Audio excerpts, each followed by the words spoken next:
Blackstone Audio presents Ghost, Confessions of a Counterterrorism Agent by Fred Burton.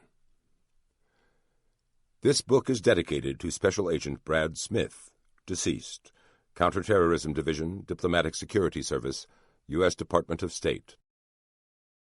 Preface. The List.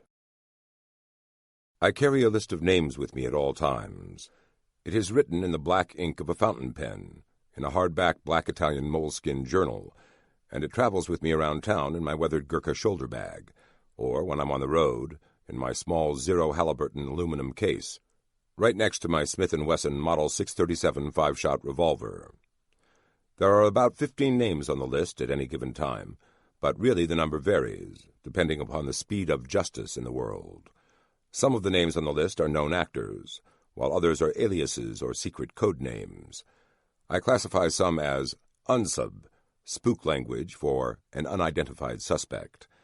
A few are rogue intelligence operatives who have carried out assassinations and bombings over the years. Mostly the names are those of the so-called puzzle makers, the tactical commanders who put together terrorist operations and dispatch the foot soldiers to carry them out. They are the brains behind the attacks.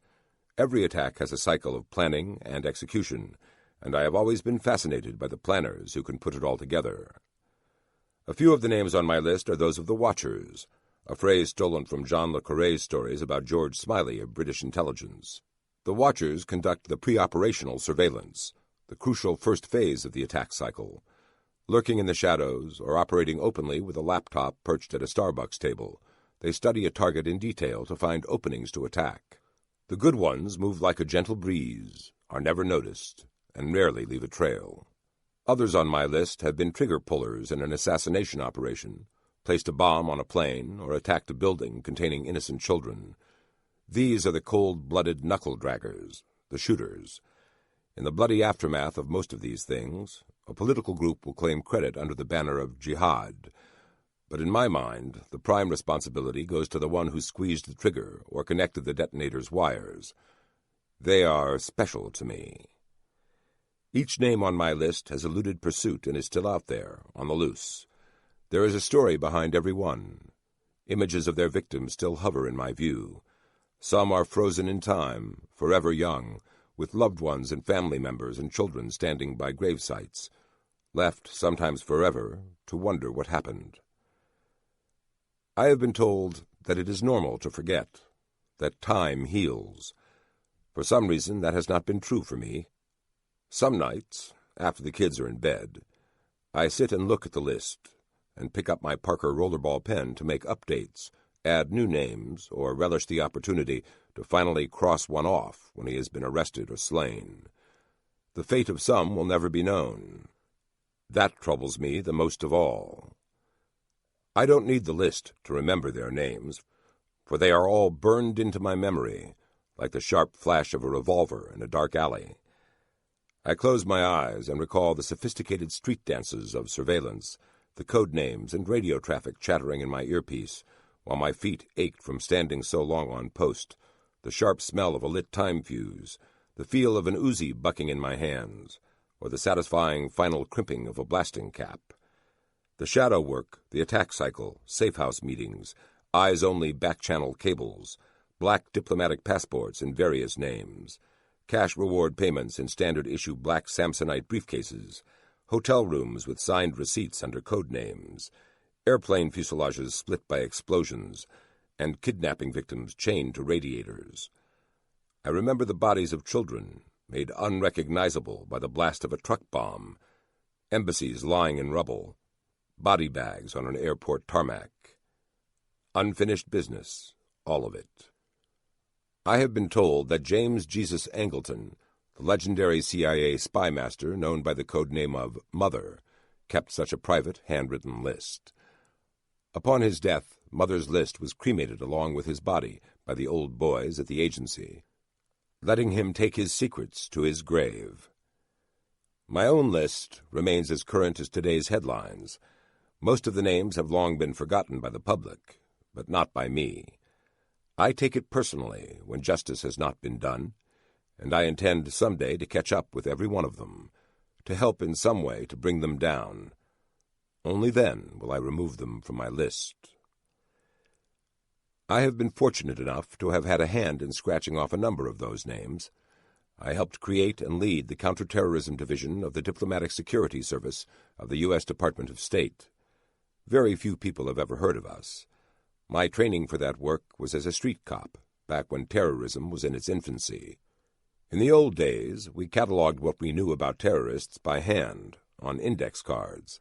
Today, the agencies collect, sort, and store a daily avalanche of information and analysis with a state-of-the-art data management system. But raw data does not bring wisdom. Information alone cannot distill experience. Computers do not go into the weeds after the bad guys. That is where guys like me come in. People have always been intrigued by what I do, particularly since most of it was so shrouded in secrecy. Counterterrorism special agents do not court publicity. We have no wish to become targets instead of hunters. We seek the shadows, using secure telephones and untraceable license plates to keep us hidden. Before I left public service, I wore a necklace of laminated identity cards that granted entrance to the inner recesses of the intelligence agencies. My special black passport whisked me past customs officers abroad. My bag was kept packed at all times to answer calls that would have me heading for the other side of the world within hours. But the rules have changed. It was once thought that security matters and knowledge of the inner workings of terrorism were best kept quiet and left to specialists within the intelligence trade. Now, everyone needs to know more, for knowledge is always power. Be it a multinational corporation, a government agency, or an individual citizen, the more you know, the safer you can be. With this book, I hope to let others walk in my shoes for a while, to go behind the curtain, to look at the how as well as the why of what I call the black world. I'll explain the nuts and bolts of how terrorists plot, stalk, and kill, and how counterterrorism agents try to bring the perpetrators to justice. The difference between failure and success can depend upon tiny things, a piece of pocket litter or an offhand boast by an interrogation subject. The truth is often elastic, the process of seeking it like aiming a telescope through a rotating glass prism. This book is partly a personal catalog of balls dropped, leads not followed, opportunities missed, and the ensuing cover-ups. I also have some successes to report, and some conclusions that might surprise you, just to show that good things can happen when everything comes together the right way. All too often, success is not quantifiable, and many stories go untold because of the need to protect ongoing operations. The personal payoff for me comes when we bring down one of the terrorists. I never really care if he's captured in handcuffs or loaded dead on a stretcher. I don't care whether the takedown was the result of hard work, bravery, or pure luck. Whenever we take a bad guy off the board, I feel good. I can justify relaxing for a moment and spending time with my wife and children without a second thought. I can take a long jog with my trusty canine partner. I can watch a game of football or visit an old friend. But for a great many years, during my whole tenure in government service, I found that no matter how much I wanted to leave the dark world's burdens behind, the call of the next operation always seemed to bring me back. I couldn't ever stop thinking that how hard we terrorist hunters worked would determine the speed of justice in the world, and I couldn't wait for the next opportunity to scratch another name off my list. Part 1. Rookie Year. Chapter 1. The Buried Bodies. 0500, February 10th, 1986, Bethesda, Maryland. On my morning run through February's chilly darkness, my chocolate lab, Tyler Beauregard, sets the pace. This is our routine together, though we always vary our route now. At agent training, which I just completed, they drilled into us the notion that in our new lives, routines will get us killed. When you join the dark world, you must become unpredictable, erratic.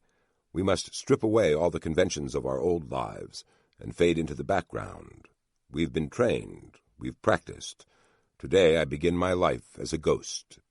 These morning runs will be my one tip to the old life I'm leaving behind. Still, today I take new precautions, such as the snubby Smith & Wesson Model 60 .38 caliber revolver tucked away under my belt. I love these morning runs with Tyler. She is a remarkable animal, my familiar, a canine that intuits more about loyalty and honor than most of the people I encountered as a police officer in Montgomery County, Maryland. She pads along, tongue lolling, breathing steady. She's a pro. She could run marathons of her own. My footfalls echo across the empty Bethesda neighborhood. The tidy brick houses and apartments are dark. In my new life, I'll be spending a lot of time in darkness. I've learned to be paranoid. I've learned to look around corners and watch my back. Our instructors warned us that the KGB opens a file on every one of us new agents as soon as we graduate. Then they probe our lives and backgrounds in search of weaknesses, skeletons, or any sort of leverage by which to exploit or co-opt us. Sooner or later, they will make contact with an offer. Or a threat. I glance behind me, half expecting to see some Eastern Bloc thug in a trench coat shadowing me, but all I see is a thin layer of fog and an empty suburban block. I look behind me a lot these days. It goes with the job. Situational awareness is essential if we are to stay alive. I don't run with a Walkman banging out Springsteen's Born to Run anymore. My ears are unbound and tuned to the street.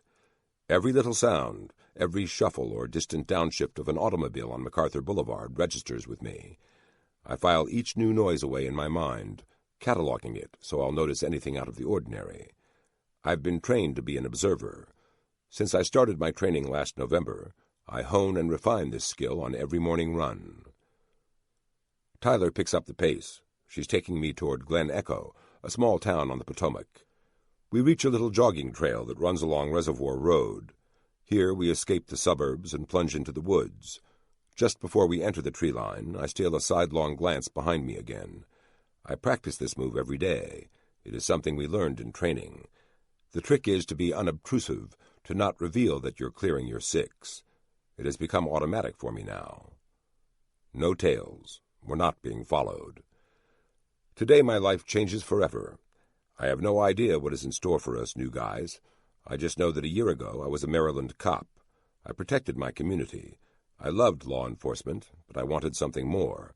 So I applied for federal service, and the Diplomatic Security Service offered me a job. Until last fall, I'd never even heard of the DSS.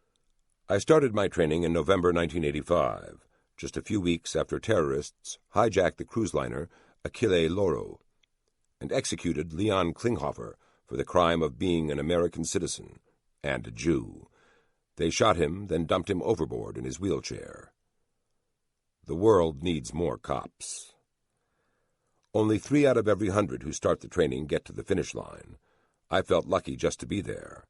After the ceremony, we stood in alphabetically arranged lines waiting to receive our first assignments. Our class coordinator, Special Agent Phil Whitney, began reading off our names and telling us what we'd be doing for the next phase of our lives. Some of us picked up overseas assignments in our embassy field offices. Some landed protective security tours, guarding our diplomats and the Secretary of State. Whitney told a few they'd be assigned as diplomatic couriers, where they would carry our nation's most guarded secrets from one place to another all around the globe. When he got to me, Whitney paused. He stared at his clipboard for a moment before saying, "Burton, Counterterrorism Branch." I'd had no idea what that was. When Whitney reached the middle of the alphabet, he called out, "Mullen, Counterterrorism Branch." I looked down the rows of agents to John Mullen. His flaming red hair was easy to spot. I could see him searching me out. We were the only 2 to be sent to this puzzling assignment. We exchanged confused glances. What had we gotten into? At least I'd be going into it with a rock-steady veteran. Before he joined the DSS, Mullen had been an agent with the Drug Enforcement Administration, battling the growing narco-criminal element and cocaine cartels on the streets of New York City. Legend had it that he'd been in a nasty shootout and had run out of ammunition in the midst of the fray. After that, he always carried 2 guns. One he tucked away in a shoulder holster. The other he wore strapped to his ankle. He prepared for the worst and trusted in firepower. I swear we all thought he slept with those weapons. They were his pacifiers. A light rain drizzles down on us now. Tyler shakes her coat in mid-stride, sending water droplets flying. I wish I could do that. We're still on a course that is taking us away from our little red brick apartment, a fact that I sense is starting to disappoint my dog. I hurry forward until I'm even with her and bend down to run my hands through her damp fur. She looks up at me with pure love. I've already told my wife that when I die, Tyler's ashes will be buried with me. Back home, my wife, Sharon, is probably just getting up to face her own Monday. We were high school sweethearts and have known each other most of our lives. Up until now, we've lived an average dink life, double income, no kids. She's an accountant, a damned good one. She's aggressive and driven and works long hours. Now I'm a spook. Secrecy is our watchword. I realize with a grin that we'll have nothing to talk about at cocktail parties. Tyler Beauregard dashes ahead of me again until she reaches a narrow footbridge. She waits for me to catch up. She knows this bridge.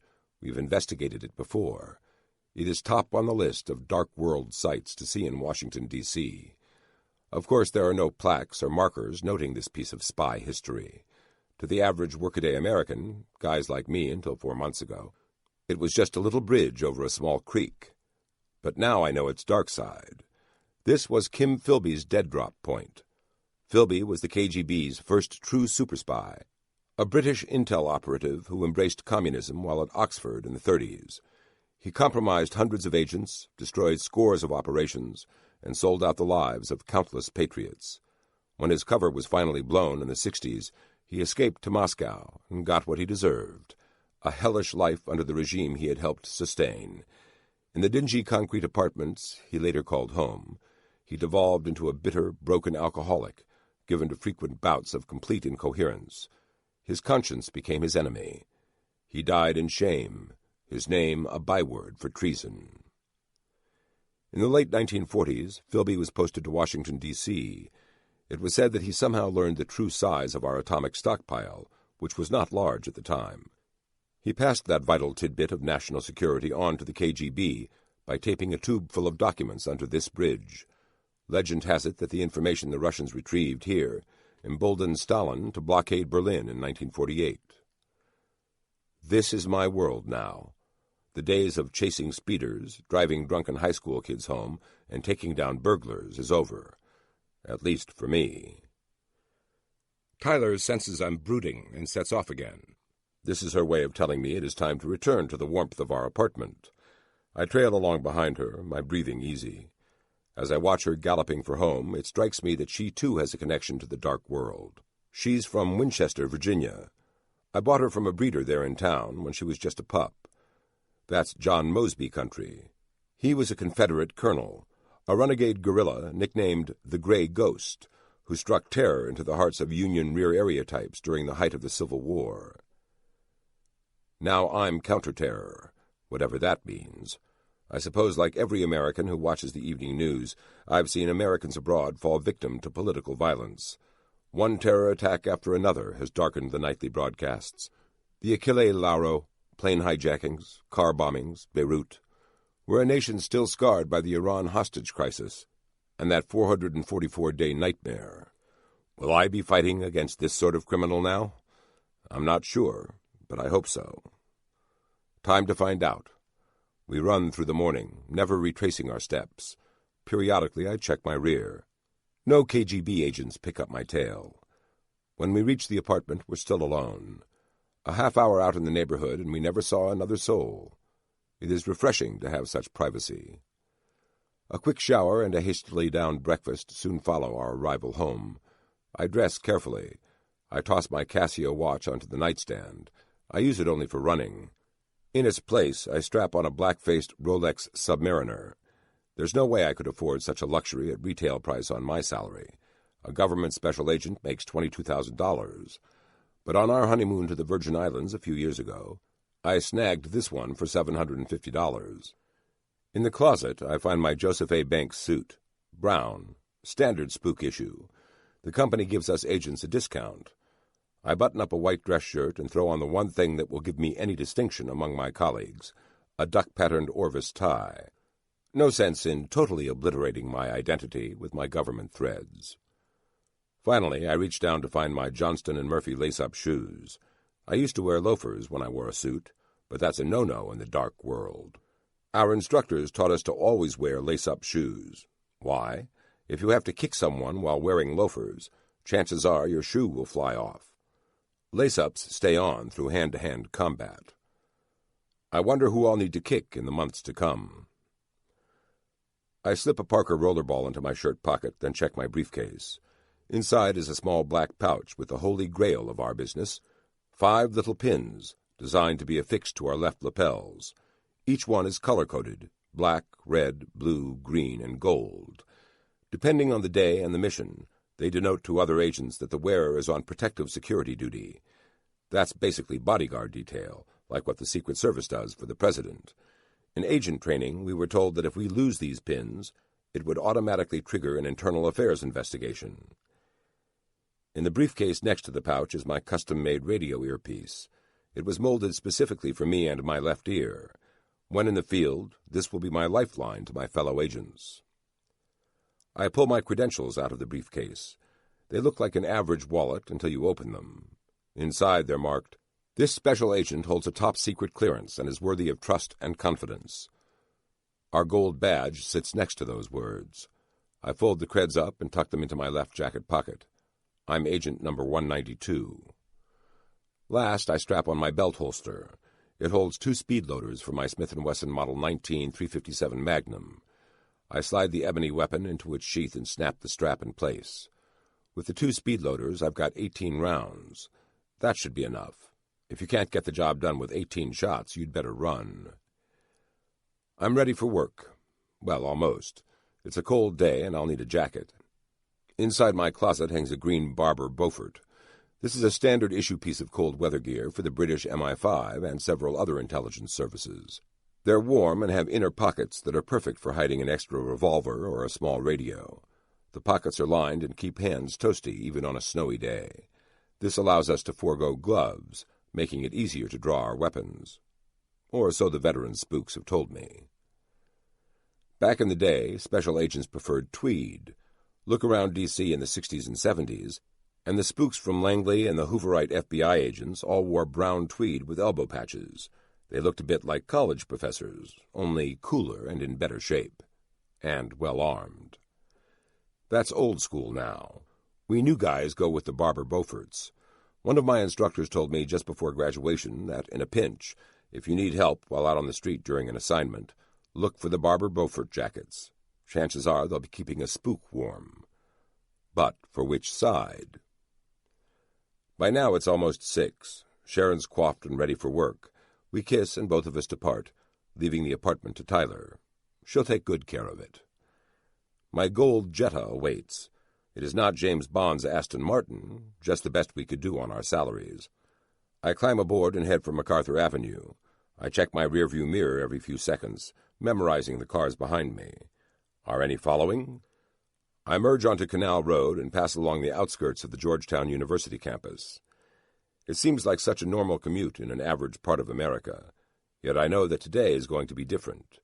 The life here on the surface, the life 90% of us lead, is going to be a mere reflection from now on for me. Already there have been changes. I have a false driver's license. I'm Fred Booth to people in the normal world. We keep our first name so we respond naturally when somebody uses it. I stole my uncle's last name for my pseudonym. There's another distinction. The plates on my Jetta are standard-looking Maryland issue, but they are blanks in the state's computer system. If anyone runs a trace on them, the Maryland DMV will alert our office. If the KGB wants info on us newbies, our license plates will be a dead end. Through the pre-dawn darkness, I drive and watch my tail in the light traffic. 17 minutes later, I reach the Harry S. Truman Building. This is the State Department's home base. Located a short ways off the National Mall, it is an imposing edifice. I flash my creds to the guard. He nods. I'm new. He recognizes it. I ask him where the counterterrorism branch is located. He shrugs. Even the guards don't know where it is. It takes me a few minutes to find my way down to the investigation section, located deep inside the bowels of the building. I find myself underground. No windows, poor air circulation. Government-issued desks abound. Someone takes pity on me and leads me to a narrow corridor, past a set of restrooms, where I am left in front of an oversized wooden door painted blue. Embedded inside the wood is an S&G combination lock. I knock tentatively. The door opens and I come face to face with not James Bond. Medium-length salt and pepper hair, mustache, ruddy, rugged features make this man look more like a patrol sergeant than James Bond. For a moment I'm rooted in place with astonishment. All I can do is stare as he swings back out of the doorway and sits behind a weather-beaten old desk, cigarette dangling from his lips. He ignores me and picks up 2 phones, sticking one in each ear. Piled on the desk in front of him are stacks of paper. He seems to be reading as he talks.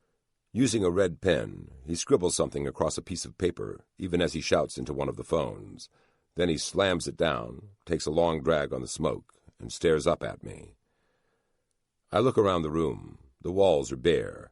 The office is tiny, made even smaller by the fact that there are 3 oversized wooden desks in it. Not Bond's sits slightly off to one side, but the other 2 are back to back. Mullen is perched in an ancient chair that looks like it could have gone government surplus sometime before the Spanish-American War. He appears completely dumbfounded. He's already surrounded by stacks of paperwork and file folders. He's gamely making an effort to read something, but I can tell his attention is really on not Bond, who has returned to chewing somebody out over the other phone while crushing his cigarette out in an overflowing ashtray. He nods at me and points at the remaining desk. Apparently, I get to sit face-to-face with Mullen all day. Privacy is not a luxury we will enjoy here. A couple of fans blow the dusty air around. Already it carries a whiff of body odor, tinged with that musty smell yellowing documents give off. They mingle to create a totally new sort of odor, 1 part locker room, 1 part dingy, dank document repository, like a high school football team has set up shop in the basement of the National Archives. Mullen gives me a weak grin, as if to say, "Welcome to Oz, Burton." I step to my desk. Around it, in every nook and cranny, tan burn bags are stacked and double-stacked. Apparently, we'll be turning much of the paperwork in here into ashes at some point or another. More burn bags slump against a series of 5 pink-flecked industrial gray file cabinets. I wonder what those contain. I glance over at not Bond. He waves at me and points to my chair. Dutifully, I sit in it. He's jabbering a mile a minute. Words spill out of his mouth, but I can't understand what he's saying. He seems to have his own language. I hear him use fullback, POTUS, Eagle 1, limdis, and no dis, all in the same series of sentences. Is this English, or is not Bond a Navajo code talker? And will I have to learn all this stuff, too? Who starts a new job that requires a new language? I try not to stare by keeping my eyes on the file cabinets. It takes me a minute to realize that stacked around us are piles of plastic explosives, some of which are labeled in Russian Cyrillic. Not Bond lights another cigarette and sticks another phone in his ear. I wonder if smoking around stuff that blows up is all that wise of an idea. One of the fans blows a big waft of tobacco smoke across my desk. I try not to cough. Mullen studiously avoids eye contact. He looks like a frazzled red-headed college student cramming for a midterm. Not Bond slams one of his phones down onto its cradle. It's an old rotary, like something from the 70s. Minutes later, he cradles the other one. This is a mixed blessing. Now all his multitasking attention is riveted on me. We stare at each other. I try not to look panicked, but the truth is I can already see I'm in way over my head. I'm in an office full of bombs. "Steve Gleason," says not Bond. "Sorry about that. Talking with the folks across the river." I give him a blank look. "The CIA. This is an unsecured line. We have to talk around things." He guffaws, taking a deep drag on his smoke, then adds, "As if the Reds couldn't figure out who the folks across the river are." I stay silent. It seems like the prudent thing to do. "See those cabinets?" He points his cigarette at the line of gray boxes on the far wall. I nod. "That's where the bodies are buried." I hope that's not literal. At this point, given the plastique, the burn bags, the smells, all bets are off. He reaches over his desk and grabs a couple of files. He tosses them at me. They slide across my desk. "Beirut 1 and 2. Read them." I look down. The files are coated with numbers and letters. They offer me no clue as to what they contain. He lunges for more paperwork. "Open a case number on these two, then go draw some travel money. We take turns running to Foghorn to pick up the latest cables." I don't understand any of this. I want to ask what Foghorn is, but I decide it would be more prudent to remain silent. "Look, what we do here is very secret. Hardly anyone here at State knows what we do. Keep it that way. What we do here stays in this room. Clear?" "Yes." "Read these." He launches a raft of diplomatic cables my way. The top ones are marked "Secret" in red letters. I've never read a secret document in my life. Now I'm trapped in a blizzard of them. It'll take me hours to read this stuff. "Check out the cold cases. Dissect them. Find ways we can keep our people alive in the future, okay?" He stabs the air with his cigarette, pointing at the file cabinets again. His phone rings. He snatches it up, his attention on me broken. It is time to get to work. I look down at the pile of paper and wonder where to start. Chapter 2. Down the Rabbit Hole. C203. That's what the outside of one oversized brown file folder says. It was written with a black magic marker and spiky hand lettering. I untie the folder and open it up. Sitting inside are more legal-sized green file folders. They're worn and ragged and look decades old. Each one has a label. I sort through them looking at the subheadings: intelligence, unsolved leads, unanswered questions, witness statements. In the back is another one marked evidence. My cop instinct leads me to pull out the evidence folder first. It seems awfully thin. When I open it up, I find only a single sealed plastic bag. On the outside it reads, Department of State, Evidence, SRG. I assume those are Gleason's initials. I lift it up and examine its contents. Whatever is inside looks like a dried-up mushroom. "What is this?" I ask myself softly. Gleason overhears me and replies, "An ear." First day on the job, and I'm holding a human body part. The Alice in Wonderland experience is complete. I've gone down the rabbit hole. I continue to hold the ear. Miss Manners doesn't cover this sort of scenario. What should I say? How should I react? I'll wing it. "So, did you cut this off a suspect?" I ask Gleason. He is not amused. He just looks at me with a "you have no idea what you've gotten yourself into here" sort of expression. Then he goes back to scribbling on more paperwork. Almost as an afterthought, he says, "That's what's left of the suicide bomber." Suicide bomber? As in kamikaze? I better start at the beginning. I tuck the ear away and pull out the first file. The sheaf of papers becomes my gateway to the world we Americans don't want to know about. I read the stilted words, mesmerized by the meaning behind them. April 18th, 1983. Beirut was chaos. It is even worse now. The city, once known for its westernized and cosmopolitan atmosphere, had long since become a battleground. As the various factions dueled for control, spooks and terrorists played a game of cat and mouse amid the ruins. On April 18th, the anniversary of Paul Revere's ride, the terrorists scored their first decisive victory against the United States.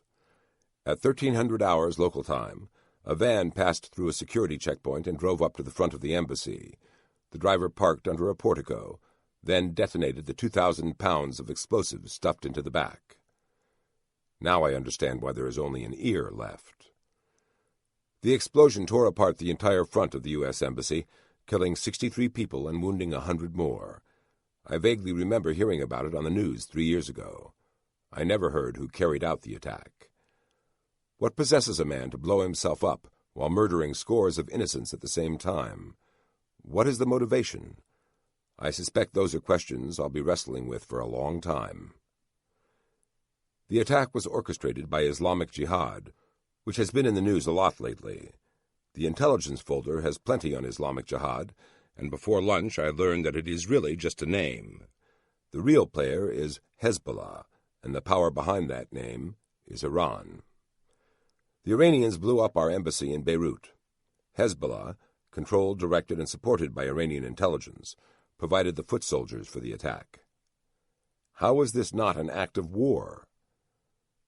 I sit back and take a breath, then I press on. The witness statements are the worst. The grim, bloody retelling of broken bodies, the rubble, the misery. Even the formal, objective language used in these documents can't conceal the trauma of this attack. It was the worst one ever against a U.S. embassy. Nothing in our history compares to it. That much is clear to me just from the initial reading.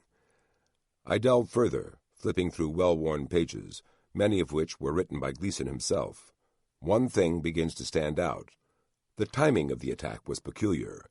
As it happened, the CIA's entire Middle East contingent was hunkered down in a meeting room toward the front of the embassy. When the bomb exploded, the CIA's Near East director, Robert Ames, and 7 other CIA officers were killed. Was the CIA meeting compromised? I opened the unanswered questions file. There's no evidence to show that Hezbollah knew of the meeting.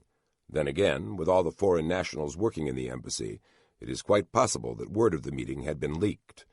This question is a loose end, one of many stemming from the attack. Coincidence or cunning? In the dark world, our instructors told us, there are no coincidences, nor will all the puzzle pieces ever fall into place. The best you can do is assemble what you have and try to divine the rest. This first file reinforces that training lesson. Just before lunch, Gleason tells us the combination for the big blue door. "Don't write it down, just memorize it," he says. Then he gives us the combinations to the safes under our desks. I hadn't noticed mine until he mentioned it. They are for storing top-secret files we're using. Every time we leave the office, the material on our desk needs to be locked up in these safes or returned to the dead bodies cabinets. With those combination numbers rattling around in my head, I decide to take a short break. I head for the restroom out in the hallway on the other side of the big blue door. When I get there, Mullen is just coming out. As he slides through the doorway, he grimaces at me and mentions, "Gleason told me the Weather Underground blew this bathroom up back in '75. Took out 3 entire offices." I'm working at ground zero of a terrorist attack. I hurry into the restroom as Mullen starts spinning the combo lock on the big blue door. I make a mental note not to spend too much time in this place, just in case. Back in the office a few minutes later, I find Gleason eating and smoking at his desk. He manages to multitask in ways I've never seen before. He alternates stuffing a sandwich into his mouth between puffs on his smoke while writing notes on a cable. Periodically, he grabs a phone and barks at somebody in that foreign language of his. I sit back down and begin reading again. Gleason asks, "Have you opened those 2 cases yet?" "No, I'm still studying the files you gave me." "Beirut 1 or 2? "1. Gleason grunts and goes back to work. There was a second attack in Beirut. I close the April 18th, 1983 case folder and untie the other one Gleason had given me when I first came in. Sure enough, a year after the first bombing, Islamic Jihad scored another big victory against us. Already Hezbollah and the Iranians had crippled our military effort in Beirut with another suicide bomb attack, this one aimed at the Marine barracks near the airport. That was in October 1983. 241 Marines died in that attack. The destruction prompted the Reagan administration to pull our troops out of Lebanon. Hezbollah 2, United States 0. A year later, Hezbollah hit the American embassy annex in northeast Beirut. This was where our diplomatic staff had been operating. Although the fixed-site security had been beefed up, another Hezbollah suicide bomber managed to breach the outer perimeter. This time the guards unloaded their weapons at the speeding vehicle, but the suicide bomber still managed to reach his target and detonate himself. 24 people, including 2 Americans, died. Hezbollah 3, United States 0. Each of these cases is so complex that every file leads to more reading. I feel like I'm peeling an onion. Each layer reveals more layers, more information that I will have to know for my new life. I discover that Hezbollah's tactics derived from the true pioneers of terror, Black September. Known as BSO, or Black September Organization, in the files, these fanatical Palestinians assassinated 11 members of the Israeli Olympic team in Munich back in 1972. Gleason tells me, "To understand terrorism today, you must understand Black September." I put down the Beirut 1 and 2 files and delve deeper into the dead bodies cabinets. I find thick folders devoted just to Black September and its evil genius, the erudite, impeccably dressed mass murderer known as the Red Prince. The Red Prince was the arch-terrorist, the mastermind behind countless hijackings, bombings, and assassinations. He liked to keep things simple and used brute force whenever possible. Gleason's right. Hezbollah is only the latest iteration of terror. Same with all the other alphabet soup terror groups. They are only evolutions on BSO's heyday in the 1970s. I start taking notes. I find some 3x5 index cards and return to the Beirut 1 file to start jotting down the basics of the attack. Suicide bomber. The van breached all the outer security and was able to get right next to the main embassy building. This was vital to the success of the attack. Had the outer security perimeter stopped the van, the damage would have been minimized. I underline a lesson here. I have no idea what I'm doing, but it just appears to me to be common sense. Standoff distance. I grab another index card and write out the basic facts and lessons learned. Again, the outer security ring was obviously deficient. Was I even supposed to be noticing these things? I glance over at Gleason, wondering if I should ask for guidance. He's buried in paperwork, a phone growing out of one ear. He looks irritated and overwhelmed. The attacks in Beirut sparked a congressional inquiry into the safety of our overseas diplomatic missions. Headed by Admiral Bobby Inman, the commission reported a long list of security deficiencies in embassies all over the globe. Among the laundry list of recommendations, the Inman Commission sought millions of dollars to build new facilities, plus additional money to hire more State Department agents. In 1985, in response to the Inman recommendations, Congress created the Bureau of Diplomatic Security and the DSS. Mullen and I are the first wave of agents resulting from that piece of legislation. In agent training, they called us Inman hires. I glance over at Gleason again. He's off the phone now. He sees me looking at him and tosses me a few more files. Lebanon, Beirut, hostages. Look these over. See what you can piece together. My stack of first-day reading just got even larger. As I flip through the new material, Gleason says, Mullen, you're going to cover South America. You've dealt with the cartels. You know the ground. There's plenty there to keep you busy. Colombia, FARC, Shining Path. Our new boss pauses long enough to toss another butt in the growing morass in his ashtray. He pulls out a fresh smoke and lights it up. Burton, you've got the sandbox, but you'll both help out where needed. I'm not sure what that means. He sees that right away and adds, Anything related to the Middle East. That's your turf. You will become the subject matter expert. I don't know anything about the Middle East. The files on my desk right now are the tip of the iceberg. In the months to come, I'm going to be doing a lot more reading. We don't have a mission statement. I don't have time to write one. Just know that our job's to keep our embassy personnel alive. Take a look at the cold cases. Think about how the attacks were carried out. Who did them, the mechanics, the tactics. Then we've got to figure out ways to counter them, ways to prevent them. Right now we're playing catch-up. We're reactive and always undermanned. We need to figure out how to get in front of things. Understood? Two new agents nod dutifully. This is why Gleason handed me Beirut 1 and 2 right off the bat. They are the big ones, the attacks that reshaped the security landscape for our diplomats. I wonder how I'm supposed to figure out how to stop such catastrophic events like those two. 6 months ago, I was a Maryland cop. The worst I'd seen were homicides and car wrecks. I'd never encountered anything on the scale of Beirut 1. I guess in my gut I realized that when I joined the DSS, I would not be working a run-a-day 9-to-5 job. Now I've glimpsed the scope and the stakes. This isn't a job or a career. It is a way of life. Lives are at stake. The moves we make in the weeks and months to come will mean the difference between a thwarted effort and a lead story on CNN. No pressure or anything. Gleason disappears through the big blue door. Mullen and I work on in silence. I read through more cases, more carnage, more destruction.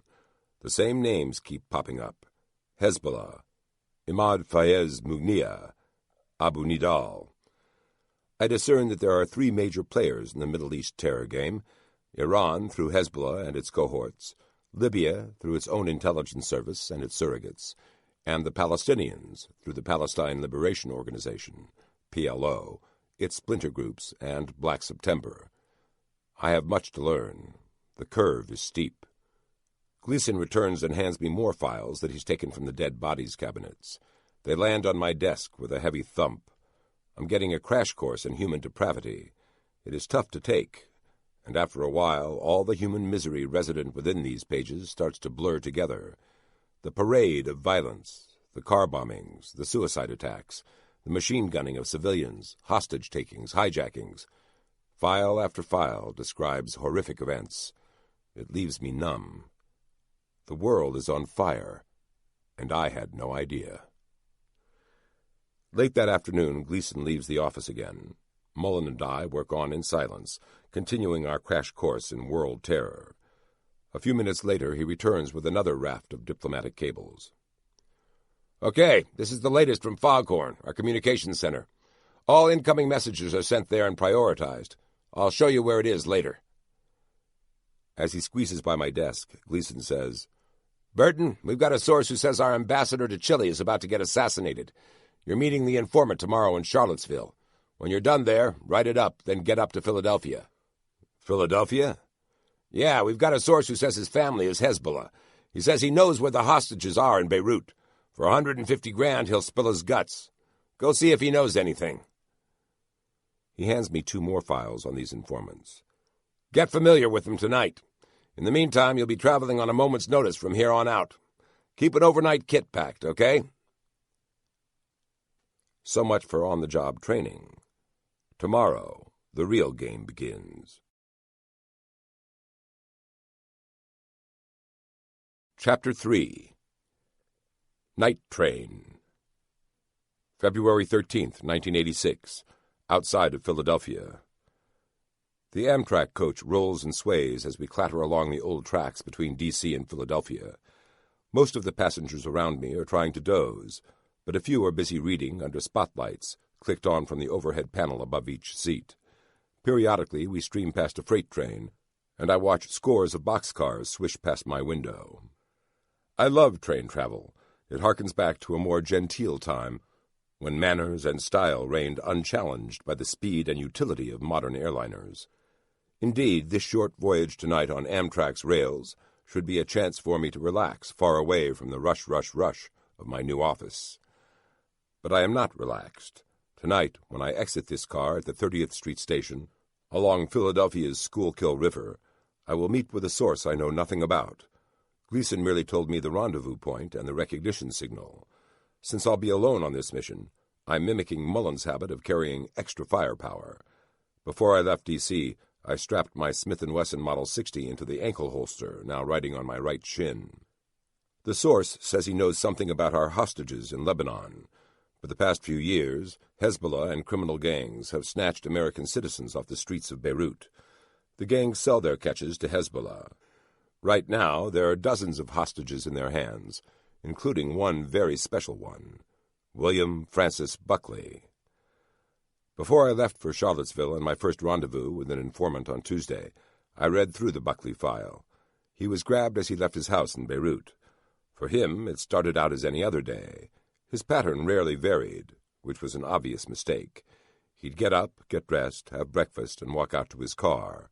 A short drive through the city, and he'd be at the U.S. Embassy. A typical commute story, only this one went through the middle of a civil war. Somebody took notice of this well-dressed, dapper-looking American. Somebody like Hezbollah. On March 16th, 1984, a 4-man snatch team rolled up in front of his house, surprising Buckley before he could reach his car. The terrorists seized him and dragged him back into their ride. In seconds, it was over. Buckley had been armed, but he'd stuck his pistol inside his briefcase. The abduction happened so fast he never had time to go for it. File that one away in the lessons learned category. After that, word went out to every American in the dark world. Carry your weapon on you at all times. Don't stuff it in a bag and expect to be safe. It happened that quickly. A matter of seconds, and Hezbollah, the Iranians, had triumphed again. There had never been a worse defeat for us within the dark world. William Buckley had not been an ordinary embassy employee. He was the CIA's station chief. Another freight train thunders past, and our coach car rocks in its slipstream. A few of the dozers pop an eyelid, look around, then return to their naps. They sleep in blissful ignorance. Do they understand what a luxury that is? I wonder if I'll ever enjoy that sort of unencumbered sleep again. When Hezbollah nabbed Buckley, they brought down every current operation and operative in the entire Middle East. Nothing like this had ever happened. Even the KGB had never dared to seize a station chief. With Buckley in enemy hands, the agency had to assume that all the information inside his head would be compromised. Hezbollah and the Iranians were not known to abide by the Geneva Convention. Torture, intimidation, beatings, those were how they debriefed their captives. Certainly, Buckley would not be spared their worst. It was a catastrophic blow to our intelligence efforts in the hottest spot on the planet. After he was grabbed, we basically had to start from scratch, building new networks, running new agents. In the meantime, we operated with almost no human intelligence. All the gadgets, satellites, and eavesdropping our technology affords us cannot compare to one good agent in the right place and time. Hezbollah poked our eyes out with Buckley's abduction. What are we missing? What won't we see coming? It is chilling to realize how vulnerable we are. Our train rounds a gentle curve and hits the industrial outskirts of Philadelphia. I stare out the window at a parade of rusting factories and wrecking yards. The darkness makes the scene particularly bleak. Before I left the office today, Gleason took me aside and gave me one other directive. Find out if this informant knows where Buckley is. He is our priority. The agency, furious, humiliated, and loyal, is desperate to get him back. They have unleashed a massive effort to find him. So far, every tip has been a dry hole, but each one must be checked out. The train begins to slow, and the dozers around me sense the change in speed. A few yawn and reach for their bags. A few gaze out the windows, and I can see their faces reflected in the tinted glass. Average Americans. These are the people I'm sworn to protect. Our job is to keep the dark world from their doorsteps. Just this week, Gleason, Mullen, and I found almost a dozen credible threats in the cable traffic that landed in Foghorn's claustrophobic recesses. A dozen a week, year after year after year. It doesn't take a rocket scientist to know the odds are stacked against us. The CIA, the FBI, the DSS, they can have tens of thousands of field agents and all the money any hungry bureaucracy can burn, and still some of these plots will escape our attention. It takes only one terrorist to bring tragedy and trauma, and lots of media coverage. Thinking about those long odds has kept me awake this week. We can't be 100% right forever, but we have to try, and therein lies the weight of the world that has sagged Gleason's shoulders and worry-worn his face these past few years. He's handled this staggering load by himself until now. I can't imagine how he's done it. We roll into the 30th Street station. Around me, the coach bustles with activity as passengers grab their briefcases and detrain. I step onto the passenger concourse and marvel at the rectangular windows that make this station such a spectacular architectural achievement. The concourse glows gold from the lantern-style lights suspended overhead. I walk outside and past the 6 thick columns that stand watch over the station's entrance. They give the station a sort of ancient Greek temple look from this side. It is bitterly cold, and I pull my jacket tight around my collar as I make my way toward the line of cabs on the street. I gesture to one of the cabbies, and he pops a door open for me. I give him the address of the motel that will be our rendezvous point and ask him to drop me off a few blocks short. I want to be able to scope out the territory before I go in. Also, I don't want anyone watching to know that I'm alone. There will be no backup if things get rough. Charlottesville was an easy assignment compared to this one. That's probably why Gleason had me warm up with it. I took one of our State Department Jeep Wagoneers, the kind with the faux wood finishing on the sides, and drove down through blue blood country until I reached a horse farm set back from the road. The house had been built on a hill, giving anyone inside a clear field of vision to see if visitors approach. Well-manicured landscaping surrounded it, but none of the bushes were tall enough to mask intruders from the house. The place gave off a strange vibe. It was too neat, too picturesque. An agency safe house? George Smiley's summer home? Whoever owned it clearly had money. When I rang the bell, a stunningly attractive Latina in her mid-30s answered.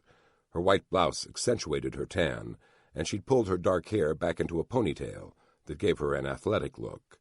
She invited me in, and we drank coffee. The day before, Foghorn had received an incoming cable from Santiago, Chile, regarding a potential hit on our ambassador there. This woman knew one of the names mentioned in the cable. My job was to get as much information on him as possible. It did not take long. She didn't know much. She was a grad student at the University of Virginia who had had minimal contact with the individual named in the cable. She spoke openly of what she knew, and I dutifully took notes so I could write it all up for Gleason when I returned to the office. I enjoyed the coffee and the company, left my business card, and drove back to D.C. Easy. This spy stuff didn't seem all that hard. Until tonight. The cabbie plunges us deep into an urban jungle. Run-down row houses, abandoned warehouses, and garbage on the streets mark my descent into Philadelphia's dark side. We finally stop a few blocks from the motel. I'm in dangerous waters now. I hand the cab driver a few bucks, then climb out. A transient lies in a doorway across the street. Nearby, drug addicts are sprawled around a set of stairs leading up to a row house, one shooting up as the others watch. The cabbie, clearly uncomfortable, speeds off the moment my feet hit the sidewalk. I shouldn't have worn a suit. As I start walking toward the motel, the local wildlife locks on to me. Red-rimmed eyes size me up, calculating whether or not I'd be easy to roll. On the next corner I move through a small squadron of prostitutes. Tube tops and miniskirts abound, though a few have on leg warmers, too. A taxi driver meets flash dance sort of fashion statement. A few call to me. I ignore them and press on, wondering how they can endure the almost freezing temperature in such dress. One more block through the human flotsam and I reach the motel's parking lot. The place is a dive, and I'm sure the proprietor is happy to charge by the hour. Fresh sheets extra, of course. Time after time, our instructors pounded into our heads that observant agents are live agents. Every day I practice taking everything in, memorizing the things unfolding around me so that I can write them up later if necessary. It pays off now. I sweep the motel with my eyes. Metal stairs on either end give access to the second floor. The building itself is L-shaped. The parking lot is full of older junk cars. I scan the license plates. Most are Pennsylvania. Some sport long-expired tags. At the far end of the lot, a prostitute struts toward the motel, a John in tow. They stare at me before disappearing up one set of stairs. A few seconds later, they're out on the second floor, moving along the catwalk until they come to their room. The John casts a wary glance back over at me before closing the door to the night. What a miserable place. I take a few steps through the parking lot, still searching for clues as to who I'm supposed to meet. Is he a local? Is one of these beat-up cars his? Then I spot a shiny new sedan. New Jersey plates. It sticks out as badly as I do in this neighborhood. A rental car, perhaps? Did my informant drive it over from the airport? I walk over to examine it. It is covered with water drops. Dew? The other cars are dry. This one's been in the lot for a while, probably overnight. I peer inside the car. It is clean, though the ashtray's open and full of cigarette butts. The bums and hookers on the street are still watching me. Could any of them be backup for the informant? Is this a setup? I can't tell. If anyone is covering the informant's back, I can't make him. All I see is a street dotted with human wreckage. The rendezvous room is on the second floor. I climb the stairs warily, right hand inside my Barber Beaufort jacket, fingers tight around my revolver's handle. I feel like a cop again. It is the same tension I used to feel when responding to a burglary call. I reach the door and tap quietly while standing to one side. Just in case it is a setup, I'm not going to get shot through the door. A few seconds tick by, but the door doesn't open. I can hear someone moving around inside the room. I wait. The door cracks open a few inches. Silence. "Are you a friend of Steve's?" I ask. This is the recognition signal. "Yes, I'm Steve's friend," comes the accented reply. The door swings open to admit me. I slip through inside the room and close the door behind me. The informant sits on the bed. There's a nightstand with an ancient lamp on it, and I study it briefly, looking for any potential threats. Nothing. The room is narrow, with a chair and a small scarred table rounding out the furniture. I run my eyes over everything, searching for weapons, recording devices, or anything else that could tip me off that this is a trap. I can't see into the bathroom. Is someone in there? I'll have to keep an eye on that door. The informant fires up a Marlboro and waits. He seems jittery. His hands are shaking. He's backlit by the only available light in the room, the nightstand lamp, but I can still see that he has an olive complexion, a stocky build, and is perhaps in his mid-30s. His eyes dart between me and apparently random points in the room. He won't stay focused on me, won't look me in the eyes. I know where the hostages are. My family is from Beirut. I was just there. He tells me in a voice full of nerves. I don't say anything. Better to let the informant talk, especially if there's a listening device planted somewhere out of sight. He studies me as if he's trying to outlast my silence. He takes a long drag on his smoke, then exhales in frustration. I'll give you their location, but I want money. There it is. How much? I ask. In this meeting I will measure my words. Less is best. 150,000.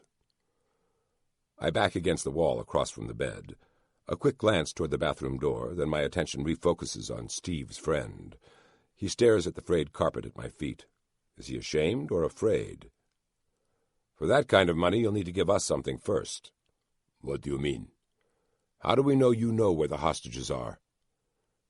He deliberates for a few seconds, eyes meandering. Then he reveals, they are in southern Beirut. How do you know this? He launches into a long story about his family in Beirut. He claims he's ex-Hezbollah, but that several of his relatives are still in the organization. While I was in Beirut, my relative told me he'd seen them. Who is your relative? I ask. A subsource is already in play here, which diminishes the value of the information. The further you go from the source, we were taught, the less likely the information will be accurate. It is sort of like a dark world game of telephone. Steve's friend won't tell me who his relative is, or even what the connection is between them. What about money? He asks again. I want 150,000. Okay, look, it is premature to be talking money at this point, I reply. He looks disappointed and even more edgy. I tell him to walk me through his story again.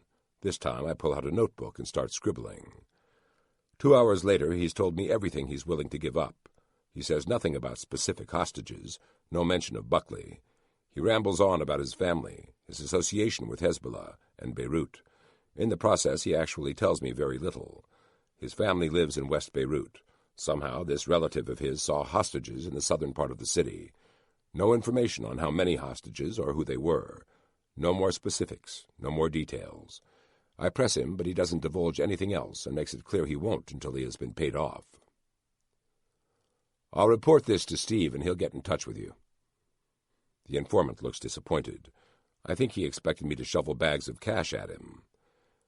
I let myself out. He remains on the bed, smoking with a still shaky hand. That's the last I see of him. I head down the stairs and hit the street again, hooker and junkie eyes following my every move. I feel like a goldfish with a pack of cats peering into my bowl. The night is even colder now. Steam billows up from the manhole covers. The scene is bathed in darkness. I walk through this moribund neighborhood, keenly aware of everything around me. The addicts remain on their steps. The transient is still passed out in the doorway. The prostitutes on the corner shiver and rub their arms. A drunk staggers past, swathed in a corona of foul odors. I take this all in, eyes alert for any potential threat. At the same time, my mind stays fixed on the case at hand. The cop in me wants to dismiss Steve's friend as little more than a sleazy huckster looking for a big score. His information is second-hand. I don't think he has much more than what he's already told me. On the other hand, he must have been on a level to some degree. Otherwise, Gleason never would have sent me out here. Some basic check into the informant probably confirmed he'd just returned from Lebanon. To be thorough, I'll check out his story and cross-check as much of it as possible. If it does look like he is legit, maybe some money will come his way. All in all, my gut tells me this was a waste of time. We're not going to find Buckley or the others through this guy. The thought depresses me. The CIA's Beirut station chief in Iranian hands. Perhaps I was hoping for the break that would bring him home. That was naive of me. Thousands of tips come in every day. Most are like this guy, a dry hole. Then again, it only takes one. Chapter 4. The Dark World's Red-Headed Stepchildren. March 24th, 1986. The search for William Buckley will never stop, not until he's found, but right now we've got trouble brewing with the Libyans. Serious trouble. For reasons that are above my pay grade, Muammar al-Gaddafi has been provoking us for years. Using their diplomatic missions, they call their embassies people's bureaus, as bases of operations. The Libyans have attacked American and British targets all over the world. They are not shy about their targets either. They once sniped at a crowd of anti-Gaddafi protesters from their consulate in London, killing a British policewoman in the fusillade. In the dead bodies cabinets the other day, I discovered a file on a 1980 assassination plot against President Ronald Reagan. Nobody is out of bounds. In January, a couple of Navy F-14s shot down 2 Libyan MiGs during a dust-up over the Gulf of Sidra. Gaddafi considers the Gulf Libyan territory.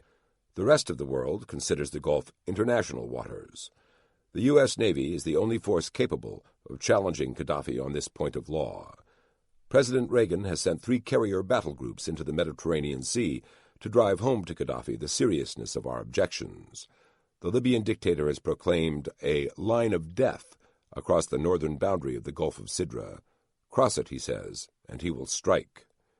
He did, too. Yesterday, March 23rd, we crossed the line of death. The Libyans launched missiles at our aircraft. We blew up several of their radar installations in response. After that, the Libyans sent out several patrol boats to attack a 3-ship surface task force we'd pushed into the Gulf. A combination of A-7 Corsair IIs and A-6E intruders blasted 2 patrol boats out of the water and crippled a third. Today, Gaddafi called on Arabs to form suicide squads, turn themselves into human bombs, and go blow Americans up wherever they can be found. "Make everything American a military target," he exhorted during his speech. Behind the scenes, in the dark world, much worse is going on. Our intelligence reports are full of bad news. Orders went out from Tripoli to 30 of their diplomatic missions to initiate attacks on American targets. We're going to get hit. It is not a matter of if, but how hard, where, and when. The DSS is on high alert. We've sent messages to every embassy to be extra vigilant and to tighten security. Our diplomats and DSS agents overseas are hunkering down, waiting for what is sure to come. Behind the big blue door, Gleason, Mullen, and I spend the day trying to read the tea leaves coming into Foghorn. We don't want to absorb this attack, we want to stop it. My worst nightmare is to disregard a threat or misread a signal, then watch as an attack unfolds and people die. I would be responsible for their deaths. My judgment has to be perfect. This is the fear I live with every day. It both motivates me and keeps me awake at night. As the day progresses, Mullen looks increasingly haggard. I steal occasional glances at him and can tell he's feeling the same pressure I do. Call it a hazard of the job. All of the incoming news is bad and getting worse. One intel report shows that the Libyans have an operational plan calling for 10 simultaneous attacks on targets all over the world. This could be a bloodbath. Our embassies in Europe and South America report suspicious sightings of Libyans. Some are seen eyeballing our diplomatic missions. Others are seen lurking near overseas military bases. As we sift through all this raw intel, we try to separate overreactive paranoia from legitimate threats. It is plotting work, made more difficult by our means of communicating with our agents in the field. In order to send messages back up through Foghorn, we must type them on a special coded typewriter. We use an IBM Selectric with an optical character recognition, OCR, element. It takes me forever to hunt and peck the messages together. Of course, if I make a mistake, I have to start over. We can't use whiteout. As we try to get follow-up questions answered, the lag time grows longer and longer. What if by the time we get our answer, it is too late? Sooner or later, we must streamline this process. For now, this crisis gives me a crystal-clear view of exactly who and what we are as an organization. Federal law mandates that the State Department takes the lead role in any investigation into an international terrorist attack against American citizens. Within the Department of State, it falls to the Diplomatic Security Service to get into the field and figure out what happened. Sometimes we step back and let the FBI or CIA or a foreign agency take point. But even when that happens, we stay very involved in the process. Every American embassy has a small cadre of DSS agents. We're the only law enforcement force that's in every country on the planet. Yet hardly anyone outside the Beltway has ever heard of us. We like it that way. The DSS got its start in 1916, when it was formed to serve as a counterintelligence and counterespionage section of the State Department. Known then as the Office of the Special Agent, we predated the FBI, the Office of Strategic Services, OSS, and the CIA. As an organization, the DSS's spying days ended after World War II with the establishment of the CIA. In the war's aftermath, we got a new name, Office of Security, or SY for short, and a host of new roles.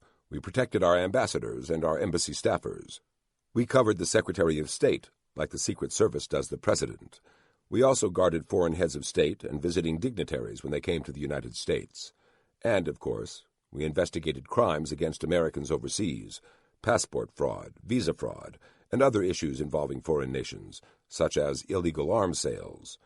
We still do most of these things today, though the Secret Service now handles protection for heads of state. We still protect foreign diplomats and dignitaries, including Prince Charles and Princess Diana whenever they come to the United States. Over the years, the FBI and CIA have become the heavyweights. This means we do a lot of liaisoning with our counterparts at the two agencies. This can either be a bureaucratic chore, or it can go smoothly, depending on who we deal with in each office. Like any other profession, cultivating contacts where it counts helps get the job done. So far, I've experienced the extremes. There are times nobody at the FBI wants to see me. Our evidence analysis requests tend to get lost in the shuffle.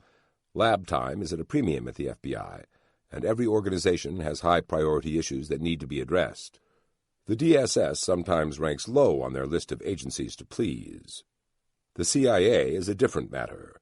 It is like our younger cousin who's grown up into the 6'6" star football player we never were. My first visit to Langley will never leave my memory. I stood in the entrance, my CIA badge around my neck. I stuck it into a slot next to a turnstile and was granted access into the inner sanctum of America's intelligence nerve center. To the right of the doors stands a statue of Nathan Hale, the Revolutionary War spy who went to a British hangman's noose with the immortal words, "Give me liberty or give me death," on his lips. Along the walls in the lobby are gold stars. Each one represents a fallen agent, killed in the line of duty. Not one star has a name attached. The stars ensure their sacrifices will never be forgotten, but their names and deeds will remain anonymous. Carved into the granite wall next to the stars are the biblical words, "And ye shall know the truth, and the truth shall make you free." Beyond the lobby, the CIA looks and functions much like any other government agency. Mazes of cubicles, stacks of paper, and rows of cramped offices with people running back and forth compose the everyday scene. On those first few trips, I learned that the bureaucracy there is much like every other. They're protective of their turf, don't like it when they feel infringed on, and the only way to keep a smooth line of communication flowing between them and us is to focus on building personal relationships. It is a touchy situation, partly because of the CIA's inherent internalizing of information. Sharing does not come naturally to the CIA. They're protective of their assets and their information, which is understandable in this line of work. There is also some friction between the DSS and the agency because we overlap in places overseas, especially during counter-terror investigations. We have the same goals, usually, but our methods and motives are different. The CIA wants to find the who and why in every attack. We want to find out the how, so we can prevent it from happening again. For the most part, I found that the agency does play well in the sandbox with us. We just need to manage that relationship carefully. After Beirut 1 and 2, the Inman Commission set the stage for another major reorganization. The Office of Security became the Diplomatic Security Service. Our numbers swelled, and our focus on counter-terror increased. Back in the day, the old DSS agents were offensive-minded. They'd root out spies and networks in the United States and take them down. Today, the FBI does that. Overseas, it is the CIA that carries the fight to the enemy. Today, in 1986, the DSS is the most defensive-minded of America's agencies. Our job is protection, keeping people alive. To do that, we have our own network of informants, our own sources of intelligence, and our own means to thwart attacks or apprehend terrorists. After all, the best defense is frequently a good offense. More often than not, though, we work hand in hand with the other agencies to make those things happen. The FBI, CIA, and National Security Agency, NSA, all have more people and more resources than we do. In many ways, we're America's dark world red-headed stepchild. We maneuver in the cracks and crevices between the other agencies. It is a tough place to operate. Here in the Counterterrorism CT office, behind the big blue door, we are supposed to see the overall picture. All the overseas threats and the reports from our embassies and field agents flow into our little corner of the Harry S. Truman Building. That intel merges with information disseminated from the FBI, NSA, CIA, foreign intelligence agencies, local police departments, and the International Criminal Police Organization, Interpol, among other places. We face a mind-numbing mountain of paper every day, but here in D.C. we're supposed to have perspective, which is no easy task when we're inundated with so much raw information. The agents overseas are focused on their immediate surroundings and host country. They see the trees. We see the forest. At least we're supposed to see it. And it is our job to figure out which sections of the forest are ripe for attack.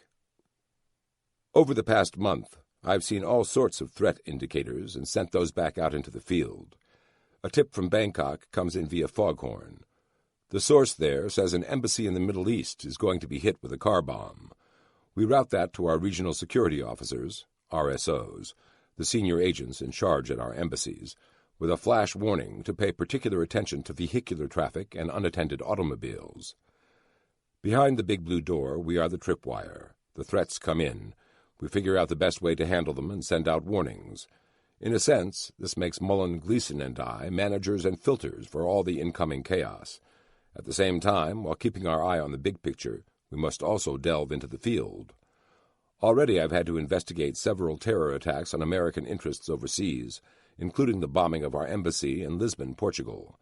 A radical group planted a bomb on a Marine's personal vehicle. Somehow it escaped notice when the car was searched by the embassy security force manning the front gate. The bomb went off a short time later. Fortunately, nobody was killed. The gate guards were local nationals. Was it an inside job? Gleason gave the case to me.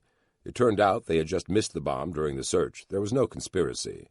We put together a revised set of security procedures for the guards so that such an attack could not happen again. Hopefully not, anyway.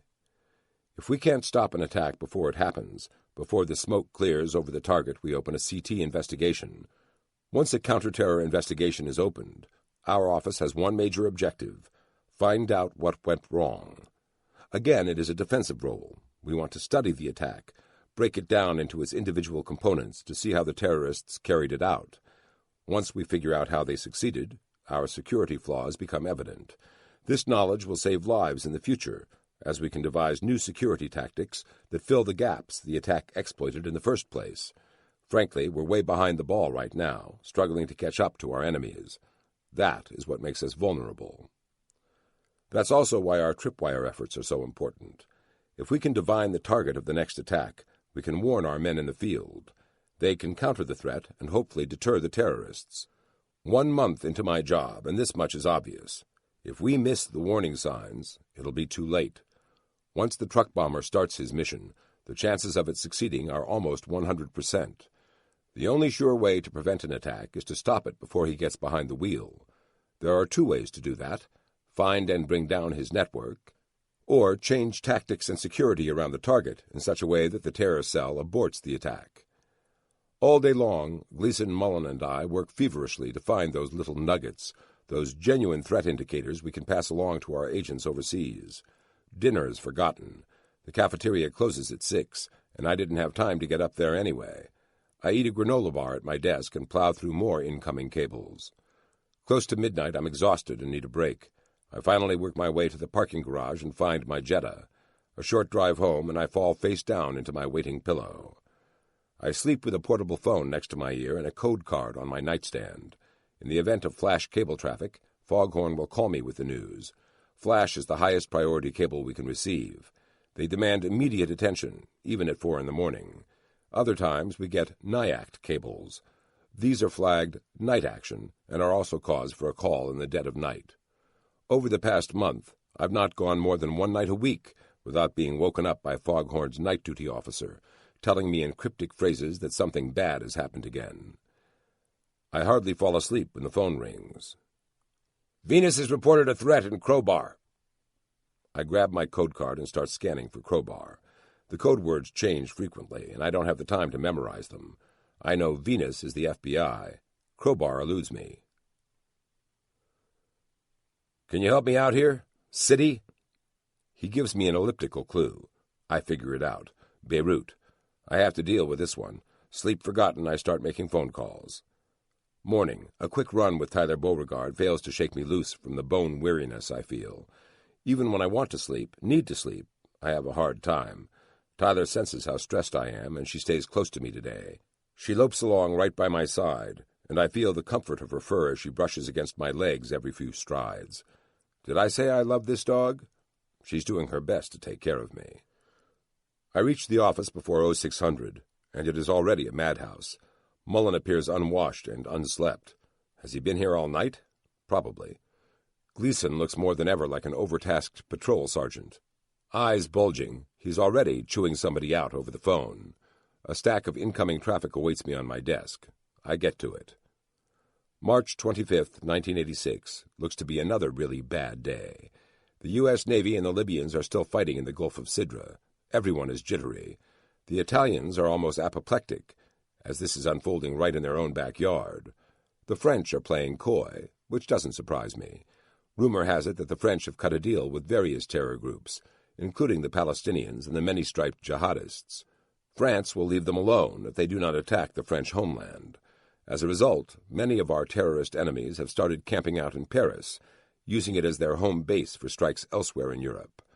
That our erstwhile ally would do something like this shocked me at first. Then, over lunch at our desks one day, Gleason mentioned that the French intelligence service has spent much of the 70s and 80s engaged in economic espionage against us. They've done plenty of black bag jobs, breaking and entering, and eavesdropping in an effort to give the likes of Airbus a leg up over Boeing. Hearing things like that quickly knocks the naivete out of young agents like me. So in this tussle with the Libyans, the French are off the board. The Italians are spooked. The Germans are quiet. So are the Brits, though I know they'll offer support when needed. Elsewhere around the Med, we're catching plenty of flack from the Greeks. The Eastern Bloc allies are all denouncing us. No surprise there. Meanwhile, Radio Tripoli issued a call to arms today, urging supporters to storm American targets in the Arab world. And then the scary stuff arrives.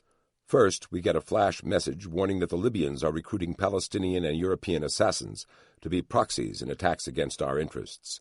That's concern enough. But then the U.S. Embassy in Ankara, Turkey, reports a disturbing development. Turkish police uncovered a plot to strike at a U.S. officers' club in Ankara. We have to deal with this one right away. We increase security at all our bases in Turkey and warn all personnel there to take extra precautions on and off base. Meanwhile, the Turkish authorities are tracking down the terror cell involved in planning the attack. I check in with them during the day, but the Turks are keeping the investigation close to the vest, and I don't learn much more than we already know. The threats keep stacking up. I'm heartsick. Which one should we focus on? We can't cover everywhere at once. We need to marshal our assets. We don't have enough agents.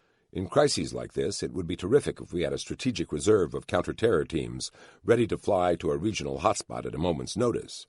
Right now, Mullen, Gleason, and I are the strategic reserves, and just handling the incoming traffic has us totally committed in D.C. The afternoon brings a report that the Libyans plan to strike at 6th Fleet headquarters in Naples, Italy. Follow-up questions from us reveal that the Libyans have assassins poised to strike at our senior 6th Fleet naval officers. Apparently, they know where our people in Naples live. This tells me the Libyans have done their homework and have been watching our naval personnel very closely for quite some time. As the threats mount, one basic fact becomes clear. The Libyans have been watching a lot of places for a long time. They must have built target profiles of key installations and vulnerable locations months ago. They have done their homework and their legwork. Until now, nobody has noticed. And now it is too late. We're chasing the bus at this point, not building the roadblocks we need to stop it. Later in the day, news of the first attack comes in. Beirut. A Libyan-aligned group tries to shell our embassy. Fortunately, they are bad shots and miss. A few hours go by and a flash cable arrives from Tokyo. The embassy and the Imperial Palace grounds have been rocketed. I spend the rest of the day and evening chasing this one down, coordinating the investigation with the agents in Tokyo. It doesn't take long to conclude that the Japanese Red Army, a terror organization sponsored, supported, and sheltered by Libya, carried out the attack. 2 o'clock in the morning comes before I'm aware of it. I sit bleary-eyed at my desk, fatigued like I've never been in the past. I've got to get home and get some sleep. I'm no good in this condition. But before I shut off the lights behind the big blue door, I pull out my 3x5 card file box and dutifully record these new attacks. My makeshift database is growing fast. Not long after I get home and collapse on the bed, Foghorn wakes me up again. There's been an attempted hit on the Secretary of State. Chapter 5. Chasing Shadows. Back in the office long before sunrise, the scene is more chaos. I'm getting used to it now. The burn bags have piled up, and we've now got piles on piles cascading around our desks. We'll have to make some runs down to the basement incinerator today to clear some room in here. Gleason's busy trying to get the details of what's happened to the Secretary of State. Mullen has the 1,000-yard stare that I had a few hours before. Do I still have it, too? Probably. Our embassy in Athens gives us sketchy details of the attack. Secretary of State George P. Shultz had flown to Greece to sit down with Prime Minister Andreas Papandreou, who had declared the unfolding conflict in the Gulf of Sidra nothing less than the armed enforcement of a new Pax Americana and the attempt for a Holocaust in the Mediterranean. While Shultz was in Athens, a car with U.S. plates exploded in a gas station a short distance from his hotel. Was it a car bomb? Was there a connection to Shultz's arrival? It seems a logical conclusion. While we wait on more information, I open up a CT case on the attack and enter it into my card file. More traffic flows in. It was no car bomb. Terrorists threw a bomb of some sort at the car. Another bomb is found on a diplomat's vehicle and defused. Perhaps the security changes we devised after Lisbon helped catch that one. The day grinds on. Mullen gets bad news from Bolivia. Somebody threw a stick of dynamite onto the roof of our embassy there. Fortunately, it caused little damage and nobody was hurt. Sporadic fighting continues in the Gulf of Sidra. Anti-American protests flare in Italy, Greece, Syria, and elsewhere in Europe. Everyone is edgy. Will this conflict blossom into full-scale war? Nobody is sure. The Times of London reports that Gaddafi has earmarked $6 million for attacks on American and British interests in Lebanon. Apparently, Libyan intelligence agents are talking with militia leaders in Beirut, offering them cash payments to carry out attacks. A rare piece of good news finally reaches Foghorn. The Turks have arrested 2 individuals working for Libyan intelligence. They've already confessed to planning attacks on American targets in Turkey. We need more help like that overseas. And then Gaddafi steps squarely onto my turf. The Libyans are pulling out all the stops in Beirut. A source reports that their agents are offering vast sums of money to Hezbollah to buy the American hostages they're holding. No word yet on what Hezbollah's response is, but it is clear the Libyans want some sort of leverage to get the Navy to back off in the Gulf of Sidra. Or maybe they just want revenge and plan to simply execute the hostages they're able to buy. The master terrorist, Abu Nidal, weighs in on Gaddafi's side. His organization vows revenge for the Gulf of Sidra. That's a very serious threat. Abu Nidal has perpetrated countless acts of murder and mayhem around the globe, but he is most reviled for his attacks in Europe just after Christmas a few months ago. With the assistance of Libyan intelligence agents, Abu Nidal sent 2 hit squads into the Rome and Vienna airports to attack El Al passengers waiting to fly to Israel. In Rome, the gunmen killed 16 people and wounded another 99 at El Al's check-in counter. Simultaneously in Vienna, the hit squad struck at a crowded El Al gate, killing 2 more people with grenades and wounding another 39. Abu Nidal's group, which uses a number of different names, has a history of striking at airlines and air travel. A vow of revenge from him is no idle boast. His psychological profile in the dead bodies cabinets labels him as a clear psychopath. There have been reports that he is so violent, he has tortured his own followers out of paranoia that they've become double agents. One report I've seen detailed how a suspected double agent in his organization had his testicles seared in skillets of burning hot cooking oil. Even the PLO reviles him and his methods. This is a new threat we must try and counter. Airport security must be tightened. Unfortunately, airports all over Europe have slipshod screening practices. We can't control those potential points of attack, which makes this a gaping weakness in our security armor. Sometime around 6, Gleason puts down whatever he's reading and suddenly gives his full attention to me. I sense his eyes and look over to see him glowering through a cloud of cigarette smoke. I wonder if I'm in trouble. He exhales suddenly, leans forward in his chair and says, "Burton, go home. Go take a break." I can't see how I can possibly do that. not with all the things that are happening. If you don't take breaks every now and then, this job will eat you alive. Go home. Forget about everything for a couple of hours. I try to protest, but he's serious. There's always going to be another crisis. There's always going to be more threats. He pauses to stump out his cigarette and light another one. This is what we do. You've got to learn to handle the pace and know when enough is enough. Otherwise, you'll burn out. I don't have any more energy to protest. Besides, I realize he's giving me valuable advice. Go home, Fred. You look like hell. I gather up some papers, stuff them in my briefcase, check my beeper, and depart without saying a word. When I guide my Jetta out of the parking garage, I realize that this is the first time in weeks I've actually seen the sun. I head down MacArthur Boulevard, not looking forward to the apartment that awaits me. It isn't even 7 o'clock yet. Sharon won't be home from her accounting firm for another hour at least, which means the place will be dark and empty. That's not what I need now. Even with Tyler Beauregard there, it will be terminally lonely. On a whim, I make a quick right turn and speed off toward the National Naval Medical Center. It almost isn't a conscious decision, just instinct, really. I realize as I drive that I'm fleeing into my past life.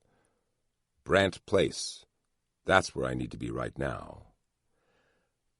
I gun the Jetta past Wisconsin Avenue and duck into an open parking slot right across the street from the hospital. A short walk finds me in front of a white brick standalone house, set back from the road and screened by oak trees and bushes. This is Fred Davis's house. In our crazy youth, we were known as the Two Freds. We served together on the Bethesda Chevy Chase Rescue Squad, a volunteer department that covered the streets and highways of our old neighborhood. I step to the front porch. A mangy old dog is curled up on the welcome mat, snoozing away. I rap on the door, and Fred throws it open with a big, surprised grin on his face. I haven't been by in a long time, but once this Brant Place tract house was the center of my social life. Those nights out, driving around in a big 1965 GMC Rescue, responding to car wrecks and other disasters, had bonded us together.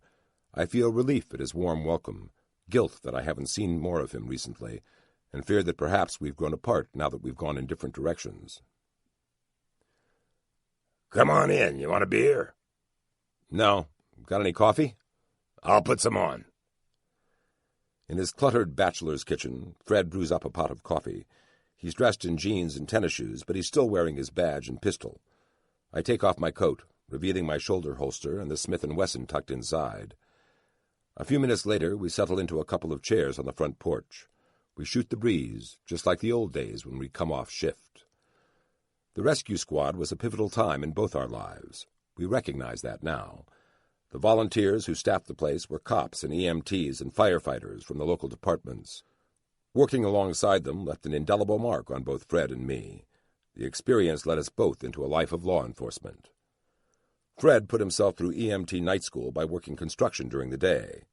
After he graduated from the University of Maryland, he joined the U.S. Park Police in D.C., the guys who patrol our national landmarks like the Washington Monument. It is an elite bunch, and from what I heard when I was a cop, Fred had fit right in. "How are things going with the Park Police?" I ask. "They're good, but nothing like the old days, you know what I mean?" I nod. Back then, our only worry was our next call, next accident, or catastrophe. Fred leans back in his chair and takes a drink from his long neck. "I'm applying for flight school soon." "That's great, Fred." I'm genuinely excited for him. The Park Police includes an aviation division. Fred's always wanted to be a cop and has always wanted to fly. "If I get the slot, they'll send me to Fort Rucker for training." "Isn't that where the Army trains its helo pilots?" "Yeah." I haven't seen Fred in months. Between the training I went through after I joined the DSS and the craziness since I landed in the CT office, I have been absent from this porch. I've missed the comradeship. That sort of close-knit bond we had on the rescue squad just doesn't exist over at Foggy Bottom, as the State Department is known. We're all too busy, and the pace is too intense for much of that. I've never been one to make friends easily anyway. Fred's both a link to my old life and one of the few genuine friends I've ever had. He stood up for me at my wedding a few years ago. "Do any fishing recently?" I'm stretching here. Have we run out of small talk already? Have we let our friendship atrophy to the point that it's beyond reviving? He offers a guttural laugh. Fred's got a gravelly voice and looks like a cross between Al Pacino and Robert De Niro. I notice with a start that his short, dark hair is hidden by a blue ball cap that reads, BCCRS Rescue 1. We used to wear those around the station. We had the Friday night shifts. I was the acting lieutenant, and Fred was my sergeant. We slept upstairs in an old barrack-style bunk room.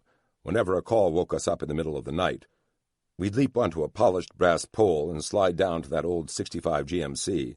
He'd drive, I'd ride shotgun. Those were glorious days, full of adrenaline rushes and lots of excitement. Fred shakes his head sadly. I don't understand it. Every time you and I drop a line in the Potomac, there isn't a fish for miles. Whenever I go out by myself, I catch the limit. You must scare the fish away. You know, it's been a long time since we've gone fishing together. That is true. We need to do something about that. I detect a tone of regret in his voice. He's probably struggling with the same things I am right now. Neither of us is big on sharing a whole lot of emotion. In the past, we've just jawed about work, our cases, and the rescue squad. We don't do heavy. We don't do philosophical. Back when I was a cop, I used to swing by Brant Place after my night shifts. Fred was working nights, too, and we'd take off together and go play golf at 6 in the morning. The local courses would let us in free. Sort of a thank-you perk to us for being in law enforcement. We haven't golfed together in over a year. I can't really talk about all the things going on in the office.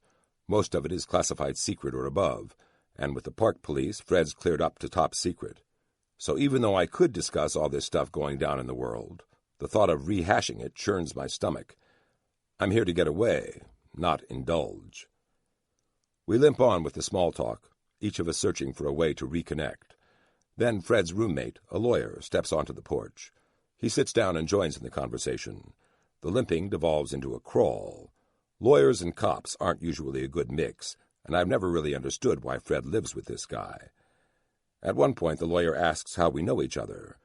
Out come the old rescue squad stories. Suddenly, the ice breaks. We enthrall our third wheel with tales from the firehouse.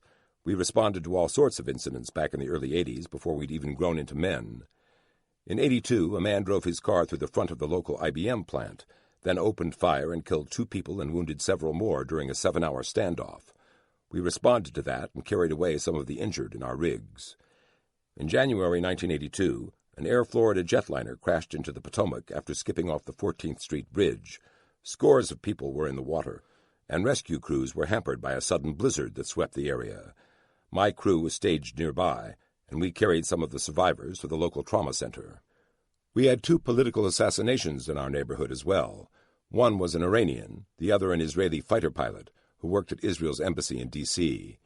In fact, I've been thinking that someday, now that I'm with the DSS, I'd like to reopen both cases. Our outfit responded to both incidents, though the hit on the Israeli took place in '73, 2 years before I joined the squad. I was at the station when the Iranian was killed. As I hear these old war stories again, they sound just like the chaos I'm dealing with at work right now, only on a micro level. The litany of accidents, violence, and mayhem. It didn't seem so overwhelming at the time. We rolled out of the station and never knew what to expect, but we were always in the moment. I guess it is all a matter of perspective. Maybe that's what I need right now. Just a little perspective.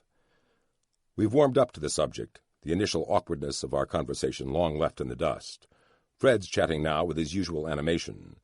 Quick swipes of his hand emphasize the points he makes. He likes to talk with his hands. It makes watching him very entertaining. He's a terrific raconteur. And then we come to the big one, the story we love to tell outsiders most of all. Fred looks at me and winks and says, "Twilight Zone." "Twilight Zone," I echo back. We've told this one so many times we're starting to sound like an old married couple. Yeah, that was unbelievable. "What happened?" the lawyer roommate asks. He needn't have bothered. Once we get rolling on this road, the whole thing comes out in all its spooky splendor. "Never seen anything like it. Never hope to again," I add. We were out in Rescue 18, the old GMC squad truck. I was driving, Fred begins. I cut in. Fred needed the hours behind the wheel. I was the truck trainer. We were just driving around late one Friday night. Funny how that worked out, isn't it? Fred asks. Makes me want to believe in fate.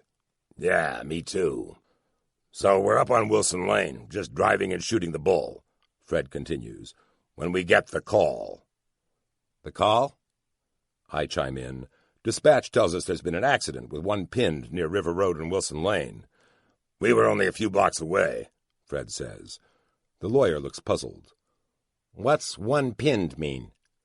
Somebody stuck in the car. Anyway, I'm talking now. I radio in and say, Rescue 18 copy and en route. Flip on the sirens and we start using the air horn to clear cars out of our way. God, I'd forgotten that thing, Fred interjects as he polishes off the last drops of his long neck. Pull a cable and it rocked your world. That air horn was something else. I cut in. We get to the scene in minutes. Both of us jump out of the truck. Creepy vibe. Fred's now really animated. One hand sweeps across his chest as he says, Fog hugging the ground. Dark. Looked like a Twilight Zone episode. Yeah, and dead quiet, too. 1 minute we're blazing away with lights, sirens, and the air horn. The next minute, nothing. Total silence. Creepy, all right. The lawyer is rigid. We have him hooked. Fred plays to our one-man audience, building the drama. We look around and find this little Honda sedan upside down in a gully off the right side of the road. I explain. The driver had hit a pole and slid off the embankment, flipped over, landed at the bottom of the gully on its back, wheels still turning, broken glass everywhere. Antifreeze was pouring out of the radiator, and we saw smoke. I ran back to the truck and called HQ. Rescue 18 on the scene with a rollover. I followed Fred back to the truck. Suddenly we hear something that breaks the silence. Fred pauses for effect. The lawyer comes out of his seat. What? What? We both smile and simultaneously say, Stairway to Heaven. What? Stairway to Heaven. You know, Fred says, that old Zeppelin song. You're kidding. No, I say. It was coming from the car's radio. Only sound we could hear. Fred and I just stared at each other, chills running up and down our spines. You got that right, brother. We couldn't even move for a second or two. The music was so surreal. Then, in the distance, we heard more sirens coming to us. We both climbed down into the gully to see what we can do. Cars beat to hell, smashed, totaled. Inside, there's the driver. He's totaled, too. He was just a kid, our age at the time. About 19, I interject. Yeah, 19. Drunk driver. Threw his life away. Fred says with a bitter smile. Dead on the scene. Nothing we could do for him. Blood everywhere inside the car. Even on the radio. But it still worked. It sure did. And there we stood at the bottom of this gully. Dead kid, smell of booze and blood in the air. Listening to Stairway to Heaven. Totally surreal, I manage. Hearing Fred tell the story again brings me right back there to the fog. That was a horrible scene. In our old life with the rescue squad, we saw a lot of ugly things. I didn't used to think it got to me, but now I think maybe it affected me a lot deep down. I never got jaded enough to get used to such sights. Perhaps this is why I am so moved by the files in the dead bodies cabinets. I can relate, and I don't need a vivid imagination to envision the horrors that befell those innocent victims in Beirut. The evening rolls on unfettered by stilted small talk. The gates are open and the stories pour out.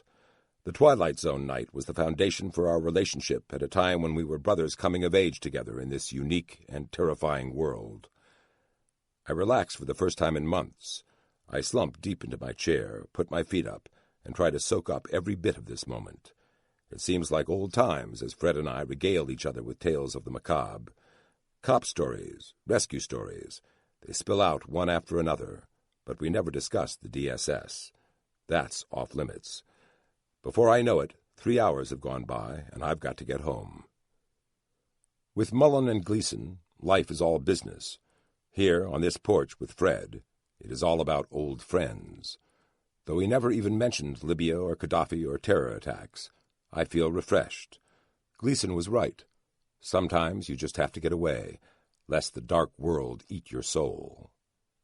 Brant Place is my defense against that. "Hey, Burton," Fred calls as I walk through his yard toward the street. I stop and turn. "Don't be a stranger, okay?" Don't worry about that. Later that night, the phone rings me out of the first sound sleep I've had in weeks. Chapter 6. No Space Between Black and White. April 4th, 1986. The bodies fell out of the sky and plummeted into a shepherd's field. A Greek peasant, minding his flock of sheep, discovered them battered and smashed almost beyond recognition. Before this horrible day, the trio had been a family, one grandmother, one daughter, one infant granddaughter. These were terror's latest targets.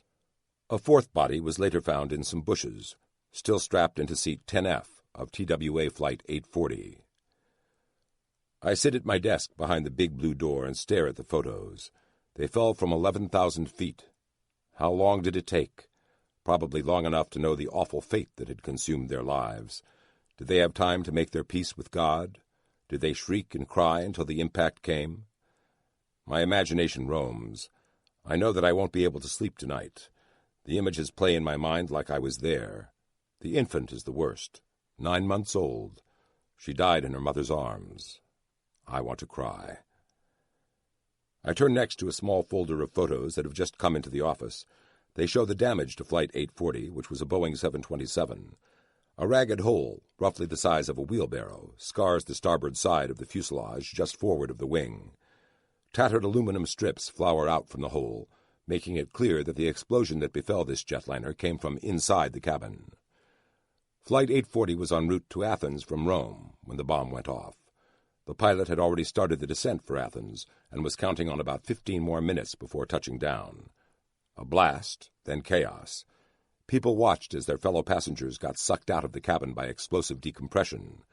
According to the press accounts of the attack, the cabin filled with smoke and swirling debris, which the slipstream whipped around the surviving passengers with such force that several received gashes and cuts. A stewardess handed out linen napkins to the wounded, who used them to staunch the bleeding while the captain told everyone to remain calm.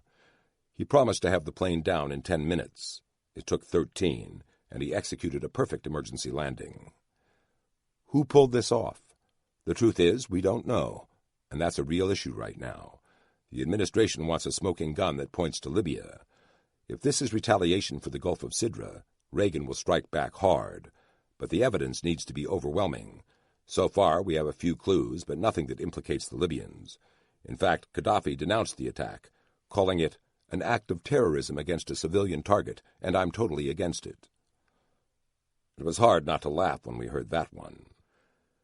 On the day of the attack, the press in Beirut reported they'd been given a handwritten statement from a group called the Ezzedine Qassam Unit of the Arab Revolutionary Cells. Qassam was a Palestinian cleric who led a revolt against the British in 1935 and subsequently died in the fighting. The Arab Revolutionary Cells is a front name used by Abu Nidal's organization. A few days before this attack, it took credit for kidnapping 2 academics in West Beirut, Lee Douglas, a British professor of political science, and Philip Padfield, the director of the Language Center at American University of Beirut. The communiqué, if we could get the original, might reveal some further details. The handwriting and verbiage can be analyzed, and we might be able to connect Flight 840 more directly to Abu Nidal. In this case, however, trying to pry loose the original from the media outlet in Beirut may just prove impossible. The press is not fond of us over there. We are forced to rely on the Greeks, who do not have a very robust intelligence service. Nor do they have a first-rate counter-terror group that can investigate Flight 840 as well as we can. We offered to assist. They froze us out. The Greeks don't like us much, and they've stonewalled our efforts to assist in the investigation. It is terribly frustrating, but the root of this ill will goes back 11 years, to the 1975 assassination of the CIA's Athens station chief, Richard Welch. A radical Greek group called 17 November executed the hit, and the subsequent investigation led to very bad blood between the U.S. and Greek authorities. A Colt .45 pistol was used in that assassination, and in the years to come, the same weapon was used in numerous assassinations and assaults. Earlier today, the Greeks did provide us with some details of what they found in the Flight 840 investigation, but there's little more there than what's already been reported in the news. Seat 10F had been occupied earlier by a woman named May Mansour, sometimes known as alias May Mansour. She's a Lebanese radical with ties to various terror groups. She's been associated with Abu Nidal in the past, as well as the Palestinian terror group 15 May. She boarded the plane on the morning of April 2nd in Cairo. The 727 flew on to Athens, where Mansour exited the plane. According to the Greeks, she waited in the international lounge for 7 hours before taking a flight to Beirut. Meanwhile, the 727 flew to Rome, where it became Flight 840, then headed back for Athens. It was supposed to terminate in Cairo, but of course it never made it back there. Our own intelligence sources showed that Mansour flew from Beirut to Cairo a few days before the attack. She arrived late at the airport, and the Egyptians actually drove her out to the plane in a car so she wouldn't miss the flight. The Egyptians are adamant that she went through a thorough screening. Somehow, I doubt it was thorough enough. Her own movements that day are circumstantial evidence to her involvement. Yet, according to the media, she has denied all responsibility for the attack. I wish we could get a team in there to dissect what happened. What kind of bomb was it? How did it get past security? What security changes can we implement to ensure this never happens again? We don't know any of this. The truth is, we're lucky to even have these photographs spread out on my desk. The one sop the Greeks threw to us was to ask for the Federal Aviation Administration's assistance. The FAA sent one of their best investigators to Athens, and he snapped these images of the 727. Gleason asked me to open a CT file on the attack. It is a woefully thin folder right now. I pick up the regional security officer's report from Athens. It contains the names of the victims. Alberto Ospino, age 39, had taken 10F, a window seat, in Rome. How did fate pick this average Colombian American for this cruel end? Given the FAA's photographs, the bomb must have exploded directly beneath him, probably at his feet. As the blast tore the fuselage open, the sudden decompression sucked him out of the cabin along with Dimitra Stylianopoulou, age 58. She was the grandmother. As she spun out into the void beneath the starboard wing, her daughter, Maria Klug, clutching her infant, Dimitra, followed her. Falling. I've come full circle and cannot escape the image of how these innocents met death. The guilty must pay for this crime. Justice must be served. But if history is any judge, the forces of terror will likely escape their punishment. It is remarkably difficult to catch any of these killers. They have too many safe havens, too many places to hide, and too many countries that protect them. In the meantime, a few miles up the road in Annapolis, Warren Klug, a grieving husband, father, and son-in-law, awaits the return of his shattered family. I cannot bring back the dead. I cannot balm the grief of those who survive such attacks. But here at Foggy Bottom, I swear that I will do everything in my power to see that these killers pay. Vengeance and justice are one and the same in this case. With terrorism, there is never any gray. The visions I have of the Klug's family fate will always remind me of that. Falling. There will be no sleep tonight.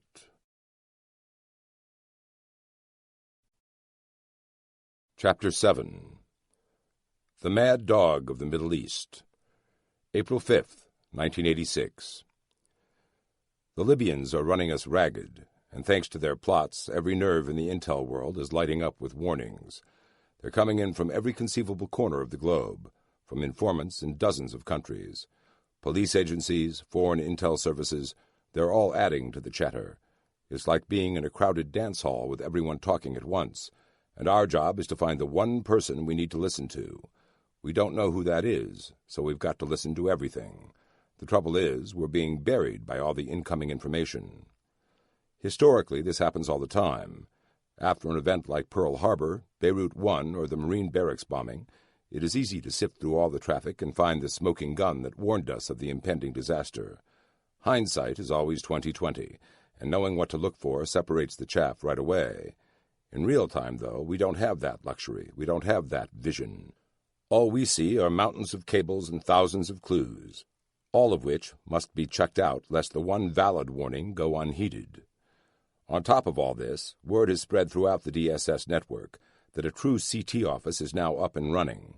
Agents have been sending us all sorts of stuff beyond the usual intel: shell casings, bomb fragments, plastic explosives, timing devices, and photographs have been piling up, sent from embassies all over the world. The office behind the big blue door is starting to look like an evidence locker. We shuttle this stuff over to the FBI and the Bureau of Alcohol, Tobacco, and Firearms, ATF, labs for analysis, and writing hurt on it all is taking more and more of our day. The phone rings. I pick it up. "Burton," I answer. "Yeah, this is Wyatt at Foghorn," comes the response. I reach for my code card. Turns out I don't need it. "We've had an attack in Berlin." "I'm on my way." I grab my car keys and rush out to my Jetta. 10 minutes later, I'm hurrying through the hallways at Foggy Bottom, my stomach in knots. Something bad has happened again. What did we miss? We missed a big one. At 01:49 this morning, a bomb blew up a German disco in West Berlin. Casualties are catastrophic. The situation is chaotic. The Bundeskriminalamt, the German Federal Police, otherwise known as the BKA, is already sifting through the rubble. Gleason tells me to get over to the German embassy and find out what they know. Before I leave, I open a counter-terror case. CT03 0486 235 0011. CT, of course, means counter-terror. 03 denotes a bombing. The second series of numbers gives us the month and year. The next set is the country code where the incident took place. And the last set of numbers is the total number of bombing investigations opened so far this year. It has been a busy 4 months. The West Germans are all over this, and the decision's been made to let them take the lead in the investigation. The BKA is the German equivalent of the FBI. These federal cops have an outstanding reputation and rank as one of the world's best law enforcement agencies. The investigation is in good hands. When I reach the embassy, I'm ushered into the office of the staff's BKA liaison agent. He proves to be exceptionally helpful. The attack hit a popular nightclub called La Belle Discothèque in the Schöneberg district of West Berlin. It is a well-known hangout for American GIs assigned to the Berlin Brigade, who in their off-duty hours want to enjoy a little of Berlin's celebrated nightlife.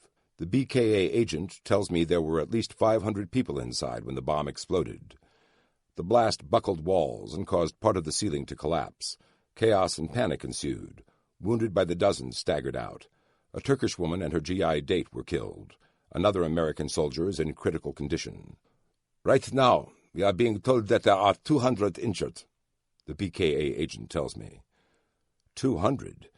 I wonder how many of them are American soldiers. My mind flashes back to the barracks bombing in Beirut. 241 Marines dead. Could this be as bad? "The American wounded are being transported to military hospitals at Landstuhl and Wiesbaden."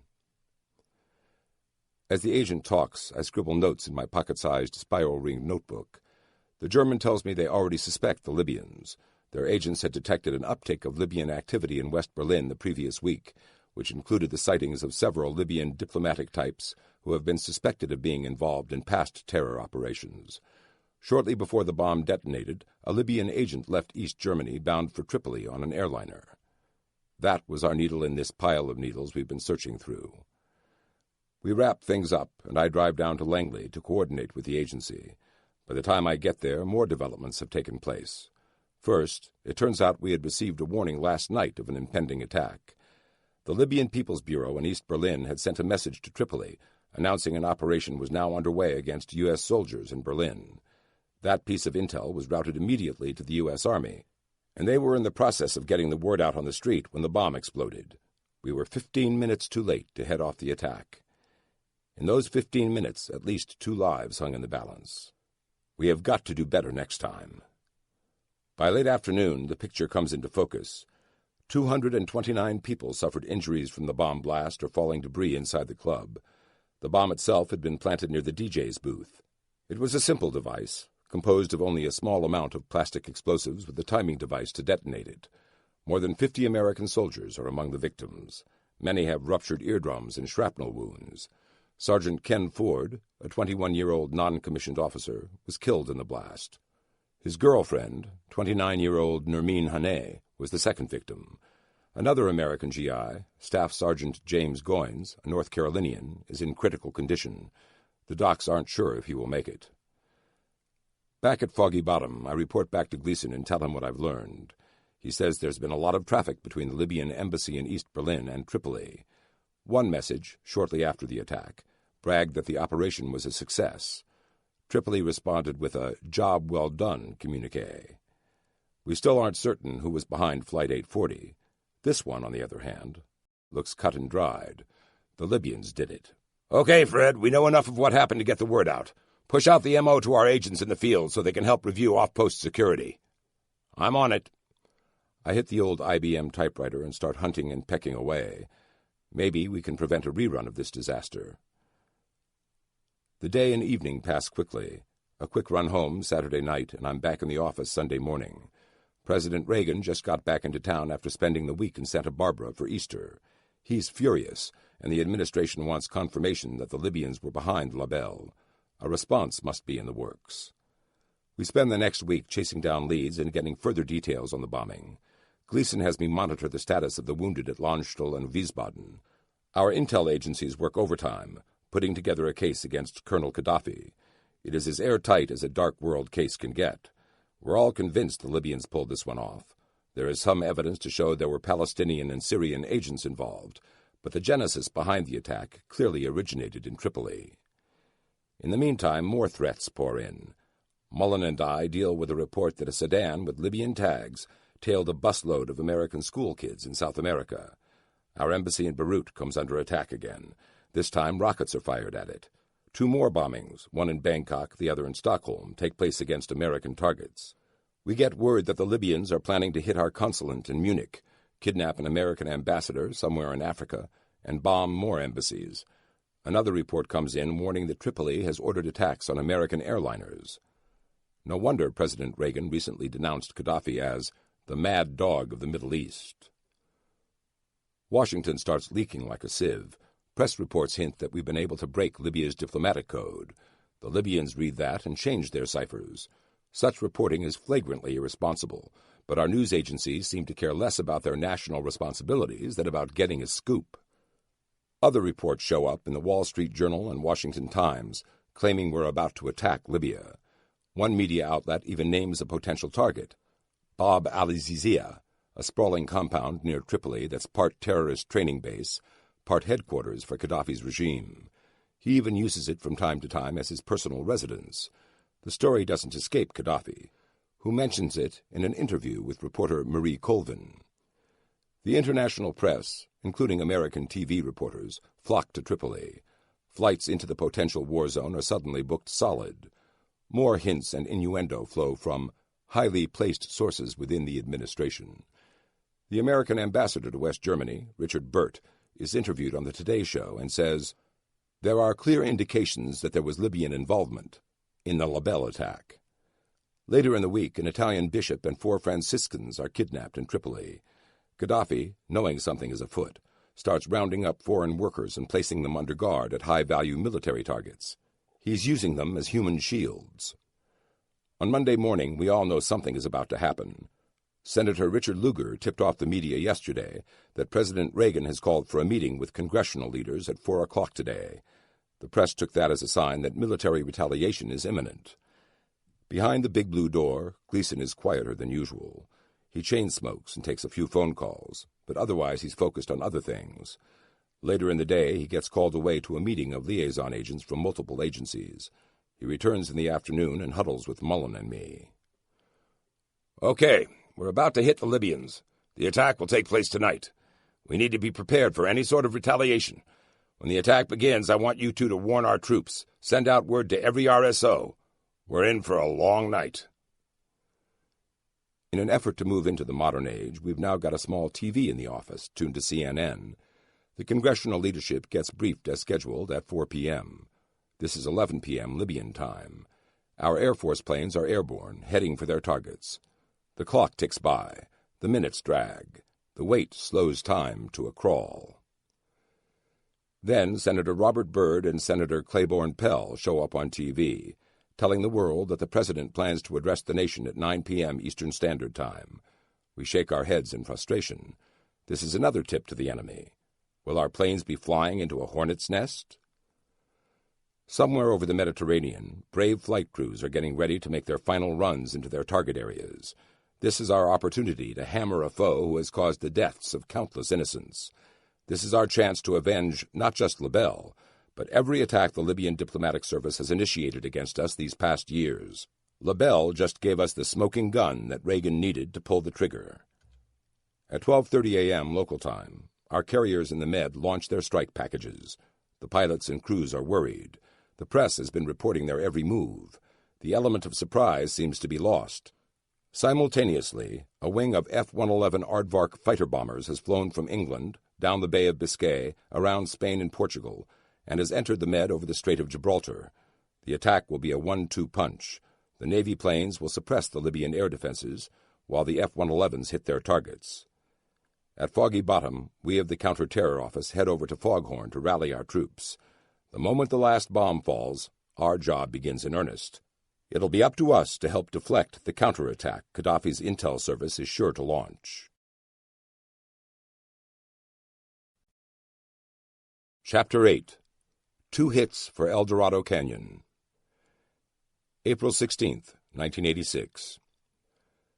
Thanks to modern media and communications, we have a real-time report of the attacks around Tripoli. NBC Nightly News has a man on the scene with Steve Delaney, who phones in a live report and even sticks his receiver out his hotel window, so those of us at home can hear the roar of anti-aircraft fire. By dawn, Operation El Dorado Canyon is over. The 11-minute attack transforms much of Gaddafi's compound at Al-Azizia into smoking rubble. So is the French embassy in Tripoli, which we accidentally hit with a bomb. One F-111 is missing. Everyone else is down safely, which is amazing given our press leaks and a subsequent report that shows the Italians and Maltese tipped off the Libyans after our carrier plane showed up on their radar systems. Nothing like having allies in this war against terror. Now we have to await a response. Much of the world is furious at our attack. The French, Italians, and most of the British see the operation as reckless military adventurism. In the Middle East and North Africa, there are protests in the streets of most major Arab cities. Our embassy in Khartoum just reported in, painting a picture of large-scale mobs chanting anti-American slogans. Several hundred tried to storm the embassy, and they would have succeeded had it not been for tear gas firing local Sudanese police. They drove off the attackers, but now everyone is worried about a repeat of the 79 embassy takeover in Tehran, or the attack on our embassy in Pakistan, where one of our Marines was shot and killed. A little after 3 p.m., a flash cable arrives from Khartoum. One of our embassy staff members has been shot. Gleason gives me the case. There's not much to tell at first. William J. Calkins, a 33-year-old former Navy communications specialist, was on his way home for the night. He left the embassy just before 10 p.m. local time. Not far from his house, some locals found him unconscious and bleeding profusely, still strapped into his government vehicle. They rushed him to a nearby hospital, where he underwent emergency surgery. Someone, or some group of someones, had shot him in the head. This is going to be a tough case. The Sudanese hate us, and Khartoum is a playground for terrorists. It is a city on the edge of anarchy, sort of a Beirut light. All the chaos, with a third fewer murders. The local police hardly function, and trying to get physical evidence from the scene to our FBI lab will be futile. I begin working with the RSO at the embassy in Khartoum. Together, we managed to build a basic sketch of the attack. Bill Calkins worked erratic hours. He's the communication or commo guy there on the ground in Sudan, and this requires him to handle all the flash traffic, NIACT cables, and other messages that must be sent out. As a result, he tended to work until odd hours of the night. He worked late on April 16th. On his way home, somebody shot him. Now he's clinging to life in a Sudanese hospital. If he survives, he'll be flown to Germany for further treatment. Was this just a random act of violence in a third-world pit of mayhem? Or was this a deliberate hit? We're not sure.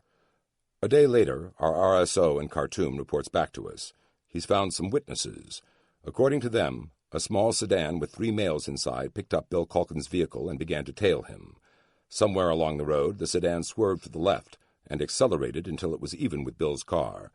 2 men opened fire with pistols while the third drove. As Bill slumped over, bleeding from a bullet wound to the left side of his head, the hit team vanished into the night. We have only one piece of forensic evidence to go on. The Sudanese police turned over a few shell casings. Our RSO in Khartoum promises to send those to us via overnight DHL right away. This may just be the opening blow in Sudan. Another cable comes in from Khartoum with potentially dire news. The Sudanese Prime Minister declared he'd provide material and human assistance to combat barbaric American aggression. Given this development, the earlier mob at the embassy gates, and the hit on Calkins, the decision is made to evacuate all non-essential embassy personnel from Khartoum. Altogether, with relief agency workers and regular staff, there are about 500 Americans at the embassy. Plans are made to fly most of them out on a charter flight to Kenya. As I work the Calkins case, more bad news flows into Foghorn. In Beirut, the bodies of 3 hostages, including our 2 academics, are found on April 17th. This is clear retaliation for the bombing of Tripoli. A note with the bodies claimed as much. Later that afternoon, the British discover a plot to blow up an El Al jetliner departing from London. The next day, a letter bomb arrives in the British House of Commons, addressed to a member of Margaret Thatcher's cabinet. At the end of the week, a bomb squad in Istanbul defuses a device placed at the entrance of an American bank. The Turks also thwart another potential disaster when they catch 2 Libyans carrying a bag full of grenades, which they confessed they were going to throw into an American military wedding party. Khartoum reports in at week's end. Most of the non-essential personnel are now in Kenya. Meanwhile, a few more details have emerged on the Calkins hit. First, he was shot in a residential neighborhood, not far from the Libyan People's Bureau. The 2 gunmen fired 5 times. Calkins will live, but right now he's blind, unable to speak, and partially paralyzed on his right side. Were the Libyans involved? There's just not enough evidence to point one way or the other yet, although we did receive a report that Saeed Rashid was seen in the city and left just after the attack.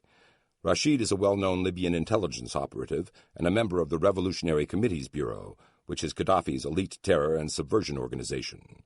Rashid has been linked to numerous assassination attempts and an attempted bombing of a Pan Am airliner in December 1983, and he was last seen in Berlin around the time of the La Belle Discothèque operation. Is he orchestrating these attacks? It certainly couldn't be proven in a court of law, but right now it looks pretty suspicious. We must keep a closer eye on him. I sent a message to our RSO in Khartoum, asking him to get the Sudanese to send us the passenger manifests for outbound flights to Tripoli in the days following the attack. The RSO is not optimistic he can get those, but he gives it a shot. The Sudanese turn him down cold. They aren't going to help us much beyond what they've already done. 10 days after the Tripoli attack, we get hit again. This time, we receive a flash cable from our embassy in Sana'a, Yemen. It is another attempted hit on one of our diplomats. Gleason tells me to find out what happened.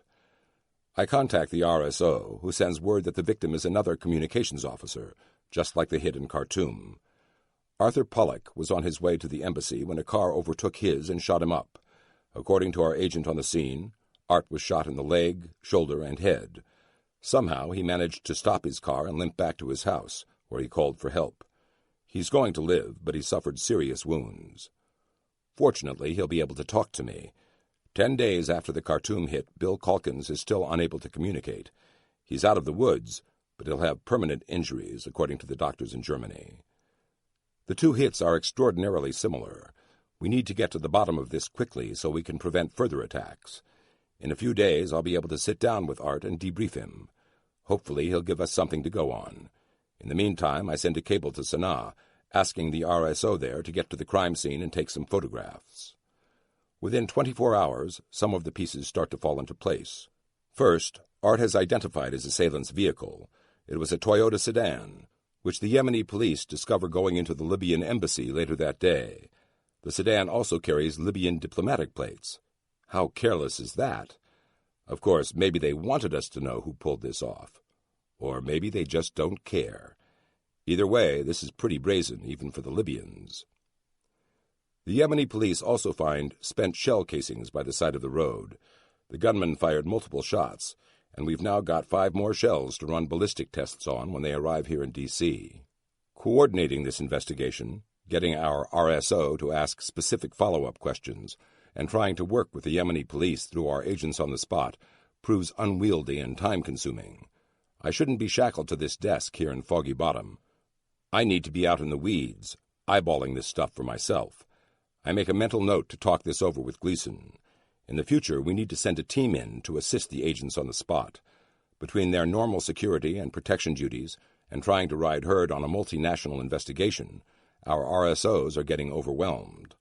For now, I'll work from here, gathering the pieces so we can study the big picture. By the end of the month, we've got more details from both attacks. In Khartoum, it looks like a Libyan surrogate terror group known as the Sudanese Revolutionary Guard pulled off the hit on Calkins. Our agent in Khartoum interviewed witnesses who saw the attack, and they gave a description of one of the gunmen that matched a known SRG operative. The chance of catching these guys is remote. The Sudanese government has no interest in going after the SRG, especially on behalf of the United States. They're supporting the Libyans, and a few days ago recalled their ambassador from Washington. In Yemen, we've got more details, thanks to the local police, who are British-trained. The real break comes, though, when I'm able to sit down with Art Pollock. Still bandaged up, he proves to be an outstanding witness to his own attack. Fred, I sensed something was wrong. There was this car behind me, and it seemed to be following too close, Art tells me. It was a sedan with 3 people inside. Something just didn't seem right, you know?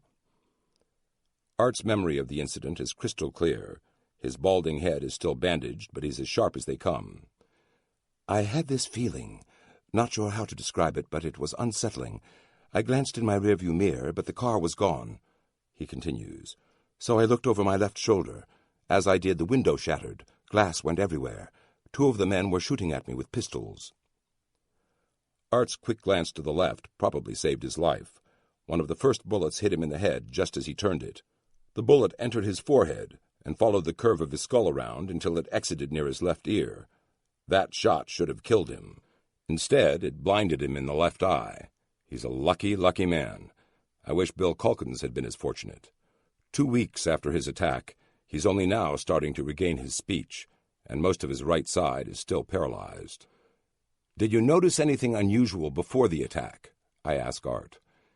He thinks about it for a minute, then replies, "You know, a few days before, I saw a car parked in our neighborhood. I'd never seen it before, and it stuck out in my mind. Do you think they were watching me?" "Possibly. This is a critical piece of the puzzle. If this is connected, it means the terrorists have been watching our diplomats. Worse, they know where they live." I arrange for Art to work with an identikit, which is sort of like a flat plastic Mr. Potato Head, with which we can build a composite image of the suspects. It comes complete with hairstyles and colors, mustaches, facial shapes, everything an investigator needs to recreate a victim's memory of his assailant. When we're done, each of the 3 men in the car have olive complexions and black curly hair. Next, I sit Art down with an FBI sketch artist. When the sketches are done, I take them and start comparing them to photographs of known Libyan diplomats and intelligence agents. We get a match. The Libyans had an agent from their embassy in the car when they hit Art Pollock. In Sana'a, a Yemeni police captain has taken a personal interest in the attack. He's prosecuted his investigation with vigor, and he sends word back to us via our RSO at the embassy that he's come up with the names of the 2 other men in the vehicle. Both are local thugs, almost certainly recruited for a one-time job by the Libyan operative. Not long after this revelation, the first batch of evidence arrives at Foggy Bottom. Crime scene photos, photos of the 2 cars involved, mugshots of the local thugs, all have been neatly packaged for us, along with the shell casings. Not surprisingly, they're 9mm pistol shells, just like the ones recovered in Khartoum. I first take them over to the FBI, as I want to have the lab there run a comparison on the casings. Could they have been fired from the same weapons? It would be a nice tie between the 2 hits. The FBI, however, decides it has better things to do with its time. These attacks happened overseas, and though I beg and plead for priority, the casings are dumped at the bottom of their to-do list. Frustrated, I take them to the ATF, hoping that they will prove more cooperative. They do, and I make a mental note to cultivate a tight relationship with the ATF folks. I know that connection will come in handy in the future. A few more meetings with Art brings in a bit more granular detail. By early May, I've got a pretty good picture of the 2 attacks. First, they used the same modus operandi in both hits. It is simple and effective. catch a lone diplomat between the embassy and his residence where he's most vulnerable, then hit him with a drive-by shooting and leave him for dead. The method is not tactically elegant by any stretch of the imagination. It is brutal and thuggish, which is how Libyan intelligence operates. It worked, too. But there are some things about both cases that trouble me deeply. First, why did they hit 2 communications officers? Were they just in the wrong place at the wrong time? Did the Libyans plant their hit teams along known routes used by diplomatic personnel, then hit the first embassy staffer to come along? How would they identify them as American diplomats? The license plates. I check.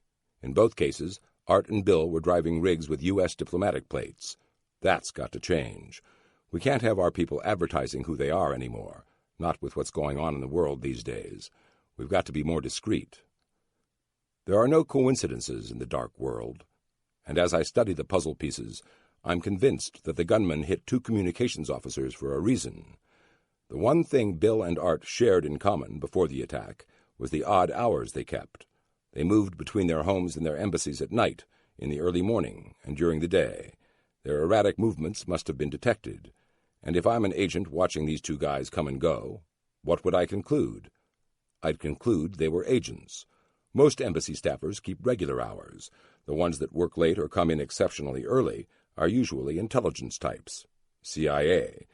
Did the Libyans think they were striking at 2 CIA agents? That might be the commonality in both attacks. If so, they forgot about the commo guys and their need to deal with message traffic 24/7. But there is a larger issue here. Peel back the onion a bit more, and another question pops out. How did they know Art and Bill kept odd hours? They must have been watching the embassy, noting the comings and goings of each vehicle and each staffer. That requires patience and professionalism to pull off. What's worse, if Art's suspicions about the car and his neighborhood are true, the terrorists knew where he lived. They'd followed him home in the past. They'd observed his movements. They knew where to find him. It is clear to us at Foggy Bottom that the Libyans pulled off both hits. These are acts of retaliation against us for the April 15th bombing of Tripoli. Yet all of this surveillance has obviously taken time to do.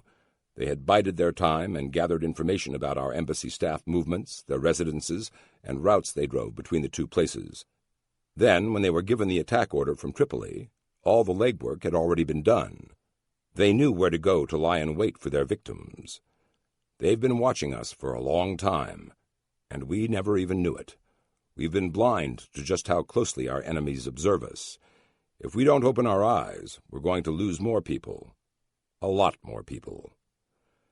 Again, we're playing catch-up here, always chasing the attackers. There's got to be a way to get out in front of them and stay out there. Right now, we're 2 steps behind and always reactive.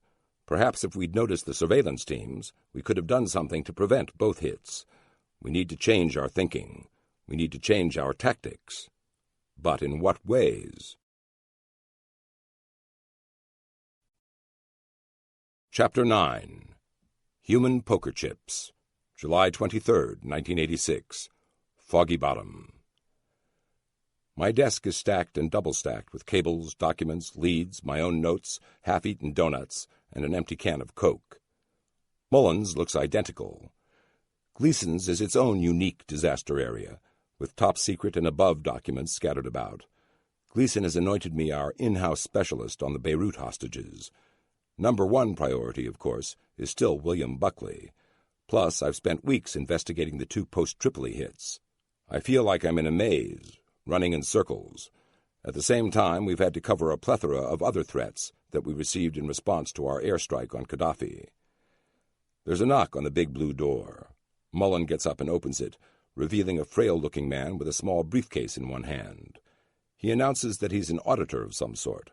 I don't quite catch what he says. I'm just trying to keep my head down, working through my leads pile.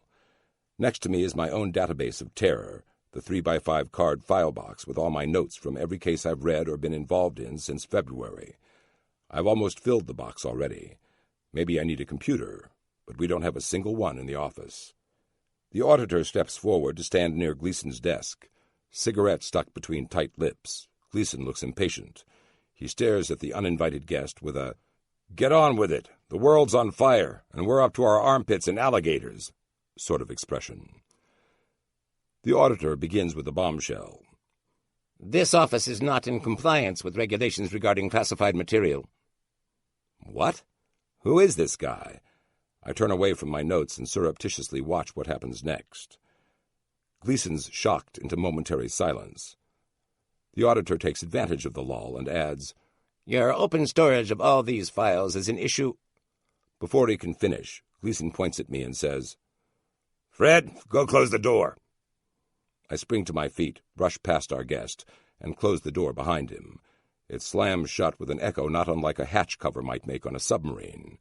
We're sealed from the rest of the State Department now, down in our own little basement bathysphere. It instantly makes the auditor uncomfortable. I wonder if he's claustrophobic. Gleason takes a long drag on his cigarette as he eyeballs the little man. This sort of silent scrutiny is not something the auditor's experienced, and I can tell by his body language he's well beyond his comfort level. His shoulders hunch up and his eyes wander away from Steve's. Several seconds pass before Gleason plucks his cigarette from his lips, exhales angrily, and barks, Look, I got no idea who the hell you are, but you're not even cleared to be in here. So get out now before I tell these 2 agents here to take you into custody. Silence. Our visitor sags and takes a step backward. Fear registers on his face. He obviously realizes that Gleason is dead serious. If he's not out of here, I have no doubt the next order we get will be to take him down. Mr. Auditor knows it too. Perhaps Gleason's reputation has preceded him. All over Foggy Bottom, people have learned not to mess with Steve Gleason. He plays hardball. The auditor nods suddenly and bolts for the door. Mullen laughs out loud at his hasty retreat. I bet he just about crapped his pants. I can't help laughing either. It is a classic Steve Gleason moment. What's our fearless leader's reaction? Nothing. He's back to work, as if he'd never booted the geek out of our office. A couple of minutes pass, and he tosses me a cable. Incoming flamer from Beirut, he mutters. I study the cable, marked Eyes Only for DSS/CT Gleason. It is actually a DSS channel message, not a cable, which means it is routed only through our office. Gleason stretches over and plants a yellow sticky note onto it. As he does, he orders, We need to report this to the NSC. They need to factor it into the mix. Whatever the mix is, I'm totally in the dark here, and obviously I don't have a need to know. One thing about Gleason, he does not have loose lips. A few weeks back, during a meeting with the DSS director, Clark Dittmer, Gleason stunned me speechless when Mr. Dittmer asked Gleason a specific question about one of our cases. You don't need to know that, sir, he answered. Mr. Dittmer is a man I greatly respect, and he's given us much leeway to get our job done. When we need it, he also sticks up for us and backs us to the hilt. I wasn't sure how he'd take Gleason's comment. He didn't even look annoyed. He nodded and told us to carry on. It was an incredible sign of trust, and it went a long way toward cementing our loyalty to him. So on this Wednesday morning, I don't even bother to ask what the National Security Council is up to. I take the message, as Gleason adds, Go down to Foghorn, Fred. Dial the number on the sticky note and read the message to the man who answers. Who am I reading this to? Who is going to answer? How do I know the person who needs to hear this will be the same one to pick up the phone? I've long since learned not to question an order from Steve Gleason. He once told me to go to the White House and deliver a briefing. I asked to whom, and his response was, You don't need to know that. They'll be waiting. I did it, and didn't have a clue whom I was talking to the entire time I was at 1600 Pennsylvania Avenue. I get up from my desk and walk over to Foghorn. Foghorn lies on the far side of a nearby hallway, behind a heavy gray door. It is our operations and communications center. When I enter the place, I'm struck as to just how futuristic it looks. The room is dominated by a long Star Trek-looking console, which is manned by 3 agents. They're busy answering phones, sorting through cable traffic, and monitoring various radio channels used by our DSS protective security details. From this console, the trio of agents can call in the cavalry if we ever get in trouble. And I mean cavalry.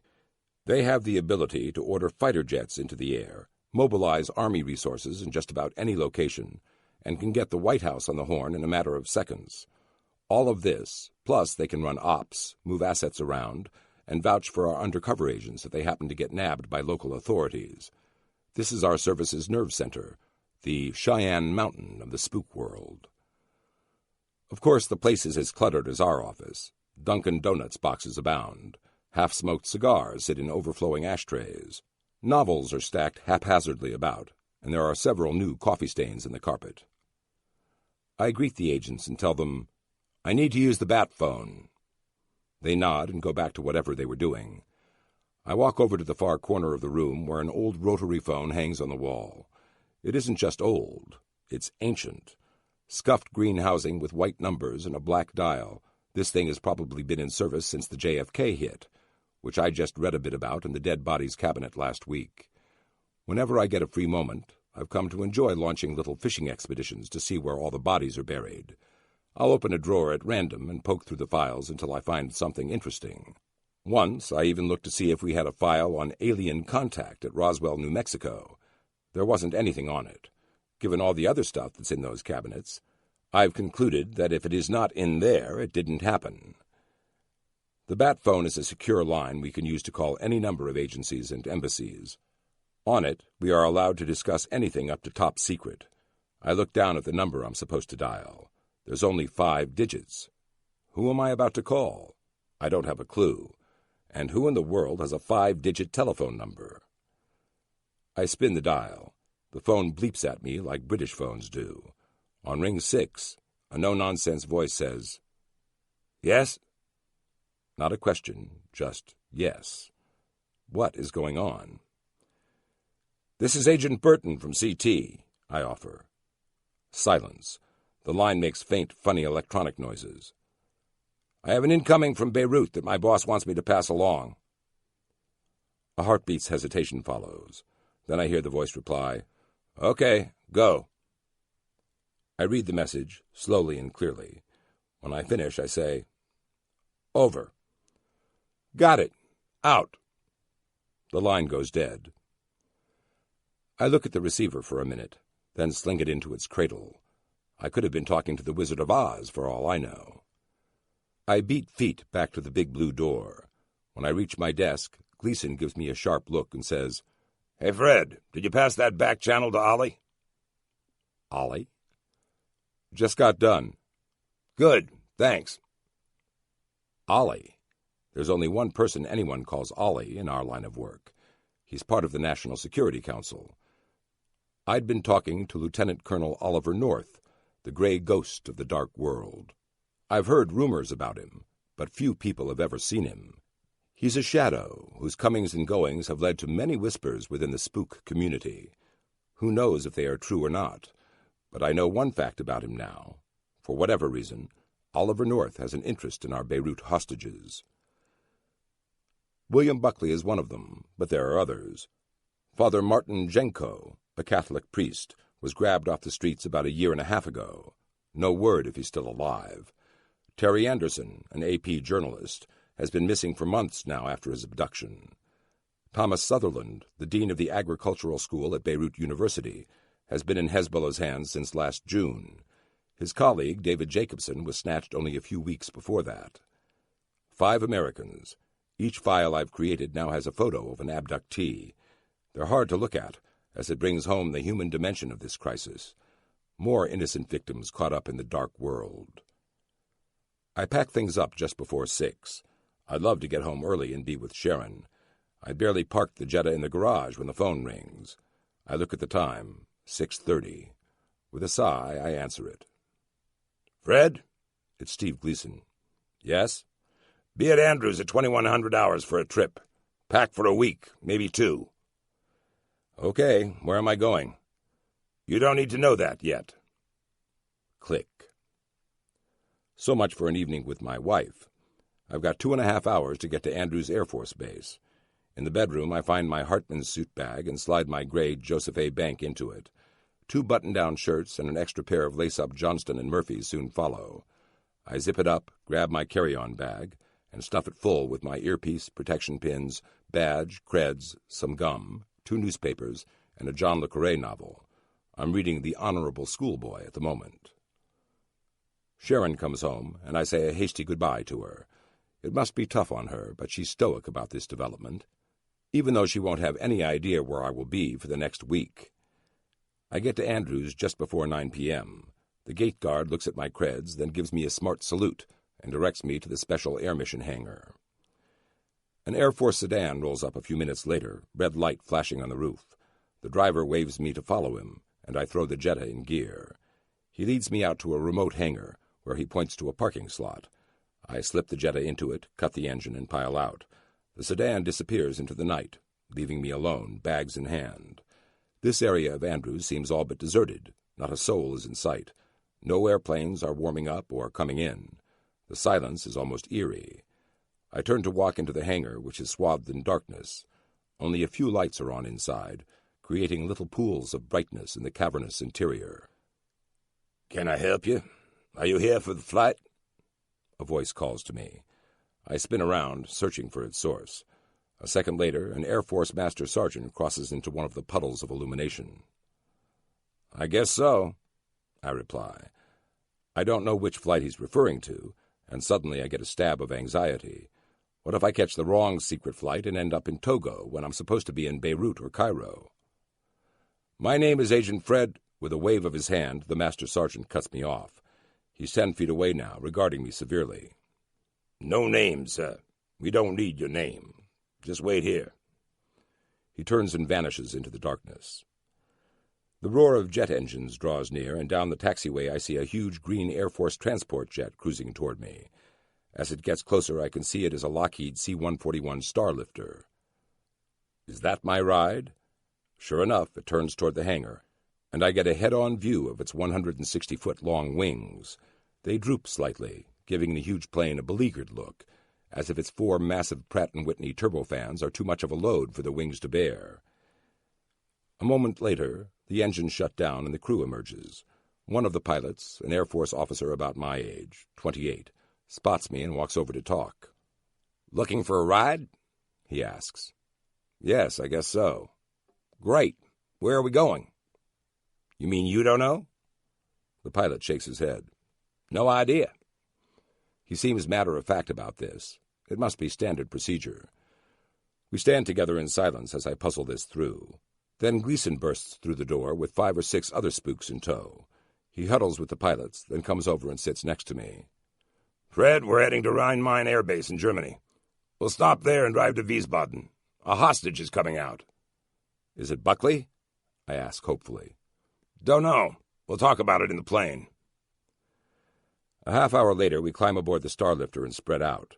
Gleason finds a spot with an empty seat between us. After takeoff, he opens his briefcase and withdraws a pile of file folders.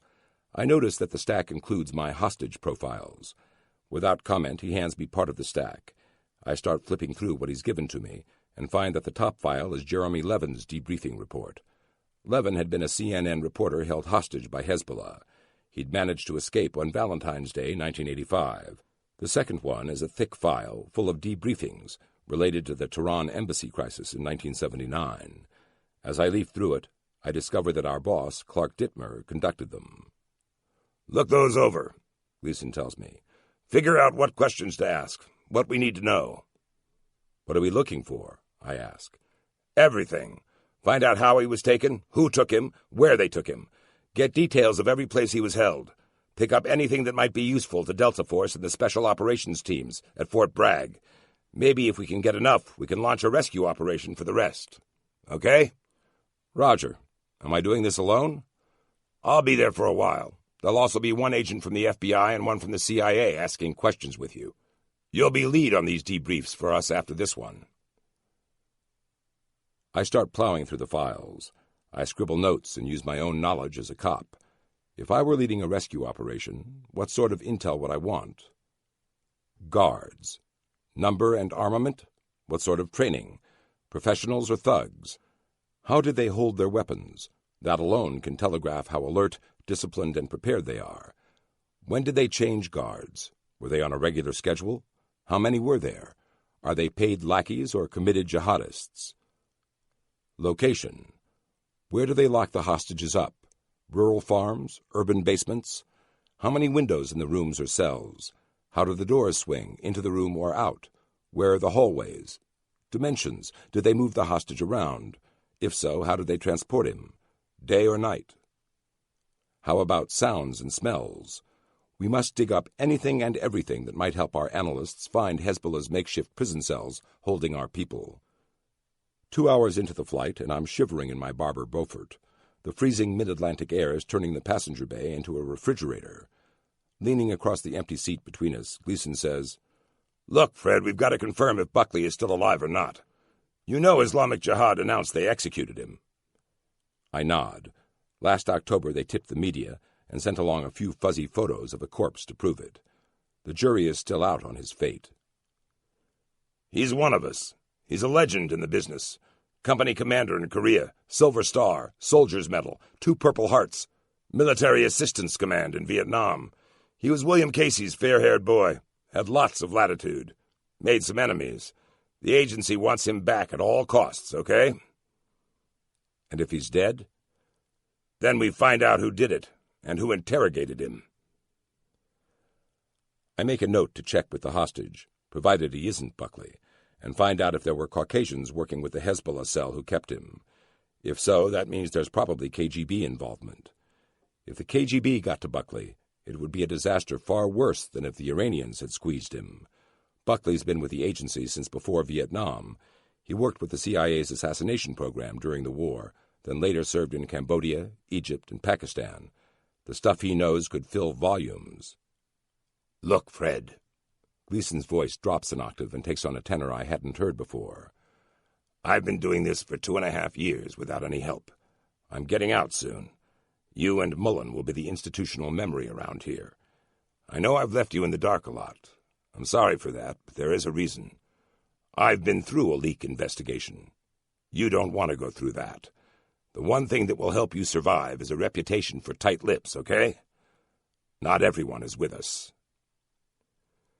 His words flash me back a few weeks. We'd been trying to get some information out of a bureaucrat upstairs, but the guy had been stonewalling us. Gleason sent me up to tell him if he didn't shake loose the stuff we needed, Gleason would file charges against him for withholding evidence. These little moments made me realize the essential truth of Steve Gleason.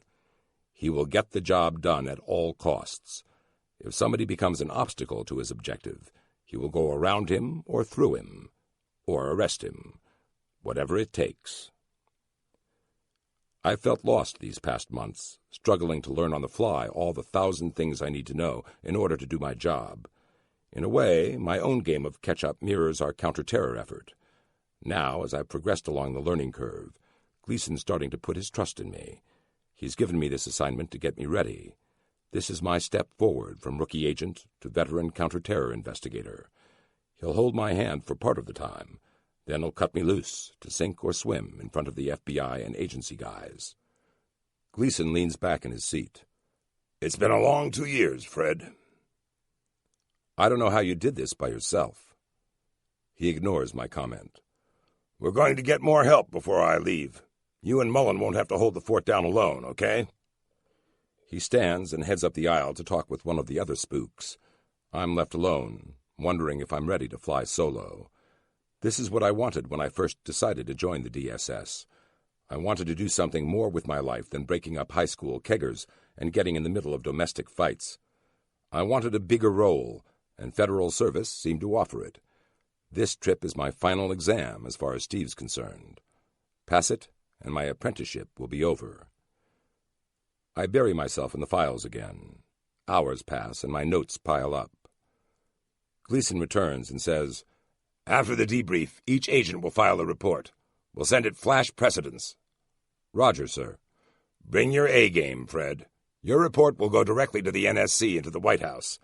The President is very interested." My report will be read by the President? Back when I was a cop, I was lucky if our watch commander read anything I wrote. I will be under a microscope, with all the pressure that entails. "I'll oversee things and run air cover for you with DC and the DOD, okay? That way you guys can focus on your job." "Thanks." "How do you feel?" "I'm ready." "Good. Get some sleep. We'll be landing in a few hours." Gleason slumps into his seat, and I turn to the window. There's nothing but black beyond the glass. The Atlantic, in the dead of night, is the darkest place on the planet. I find myself thinking about my father. He'd been in the army during World War II, serving as a military policeman in Western Europe. He saw the concentration camps, saw the worst of what humanity could do. He smelled the bodies, saw them stacked like cordwood. When the war ended, his MP unit guarded the Nazi leaders whom the Allies subsequently tried at Nuremberg. He stood in the courtroom, guarding the prisoners, as the Allied prosecutors revealed all the barbarity and cruelty of Hitler's Germany. Day after day, the testimony revealed just how far the descent into madness had gone. The sallow-faced bureaucrats sitting in the dock were among history's greatest mass murderers. Nobody shed a tear when they were hung. Years later, my dad's stories of his time in Germany filled me with indignation. His sense of right and wrong became my own. I learned through him that there is no space between black and white. There is only right and wrong. Take that first step down the wrong path, and it can lead only to evil. For me, my path through life has been a narrow one, defined by that sense of right and wrong. But in my world now, the justice my father witnessed at Nuremberg seems such a distant hope. Today, there are only victims with faint hope of seeing justice served on their tormentors. The 2 Libyan hits taught me that. Prevention is the best form of justice in this line of work. But how do you prevent such random, brutal acts? Maybe the Atlantic isn't the darkest place on Earth after all. Maybe that distinction goes to the human heart. Chapter 10. One More Gold Star. July 27th, 1986, Wiesbaden, Germany. U.S. Air Force Hospital. Staring out the hospital window at this ex-Luftwaffe base in Wiesbaden, our released hostage, Father Martin Jenko, answers our most pressing question. Buckley? William Buckley is dead. I don't want to believe those words. From the look on the FBI and CIA agents' faces, neither do they. Father Jenko sees the shock register on all of us and offers, He died of natural causes. More surprises. What? All 3 of us ask. Puzzled, he replies, I assumed you knew. Nobody answers. We just stare. I can't tell you much, Jenko explains. It happened right after they moved me. I'd been chained to a radiator for 6 months by myself. For some reason, they decided to put me with the other Americans in early June of '85. Father Jenko's voice is steady, but he looks weak from his ordeal. His eyes are ringed, his face is pallid, and his white General Ambrose Burnside-style beard is bushy and untamed. He came out of Syria on July 26th and was flown straight to us in Wiesbaden. He hasn't even had a chance to see his family yet. I understand about a dozen of his relatives have just flown in from the States, eager to welcome him back to civilization. I heard him calling out. He was hallucinating, ordering breakfast from the bathroom. I think he said, I'll have blueberry pancakes. He coughed all the time, and that got worse as he got weaker. David Jacobson and I pleaded with the guards to get him medical assistance. He pauses. His eyes are dry, but I can see he's in tremendous pain. He adjusts his wide goggle-style glasses before continuing. One night they dragged him past me. They told me he was going to the hospital, but I knew he was dead. And there it is. Father, I ask, was he tortured? Not to my knowledge, but I was only with him for a short time. All I can think of are the stars on the wall at Langley. Buckley's will be another anonymous edition. The man was a hero, a patriot. He fought in 2 wars and countless skirmishes in the dark world. He should not have died this way. We should not have let this happen. We're only 10 minutes into our debriefing with Father Jenko, and already the pages of questions related to Buckley have been made irrelevant by the news. I set them aside and rethink how to proceed. After he died, they brought in a Jewish doctor to examine us. They later killed him. Father Jenko's voice trails off. The hospital room we're in is suddenly deathly silent. The FBI agent asks, On the videotape you brought out, Jacobson says Buckley was executed. I haven't seen it yet, but Hezbollah gave Father Jenko a 7-minute-long tape of Jacobson. He apparently read from a script, and asked President Reagan to do more for their release.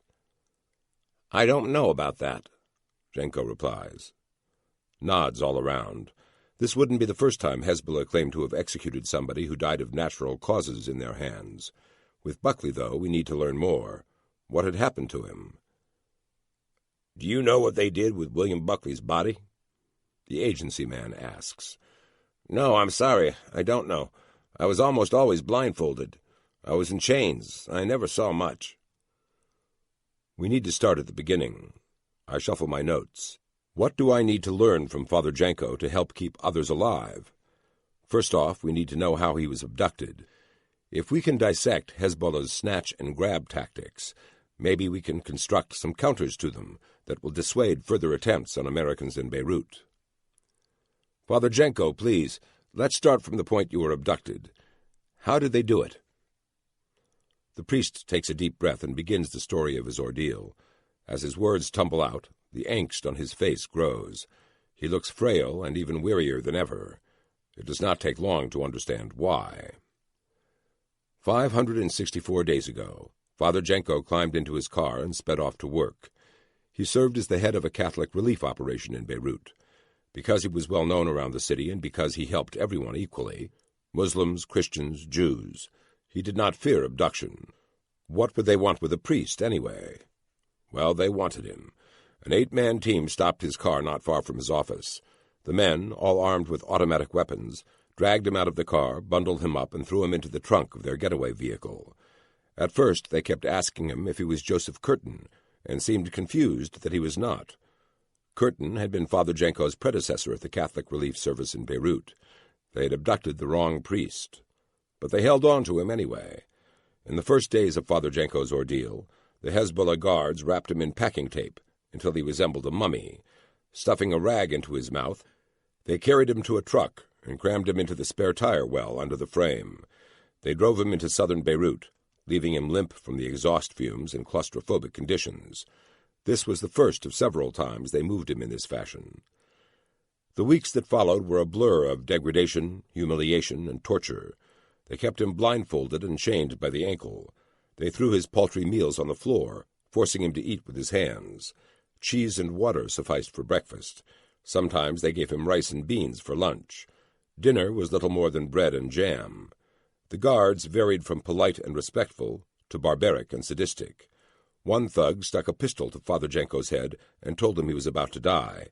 When he pulled the trigger, the hammer fell on an empty chamber. Other times they beat him, stood on his head, kicked him, and punched him. One guard got a kick out of kneeling on Father Jenko and putting all his weight on the priest's pancreas.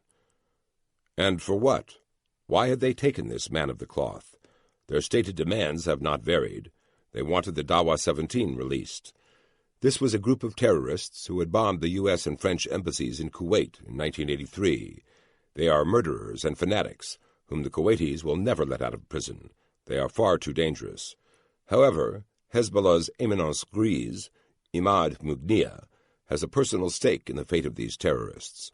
His brother-in-law and cousin, Mustafa Youssef Badreddin, is one of the Dawa 17. Mughniya is a shadowy figure who is either Hezbollah's security chief or the operations specialist, we're not sure which. He's also the group's main link to Iran's Ministry of Intelligence and Security, MOIS. Mughniya planned Beirut 1 and 2, orchestrated the Marine barracks bombing, and was the mastermind behind the hijacking of TWA Flight 847. No other terrorist leader has soaked his hands in so much American blood. Now he uses our citizens as nothing more than bargaining chips. Hezbollah, meaning Mughniya, has never wavered in their demand for the release of the Dawa 17, which makes me wonder why Father Jenko was set free. Is there a deeper motive for these abductions? For 6 months, Hezbollah kept Father Jenko locked up alone in a filthy cell, somewhere in southern Beirut. In June 1985, they again mummified him in packing tape, threw him into the spare tire well of another truck, and united him with the other American hostages. "You mean you were all kept in the same location?" I ask him. "The news surprises all of us. If they're in one place, we might be able to rescue them. If they were scattered all over the city and the Bekaa Valley, there's no way we'd be able to get them simultaneously." and any rescue attempt would surely bring severe repercussions to whomever we left behind. Father Jenko confirms this. Yes, we were kept together in stalls, makeshift cells. We were still chained and blindfolded. I developed an eye infection from the blindfolds. We get Father Jenko a glass of water. He takes a sip and continues. Several times they told me to dress in nice clothes they had given me. I was to be released. Then they'd laugh and say they were just kidding. The torment continued. Once, when one of the guards suspected the priest had caught a glimpse of his face, he was pinned against a door and brutally beaten. Such treatment demoralized each hostage. They could hear it when their fellow Americans endured a beating. All they could do was wonder when it would be their turn again. It wore away at their spirits. It wore away at their ability to hope. At Christmas time, Father Jenko tried to sing a Christmas carol. He managed only a few words before he broke down in tears. Another time, in February 1986, his captors gave him a letter from home. It was the first time he'd received one, and he opened it eagerly. But as he read every precious word over and over, he heard Thomas Sutherland weeping in the cell next to his. Thomas had not been given any mail, Father Jenko explains. It was so cruel to do that to him. The other hostages angrily gave their letters back to the guards to protest what they had done to Sutherland. Later that day, their captors relented and gave each hostage 3 letters from home. This sort of minor victory gave them strength. It sustained them. There were a few moments of humor. Once, when one of the guards asked if Father Jenko needed anything, the priest replied, "Yes, a taxicab." That elicited a few weary laughs. For the most part, each day became a struggle to survive, both psychologically and physically. For Father Jenko, his faith was his anchor in the storm. He fashioned a set of rosary beads from the loose strings of a potato sack. At times he focused on Philippians chapter 4, verse 5 and 6, and said those words of comfort over and over to himself. "The Lord is near. Dismiss all anxiety from your mind." The moves were the worst. Being bound up in packing tape and crammed into the spare tire wells of those well-worn trucks left him in cold terror. His heart, already weak from cardiovascular disease, was strained to the limit by each of these ordeals. At first he held fast to a button of Jesus Christ his captors let him keep. Unable to move inside the well, he prayed over the button as it lay in his tightly balled fist. It was his talisman, and through the choking carbon monoxide fumes, he would recite prayers and try to block out what his tormentors were doing to him. Later, he threw the button away. He and God had a conversation, and Father Jenko realized he didn't need any physical proof of his faith. He'd already lost almost everything else, including a cross given to him on his 25th anniversary of joining the priesthood. In the end, he discovered none of those small artifacts mattered. All he needed was faith itself. We turn the interview toward the guards. Father Jenko tells us that most of them were young Lebanese males, often barely out of their teens. All had been inundated with propaganda ever since they were kids. "What sort of propaganda?" I ask. "Messages of hate, Agent Burton. Messages of hate. I listened to some of it on a tape. It was terrible." Some of the guards were hired help, unable to find jobs in the chaos of Beirut. One of them had been an air conditioner repairman and just needed a way to pay the bills. He was one of the few kind ones, and would occasionally bring Father Jenko things his wife had baked. Others seemed fanatical or mentally ill, maybe both. None of them had much formal education, which Father Jenko seized on. He told them he would like to bring them to America, not to punish them, but to educate them. He was not vindictive. He wanted these young men to do something meaningful and productive with their lives. They ignored him. Once the guards tied a bundle of plastic explosives to him. Father Jenko tried to find peace in what he thought would be the last minute of his life. When nothing happened, his captors said the bomb was a dud. Another time, a guard stuck his finger in Father Jenko's mouth. As he peered at the priest's teeth, he saw his fillings. He thought the fillings were transmitters and accused him of being a CIA agent. It is clear that the hostages are not guarded by the first team. These guys are scrubs, nutcases and wannabes, whom Hezbollah hires or trusts to do little but babysit their human booty. Delta would slaughter them, if only we could find out where they are. That remains the problem. Fearing a rescue mission by the United States or Syria, The captors moved the hostages from location to location. Sometimes they were moved from one place to another in southern Beirut. Sometimes they were taken elsewhere, probably the Bekaa Valley. Several times Father Janko nearly lost all hope of freedom. At one point the guards told him he would be free soon. He started to believe again. Then they replaced the door on his cell. After they left, he peeked at it from under his blindfold and saw it was a rugged, heavy door. Right then he knew they were psychologically tormenting him again. A door like that could only mean he'd remain in his cell. He broke down and began to cry. Several nights ago things changed. The guards came in and wrapped him up in packing tape again, a sure sign of another move. This time, though, they drove out into the Lebanese night, pulled him from the vehicle, and cut off all the packing tape. One of the guards stuffed some money in his hand. When Father Janko asked what it was for, the guard replied, "A taxicab." He wandered through the darkness until a Syrian army patrol discovered him. Within hours he'd been whisked to Damascus and was put on a flight to Germany. I glance at my watch. We've been debriefing Father Janko for hours, and the poor man just needs to rest. Tomorrow we'll start teasing through the details, gleaning those little nuggets that we can use to do our jobs. In the meantime, I have to ask this brave and decent man one final question for the day.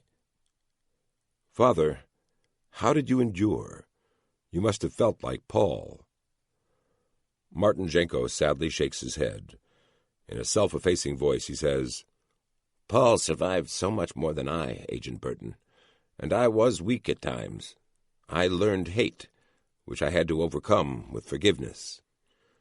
The agency man growls, "How can you forgive these men after what they did to you?" "It is the only way. Violence achieves nothing. Rage, hate, they destroy the soul. What else is there but forgiveness?" Silence greets his question. I know I am not that enlightened. I cannot forgive what my enemies have done to this kind and gentle human being. Perhaps a better man might, but not me, not now, not after what I've heard. Late that night, as I lay awake, I make a promise to myself. I know I'm in this business for the long haul. This is where I belong, and while I've stumbled around these past months, I am learning. I will be the institutional voice for our department someday. I have no doubt of that, unless I get killed. Someday I will be in a position to influence things. I'll have authority, and I will use it to do everything I can to track down these evil, vile human beings who do so much harm to those like Father Janko who are only trying to do good. I will make a list of those men like Abu Nidal and Saeed Rashid, and whoever fired those shots at Art Pollock and Bill Calkins. There will be a reckoning. Father Janko would not approve. Justice walks a fine line with vengeance, and that is an anathema to such a man, for there is no redemption in it. I am a cop to the core. He is a man of peace. We live in different worlds. Or maybe we live in the same world. We've just taken different paths to try to make it better. I want justice, and in this case, it starts with Imad Mugnia. Chapter 11. The Gray Hell of Wait and Hope. In the weeks following Father Janko's release, I swing back and forth between cautious optimism and puzzlement. By nature, I'm a glass-half-full person, and I'd like to believe that Janko's newly recovered freedom is the first sign of better things to come in Beirut. Back at Foggy Bottom, all through August, we heard nothing but positive rumors that more hostages would be set free. The tragedy of captivity, the horrors of deprivation and brutality, just might be over for those other Americans chained to radiators in dingy cells half a world away from home. But then there's that little nagging doubt in the back of my mind that keeps stabbing away at my optimism. Why all the optimistic rumors? For that matter, why was Father Janko released? Granted, Janko was in ill health when he came back to us, but that didn't stop Hezbollah from letting Buckley die. What's the root of all this? Could it be Terry Waite? Waite is the official envoy from the Archbishop of Canterbury, who has worked tirelessly around the Middle East to solve hostage crises peaceably. After a group of Westerners were taken hostage in Libya in the spring, he flew to Tripoli and successfully negotiated their release. He is universally respected, has a reputation for honor and honesty, and has done the Lord's work from Idi Amin's Uganda to the very lion's den itself, Tehran. For months now, he's been quietly traveling to Beirut to find a solution to the hostage crisis there. Perhaps, just perhaps, this man of peace has found traction in the Shiite slums in the southern part of the city. Have they listened to him? Has his humanitarian approach succeeded? I'd like to think so. But then I know Mugniya. This is not a man motivated by humanitarian principles. He's a stone-cold killer who has no problem sending his minions to certain death and suicide attacks. Tell me how a man such as he can find common ground with a man such as Waite. I just can't see it.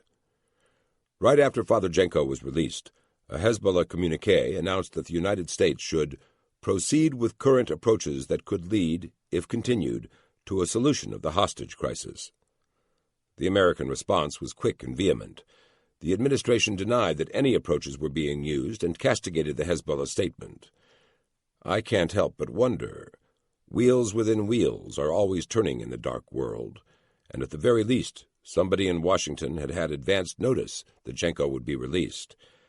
After all, we beat him to Wiesbaden. Is there some back-channel avenue open between Washington and Hezbollah? I wish I knew, but if there is, it is way above my pay grade, and need to know. Back at Foggy Bottom, things in the CT office continue along at their usual frenetic pace. Our office's reputation is growing, and that has proven to be a double-edged sword. We're getting more cooperation throughout the Department of State, but at the same time our workload has grown. Agents overseas and the RSOs know that we'll help them out. We'll ride herd over their evidence that needs analyzing, and will support investigations with additional resources whenever we can. It stretches us even thinner. At the same time, we are still required to perform protective security duties whenever we've got important foreign dignitaries in town. An upcoming UN General Assembly session in New York, scheduled for early next year, is not going to be fun. Already we've been told we're going to be up there indefinitely, helping to protect a lot of foreign diplomats who have said plenty of things against our country. The thought of living in a hotel for weeks on end, protecting the likes of Yasser Arafat, really isn't one I relish. American counterterrorism agents should not be used as human shields for the father of Palestinian terrorism. In the meantime, I've managed to slip away a couple more times to see Fred Davis at the Brandt Place house. We've re-solidified our friendship on those nights, sipping coffee on the porch and revisiting the good old days. Fred's starting flight school in a few months, which means he'll be in the Deep South for several weeks. I'll miss him, but when he comes home, I'll hold him to his promise to take me flying. In the meantime, we work other cases, chase down more leads, and add whatever details we encounter to our hostage files. The job keeps us moving, but I can't help but feel caught in a gray zone I've never encountered before. On one hand, the hostage situation becomes a waiting game that runs relentlessly in the background of our day-to-day operations. It smolders and smokes, and several times a week leads or new developments force the issue back to the top of our inboxes. At the same time, we have bombings, shootings, threats, and warnings aplenty that keep us bouncing from one crisis to the next. The hostage crisis is our baseline, the underlying beat of our CT office. And as the summer starts to fade, bad things start happening in Beirut. On September 9th, the embassy RSO sends us a flash cable that brings a grimace to Gleason's face. Hezbollah has abducted another American. This time they snatched an elementary school principal named Frank Reed. His crime? Apparently little more than staying in the shattered city to run the Lebanon International School. A group calling itself Islamic Dawn is claiming credit for the abduction. The name is a new one, and we don't have much information on them. But we send their statement to our analytical experts, who conclude it is very similar to the other ones released by Islamic Jihad and other supposed groups in Beirut. Hezbollah prefers to operate in the shadows, using front groups for its public proclamations. I suppose they do it to try to keep us off balance and guessing. It doesn't work. Evil is still evil, no matter what words are used to cloak it. 3 days later, I get a call in the middle of the night again. Foghorn reports another abduction in Beirut. By the time I get to the office, the RSO in Beirut has confirmed that Joseph Sicipio, another academic with American University, has been snatched. This time, Hezbollah's operatives call themselves the Revolutionary Justice Organization. This particular front name has been used in the past. The RJO took credit for nabbing Aurel Konia, a French television soundman assigned to Beirut with a news team. 2 abductions inside 3 days? What is the motive? Could Hezbollah be trying to increase the pressure on the United States? Are they trying to tighten the screws in hopes we will convince the Kuwaitis to release the Dawa 17? Perhaps, but in neither case did the abductors issue any demands. Could they be replacing the 2 hostages they've already released? Father Janko was the second man of the cloth to be released by Hezbollah. Benjamin Weir, a Presbyterian minister who was kidnapped in 1984 while out on a walk with his wife, was released in late 1985 before I joined the CT office. Could these 2 latest abductions simply even the books from Hezbollah's perspective? None of this makes any sense. The dark world is full of murky issues, non-endings, and huge questions. In that respect, the events in Beirut fit right in. On September 26th, a British reporter named David Hurst manages to escape from Hezbollah's clutches. We soon learn that he made his break while his captors were moving him from one slum prison cell to another in southern Beirut. He somehow was able to jump from the transport vehicle and reach safety. 3 days later, Hezbollah snatches a French TV reporter named Jean-Marc Sroussy. Was this in retaliation for Hurst's escape? Probably. Fortunately, a few days later, Sroussy escapes from a shed that was serving as his holding cell. By October, my summer optimism rapidly erodes. It is business as usual in Beirut, and that includes all the chaos and brutality of a civil war grafted onto a religious conflict. In the middle are our hostages, the human poker chips Mugnia hopes to use to parlay the release of his brother-in-law's gang of murderers in Kuwait. 10 days before Halloween, Hezbollah strikes again. This time, instead of trolling for academics around American University, they go for an easy target. Edward Tracy, a 55-year-old wanderer and sometime writer, falls prey to Hezbollah gunmen while loose on the streets of Beirut. The Revolutionary Justice Organization again takes credit for the abduction. Why he's in Beirut becomes a minor mystery. His family has few answers for us. When we talk to his 80-something mother, she tells us she hasn't seen her son in over 2 decades. What contact the rest of his family has is spotty at best. His letters from Beirut are peppered by odd comments and near gibberish. Buckley, I can understand. He had real value, and his abduction served as a body blow to our intelligence efforts in the Middle East. Tracy just seems like a target of opportunity, guilty only of American citizenship and vagabondage in the midst of a war zone. Then, just before Halloween, Gleason calls me at home again. Pack your bags. You're going to Wiesbaden. The wait's over. Somebody else is coming out. Chapter 12. The Stench of Good Intentions.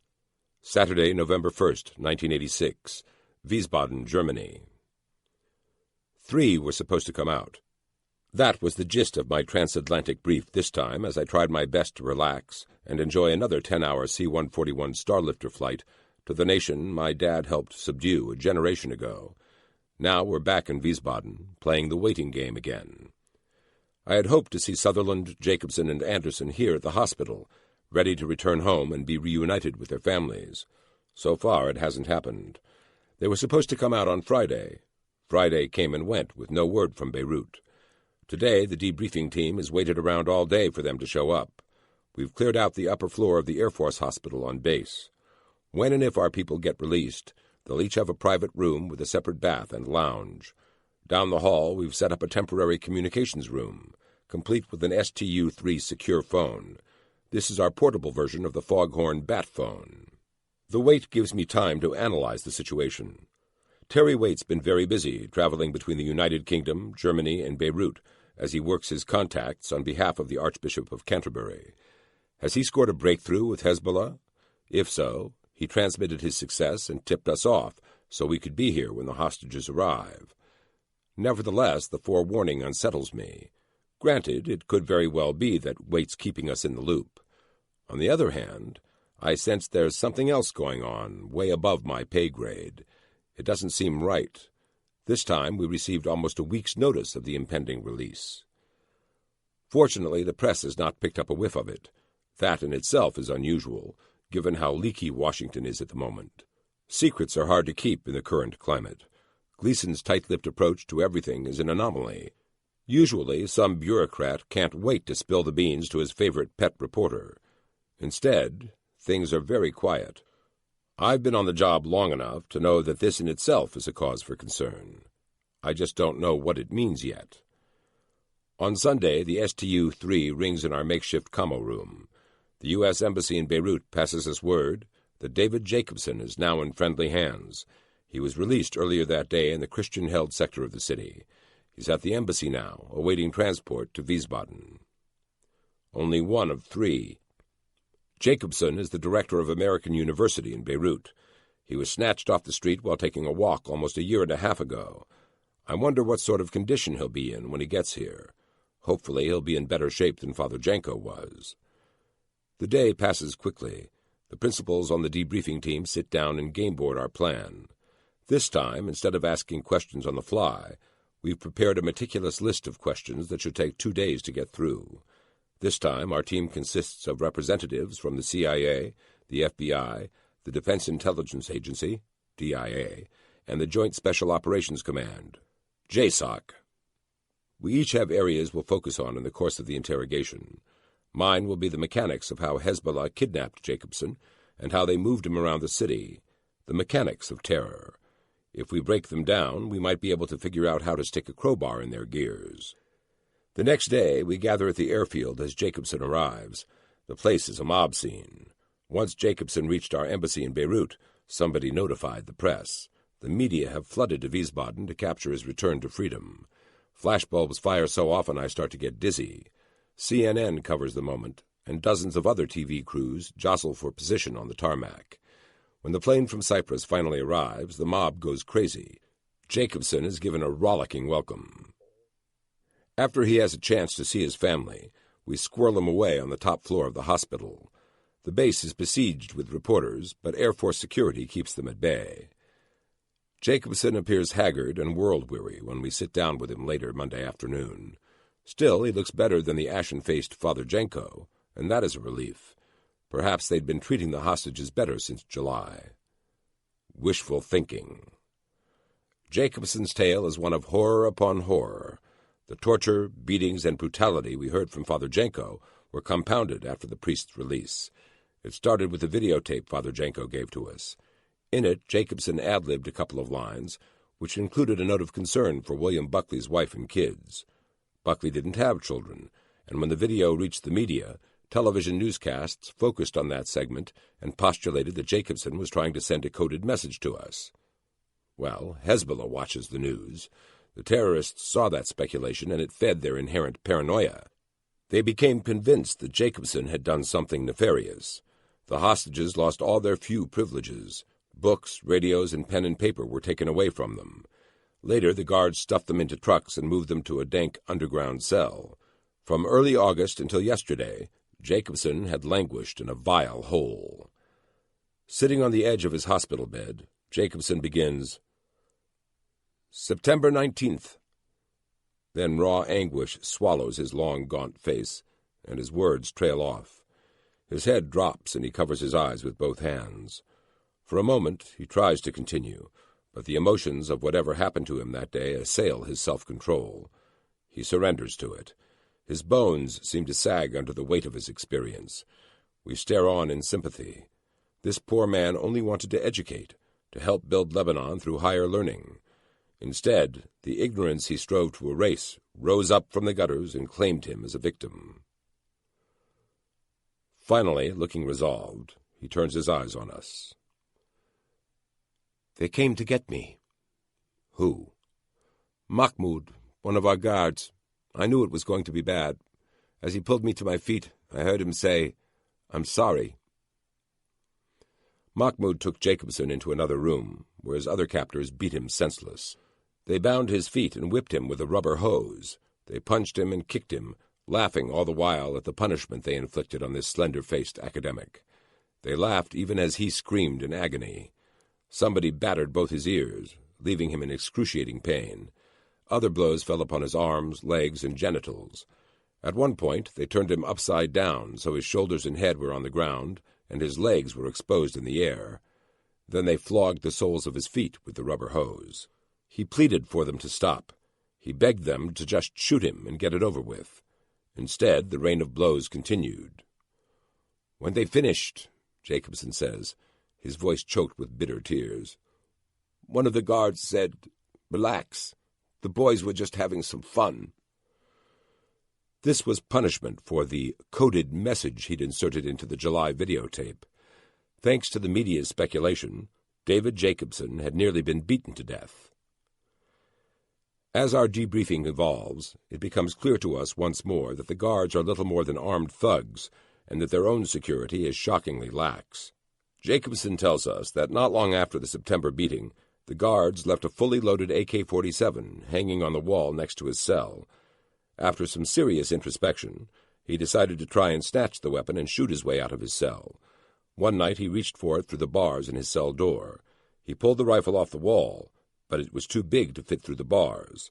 It took him the better part of an hour to get it hooked back onto the wall in its original position, so the guards didn't know what he'd attempted. He was sure they would have killed him had they found out. The JSOC rep asked Jacobson how he was bound when transported. Jacobson hops off the bed and tries to explain to us. Finally, when it's clear we're confused, he says, "Look, let me show you." After scrambling for some props, we tie Jacobson up on the bed. He guides us through the process, and while the FBI and CIA agents are busy binding him up, I frantically take notes. Suddenly the door swings open, and an Air Force psychiatrist walks in. All of us freeze. I feel like my parents have just caught me drinking with my high school buddies in the basement. The Air Force shrink studies the scene, and as the absurdity of the moment sinks in, his jaw slowly unwinds. Here we are with a hostage who has spent the last 17 months in chains. What do we do to him on his first day of freedom? Tie him to a hospital bed. The shrink doesn't say a word. He just shakes his head and closes the door. The tension breaks. Jacobson starts to laugh, and pretty soon we're all in stitches. Later in the day, we throw a satellite map of Beirut down on a table in Jacobson's lounge room. Together, the other agents and our freshly released hostage crawl across every feature of that map, searching for clues as to where the prison cells were hidden. Jacobson's finger slides from one slum to another as he racks his memory for exterior details, but nothing comes. His finger traces circles over a couple possible locations. We huddle closer, notebooks ready. If we can just get a location, Delta will be spun up and launched. We can get them out. I know we can. These guards are Mickey Mouse. They wouldn't last 30 seconds in a firefight with professionals. "This looks familiar," Jacobson says, squinting at the map. Our pens fly across our notebooks. A knock at the door causes everyone to go silent. In walks an Air Force enlisted woman, who timidly approaches our group, then withdraws something from her pocket. She stretches a hand out to Jacobson and says, "Here are your glasses, Mr. Jacobson." "Thank you, miss," he replies. "I can't see a damn thing without these." All of us agents stare at one another with, "What the hell?" looks on our faces. Then we burst out laughing again. We've just spent the better part of 2 hours looking at this map, which Jacobson apparently couldn't see. "Much better," he says with the glasses now perched on the bridge of his nose. "Now, where were we?" We get back to work, but even with the glasses, Jacobson cannot possibly identify the current location of the hostages. It is not his fault. Though physical security is lax at times inside their makeshift prisons, Hezbollah has taken great care to ensure Jacobson never saw anything outside that could tip us off. We turn next to unfinished business. "Tell us about William Buckley." "Buckley?" Jacobson replies. "He died." "Tell us how," I prompt. Jacobson takes a deep breath. Profound sadness creeps across his face as he launches into Buckley's story. "He was kept in solitary confinement. We rarely saw him, but we heard him. That was the hardest part. We could tell he was getting weaker." Jacobson goes into details. Buckley had been tortured repeatedly. He'd been interrogated thoroughly, probably by Imad Mugnia himself. Jacobson recognizes his mugshot when we flash it. The Iranians surely had access to everything Mugnia learned. This is as bad as we feared. The beatings, torture, and interrogations, combined with the squalor of their captivity, demolished Buckley's immune system. At night, Jacobson and the other hostages heard his phlegm-choked coughs. He began to hallucinate. We urged the guards to get him help. Jacobson tells us. The guards seemed interested in getting him antibiotics, but they lacked a sense of urgency. One night in June 1985, Buckley's cries grew weaker and weaker, his coughing more labored and wet. Finally, he fell silent. The CIA's station chief succumbed to pneumonia, chained to a radiator in the slums of southern Beirut. I knew immediately he had died, Jacobson continues. All eyes in the room are riveted on him. He sits on his hospital bed, and aside from his shaky voice, there's not another sound within earshot. An hour later, they came to get him. I heard feet shuffling and muffled voices. The guards were very upset. Jacobson's memory of that night hits him full force, and I watch as all the color drains from his face. I can still hear it. He stops, unable to finish. The FBI agent prompts him. Hear what? Jacobson's head falls forward. He studies the floor, his eyes shielded from ours. One hand goes to his face. He holds it over his eyes, then wipes away a tear. Hear how they took him away. He says those words so softly that we strain to catch them all. They dragged him past us, by his feet, down the stairs. I heard his head thumping on every step. Jacobson suddenly claps hard. Thump! Clap. Thump!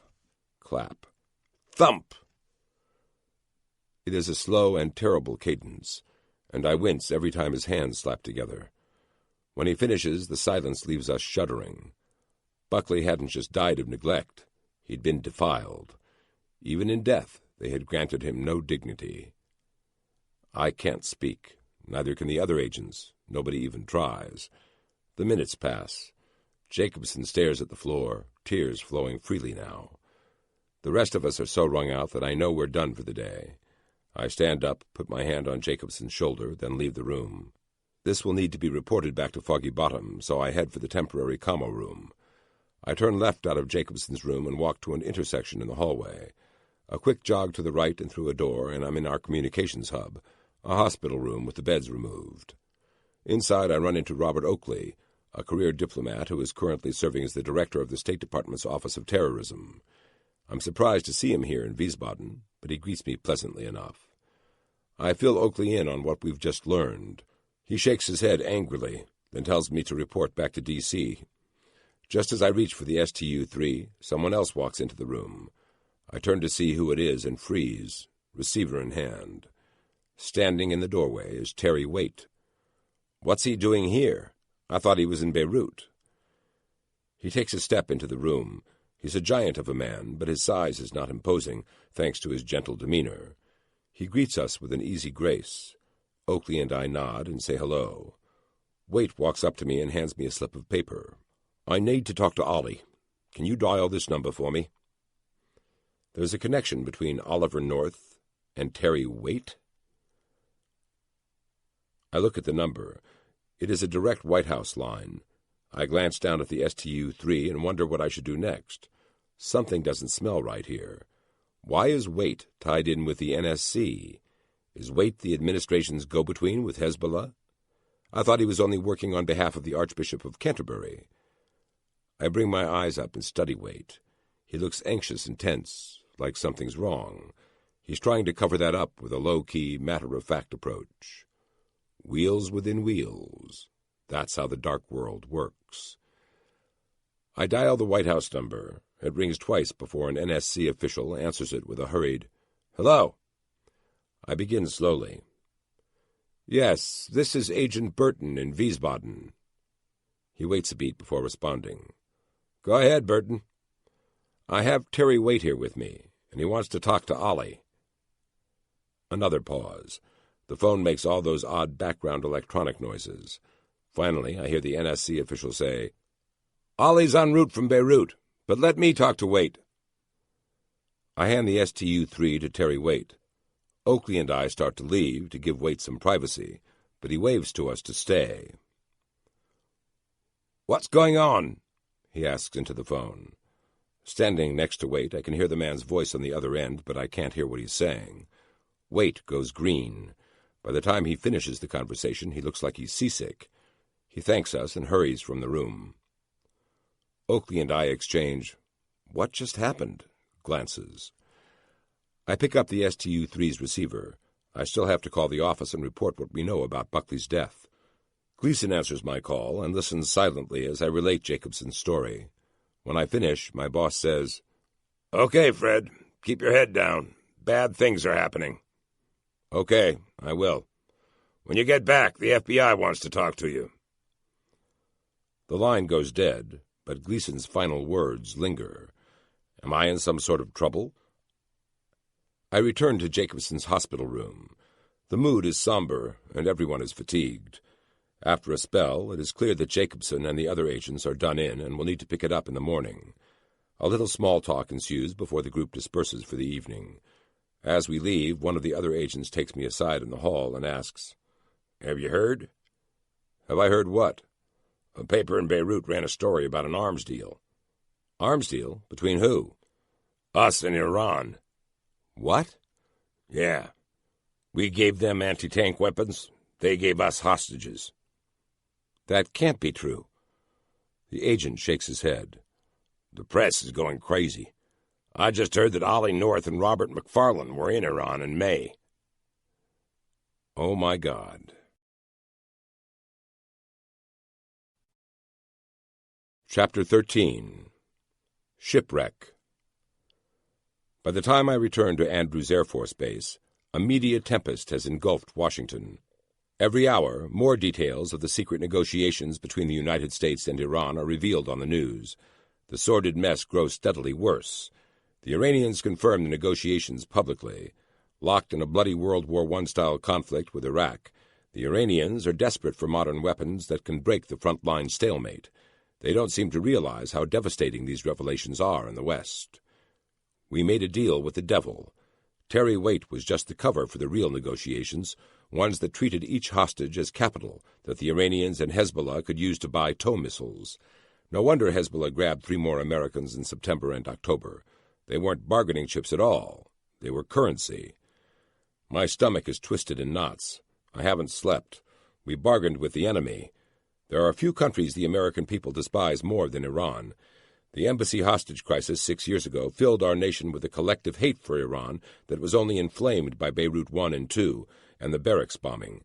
Dead Marines, stolen honor, our prestige in tatters.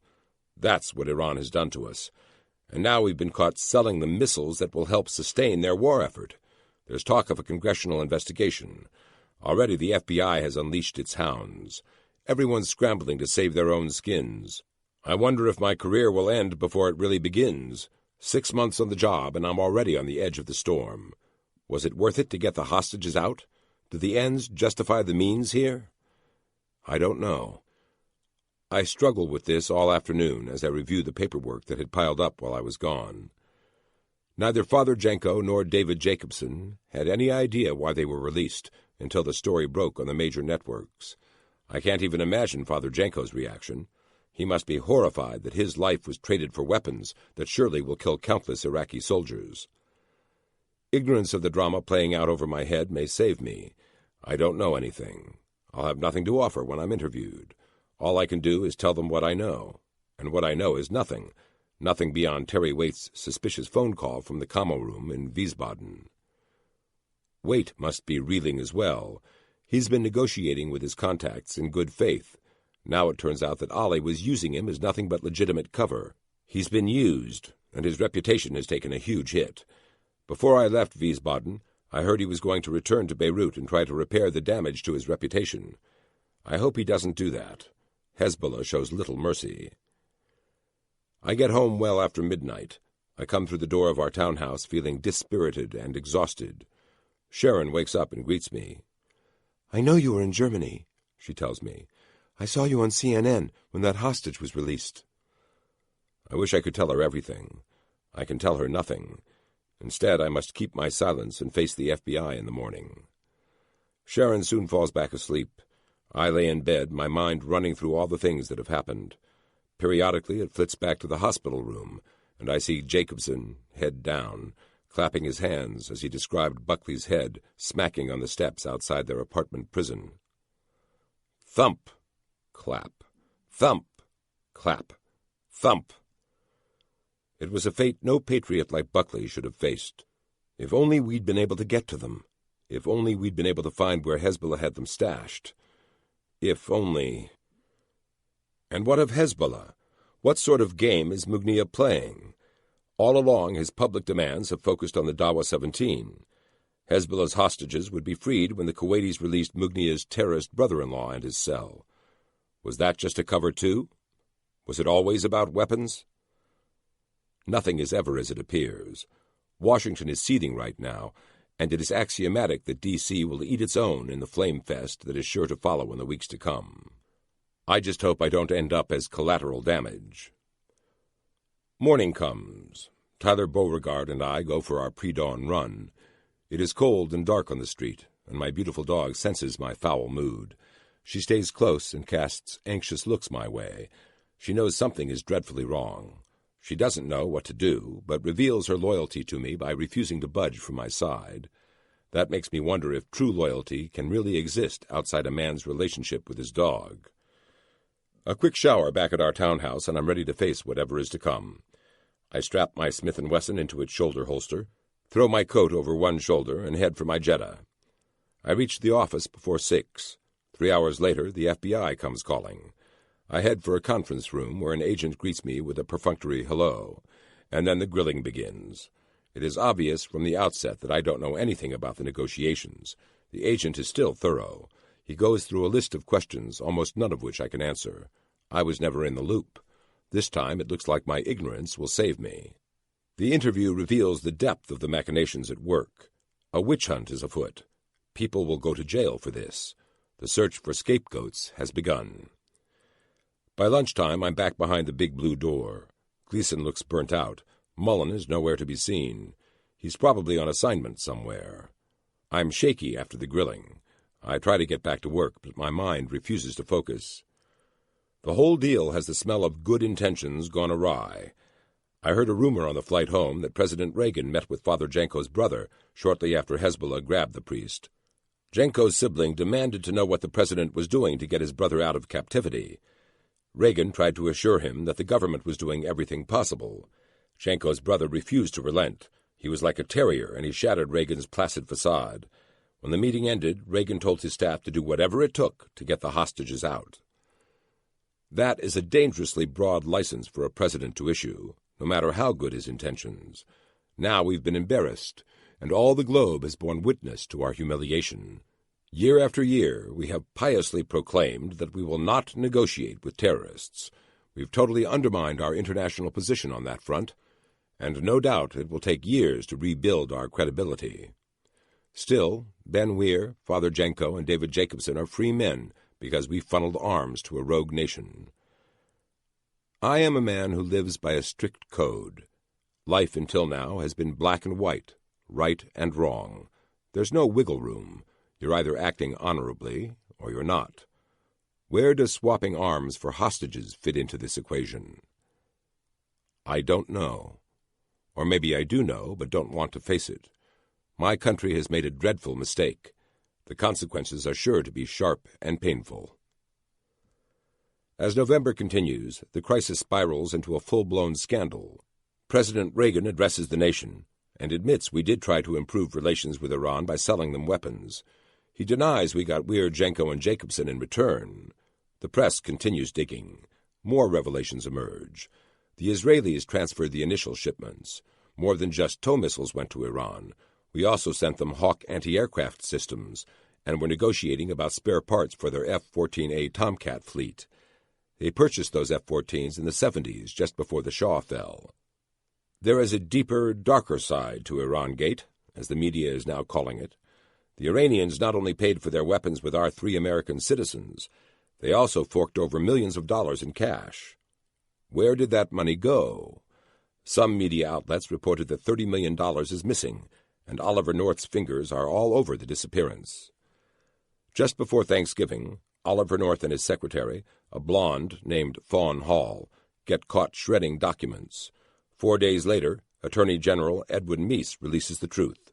The money the Iranians paid us was funneled to the Nicaraguan Contras. Oliver North was in charge of that operation. Later that day, he is fired from the NSC. His boss, Admiral John Poindexter, resigns.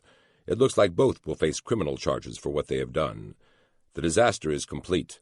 Arms for hostages for cash funneled to the Contras via the NSC.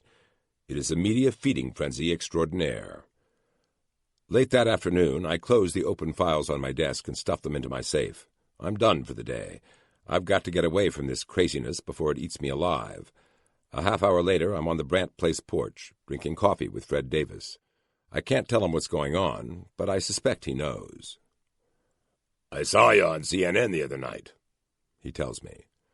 Yeah, so did my wife. I take a sip from my cup of joe and start thinking of ways to change the subject. "Didn't know you were in Germany." I nod my head. Neither did I till I got off the plane. We both laugh. I steer the conversation in a different direction. I heard there was another Bradford Bishop sighting in Europe. Interest flares in Fred's eyes. "Really?" Yeah, unconfirmed, though. "He gets around." That he does. I finish my coffee, place the cup on the table between us, and lean back in my chair. "What do you think? Is he still alive?" Fred's mutt comes over and sits next to his legs, waiting for some attention. Absently, he reaches over and strokes the dog's head and ears. I don't know. I always kind of thought he committed suicide in that national park. Growing up in Bethesda, Bradford Bishop was the Lizzie Borden of our generation. While we were still kids, Bishop moved into our neighborhood with his wife, mother, and 3 boys. The oldest was our age. Bishop worked for the State Department as an assistant director in the Special Activities and Commercial Treaties Office. He was a quiet man, one who, by all reports, was thoroughly henpecked by his wife and mother. For years they had ganged up on him, deriding his achievements and telling him what a failure he was as a human being. One day in 1976, after getting passed over for a promotion, he came home and murdered his entire family with a ball-peen hammer. He killed his wife first, then his mother, when she came back into the house after walking the family dog. Then he killed his boys, one at a time, while they slept in their beds. That night he gathered the bodies in the family station wagon and took off.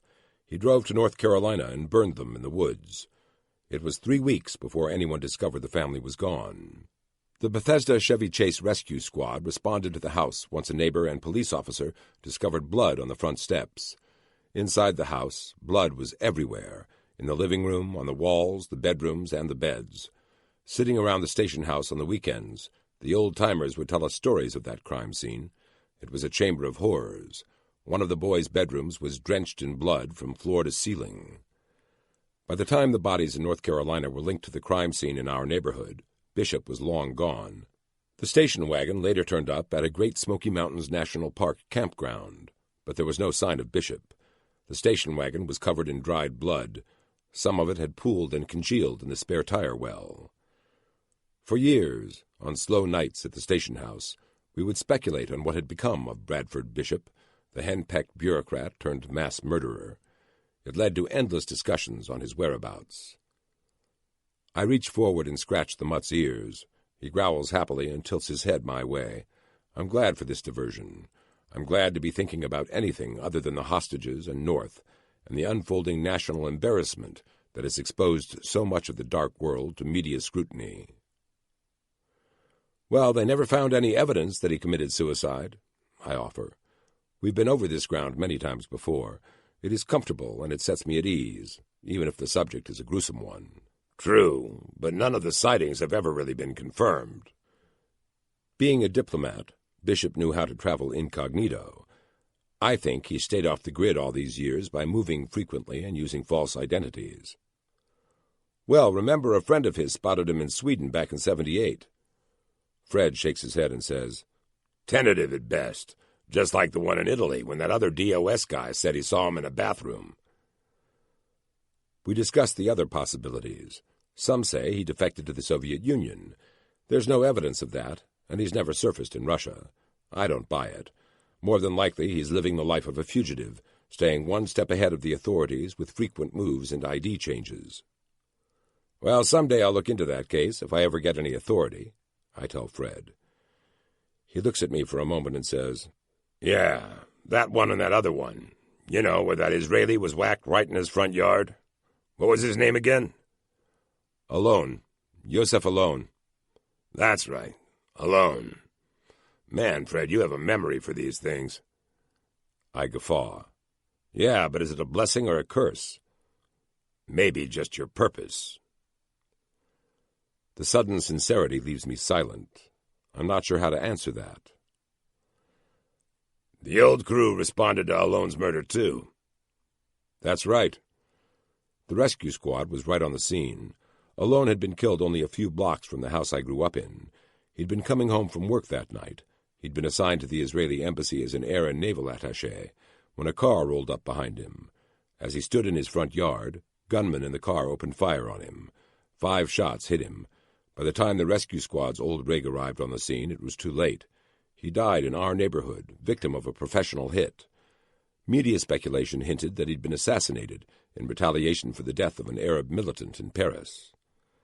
None of us believed that, especially after the killing was so quickly swept under the rug. It has always bothered me, and someday I want to reopen that old case.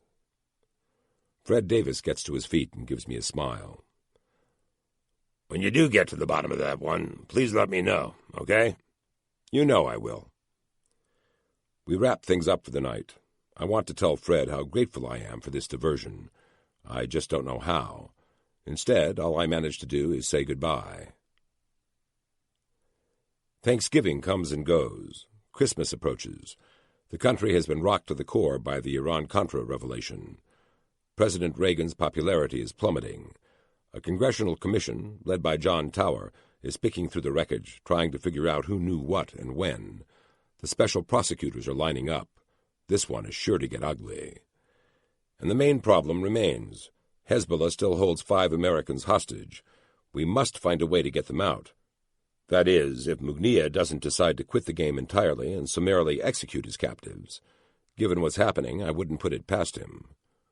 January proves me wrong. Chapter 14. The Beer Hall Encounter. February 1987, Wiesbaden, Germany. Terry Waite had vanished. Against all advice, he returned to Beirut last month to try and salvage something of his honor, and to assure his own network in the city that he had nothing to do with the hostage-for-arms dealings. Last seen on January 20th, Waite was en route to a meeting with his Hezbollah contacts. I shudder to think what's happened to him. Either he's dead and buried in a shallow grave in the Bekaa Valley, or his good intentions earned him a shackle in a slum-side prison cell. I'd like to be surprised by this development, but I can't be, not after what's happened in the past year. I feel myself growing cynical, a state of mind that is required if you intend to survive long in the dark world. And I intend to survive. I intend to thrive. I have things to do, wrongs to right, mass murderers to catch. Terry Waite is only one new disappearance in Beirut.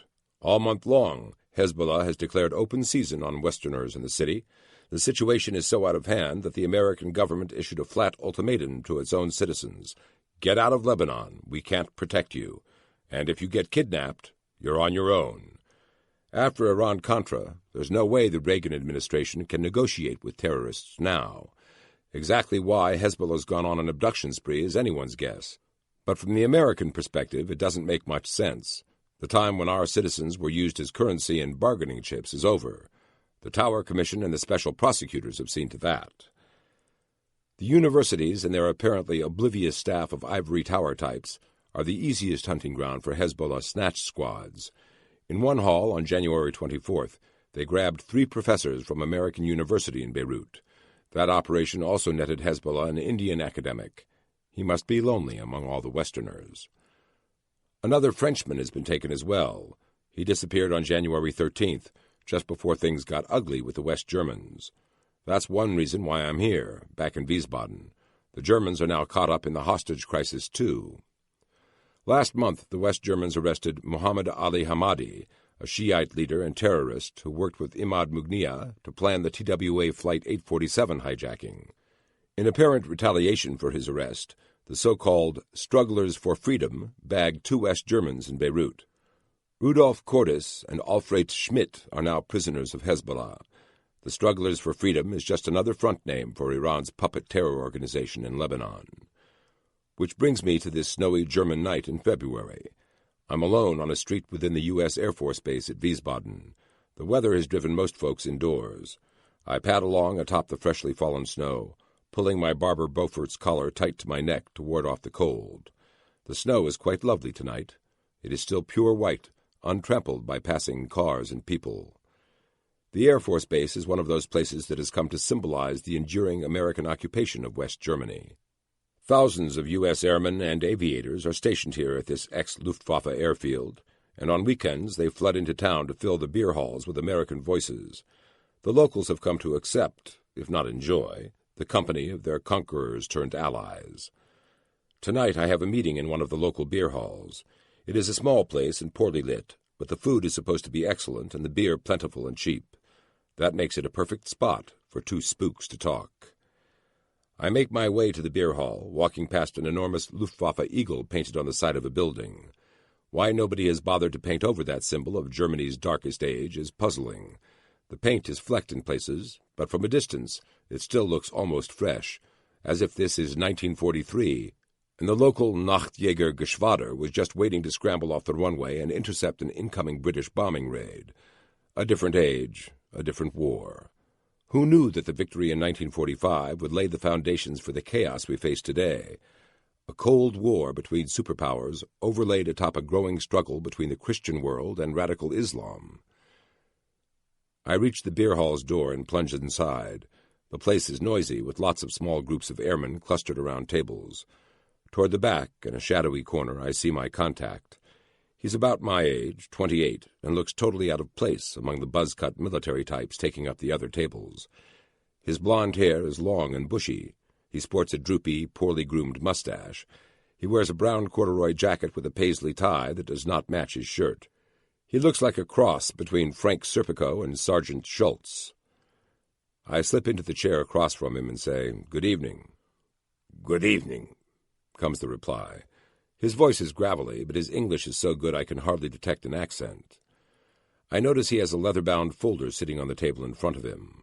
I wonder what's inside. He notices me looking at it. Unconsciously, he puts one arm protectively across the folder. "Thank you for meeting with me, Agent Burton." "We face the same enemy. We're allies. It is the least I can do." "Allies, yes," the German says. "Unlike the French." He leans back in his chair and awaits my reaction. He is searching for some common ground here. I can't help but agree with him. They chart their own course. "And it has bitten them in their arrogant ass. Again." That's true. In September, a radical group called the Lebanese Armed Revolutionary Faction launched a series of 5 bombings in Paris that killed or wounded almost 200 people. Instead of retaliating, we think the French government negotiated some sort of truce with LARF.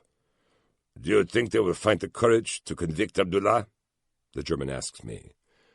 I hope so. He killed 2 diplomats. Georges Abdullah is the heart and soul of LARF. He was caught and sentenced by a French court to 4 years in prison for weapons and explosives charges. In just a few days, the French will put him on trial for the murder of Lieutenant Colonel Charles Ray, the American military attaché in Paris, and an Israeli diplomat. Both were gunned down in 1982 by Abdullah and his men. The bombings in Paris coincided with the news that Abdullah would stand trial for murder. "I will tell you something about that," the German begins. He leans forward across the table and starts to say something in a very low voice. "Hamadi has been talking," he says. The news is tantalizing. I find myself on the edge of my chair. "He and his brothers all have senior positions in Hezbollah. His brother Abdul Hadi is the chief of security." "Are you sure?" "Yes. He's also told us that Hezbollah is behind the Paris bombings. Their agents cooperated with some Iranians working out of the embassy in Paris." This will be news to Foggy Bottom. The German has given me a nugget. 2 months after the bombings, the French released $300 million of a $1 billion loan to Iran that had been frozen. Shortly after that, 3 French hostages were released in Beirut. The French have their own contacts with Hezbollah, but they overpaid for their people, at least if our own $30 million deal is any indication. Every nation says they don't negotiate with terrorists. That's just a farce. I think this news over. We have all been affected by Hezbollah. That is true. It is too bad that your country failed to kill Fadlallah. I'm caught off guard by that comment. He's referring to the 1985 bombing of Sheikh Fadlallah's motorcade in Beirut. The blast killed about 80 civilians, but failed to take out the spiritual head and founder of Hezbollah. He survived, and accusations that the CIA was behind the attempted hit have floated around the dark world ever since. I make no reply. We sit in awkward silence for a minute until the waitress shows up with our food and drink.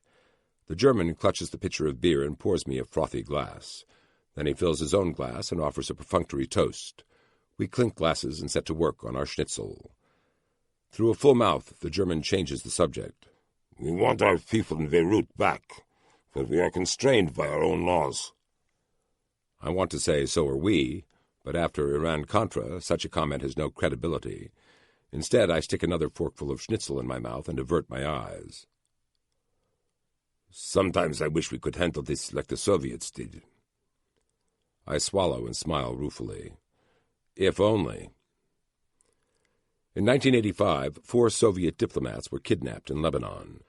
Dark world gossip held that the Soviets responded by tracking down the families of the abductors and kidnapping them in retaliation. Then they started sending Hezbollah body parts, fingers mainly. Whether this was true or not, I don't know. The fact is, one of the diplomats turned up dead, but the rest were released in a matter of weeks. It certainly didn't hurt the KGB's hardcore reputation for playing dirty. I take a long pull from the glass he's poured for me. The beer is a delicious and rare indulgence for me. Since seeing how the pressure cooker atmosphere affects my fellow agents at the DSS, I've been very careful. The fact is, we are agents first, family men second. The DSS demands that. It is a sacrifice too many fail to understand until they're already caught up in the dark world. By then, it is too late. I ask, anything new on the Labelle bombing? The German polishes off his mug of beer and reaches for the pitcher. No. Nothing except that we think the Stasi was involved. This is news to me. How? They supplied intelligence to the Libyans. They might have had a hand in the pre-operational target surveillance, too. Maybe even in the target selection. The East German secret police helped kill American servicemen. The revelation drives home a key point about the dark world. Justice is ever elusive. The East German agents involved in Labelle will get away, just like the Libyan hit teams that tried to kill Calkins and Pollock. After almost a year in this business, it is hard not to feel resigned about this. It's just the way things work. Finally, just as I feel my belt constricting my stomach, we scour the last morsels off our plates and sit back, stuffed and satisfied by the wonderful meal. The German hands me the leather-bound folder. These are the men we want. Some we have names for, others we don't. Would you show them to the hostages who have come out? Perhaps they might recognize some of them. I open the book and see a page full of mugshots. The very first one is Imad Mugnia. I look the spook right in the eye. Of course I will. Noticing my reaction, he asks, You know that man? Yes, Mugnia. I spit his name like a curse. He is top on our list. On ours, too, I say. Why do you think the French let him go last year? The German asks me. This is true. The French actually caught Mugnia, but after we requested that they hold him, they let him go. They set free the mastermind behind the deaths of 241 Marines. That same operation killed 58 French paratroopers. Mugnia walked, and justice was betrayed. Those in power deemed politics more prudent. What about his victims? Who will speak for them? The Italians did the same thing with Abu Nidal in 1985. A U.S. Air Force officer actually chased Nidal's flight halfway across the Med, trying to get permission to divert it to an American base. He never got it, and Nidal escaped again. If the West could ever get serious about Islamic terrorism, we'd be able to stop it. Right now, we all have divergent interests in the Middle East. They play their own game. Yes, they do. the German says, as he slaps a few marks onto the table to cover the meal. I hope you get him. I hope we get him, too. 20 minutes and a walk through the snow later, I'm back in my hotel room. I start to pack my things, as I have another C-141 to catch later tonight. I reach for my briefcase and pop it open, intending to put a few things into it. The small black Italian moleskin journal I recently purchased sits inside. It catches my eye, and I stare at it for a long moment as an idea hits me. I reach down and withdraw the journal. It feels smooth and cold to my touch. This will be my legacy. I got into this business because I wanted to make a difference in the world. I wanted to help make it a safer place for Americans, for anyone, really, who respects the rule of law. Someday, if Sharon and I ever have children, I will be able to open this journal and show them what I have accomplished for them. The world they will inherit will be minus these blights. At least, that is my goal. And blight number 1 is Ahmad Mugnia. I move to the small hotel room desk and sit down. I open the journal and stare at its empty pages. Right now, it is a blank slate, just like my career. From my shirt pocket, I produce my black Parker rollerball pen. The tip hovers over the virgin paper. It is time to commit. With great care, I begin to write.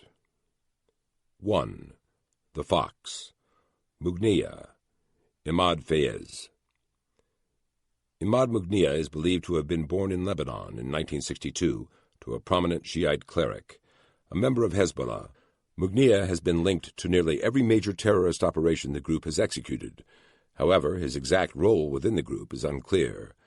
Mugnia has variously been reported to be Hezbollah's chief of operations, security chief, director of intelligence, chief of international operations, and the overall commander of Hezbollah's armed wing.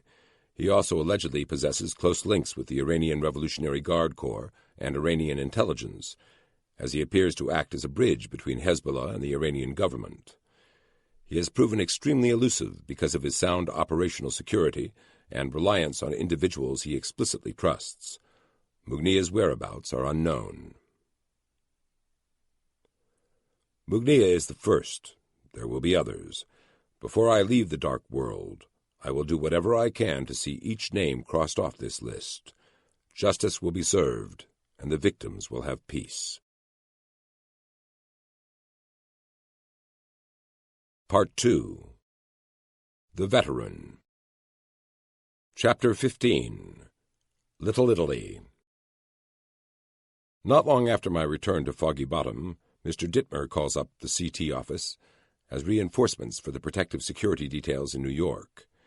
As if chasing terrorists and trying to find hostages isn't enough for us, now we've got to pull dignitary duty as well. Actually, it turns out to be kind of fun. We set up shop in a midtown hotel and take turns racing around Manhattan in our Ford Crown Victorias and Jeep Wagoneers, covering convoys of foreign diplomats who've come for the UN General Assembly meetings. We carry Uzis, get to use our earpieces, and hassle irritable New Yorkers as we weave around traffic jams. In the past few days, I can't even tell you how many times we've received the finger from some expletive-spewing Manhattan driver. When we protect motorcades, we run with a lead car and a trail car, 5 agents to a Jeep, 4 to a Crown Vic.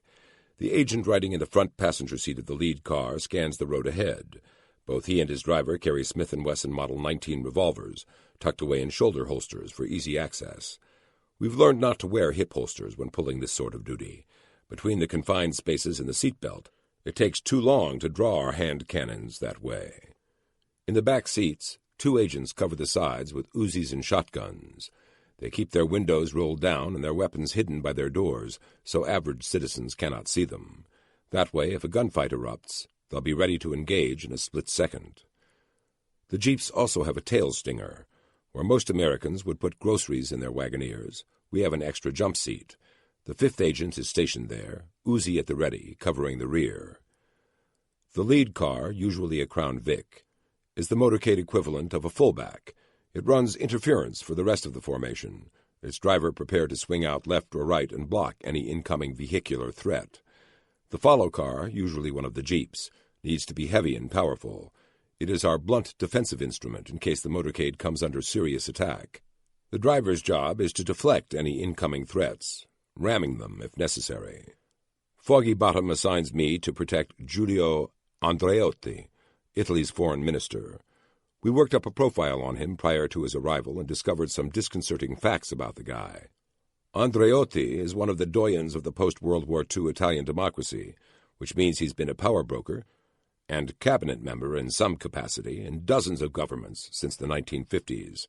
In his 30-plus year career, he's made plenty of enemies and seems to have had the temerity to off a few. For the past year, there has been increasing speculation that Andreotti had a hand in murdering Michele the Shark Sindona, an Italian banker and heroin trafficker. Somebody poisoned Sindona's coffee while he was serving a life term in prison for murdering a lawyer. Giulio Andreotti apparently doesn't like journalists any more than mob bankers. In 1979, a reporter named Carmina Mino Pecorelli started investigating Andreotti's mafia connections. For his efforts, he was assassinated by a hit team in Rome. Exactly who was responsible has never been made clear, but there seems to have been some involvement from a criminal right-wing syndicate known as the Branda della Magliana. What does this all mean? Besides the fact that Italian politics are obviously a lot more interesting than ours. Well, for those who have to guard him, it means potential trouble. Andreotti is a big target, and lots of irate Italians want him gone. He apparently doesn't mind playing hardball in return, which only made his enemies' list grow. Guarding this guy could be the most dangerous thing I do as a DSS agent. I spend a sleepless night in my Midtown hotel room, reading and rereading the file my fellow agents have worked up on Andreotti. He's a powerful man with a long reach, and many, many friends in the United States, not to mention a few enemies here. We'll have to take special precautions wherever we go with him. Before dawn, I write down a laundry list of extra security procedures we'll need. Some will require the help of the New York Police Department. The next day, I begin my shift with the Italian foreign minister. He's in town for the UN General Assembly meeting, but he also has some associates he needs to meet. He tells us he wants to dine at a swanky restaurant in Little Italy. Fine. We send over an advanced agent to conduct a site recon and check the place out. The advance agent reaches the restaurant, only to find it closed. The entire street is deserted, and no cars are parked anywhere on the block around the eatery. Something does not seem right. I decide we need to do an EOD sweep. These are the NYPD bomb squad guys. EOD stands for Explosive Ordnance Disposal. I've had them on call all day for just such a scenario. We launch them, but while they're en route, the advance agent makes contact with the restaurant's owner. He's an Italian-American with a thick accent and a bad disposition. He tells our agent on the scene that there's nothing to worry about. He has ensured that his restaurant is secure. He tells our agent that everything's already been taken care of in preparation for the foreign minister's arrival. We can't trust that. We send in the EOD team as soon as they arrive. As they check for bombs, we scour the place for weapons. Nothing. The place is clean. Meanwhile, I climb behind the wheel of one of our black Crown Victorias. I'll have the lead car for this motorcade. Ahead of my ride is an unmarked NYPD Intel car with 4 plainclothes detectives inside. Their job's to scout the road ahead, finding the best route to our destination. We hit Little Italy right on schedule. As soon as we reach the restaurant's general neighborhood, we encounter hardly a single moving vehicle. All the shops are closed. Nobody is on the sidewalks. Only a few parked cars line the streets. We press on as my eyes roam from the street ahead to the buildings on either side of the road. I scan the doorways, windows, and balconies, praying I won't see an assassin or a sniper team. Every nerve is jangling. I feel raw and adrenaline-rushed. The Smith & Wesson's weight against my side feels reassuring. Of course, if I end up having to use it, it'll mean we're in last stand mode. The driver's job is to drive, not shoot. He only pulls his piece as a last resort. I wonder if this is how Custer felt, riding into that box canyon in Montana. Instead of Sioux warriors, we're driving headlong into a man-made canyon of shops and apartments surrounded by Italians. Though I can't see anyone, I sense we're being watched. There are eyes out there in the night, tracking our every move. I key my radio and call our advance agent. 5 minutes out. The agent replies, Roger, site clear. We'll meet you curbside. We make a final turn and reach our destination. Limousines are parallel parked all up and down the avenue. I notice some of the limos have New Jersey plates. It looks like we're going to a Millionaires Club meeting. Andreotti's limo finds a parking space and slips into it. We burst out of our rigs and quickly prepare for the foreign minister's arrival. Near the entrance to the restaurant, I spot several oversized men. Hired muscle. They all look like Luca Brasi on steroids. Andreotti slips from the rear of the limo and hits the curb. We escort him into the restaurant. The place is empty, save for a single rectangular table in the back, occupied by a dozen or so men. Baskets of bread sit on the starched white linen tablecloth between bottles of Chianti. At the head of the table sits an elderly gentleman in dapper attire, whom the others treat with deference. He smiles, they smile. He frowns, they frown. They're speaking Italian, which I can't understand. I take a long look at the old man, trying not to be too obvious about it. I recognize him from somewhere, but I can't place his name. As the foreign minister steps to the table, the men welcome him with obvious affection and friendship. He sits down with them and is soon immersed in the flow of the conversation. I stand nearby, keeping my head on a swivel, until a waiter comes over and asks me to follow him. He leads me to a table prepared for us out in front of the restaurant. We'll be dining outside, while business is conducted within. He gestures for me to have a seat. I take it. I'm sitting only a few feet from the limo. An interesting place to have dinner. Glancing up the street, I see a van parked at the end of the next block. There's no mistaking it. It's an FBI vehicle. I've seen them in the Bureau's motor pools in New York and in D.C. I wonder how many FBI Special Surveillance Groups, SSGs, are out there in the evening watching every move we're making. I'm probably being filmed right now by one, quite possibly from that van. The FBI's just doing their job, keeping an eye on the mafia. But I'm doing mine, guarding a mob don. Feds spying on feds. What would the taxpayers say? This would be a perfect setting for a hit. There are some very powerful people in the room tonight who have made their share of enemies over the years, just like Andreotti. The threats are out there, and with all these figures in one place, under one roof, it would be an assassin's dream. They could scrub out some key members of New York's underworld in one job and nail the foreign minister as extra credit. If I have to die in the line of duty, so be it. But I'd just as soon not die protecting La Cosa Nostra. From my vantage point up front, I keep tabs on everything out on the street. For whatever reason, hardly a soul appears on either sidewalk. The place is like a ghost town. Well, that just gives the FBI cameras an unobstructed view of us DSS agents. What a goat rope. Visiting dignitaries and diplomats require protection. That's the DSS's job. What I didn't count on was this. What if we are hosting a criminal in a suit? We guard them anyway, just like tonight. Their diplomatic status gives them that right, just like if Fidel Castro came to town, or Mikhail Gorbachev. We guard our enemies as zealously as our friends, to ensure they do not suffer harm while visiting our nation. I feel slightly sick inside. When the moment of truth came, would I throw myself in front of the foreign minister to save him from an assassin's bullet? That is my duty. I would have no other choice. I wouldn't do it for Andreotti. No, from what I've seen here tonight, the mob ties are real. But I would do it for the service, for the DSS. Failing to do our duty would dishonor our badge and forever smear our hard-won stellar reputation.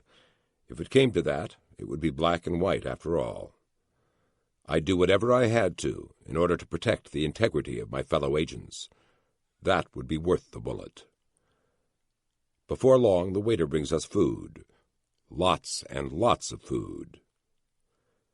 The meal is an extended affair with plenty of courses. We dig in. Soon we're all stuffed. The entire scene could have been lifted straight from a Mario Puzo novel. I turn to one of the NYPD detectives who is sitting next to me. This could be an outtake from The Godfather. The detective grunts. Let's hope not. We're in for a shitstorm if that's the case. True. These sorts of meetings never end well in mob films. Somebody always ends up feeding the fishes. Finally, the meeting breaks up.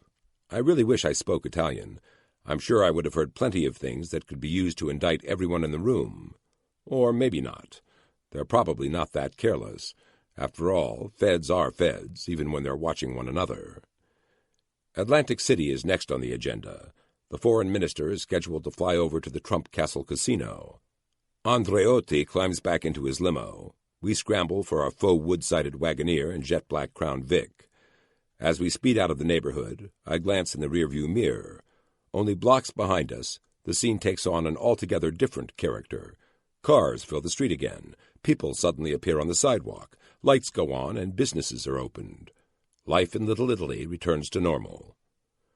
How does an entire community get word to lie low? That's one dialed-in neighborhood. We stop at a Midtown helicopter port.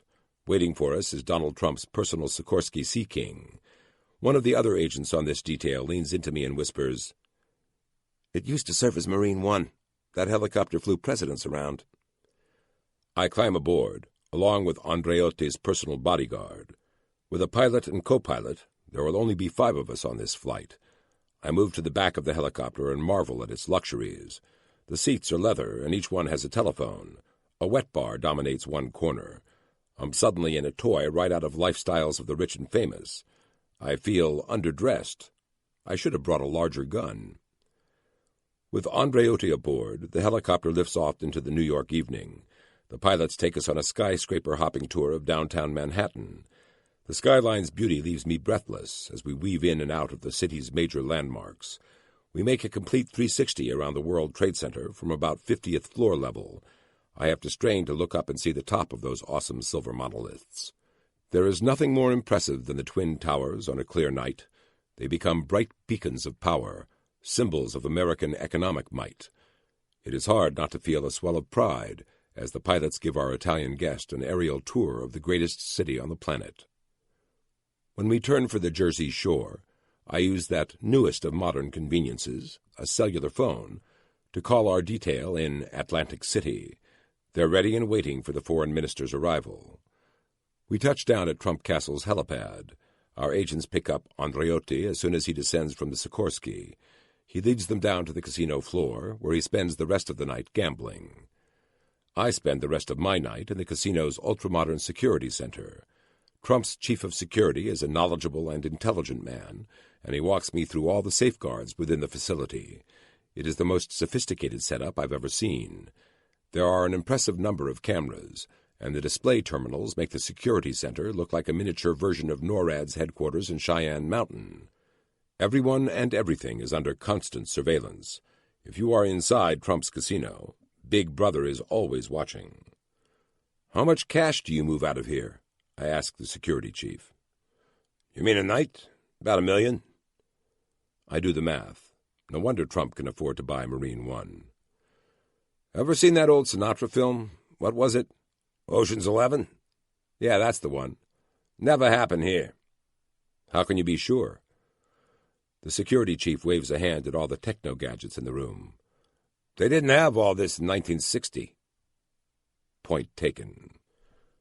Long after midnight, Andreotti decides it is time to get some sleep. I've been too busy to see how he made out, but he seems in perky spirits when we meet him back at the Sikorsky on the rooftop helipad. We climb aboard and fly back to Midtown Manhattan. The next morning, we set up the motorcade out in front of his hotel and await his arrival. He comes down, looking fresh in a new suit and coiffed hair. We speed off out of the city, the NYPD Intel car on point again. This time, we spend the day at Belmont Park, watching the races. The foreign minister meets a few friends, and they pass the day betting on the ponies and drinking Belmont breezes. On the way home, my cellular phone rings. "Burton." "Fred, we need you back at Foggy Bottom," says Steve Gleason.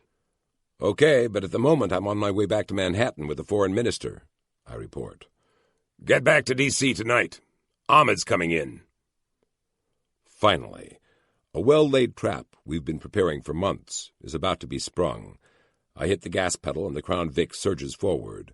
I'm anxious to get back to Midtown so I can catch a bird out of the Big Apple. I've got a date with a terrorist. Chapter 16. Mice. Back at Foggy Bottom, I sign for a black Ford sedan and head for the parking garage where our department vehicles are kept. Today I have an interpreter named Ibrahim and a new CT agent in tow. Over the past few months, Gleason's been good to his word, and we have received some help. We've got 3 new agents working for us, though it looks like Mullen will be leaving soon. The interpreter climbs into the back of an 86 Crown Vic. I drive. The other CT agent, David, rides shotgun. We're going to have to take some serious precautions on this drive. Hezbollah has a long reach, and we don't want to lead anyone back to our catch. Today we're going to pay a visit to Ahmed. We burst out of the parking garage at a good clip. I make a hard turn and swing onto the streets of D.C. The sun is shining and the shadows are long, giving the capital a high-contrast sort of look. Lots of light and lots of shadows, very appropriate given today's mission. Brownish-black snow lies in slushy piles along either side of the road. The asphalt itself is icy and wet. Not a good day to drive evasively, but you take what you're given in this business. I goose the accelerator and the Ford speeds to 50. Like all our sedans, this one is totally clean and comes equipped with buried plates. Officially, the car does not exist. Inside our stealth Ford, we're all in street clothes, but we've got blue raid jackets that say Federal Agent in big yellow letters on their backs tucked away in the trunk should we need them. They're stashed right next to the Remington shotgun and the extra shells loaded with number 4 buck. We come to a 4-way intersection whose light is already green. At the last possible second, I brake hard and spin the steering wheel. The sedan skids into a tight right turn and we flare around the corner. As soon as we're at the apex of the turn, I'm on the gas again. We shoot out of the intersection doing 60. Meanwhile, David and I are scanning the side and rear view mirrors, checking every vehicle behind us in case we've got a tail. I hit another intersection, a quick right turn at the last second, and then I'm powering out of it, running up the street for the next intersection. We reach it, and I cut across incoming traffic in a surprise left turn. This is called a surveillance detection route, or SDR. Basically, the driver stair-steps through a city grid, making frequent turns while still trending toward his eventual destination. The chance that any random civilian car would follow the driver through these gyrations is astronomically low. Thus, if you come out of a stair-step maneuver and see the same green van behind you that was there when you started, well, you've got a tail.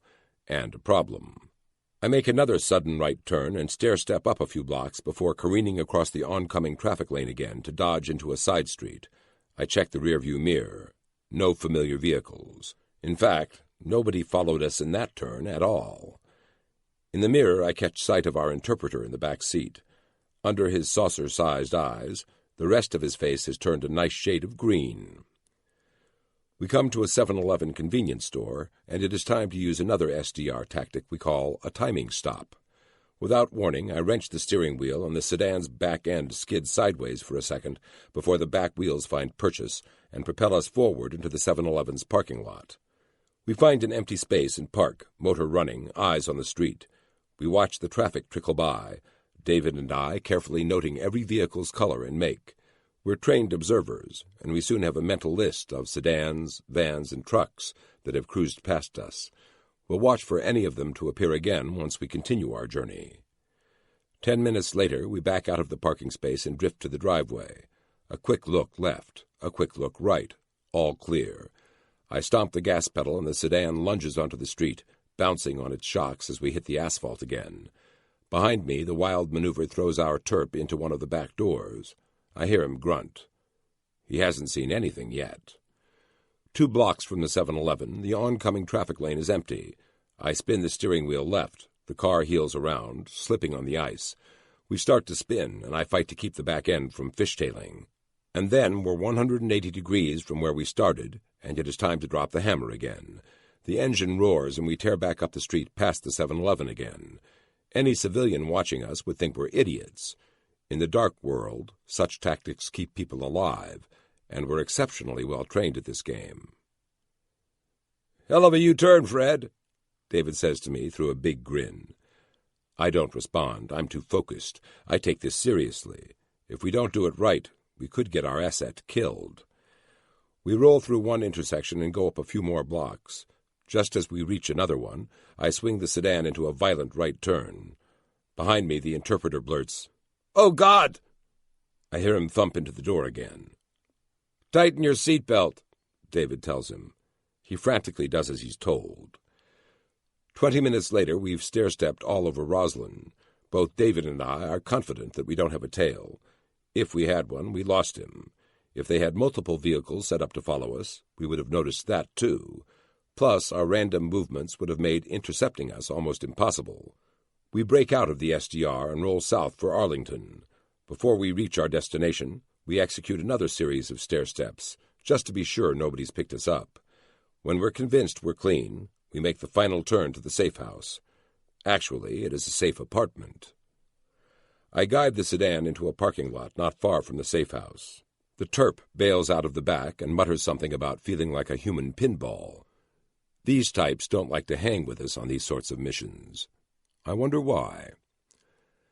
The safe house is located inside a swanky high-rise apartment building right here in D.C. Forget how the spy novelists portray safe houses as creepy places way out in the woods.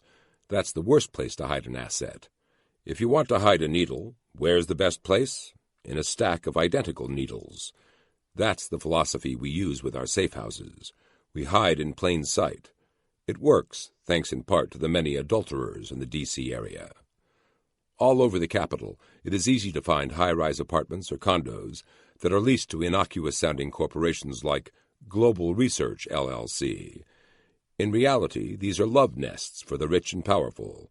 Call them their crash pads, the place where they can bring their trophy girlfriends without fear of spousal intrusions. People like that tend to keep to themselves. They don't ask questions. They aren't nosy neighbors. In that sort of environment, we can come and go as we please, with whomever we want, and not raise any neighborly eyebrows, even when we bring handcuffed men into the building. That just looks kinky to them. And what if we do run into a Betty busybody who spends her retirement keeping tabs on which blonde emerges from which apartment night after night? Well, we put her on the payroll, and she goes from gossip magnet to quiet lookout. Problem solved, and we've got another asset covering our safe house. This apartment complex looks like any other one in this area of Arlington. Only a studious observer would notice the extra security cameras secreted around the exterior. We walk to the front entryway, where there is no doorman waiting for us. We never pick a building with a doorman. They're too indiscreet. We ride the elevator to the 5th floor. When the doors open, David asks, "How do you want this to go down?" "Let me do the talking. We'll see if he's fluent in English." I turn to the Terp. "Don't let on you speak Arabic until I give you the signal, okay?" After the ride down here, Ibrahim is not in the mood to question any orders. He nods weakly and tries to smile. It comes across more like a scowl. He still looks carsick. Room 511 awaits. Watercolors and landscape oil paintings hang on the walls. Oak and cherry furniture give the place a down-home sort of look. But the prisoner in a chair in one corner adds sort of a Manson-esque twist to the Martha Stewart decor.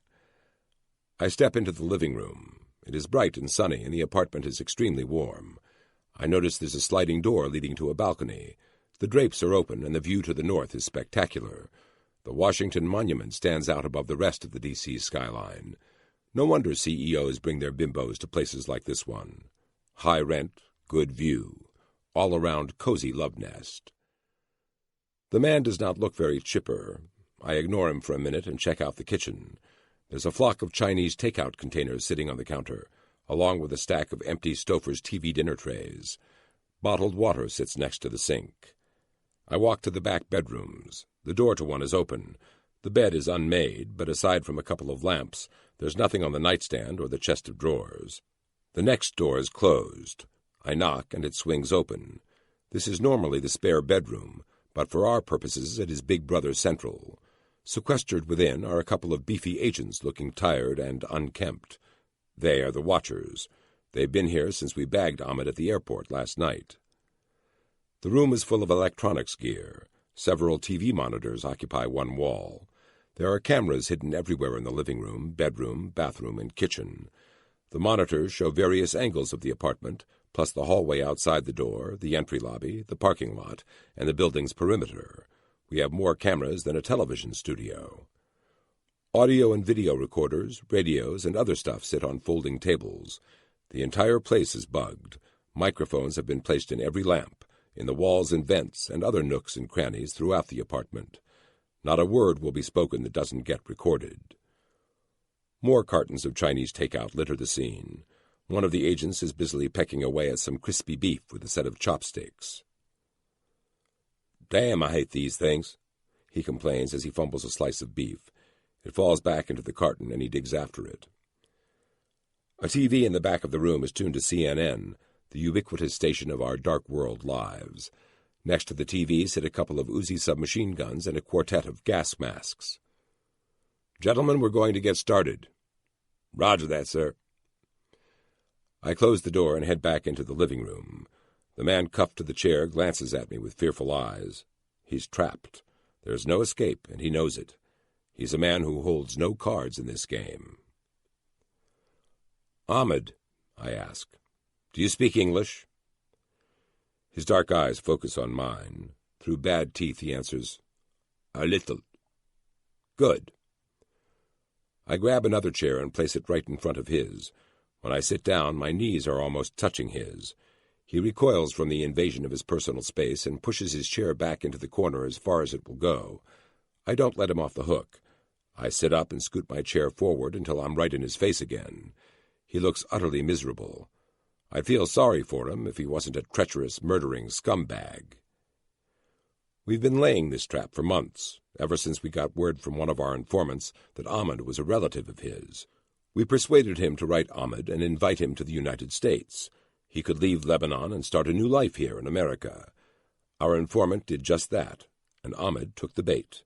We fast-tracked his visa application and his green card, and sure enough, Ahmed decided to immigrate to the land of opportunity. Funny thing, the last time I'd seen him, he was wearing an AK-47 and chanting "Death to America" on World News Tonight. That was after he and his Confederates had taken an unarmed U.S. Navy diver and shot him in the right temple. His body fell out of the TWA airliner Ahmed's fellow terrorists had hijacked. It landed with a sickening thud on the tarmac at Beirut International Airport. Ahmed was part of the terrorist cell responsible for TWA Flight 847 and its hostage crisis aftermath. Last night he got off his plane and strolled into a Dulles terminal as if he were just another weary immigrant coming to make a new life. Of course, he never got out of the terminal, not as a free man. Our DSS and FBI agents descended on him like hawks on a prairie dog. He had nowhere to hide and knew it. He offered no resistance as he was stuffed into a government rig and whisked away to the safe house. "Ahmed," I begin. His eyes stray from mine. I notice he's fixated on the balcony, and I wonder if he's heard the same stories I have about one notorious terrorist's interrogation experience. The CIA caught that particular bad guy in New York a few months back. When he wouldn't talk, the spooks hung him out over the balcony, apparently so he could get a good look at the street, some 30 stories below. He sang like Michael Jackson on speed after that. We do things differently here, but I won't tell Ahmed. Not yet, anyway. "It could be worse, Ahmed," I tell him. He looks surprised, like I've gotten into his head. Perhaps he was thinking about the Syrians and how they interrogate their Lebanese prisoners. Generally, the Syrians start by stripping the detainee naked, strapping him to a chair, and then stuffing a running garden hose down his throat. It gets less pleasant from there. Think electricity. "Let me advise you on your rights." Ahmed's eyes grow wide. I'm not sure if he's surprised or uncomprehending. "You have the right to remain silent. Anything you say will be used against you. You have the right to an attorney. Do you understand?" I firmly believe in our system of laws. I believe in justice. Reading Ahmed his Miranda rights makes my stomach do slow rolls. Our prisoner looks over at Ibrahim, then back to me. "I understand." "Good. Tell me, what do you know about the Americans held hostage in Lebanon?" There's nothing like getting to the point. Ahmed starts sweating in his black turtleneck. He doesn't answer me at first, preferring instead to steal surreptitious glances at the balcony again. "Ahmed, what do you know about the American hostages?" I get right in his face now. My nose is inches from his. Our knees are touching. We're trained to do this, as it makes the detainee uncomfortable. He averts his eyes. Which ones? Good answer. This means he knows something. Which ones? I say. The ones you know about. He doesn't reply. He's shaking now. He looks pathetic and lost. It is funny how mean he looked in his photos we've got on file when he hefted an AK across his chest. Now, with his curly black hair parted down the middle, his skinny body in starched jeans, he looks lost and helpless. I don't want to feel sorry for him, not after what he's done, but a part of me can't feel anything else. A small part. I know of hostages, he says softly. I study him hard and wonder if he's near tears. Which ones, Ahmed? I ask. I'm close enough to him to smell him. Dial soap can only do so much. I try not to breathe. The ones off the plane, he confesses. When TWA Flight 847 was hijacked, it was on a scheduled run from Athens to Rome. The terrorists, who called themselves the Organization for the Oppressed on Earth, a rather laughable front name for Hezbollah, ordered the pilot to go to Beirut. After landing at Beirut International, about 20 passengers were released in exchange for fuel. The plane then flew to Algiers, where another 20 passengers were let go. After a short stay, the plane flew back to Beirut, where they executed the Navy CB diver, a Maryland kid named Robert Steedham, and dumped him on the runway. Beirut International Airport sits in the middle of a Shiite neighborhood and lacks even basic security amenities, such as an outer perimeter fence. Anyone could come and go onto the tarmac, which proved a major advantage to the terrorists. They began pulling passengers off the plane and stashing them around Beirut. 7 Americans, all with Jewish-sounding names, were the first ones to disappear into the Shiite slums. Then the hijackers forced the pilots to fly the plane back to Algiers. All this ping-ponging back and forth between Lebanon and Algeria served to whip the media up into a feeding frenzy. It turned into a full-scale international news drama, played out on scores of networks, 24/7. Hezbollah loved it. They're media whores. Finally, the plane returned to Beirut.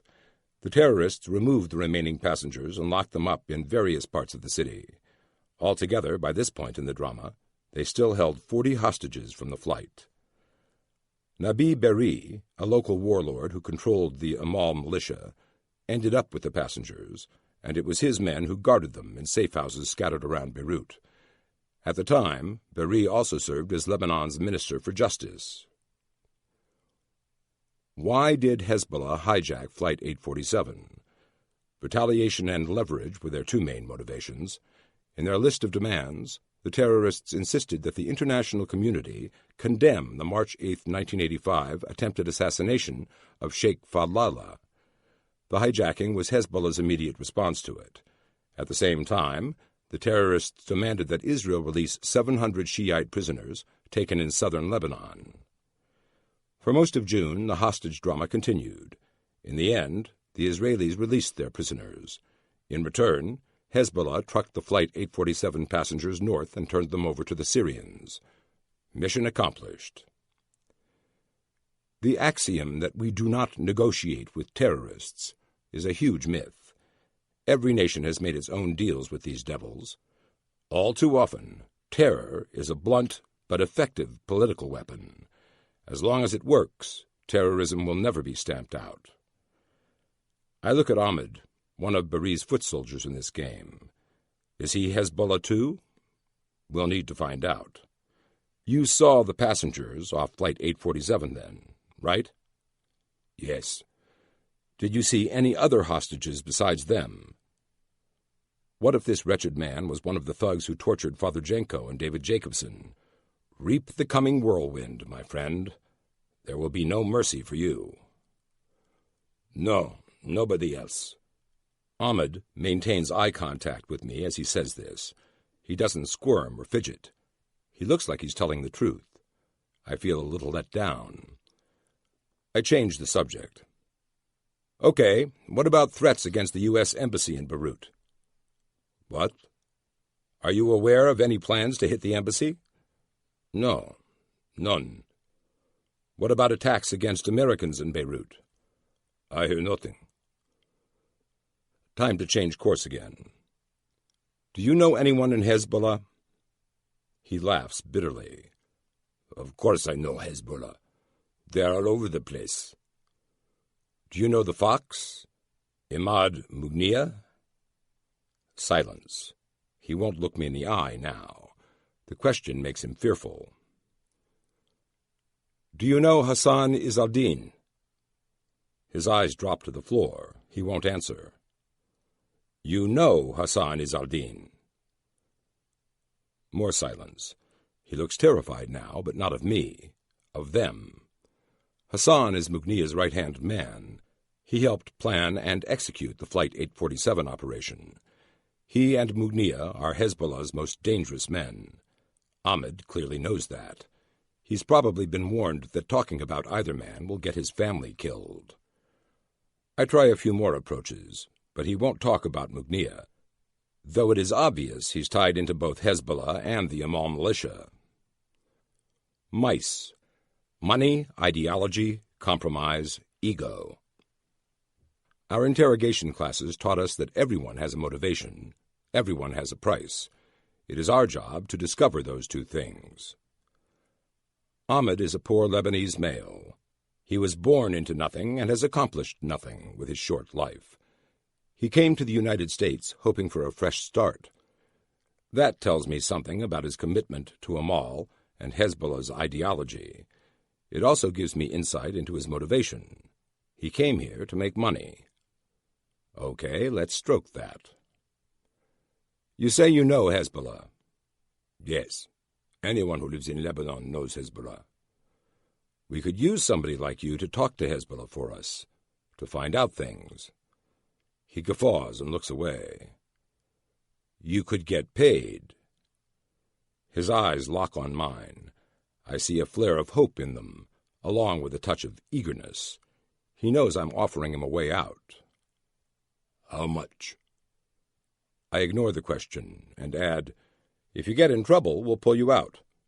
How much? We have him. The rest of the day we negotiate a deal. Ahmed will become an informant for us. He'll go back to Lebanon and burrow deep into Hezbollah. Will we trust what he sends back to us? Of course not. No informant, especially one motivated by money, can be considered trustworthy at first. We'll spend months cross-checking and vetting the information he provides before we decide what sort of value he has as a mole. But he'll know that if he wants to get paid, he's got to bring us useful nuggets. We'll dole the cash out like heroin to an addict. If he stops delivering the goods, his cash flow gets choked off. We need human assets on the ground. We're desperately short of that in the Middle East. Nothing beats a reliable set of eyes and ears in important places. We have precious little inside information on Hezbollah, and Ahmed will be the first step toward building a network that can give us advance warning on what Mughniya is planning next. We may even get intel on his location, or Hassan Izaldin's. This is our first step in turning the tables on our enemies and fighting back. By day's end, Ahmed is ready to betray his fellow terrorists. We own him, but it is far less satisfying than I thought. We've trapped Ahmed, and now we're using him. True, he's allowing us to use him thanks to his inherent greed. If he didn't take this deal, he'd spend the rest of his life in a federal prison. Or worse. We could send him back to Lebanon and tell the locals that a suspected terrorist is on board. The Lebanese authorities would not interrogate him gently. He knows this. This was not a choice. This was a form of coercion designed to get him to sell out his own people. And he'll do it because we control the game. This is a dirty business. It is also necessary. A week later, we launch our freshly minted double agent back at Hezbollah. The game has entered a new phase. Chapter 17. Threat Matrix. Summer 1987. Foggy Bottom. Humant is a precious asset, the gold nuggets of our profession. We're finally making progress in the Middle East, but we need more assets. more penetration into the inner workings of our enemies. This is why we cannot help but be delighted when a Libyan diplomat walks into one of our overseas embassies and asks for political asylum. What a break! Libyan defectors are few and far between. After the initial vetting, he doesn't appear to be a double agent or a throwaway. He seems to be one of the rarest of the rare, a legitimate defector motivated by ideology. He came to us wanting a new life. America's global moral authority pays off again. It will take months of checking and rechecking to confirm this, but right now it looks like a promising source just fell into our laps. I want to talk to him. I have a lot of questions that can be answered only by an insider within the Gaddafi regime. We'll start with who pulled off the Culkins and Pollock hits and move on to Labelle. Maybe this guy even has knowledge of future attacks, and his intel will finally help us get in front of the terrorists. If he's carrying that sort of information, I hope WITSEC, the Witness Security Program, sets him up with a mansion in Beverly Hills. He'll have saved lives. Not surprisingly, we soon get word from our Dark World sources that the Libyan intelligence service is doing their best to find our defector and kill him. Once we get him to the United States, we move him from safe house to safe house every few days. Those transitions are the most dangerous times. A good hit team will be hard-pressed to penetrate a safe house, but on the street, moving from one location to another, our defector is a much easier target. We take extra precautions. He rides in one of our new black 1987 Chevy Suburbans. With its smoke-out windows and huge size, the Chevy looks like the mutant offspring of a farm pickup truck and a family station wagon. It is beefy and powerful and can hold 6 Uzi and shotgun-armed agents and the protectee. The Suburban will make a hard target for any hit squad. We hopscotch the Libyan around D.C., a coterie of DSS and FBI agents protecting him. Every agency wants to debrief him, yet we're not sure how much he knows. We have confirmed that he was part of the Libyan diplomatic corps. Given how much the Libyan embassies support terror operations, I can't wait to talk to this guy and see what he can tell us. After several days in D.C., we convoy our defector to a small motel room in Winchester, Virginia. He looks jumpy and ill at ease. I would be too, given what he's going through.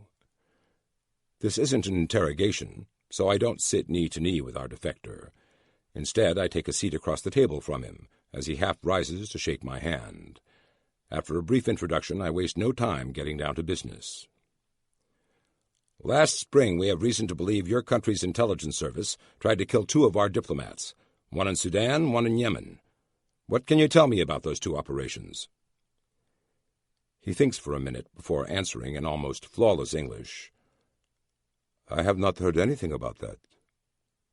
He looks earnest, like he wants to help. What about the nightclub bombing in West Berlin in April? Can you tell me who orchestrated the attack? No, I do not know. He pauses again for a minute, then adds, You have to understand, I was not involved in intelligence operations. Hayat Amnal Jamahiriya is very secretive. Our officers don't talk to each other. Do you mean compartmentalized? Yes. I believe you refer to Jamahiriya as the ESO, right? Correct.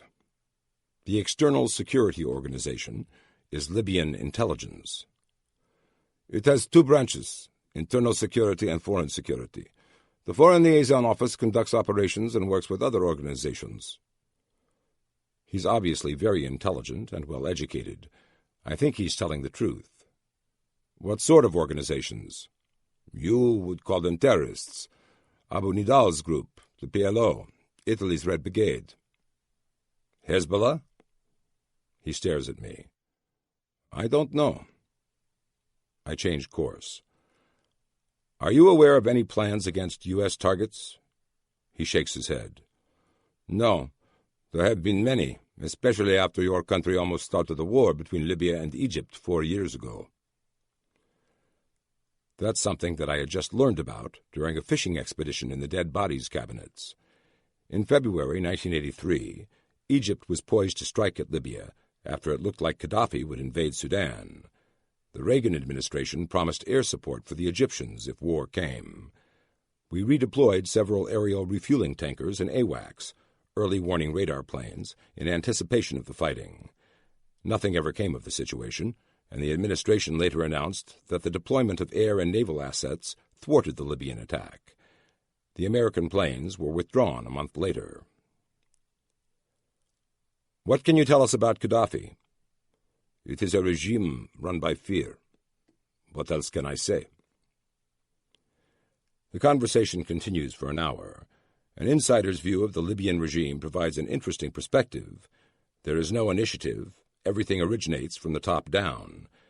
Libyan operations are highly compartmentalized, and secrecy is taken very seriously. It isn't surprising that we've never penetrated the ESO. They're vigilant, ruthless, and paranoid. Interesting perspectives on the regime aside, our defector has little valuable information for me in the cases I'm working. I leave Winchester disappointed and frustrated. I had hoped we'd have a real catch with this guy. No joy. He was another dry hole. We still have almost no human on what the Libyans are working on these days. God, I wish there was some way to close these gaps. In 1984, the Act to Combat International Terrorism included a provision that established the Rewards for Justice program. Basically, it is a global tip operation where we pay handsomely for information leading to the capture of key terrorists. Millions of dollars are sitting in the program's fund, and we've advertised it all over the world. The DSS manages the program, but for the past year and a half I've been around, we seem to spend more time in meetings trying to fend off the FBI than anything else. The Bureau wants the program badly, but we're not going to give it up. Rewards for Justice has brought many tips to our ears. We get phone calls and walk-ins every day. Most of the time, the tips come from individuals looking for a quick buck, and their intel is suspect. However, the program has yielded some valuable pieces of information. A few days after the fruitless meeting with the Libyan defector, I get a call from the security desk upstairs. A guard there tells me an Iranian-American just came in through the front door. He says he's got crucial information for us. I grab my notebook and head upstairs. We get 2 or 3 walk-ins a week, and they usually are serious time wasters. Some of them are wannabes looking for attention. Others are delusional or mentally imbalanced. Most just want a chunk of change, but have nothing of value to offer in return. Some of these folks have become regulars. They show up at different agencies in different locations, always looking for money. Fortunately, we now document every walk-in and get a full workup on their backgrounds. We share that information with the FBI and CIA. That way, we expose the charlatans and nutjobs. When we identify one of these types, we send a burn notice out to all agencies, warning them that this person is only going to waste their time. But every now and then, a nugget walks through the door. This is why we suffer the other fools. It is the 1% rule. We have to cut through the other 99% to find the one with a key bit of intelligence that will help save lives. I reach the front security desk and find a sharply dressed Iranian waiting for me. He shakes my hand, and I lead him down a hallway to a secured debriefing room. When we sit down, I offer him a drink of water. "No, thank you," he says in broken English. He's got just a hint of a southern accent. It sounds strange, sort of like Ayatollah Khomeini channeling Rhett Butler. "What would you like to talk about?" I ask. "I have information that can save President Reagan's life." He has my attention now. "Is somebody going to kill him?" "Yes. There is a plot to assassinate the president." "How do you know about it?" "I have friends," he tells me cryptically. "When is this going to happen?" He ignores the question. "Iranian agents are assisting." "You mean Iran is helping plan an assassination attempt on the President of the United States?" "Yes, exactly." "Tell me about the plan." "I have heard about your Rewards for Justice program," the Iranian says as he fidgets with his tie. "Here it comes." "Yes," I say in a non-committal tone. "How much would you pay for this sort of information?" He wants money. Still, we must vet the threat. Perhaps he's in the 1%. I pull out my pen and start a full workup of my new Iranian friend. It turns out he's a businessman from Florida with contacts all over the Iranian-American immigrant community. At first glance, his vitals look good. He may be telling the truth. If he is, he may end up with a payday after all. Over the next few weeks, Gleason has me run down what little the Iranian has given us. We check our own sources. I meet with the FBI and CIA. He's not one of the repeat nuts or wannabes. Foghorn unearths no criminal history. I bring the Secret Service into the loop. They start their own investigation and want to meet with our Iranian informant. He refuses. He says he trusts only me. I finally convince him to meet with myself and a Secret Service agent, whom I introduce as a fellow DSS investigator. Throughout the meeting, the Iranian seems sincere and the threat sounds plausible. He drops a hint that there's a connection between the plotters and Iranian intelligence in Vienna. The Secret Service puts the Iranian under surveillance. At the same time, we vet his information and check out his Vienna lead. We come up dry. Is he on the level? I can't tell, but we have to take the threat seriously, no matter how much time this sucks out of our schedules. I meet with the Iranian 2 more times. Each time he drops another hint, another tidbit for me to follow up. When I ask him to take a polygraph, he initially balks at the idea. Later he changes his mind. He comes in, we hook him up, and then we fire questions at him. The results are inconclusive. In the dark world, everything exists in shades of ambiguity, especially the information that goes into our threat matrix. We ignore these tips at our peril. We take other precautions, and security around the president is tightened. Nevertheless, after several weeks of dancing with our Iranian informant, the Secret Service comes back with sensitive information. The threat is not credible. I look over what they uncovered and am forced to agree. Iranian intelligence is not trying to kill President Reagan. At least not yet. Such cases come and go. We vet so many that they blur together in my mind after a while. I hear everything from the bizarre to the outlandish. Aliens are controlling the Secretary of Defense. The Russians want to steal the Statue of Liberty. Gaddafi is secretly plotting to take over the United Nations. There's an unending chorus of delusional baloney flowing from the streets to our front desk. All of it must be listened to because of that 1%. We cannot miss that one valid warning that could save lives and prevent catastrophe. Toward fall, a call comes in at the end of another long day.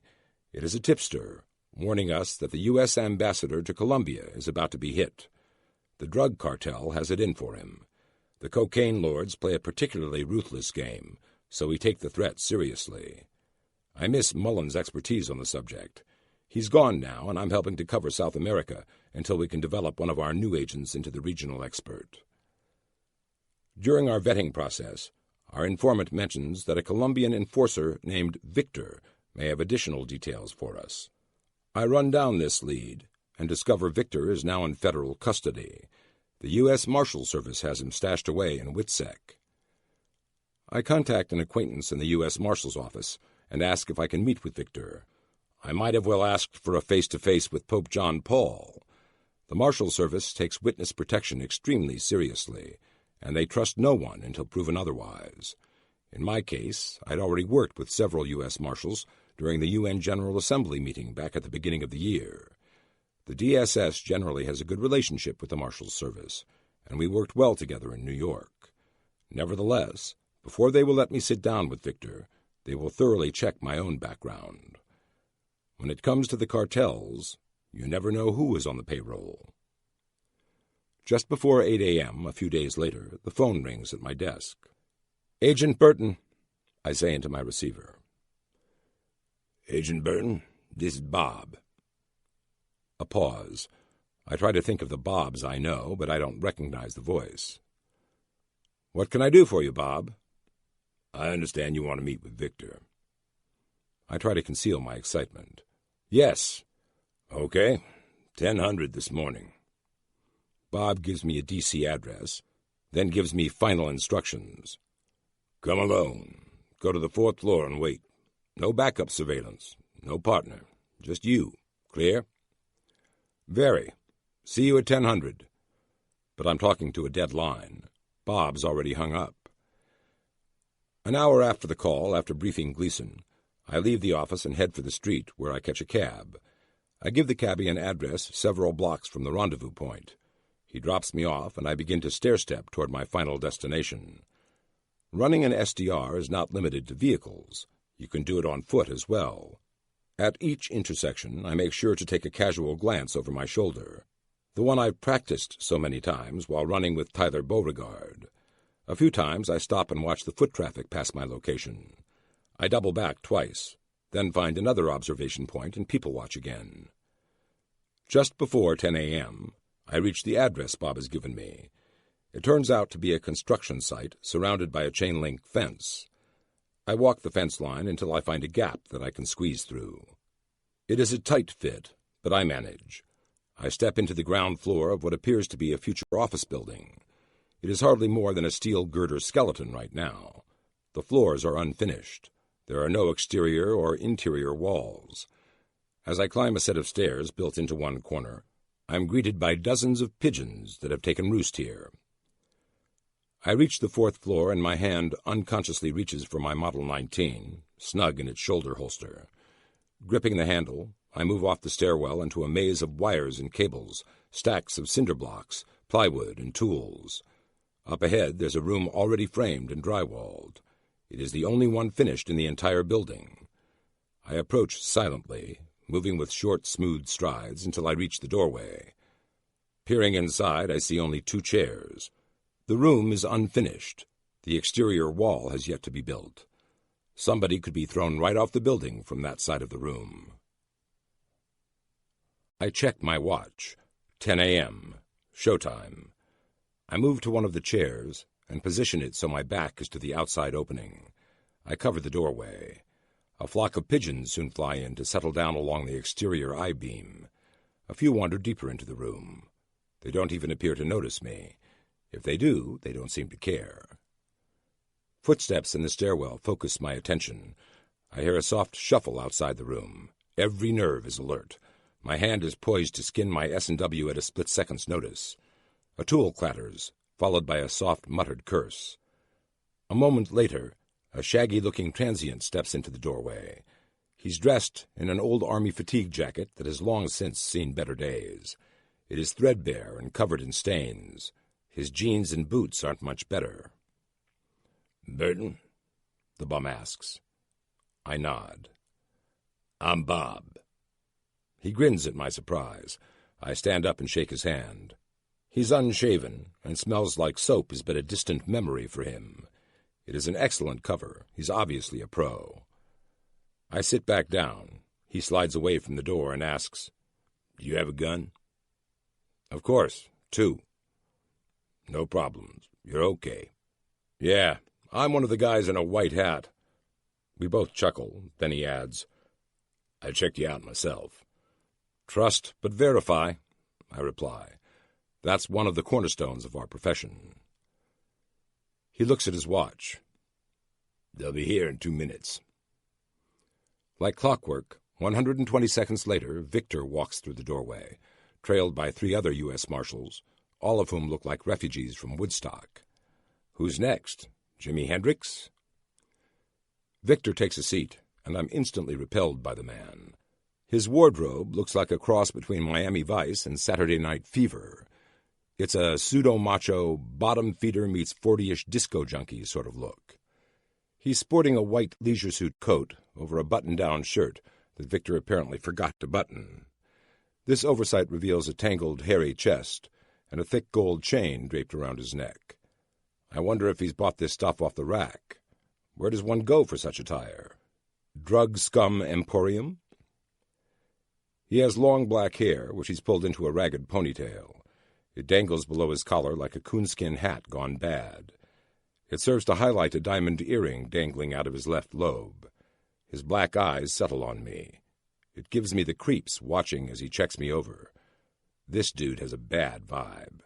A very bad vibe. He crosses his legs, and I see he's sporting a pair of off-white sharkskin dress shoes.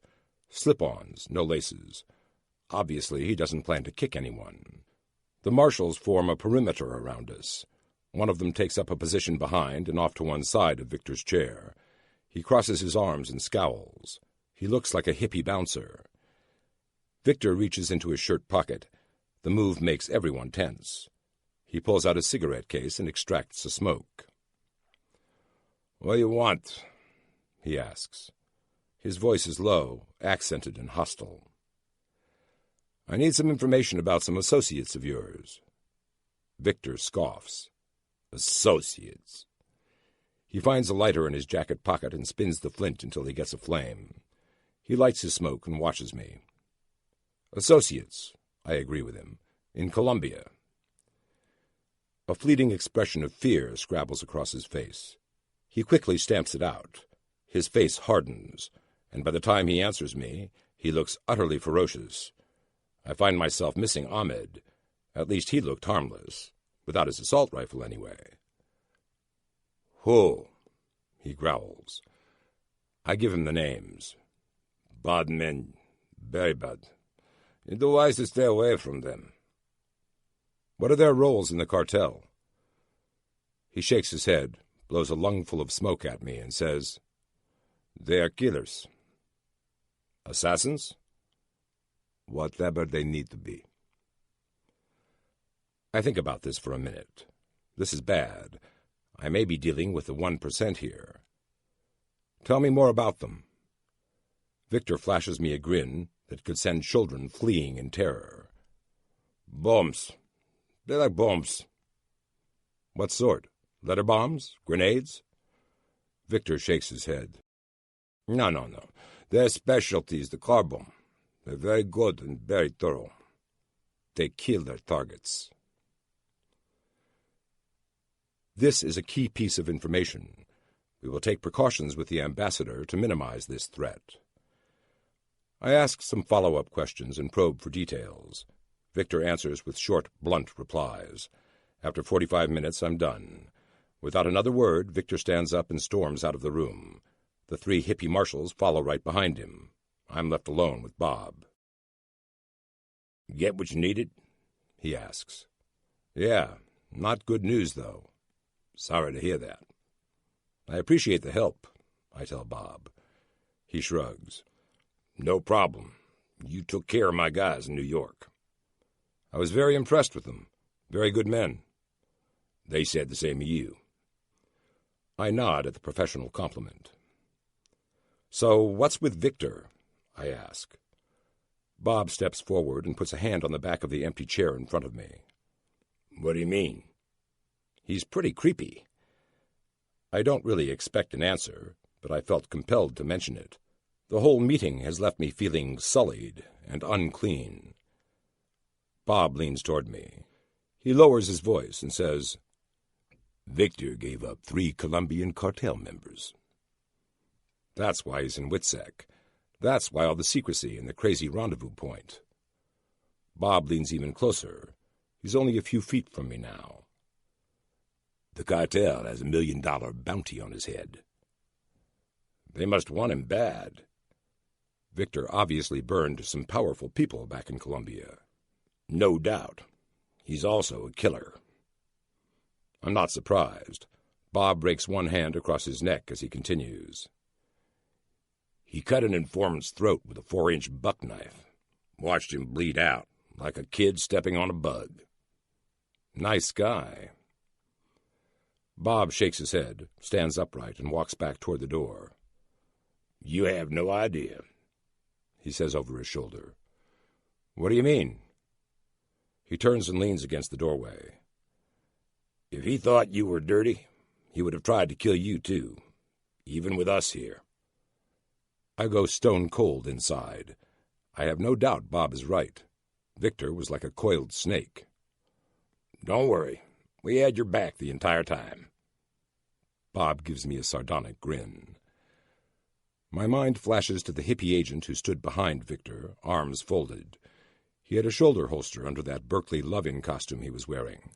He spent the entire meeting with one hand on his piece. That's how much they trusted their Witsec protectee. Bob sees the recognition in my face. Yep, he's that dangerous. Glad you got what you needed. He heads through the door. See you around, Agent Burton. And then I'm alone with the pigeons, mind swirling with a dozen thoughts at once. My body uncorks one long shudder. That's part of the post-adrenaline rush letdown. I've never come face to face with pure evil until now. And here he is, under the protection of the federal government. He's a killer who not only got away with his crime, but will live on the taxpayer's dime for decades to come. Why? He gave up 3 higher-ups for his own miserable skin. Somebody made the call to trade up and go for the bigger catch. Justice became just another bargaining chip. This is the way the world works. We've got to make these deals if we're ever going to bring the cartels down and take out their leadership. Still, the idea that U.S. Marshals have to guard a man like Victor makes my skin crawl. Though logically I recognize that the dark world is morally ambiguous, I cling to my black and white view of things. Right and wrong. They are the pillars of what I stand for and believe in. But the big gray gap between them just got a little bigger today. I sit and consider that as the pigeons peck around my feet. I've got to be careful in this business. If I let it own me, I'll lose my moral compass like so many others have in the past. You grow so obsessed with catching the bad guys that you'll do anything to get them. Ultimately, it is all too easy to go too far. That's when congressional hearings get held, careers are flushed, and once good men get sent to prison. The pursuit to protect can distort all logic, can justify any means. Take that first step, and it will be a long slide down. I don't want to become what I revile, a man corrupted by his own good intentions. I don't want to make deals with the victors of this world. There has to be a way to do this job and not lose the sense of right and wrong that's motivated me all my life, thanks to my father.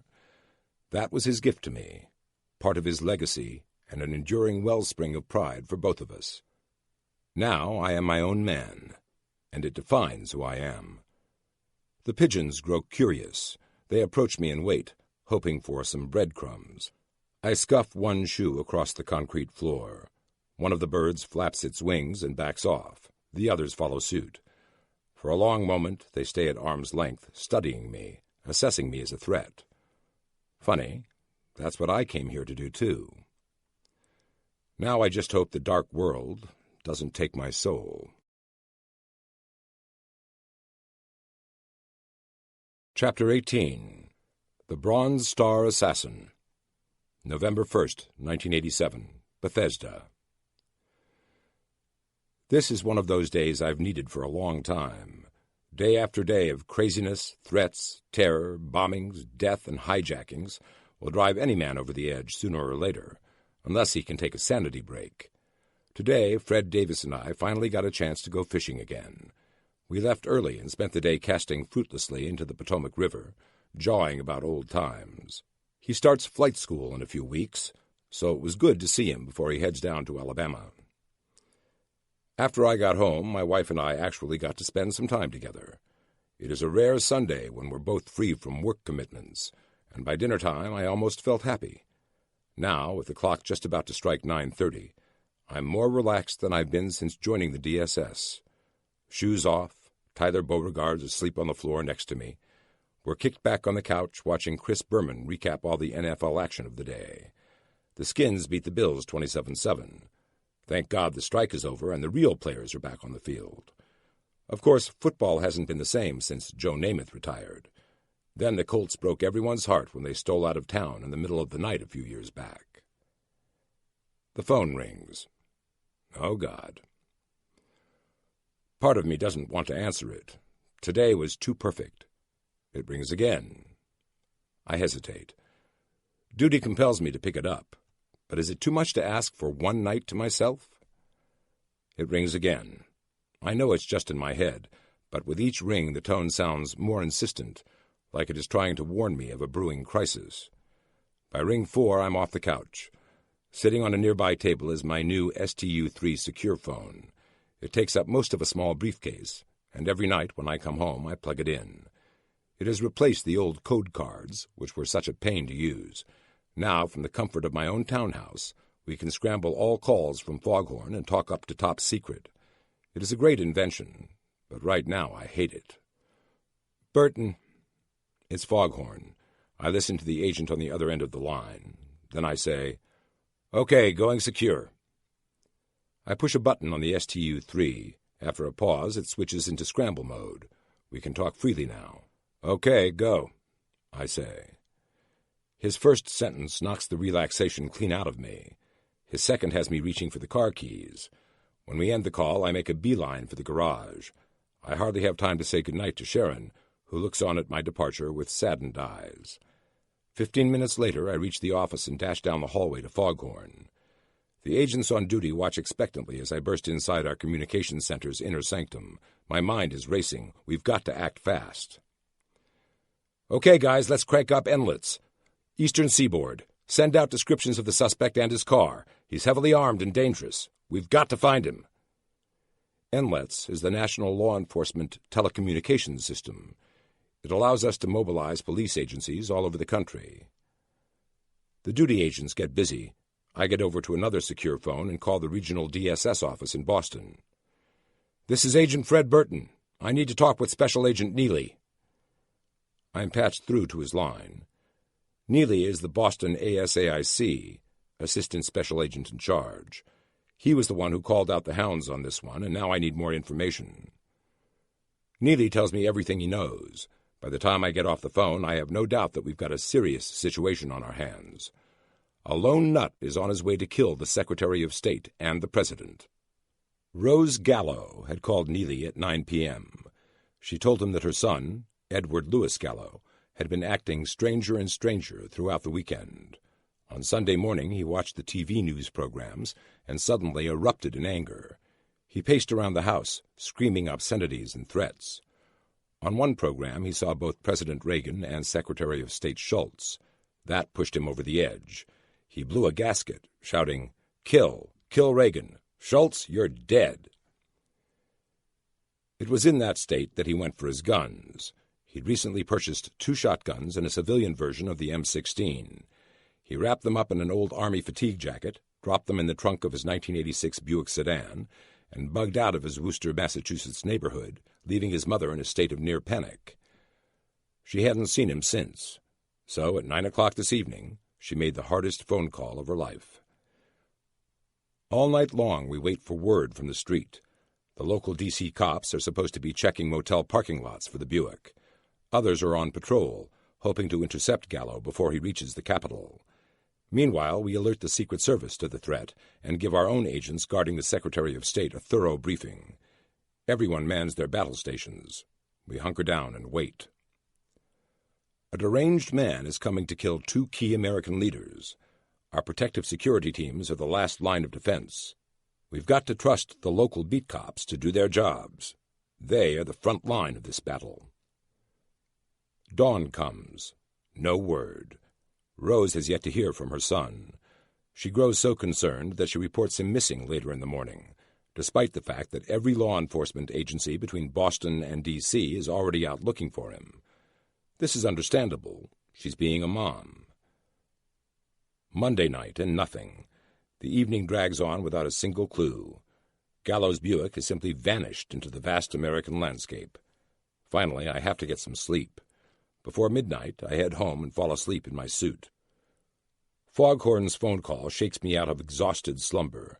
I grab the STU-3, and even before I go secure, the agent tells me, "The car's been located, sir. On my way." God bless the D.C. police. An alert Metropolitan Police Department beat cop spotted Gallo's black 86 Buick in the parking lot of the Regency Congress Inn. I know the place. It is a flea-bag motel in a very poor, mostly African-American district in North D.C. It sits on New York Avenue, one of the major thoroughfares into the capital from the northern suburbs. Time to call in the cavalry. The MPD are already bringing in reinforcements, and we do the same. At Foggy Bottom, I grab a G-Ride, a government car, another Crown Vic, and speed to the scene with lights flashing. Scott Tripp, The ASAIC from Secretary of State Schultz's security detail meets me at the motel. He's the number 2 man in what we call the detail. For us, guarding Sec State is like guarding the President is for the Secret Service. There's no higher duty within the DSS. By the time we get to the scene, the MPD have already brought in a SWAT team. The area is cordoned off. Gallo is an out-of-work chemist, and there is concern that he's got explosives with him. The police stop traffic and clear the block. Very quietly, the MPD evacuates everyone from the motel. We confirm Gallo is in there. Scott and I huddle up with the MPD leadership and discuss our options. We don't want this to turn into a siege. We decide waiting him out is a poor option.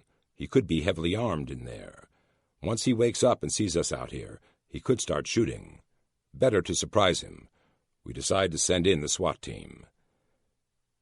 The entry squad lines up near Gallo's motel room door.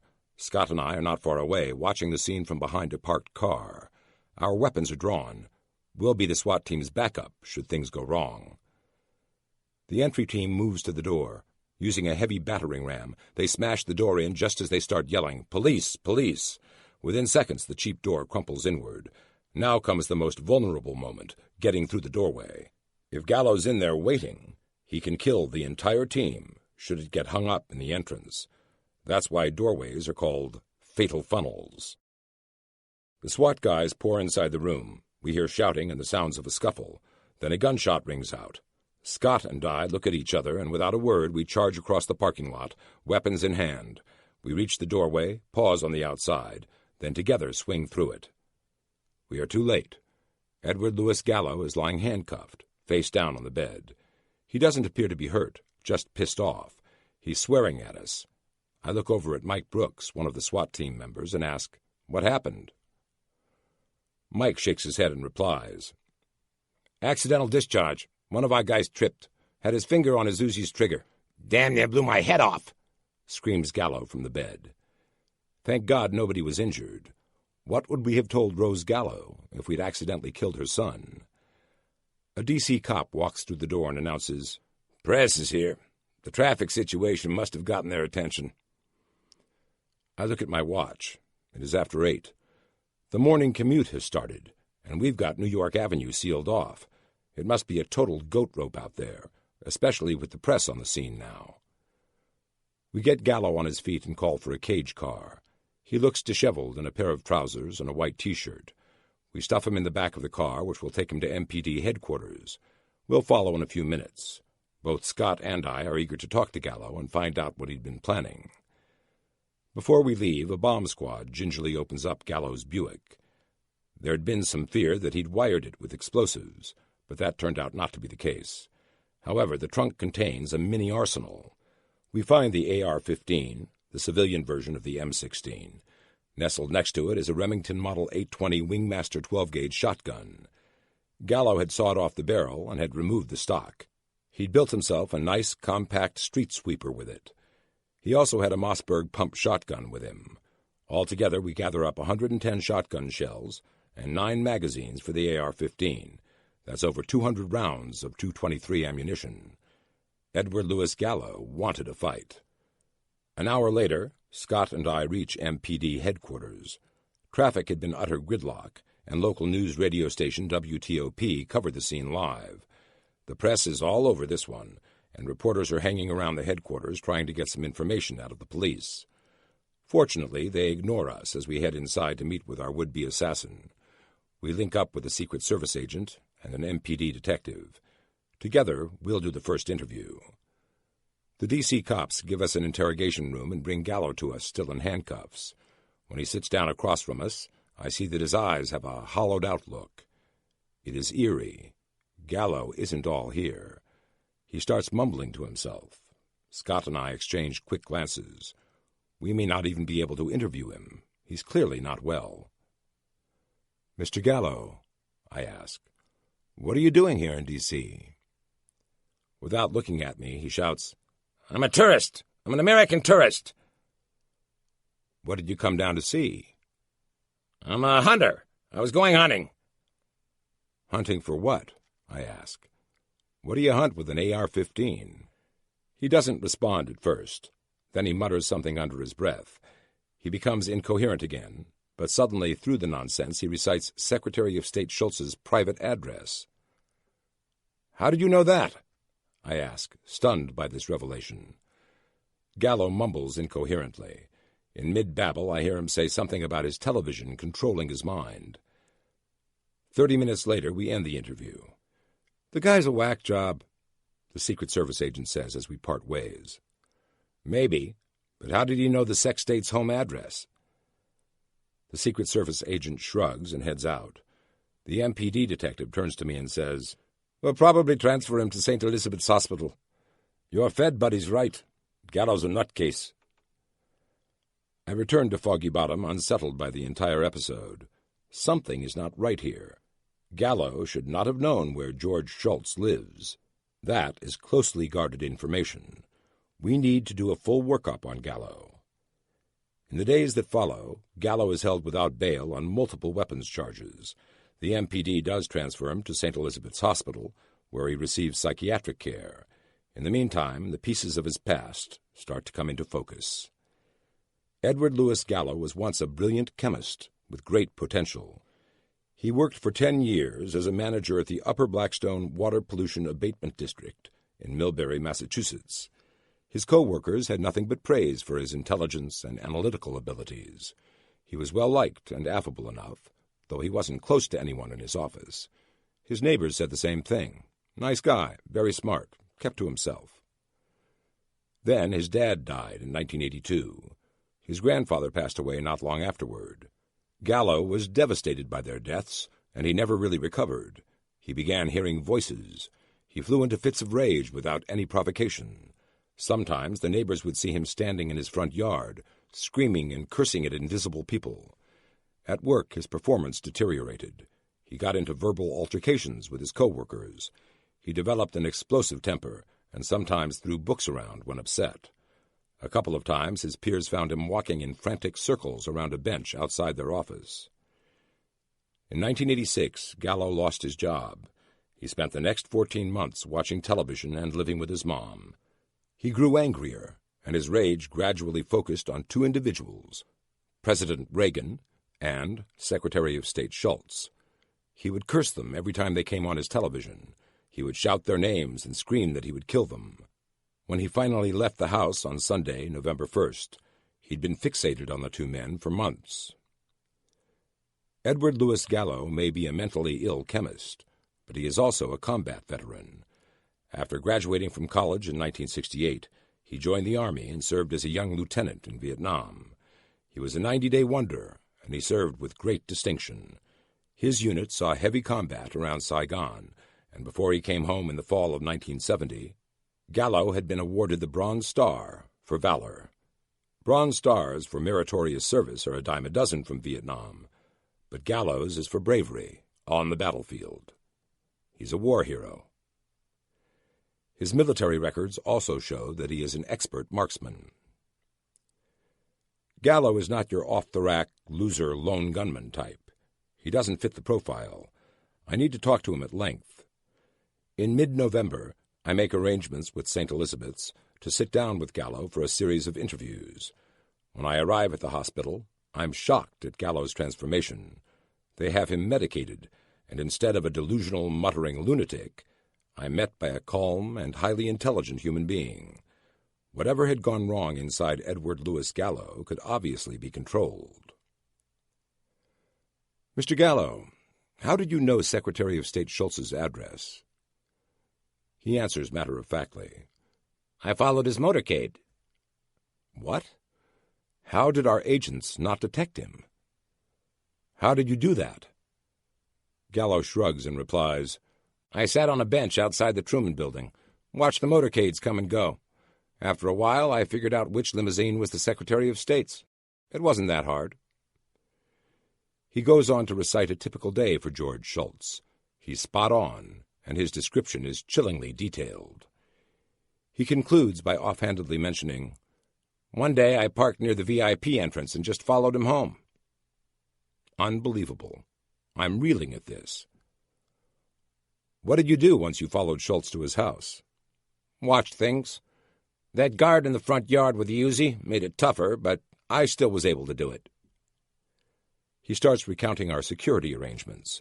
He has an amazing memory and an eye for detail. He figured out how many agents protect Sex State, where they are posted, when shift changes take place. He found the gaps in the security screen and developed contingency plans to penetrate them. He also spent hours watching the Truman Building from different positions on the street. He took note of our security arrangements for motorcades and knew where each agent was placed. He noted their fields of fire and areas of responsibility. Gallo deciphered and compromised everything. Worst of all, we never even noticed him. Had it not been for his mother, I have no doubt he would have been able to execute an attack on the Secretary of State. Gallo, in his non-medicated delusional condition, could have delivered a devastating blow to the United States.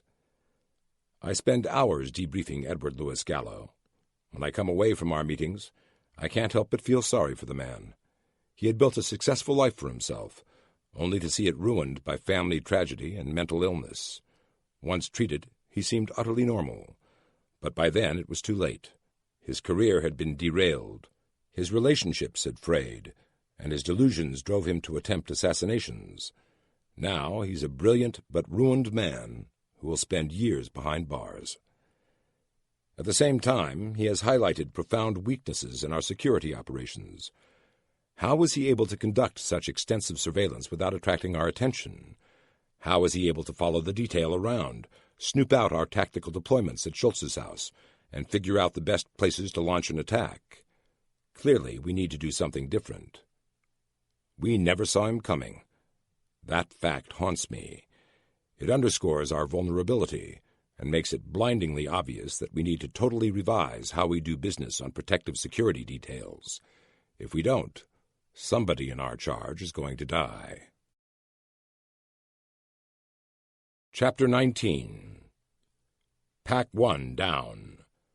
August 17th, 1988, Bethesda. Flash precedents. We have been informed by the Pakistani foreign minister that the presidential aircraft, Pack 1, crashed near Bahawalpur. There were no survivors.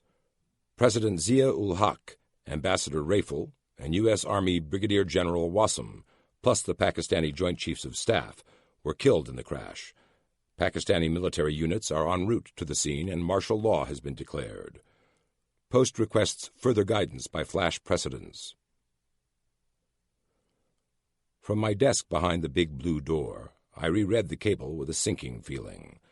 Pakistan's senior governmental and military leaders are all dead. Zia barely held the country together with terror and an iron rule when he was alive. With him dead, Pakistan could dissolve into total chaos. With nukes. And all of this is going down at ground zero for the biggest Cold War conflict since Vietnam. Zia was our closest ally in South Asia. He spearheaded our covert war against the Soviets in Afghanistan. It is through Pakistan that all our weapons, money, and ammunition flow to the Mujahideen. Now, just as the Soviets have cried uncle and started pulling out of Afghanistan, the key architect of our victory has been burned to ashes. I wish Steve Gleason was here. He always handled these crises with a cool hand. Unfortunately, he left the office a few months back to take an RSO slot overseas. I huddle with our new chief, who is a good man, to game board how we'll handle the news. We decide to send an immediate intelligence tasker, IT, to every embassy and RSO across the globe. An IT is an urgent message designed to marshal all our assets, sources, and contacts to focus on one series of specific questions.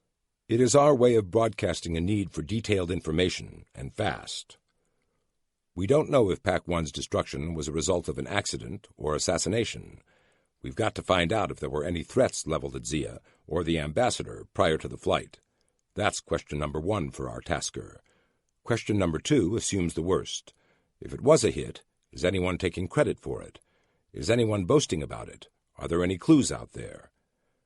The taskers are sent out with flash precedents. All over the world, our intelligence operatives scramble. They work their own sources and meet with security and intel agencies from Germany to Canada, Saudi Arabia to the Philippines. The dark world is totally silent today.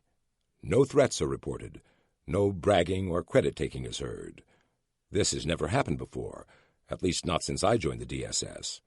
After huge geopolitical events, the dark world's communication sinews always sing with rumor and innuendo. Then the walk-ins start trickling into our embassies and office here at Foggy Bottom. And, of course, we get the crazies, too.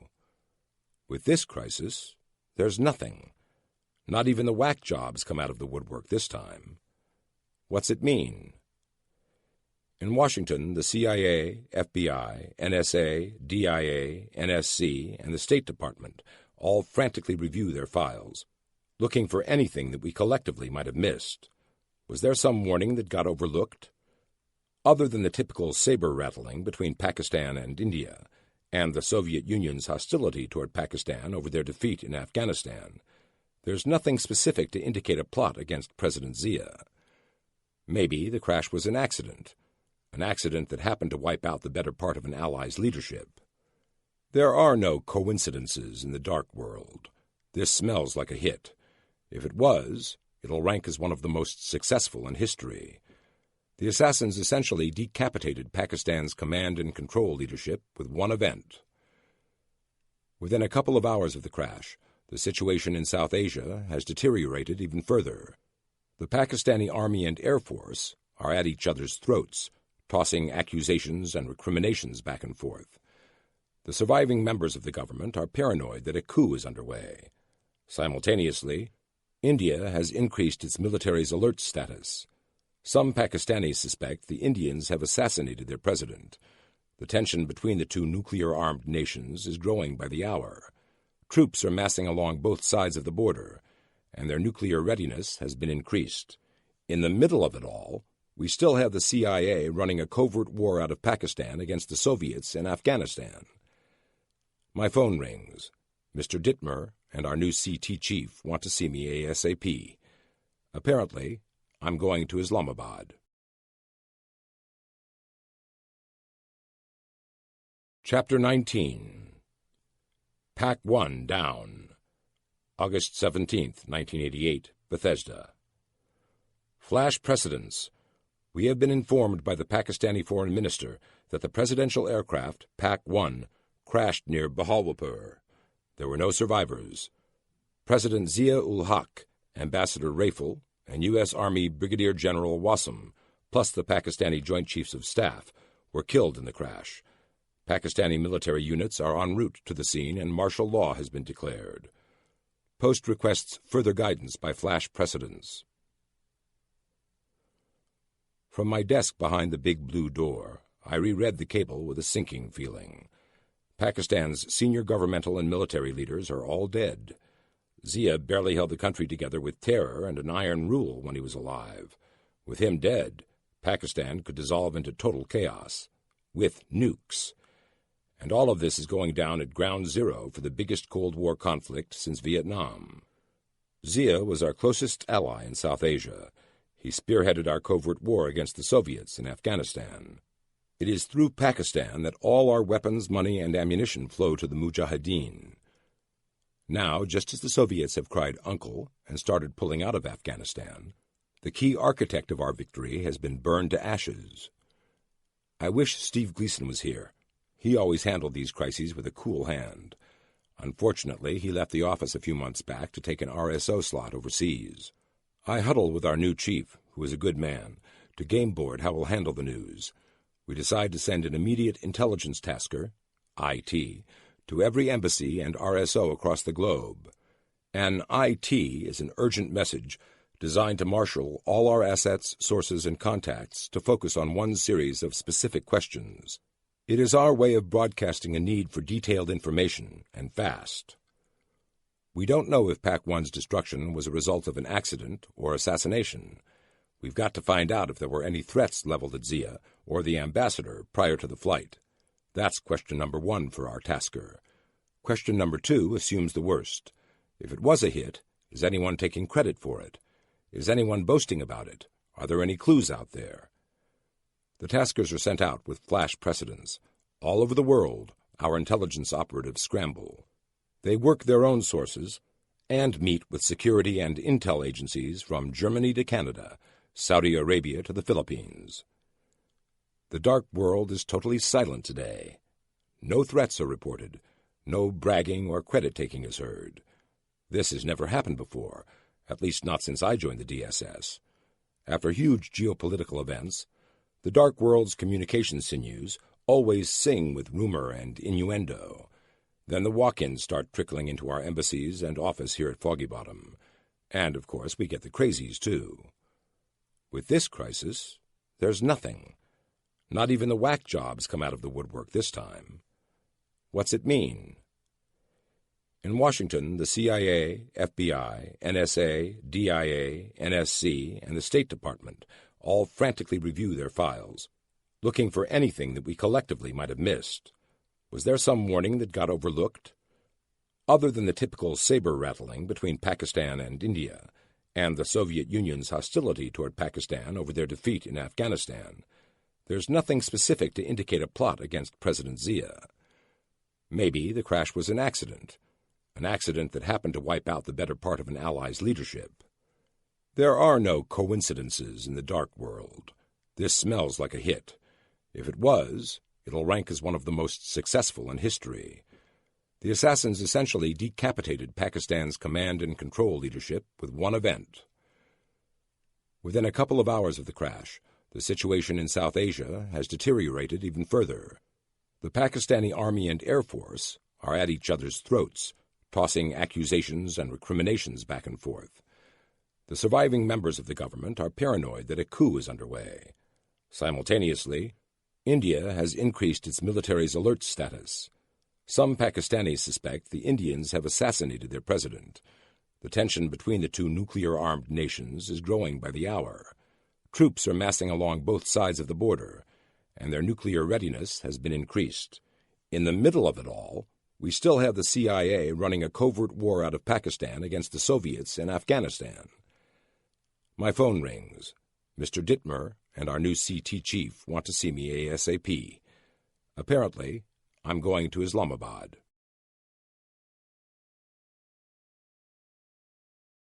Chapter 20. Night Flight. The Air Force executive jet speeds us over the Atlantic.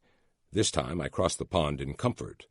The seats are plush, the heater works, so I don't need the extra thick coat I brought along, and the coffee is first-rate. I sit in shirt sleeves next to Brad Bryson, both of us sipping our Java as we talk about the mission ahead. Brad's working for me on this mission, though we were in the same training class back in 1985.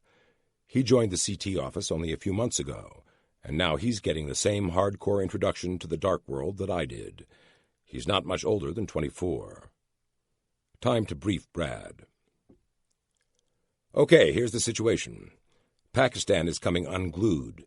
They had a weak central government to begin with, but now, with Zia and most of the rest of the leadership dead, the country could very well fall into civil war. At the same time, we've picked up some intelligence suggesting that India is considering a preemptive strike against Pakistan. They're afraid the Pakistanis will blame them for Zia's death and launch their nukes. A first strike takes care of that fear. The color drains out of Brad's face. Jesus Christ, he whispers. Yeah, it's bad. Brad says, and we're flying into the middle of it? Yes, to defuse it. By finding out who really killed Zia? Not exactly, I reply. Look, the National Security Council and the boys on the 7th floor at Foggy Bottom talked this over. What the world needs right now is a cooling-off period. A crash investigation will buy time for everyone. It forces the Pakistanis to wait for our conclusions before they respond to anything. Plus, if we discover it was an accident, the international implications evaporate. The Pakistanis will still have internal issues to deal with, but at least they won't be tossing nukes at the Indians. Brad asks, but what if we conclude the Indians assassinated Zia? Well, let's hope they're not that stupid. Brad doesn't respond. He looks as tense as I feel. I didn't even get a chance to say goodbye to Sharon. If I end up as collateral damage in a Pakistan-Indian nuclear war, she'll never even know how I died. Okay, the NSC decided to send me as the lead investigator for the State Department. You and I will be working with an Air Force crash investigation team that will link up with in Germany.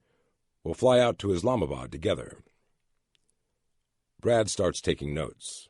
As he writes, he asks, "Why isn't the NTSB doing this?" The National Transportation Safety Board has the best crash analysis and investigation unit in the world. Brad's question is a logical one. I'm not surprised he thought of this. He's an exceptionally sharp agent and possesses not just a keen intellect, but common sense as well. He had no prior law enforcement experience before coming to the DSS. This is a rare thing for our service, but the powers that be saw a young college grad with tremendous potential. NSC decision. The NTSB team includes an FBI agent. Mr. Dittmer told me that the NSC concluded that his presence would actually ratchet up the tension, not relieve it. It would send a signal to the Pakistanis and everyone else that the United States believes the crash site is actually a crime scene. It could be. Yes, but we don't want to telegraph that. The world's in a precarious position right now. Perception is everything. An Air Force crash team sends a better message. Zia's plane was an old C-130 Hercules built during the Vietnam era. The Air Force team wants to find out what went wrong mechanically. See the difference in perception? Besides, right now, if we sent the FBI in, the Pakistanis would take it as an insult. Like they can't investigate their own president's death. Their pride is at stake. Okay, but the FBI must be pretty pissed to be shut out. That's their problem. We've got plenty of others. Besides, the NSC will run interference for us. Colin Powell, Dick Armitage, and Robert Oakley made a point of taking care of us and have already paved the way for our arrival with the Pakistani authorities. They've been assured we'll get complete cooperation once we get there. Brad thinks this over for a minute, then asks, "Why won't our presence get the same reaction the FBI's would?" Good question. We're there because of Ambassador Rafel's death. Don't forget that it is the DSS's job to investigate any diplomat's death overseas. We'd be there no matter what the situation, so our presence is just standard operating procedure. Right. Okay. What do you need from me? I've never been the lead investigator on a case like this. With all the international entanglements and tension, it could get ugly, and the truth could get lost. I'm going to need his eyes, ears, and analytical skills on this mission. Brad worked in the DSS's Washington field office fresh out of agent training. I wanted his mind in the CT office, and the first chance I got, I convinced Gleason to snag him away from the WFO. Observe everything. The little details, the subtle vocal inflections of a witness, the body language of our hosts. Watch for these things. Figure everywhere we go will be under surveillance, so be careful what you say to me, okay? Our rooms are bound to be bugged, so be discreet. Brad's face pales. Beneath the color drain, though, I see resolve. The kid's okay. He's got mettle. He just needs experience. I finish off my coffee and stare into the bottom of the cup for a couple of heartbeats. The most important thing is the truth. Okay? Okay. There's going to be a lot of pressure on us. No doubt there will be conclusions that the Pakistanis want, conclusions that our government will want, conclusions that others want. The CIA, Pakistan's inter-services intelligence, who knows? Ignore all that. Keep your mind open, and don't let any of the politics influence you. As the senior man, I can't show the stark terror that's boiling beneath my professional facade. The truth is, I'm not sure I'm ready for what's ahead. One more thing, I add. We may be targets ourselves. If this is an inside job, whoever did it will not want to get caught. Right now, everyone's a suspect. I've got your back, Fred. Don't worry about that. Brad's a straight arrow, whose character is rooted in his Middle American upbringing in South Dakota. He's a good man to have at my side on this mission. We're going to have to walk a tightrope. If we screw up, we could very well precipitate a war. That was made clear to me before we left Foggy Bottom. Pakistan has always been a dicey post. Don't forget what happened in '79. They came over the embassy walls in Islamabad, and a Marine got killed. It looked like it was going to be a repeat of Tehran. Not much has changed. If anything, there are more radicals on the street, and there could be some in the ISI and their Air Force. Keep your head on a swivel. We both fall silent. The executive jet speeds us to our rendezvous with the Air Force crash team. I spend the rest of the flight staring out my window, lost in thought. Outside, all I see is impenetrable darkness. I wonder if I will ever see my wife again.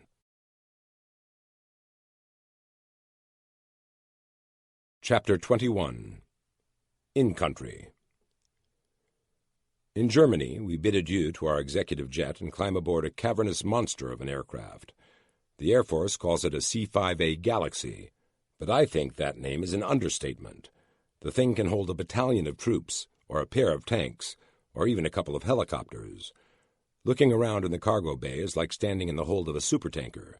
It makes the C-141 look like an anorexic teenager. Along with the crash team, we're this beast's only cargo. We'll leave from Rhine-Main and fly non-stop straight to Islamabad.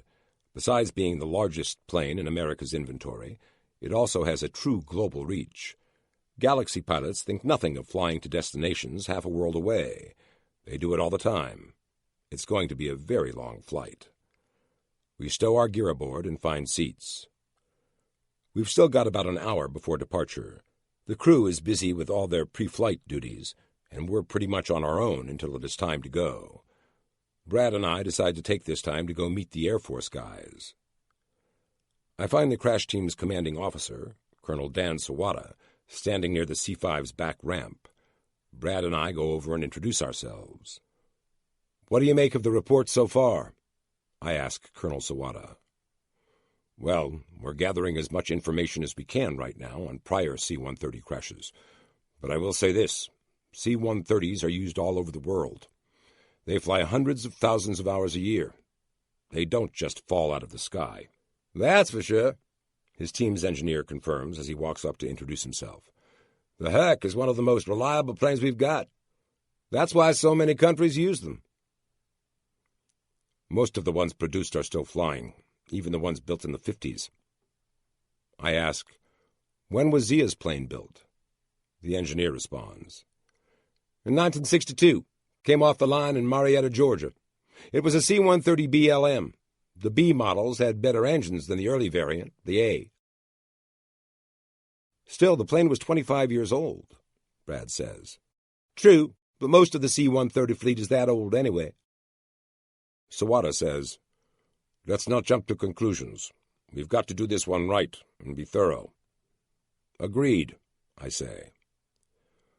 One of the C-5 crew members walks over to our little group. "Gentlemen, we're ready to go. Time to load up." We turn and walk inside the Galaxy. As we find our seats, Brad's earlier comment hits me right between the eyes. What if we find out the Indians did it? God, I hope this was just a tragic accident. But that would just be too tidy, too coincidental, especially given the fact that there were 31 high-value targets on board. Deep down, I know this one's bound to get ugly. The C-5 lifts off and wings eastward. The flight is long and cold, and I'm glad I have my Barber Beaufort handy. I hunker down in it and try to get some sleep. When we get in country, sleep will be a luxury. Almost half a day later, we make our final approach into Islamabad's Chuklala Air Base. We arrive in the middle of the night, and the C-5 rolls to a stop in a remote corner of the airport. The Galaxy is quickly surrounded by a mixed group of Pakistani Special Forces soldiers and U.S. Air Force security troops. When we deplane, we find the CIA waiting for us with blacked-out vans. The vans race us into the city, where Pakistani soldiers armed with assault rifles stand guard on every street corner. The capital is basically in lockdown mode. The vans take us to the Holiday Inn. Here we are in a city on the brink of war and will be staying at a vacation destination. I can't help but laugh at the irony. 15 minutes later, the embassy RSO shows up in an armored vehicle and picks us up. I've met Mel Harrison before in Washington, D.C. He's a good man, a straight shooter, who has had a very unusual career. He served as an economics officer in London during one tour. On another, he spent 6 months at the NATO War College studying military history and tactics. He's tall and lanky, with a studious persona and a broad mind, thanks in part to his atypical career path. Tonight he's extremely quiet. He says little until we get to his house, where dinner is waiting for us. While we eat, he drops a bombshell. "Fred, I was supposed to be on that plane." He can't even look at us as he says those words. Instead, he stares out a window. Arnold Rafel was his friend. Right then, the human cost finally becomes real to me. Up until now, I've been approaching this from the geopolitical perspective, with all its implications. Seeing Mel's grief drives home the painful truth of this tragedy. 31 families are without loved ones tonight. 2 of our own men are dead. On top of his case of survivor's guilt, Mel is grieving for his lost friend. "I was supposed to be on that flight," Mel says again, almost under his breath. "What happened?" I ask. "Ambassador Rafel decided at the last minute that he wanted to go. He figured it would give him an opportunity to talk to President Zia about an attack on an American nun. He wanted some assurances that those responsible would be punished." This is news to both Brad and me. "Wait, you're saying Ambassador Rafel was not scheduled to be on that plane?" "Right. He bumped me at the last minute." Brad says, "Well, we can discount the chance that this was a hit on the ambassador, then." Mel agrees. I breathe a sigh of relief. That was one of the first things we were told to investigate. We can put that one to rest. "Mel, tell us what you know about the crash," I say. The RSO launches into the complete story. President Zia, the Joint Chiefs of Staff, the head of the ISI, and other VIPs took the trip from Islamabad to Bahawalpur to attend an M1 Abrams tank demonstration. The U.S. government had just sealed a deal with Zia to sell Pakistan a bunch of these formidable machines, and the VIPs wanted to get a first-hand look at them. The demonstration had been planned weeks in advance. President Zia's C-130 lifted off from Chiklala on the morning of August 17th. It flew down to Bahawalpur without incident. The VIPs watched the tank demonstration and returned to the airport that afternoon. The C-130 taxied out to the runway and took off after the crew went through the normal pre-flight checklist. 5 minutes after takeoff, the plane went down. Nobody survived.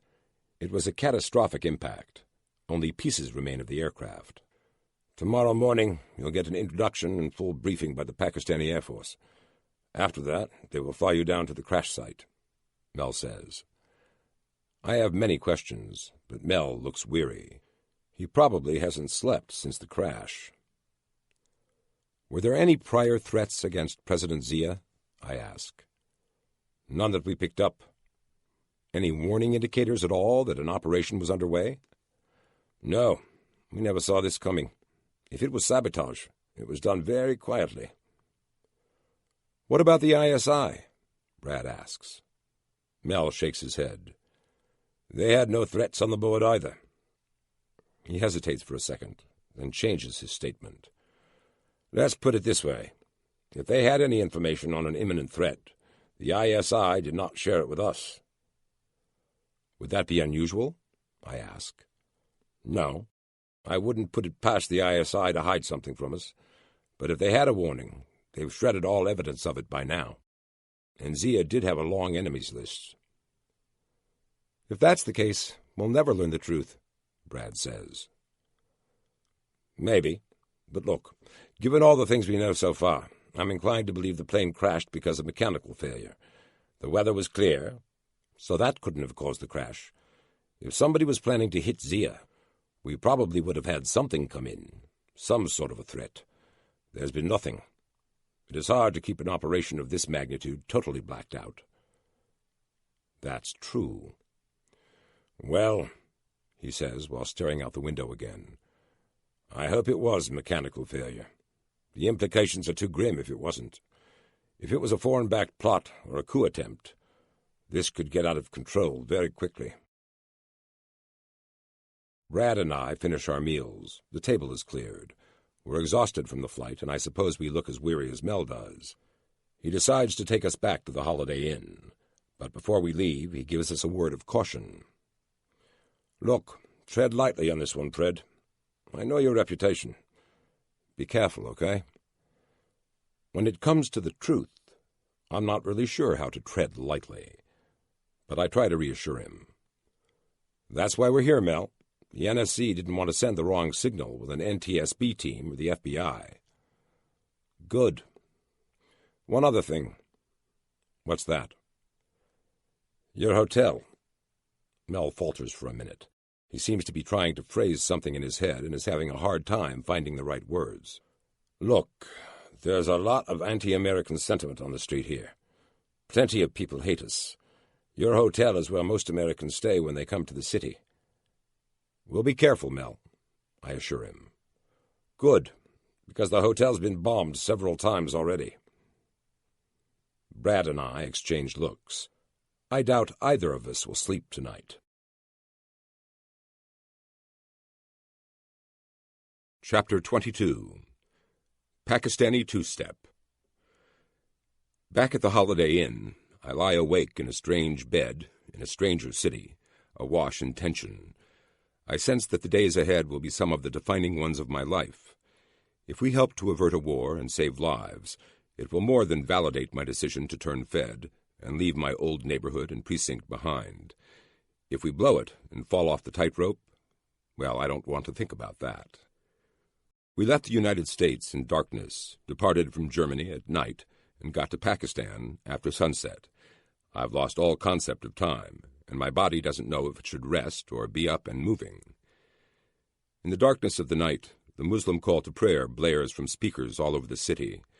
I get up and peer out the window, listening to this half-song, half-chant that is such an embedded part of Islamic culture. For the life of me, I can't help but think it sounds sinister. When the baying of the muezzin ends, I slide back under the covers and return to the mystery at hand. What do we know? Not much so far, though two things stand out in my mind. First, the weather was good on the day of the flight. That rules out a lightning strike or turbulence as an accident cause. Second, and much more worrisome from a security and counterterrorism perspective, is the event President Zia and his entourage attended. The tank trials had been scheduled far in advance. If the time and date had been leaked to the wrong people, an orchestrated assassination could have been arranged. In the dark world, assassinations are driven by opportunity. You must have the killer or killing device in the right place at the right time. To do it right, the assassin needs foreknowledge. Where is the target going to be on a particular day? With JFK, it was Dallas. Since the route was public knowledge, Oswald knew where he needed to be to get the best shot on the motorcade. With Archduke Ferdinand, it was Sarajevo in June 1914. His arrival in the city was known long in advance, giving his enemies a chance to station assassins all along his motorcade's route. Take away that foreknowledge, and the assassin is left without a way to get to his target. This is why the schedules of heads of state are usually closely guarded secrets.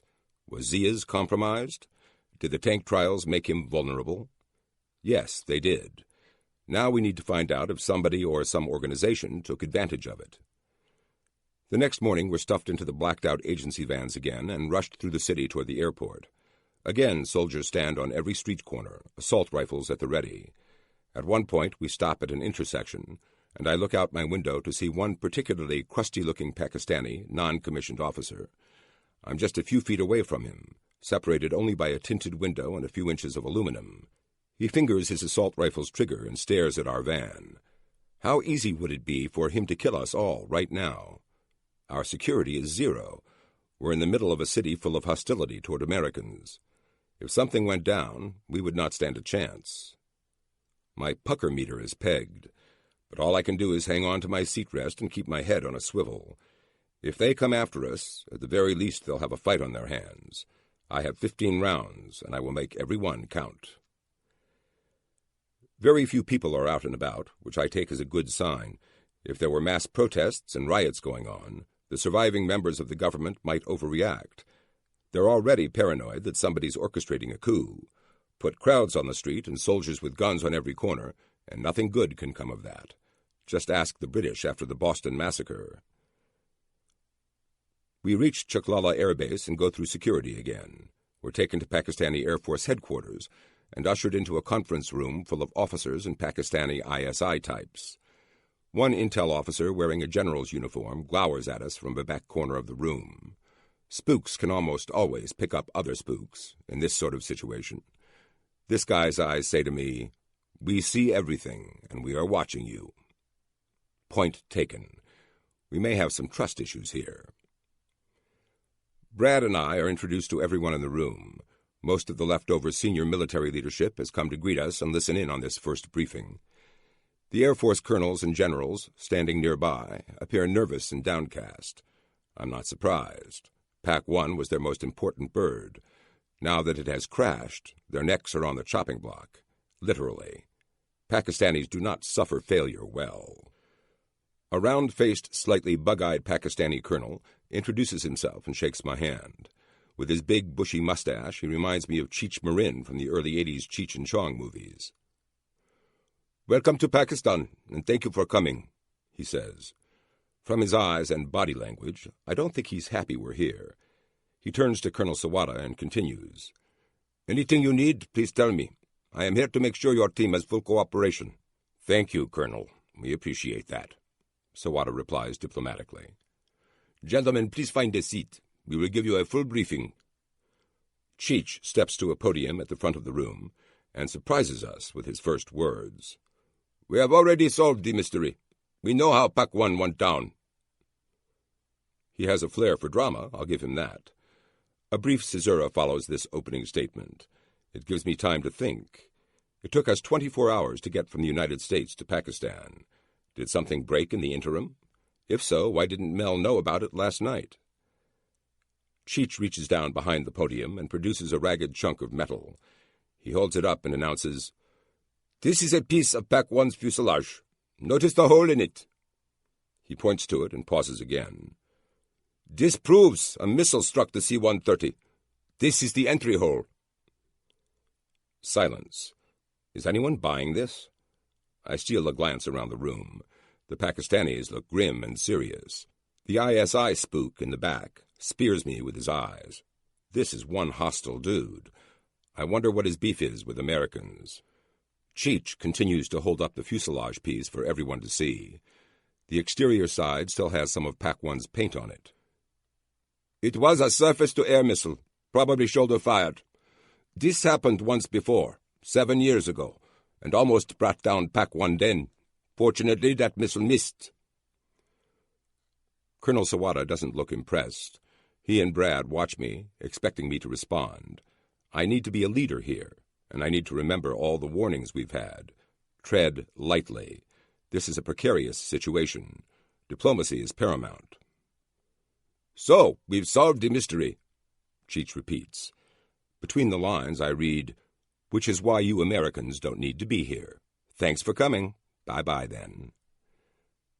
I can't help myself. This is nonsense. I stand up and say, "There's no way that hole was made by a missile." Cheech coldly responds, "Oh? What makes you think so?" It is so obvious that I'm not sure how to be polite about it.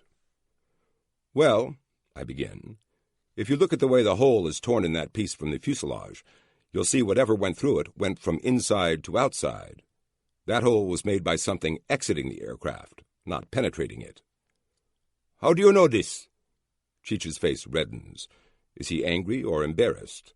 I'm not sure, and at this point it doesn't matter. I pick up my pencil and tear a sheet of paper out of my notebook.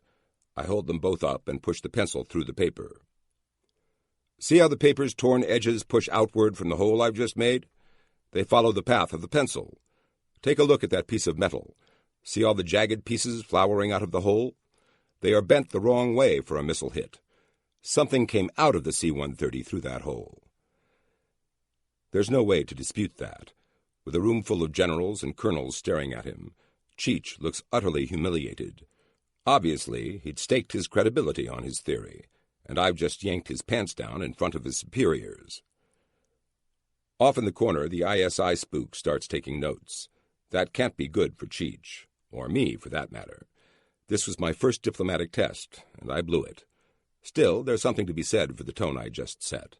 We'll let the facts speak for themselves, and the Pakistanis now know that. Hopefully, they'll respect our approach.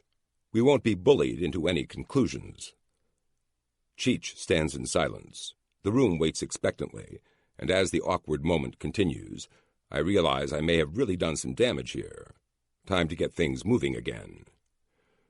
Colonel, could you give us some background on the flight? Cheech recovers. Certainly, Agent Burton. His tone is frosty. He flashes me a look like he wants to skin me alive. At 3:46 in the afternoon of August 17th, Pack 1 took off with 31 men aboard. Before takeoff, a Cessna security plane swept the area and saw nothing. 5 minutes after takeoff, the C-130 crashed in the desert several kilometers from the airport at Bahawalpur. Everyone was killed on impact. Colonel Sawada asks, Did you recover the cockpit voice recorder? The plane was not equipped with one. The news surprises all of us in the American team. No voice recorder. That could have been a major help to our investigation. Colonel Sawada probes that issue. If there is no voice recorder, did the tower at Bahawalpur hear the pilot say anything out of the ordinary? Did the tower hear a distress call? All communication with the tower was routine. The pilot did not issue a mayday. This is an important piece of the puzzle. No mayday. We'll need to figure out how long the aircraft was in trouble before it crashed. If it exploded in midair, the absence of a distress signal would be understandable. But what if they had time to call for help and didn't? What does that mean? Cheech continues. The Cessna security plane did hear a brief transmission shortly before Pack 1 crashed. What? Colonel Sawada asks. This is a revelation to all of us. They heard somebody inside the aircraft shouting, Mashood, Mashood. The command pilot's name was Wing Commander Mashood Hussan. I ask, Any idea who was shouting? Cheech shakes his head. No, we do not know. We do know that it was not the co-pilot. The voice probably came from the VIP capsule located inside the cargo bay. What about the pilots? Were they reliable? I ask. They were handpicked by President Zia himself, based on their experience and loyalty. They were absolutely reliable. They were our best. That's good to know. Colonel Sawada changes the subject. Colonel, can you tell me about Pack 1's maintenance cycle? It went through a major overhaul less than a month ago. The C-130 had been flown less than 50 hours since. Was the hydraulic fluid changed during that overhaul? Where's Colonel Sawada going with that question? Cheech looks as puzzled as I am. I do not know, but I will find out the answer for you. Thank you. How about the fuel used in Pack 1? Could it have been tainted or tampered with? He is ready for that one. Pack 1 was fueled here at Chuklala before the flight down to Bahawalpur. It was not refueled before takeoff for its return flight. We have tested the fuel used here and found no contaminants whatsoever. We have ruled that out as the cause of the crash. What about a bomb on the aircraft? I probed that carefully. Colonel, what sort of screening procedures do you use on packages and items coming aboard Pack 1? And was there anything brought aboard in Bahawalpur? Cheech grabs the sides of the podium with both hands. He locks his elbows and looks angry and embarrassed.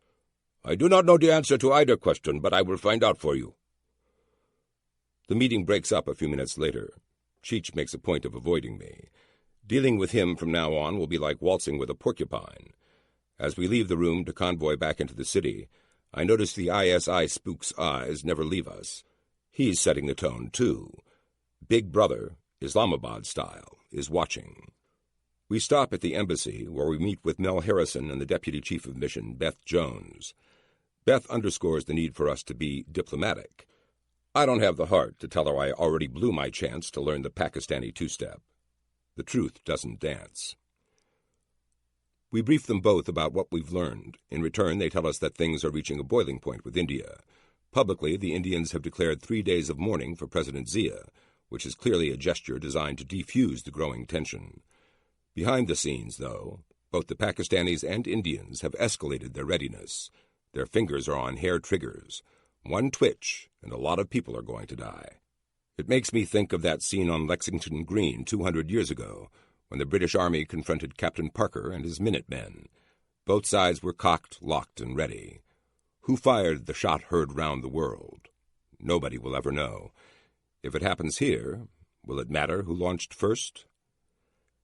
As we leave, Mel walks us to our spook convoy. He tells us, You'll be flying to the crash scene in the morning. Do what you can, and do it quick. This thing is getting out of hand. The last time the world was this close to nuclear exchange was 1962, Cuban Missile Crisis. Well, the sooner we get to Bahawalpur, the better. Brad nods in agreement. Before we leave, can we have a sit-down with the station chief? I ask. Mel stops walking with us. We come up short, turn, and watch him. Funny thing about that, Fred. The station chief left for Washington a few hours after the crash. While you were flying here, he was flying back to D.C. Really? In the middle of a crisis like this one, the CIA's top officer in country has gone home?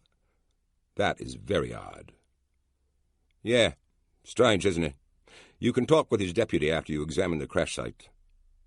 Okay, that sounds good. We'll do everything we can to get answers in Bahawalpur. Good. I just hope we're still here when you get back.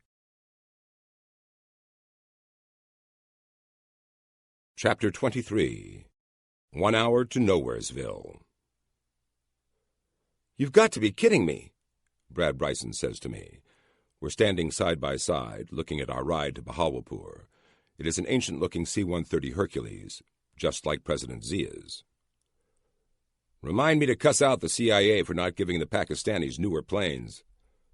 Amen to that, Brad says.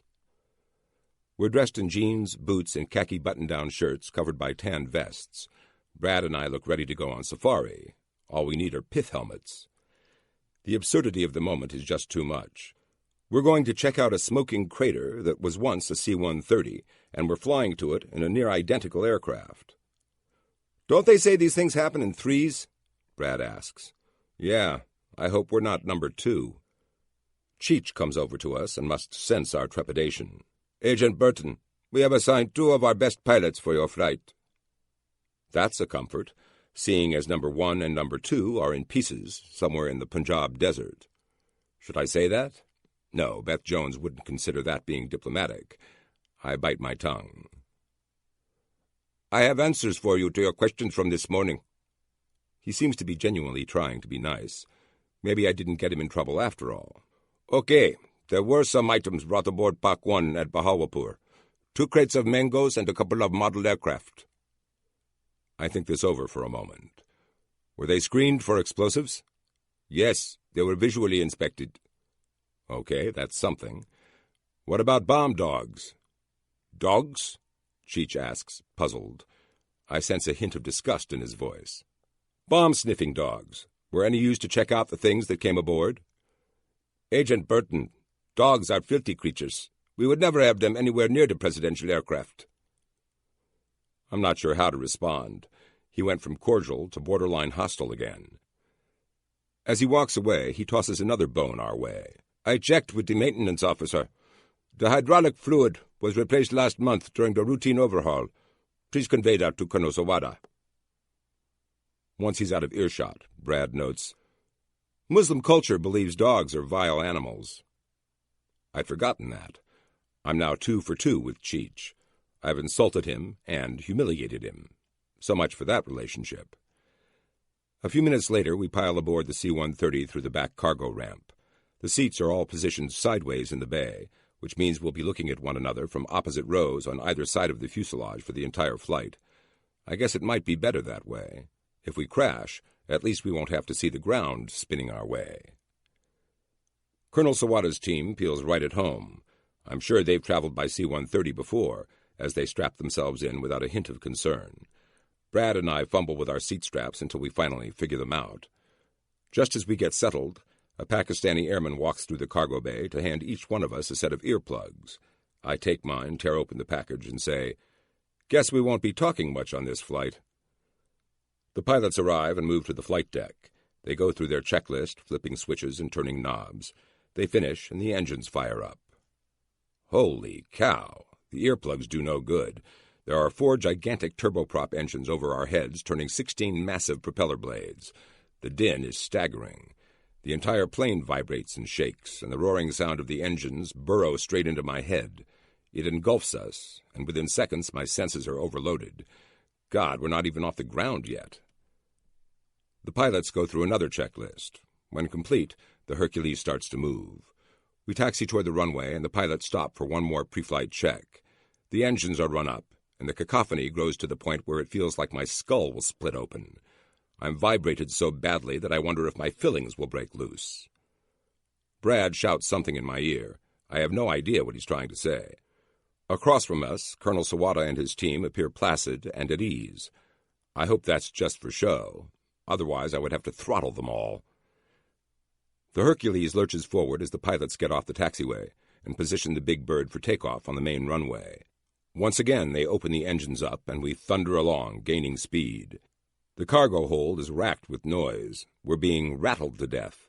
How does the infantry suffer through this when the Herc becomes their taxi into combat? And then we claw our way into the sky.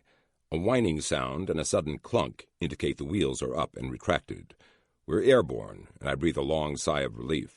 That was the hairiest takeoff I've ever experienced. We level out under 10,000 feet. No oxygen necessary, and the C-130's cargo area doesn't appear to be pressurized. We shake, rattle, and roll our way south. We DSS spy types looking suitably terrified, while the Air Force guys kick back and either nap or read. As we jolt and bounce along, my eyes notice the flight deck door.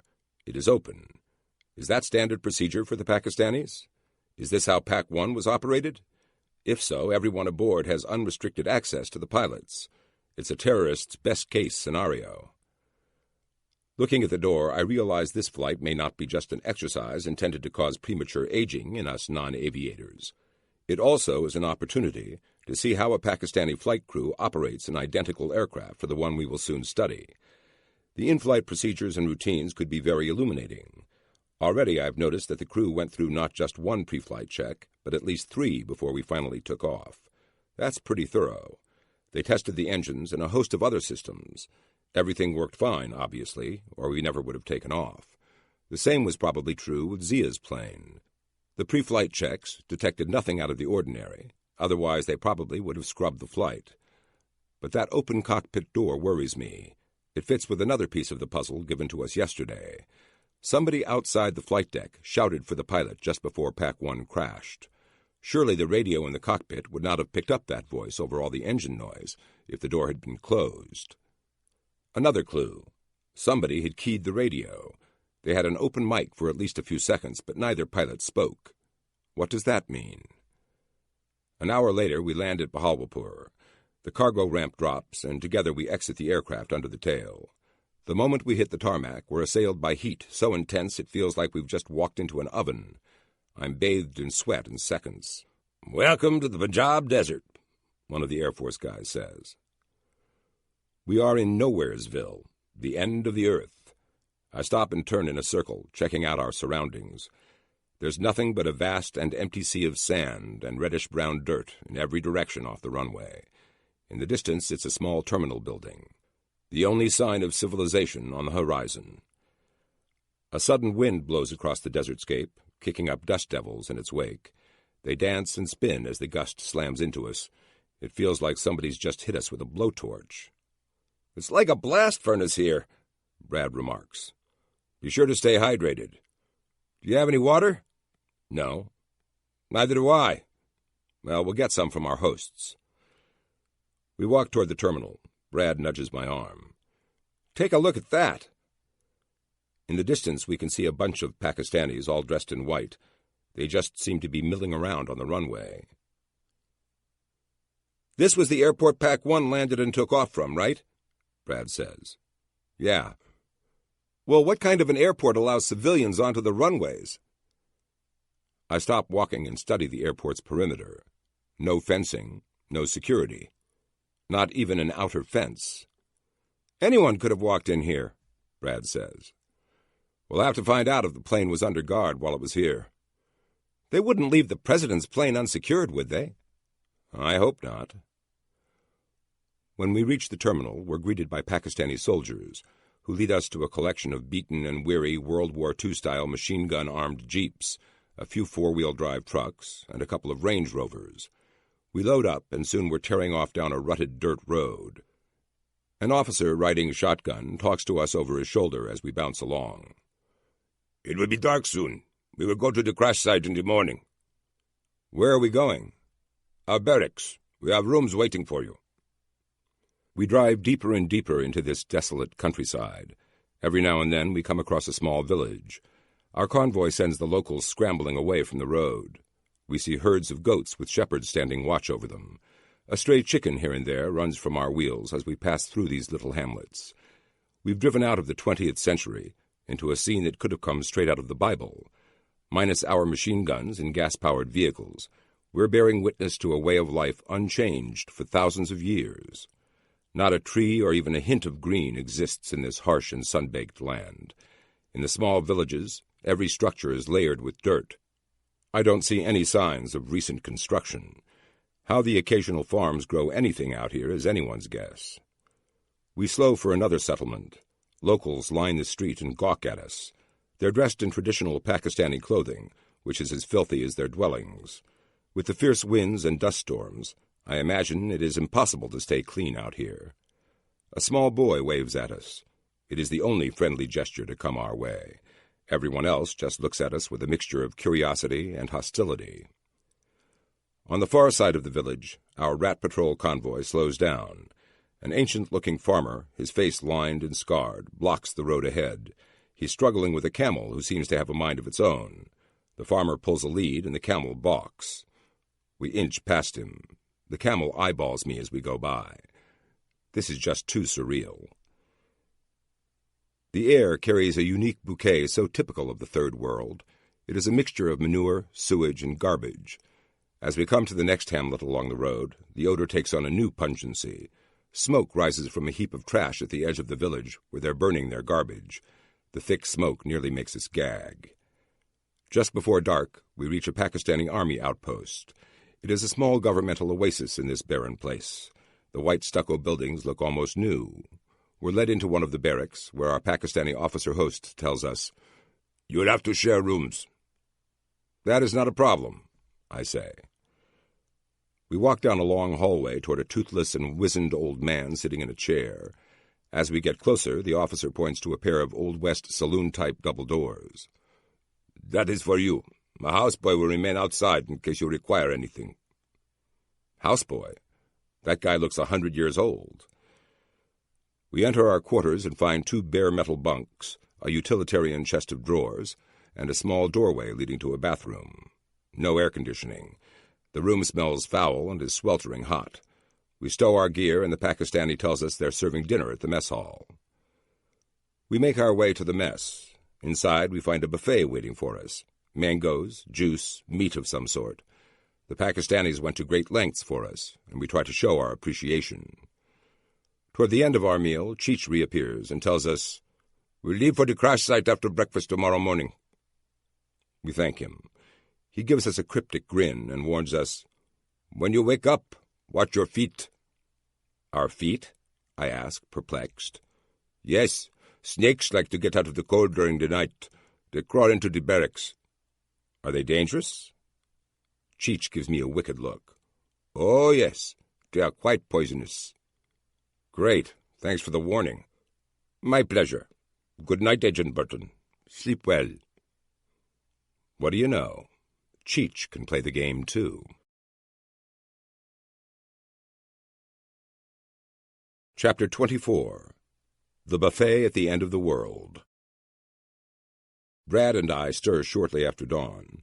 We spend the night stewing in our own sweat, suffering full bladders, since we were both unwilling to brave the snakes to make a run to the bathroom. Brad sits up on his bunk, careful to keep his feet far above the floor. He yawns and asks, "How'd you sleep?" "Didn't. You?" "Not much. Dreamt about snakes when I did." I think Cheech was just getting me back. "Maybe, but want to risk it?"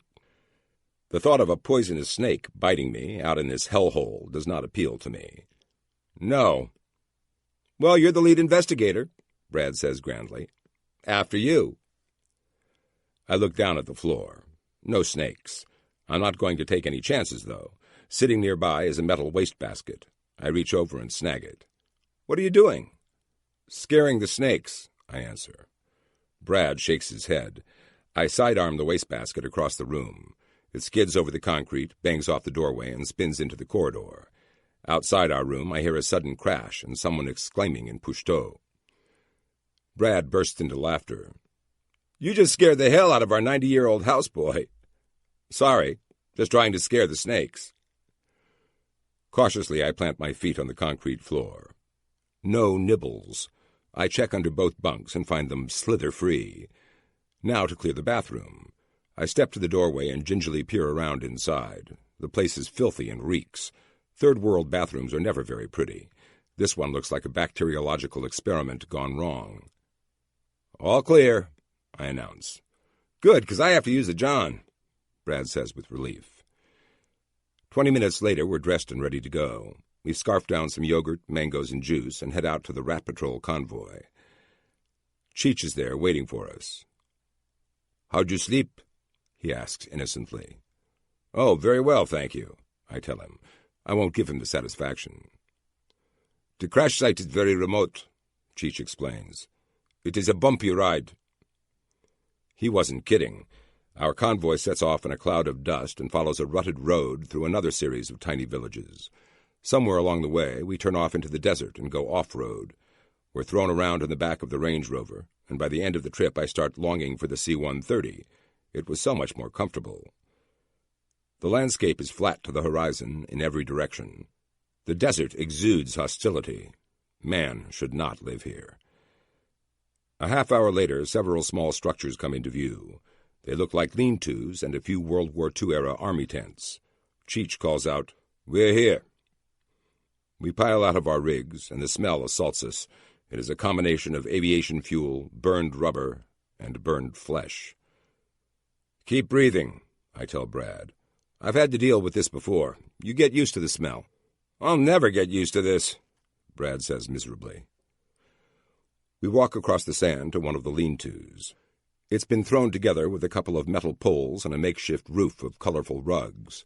Inside are a dozen or so folding chairs. On the other side, I see a blackened scar in the sandy ground. Small chunks of twisted metal dot the scene, all that's left of Pack 1. Colonel Sawada comes up beside me. "Well, let's go take a look." We head over, dodging the debris along the way. We come to a small crater, not more than 3 cars wide, lined up door to door, and only about 8 feet deep. "A C-130 made that?" I ask Colonel Sawada. "Yes, it went straight in. Take a look." He points across the crater. I follow his finger and see a burned outline of the plane's right wing stretching across the desert floor. I look to the left and see another one. Both outlines connect to the crater. "The nose and the fuselage created the crater." "Where's all the wreckage?" I had expected to see big hunks of aluminum, engine parts, and chunks of the fuselage, but the debris field is very small, only a few yards surrounding the crater, and none of the pieces I see are larger than man-size. "Aviation fuel burns hot," Sawada's engineer says. "Could there be parts of the plane elsewhere?" Brad asks. He adds, "Wouldn't that happen if it came apart in midair?" "Yes, but it doesn't look like that happened. The fireball just consumed the plane." "Well, let's get to work," Colonel Sawada orders. As the Air Force team descends into the crater, I sketch the crash site in my notebook. When I finish, I take photographs with a small push-here dummy 35mm camera. The Air Force team works dutifully through the morning heat. By noon, we're all baking, and I retreat to a lean-to for a break. I notice our Pakistani guests are busy working around another tent. Curious, I watch them. They're setting up lunch. The Pakistanis heap racks of lamb, piles of fruit, and other morsels onto a series of long tables. Colonel Sawada comes over and sits down next to Brad and me. He looks over at the activity and marvels, "Jesus, it's the buffet at the end of the world." I pull out my notebook and write, "Initial thoughts" on a fresh page. "Colonel, what do you think so far?" Sawada's ready for the question. "I can tell you this, no missile hit that plane. It crashed intact, probably at a 60 to 65-degree angle. What about a bomb on board?" I'm thinking of the crates of mangoes brought on board just before Pack 1 left the airport. "No way." "Why not?" "There's no evidence to support a bomb. No blast damage on the pieces we've examined, and nothing fell off the plane before it went down. If a bomb brought it down, the debris field would stretch for miles." I write all of this down. "Everything points to control loss," Colonel Sawada continues. The Herc went in at about 175 to 200 knots indicated. That's below normal cruise, which is about 290. It must not have been very high. It went straight in. The Air Force team's pathologist climbs out of the crater and approaches us. He's got horn-rimmed glasses that are spotted with drips of perspiration. "Not a lot of human remains," he tells Sawada. "The Pakistanis already removed most of what was left. Muslim custom dictated that." I ask, "Were autopsies done on the pilots or crew?" The doc shakes his head. "No, they were interred within 24 hours. The only autopsies that will come out of this crash will be on the Americans, but that's assuming we can find their remains." He hands Colonel Sawada a charred wallet. The folds appear to be melted together. "Put this with the other personal items. We'll try to identify it later," he tells the pathologist as he gives the wallet back to him. The doc does as told, then returns to the crater. Cheech interrupts us next. "We have found a witness to the crash." That excites me.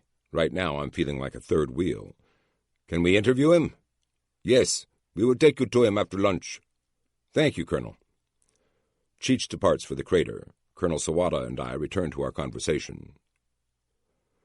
So the plane drove straight into the ground. It was intact before it hit, with no sign of an onboard explosion. A missile didn't hit it. What could have done this? "I'm not sure. Maybe mechanical failure of some kind." "Or somebody killed the pilots," Brad ventures. If the cockpit door was open or unlocked, it could have happened. "It would have had to happen fast, before the pilots had a chance to resist," Brad says. "Or radio a mayday," I add. From the crater we hear the pathologist shout. Standing on the rim, he's holding a charred human femur. I look over at the buffet. I see a leg of lamb, and my stomach executes a slow roll. "Let's go see what the witness saw," I suggest. We climb into the Range Rover with Cheech, a soldier driver, and a couple other ISI types. After another wild ride, we come to the edge of a small village. We park and wait as the ISI guys go off to retrieve the witness. They return with Methuselah. At least he looks as old as Methuselah. He wears a dirty white robe and frayed sandals. His face reflects the harshness of his homeland. It is furrowed with wrinkles and worry lines. "This is the shepherd who saw the plane crash," Cheech tells us. "Ask him anything and I will translate." Methuselah looks terrified.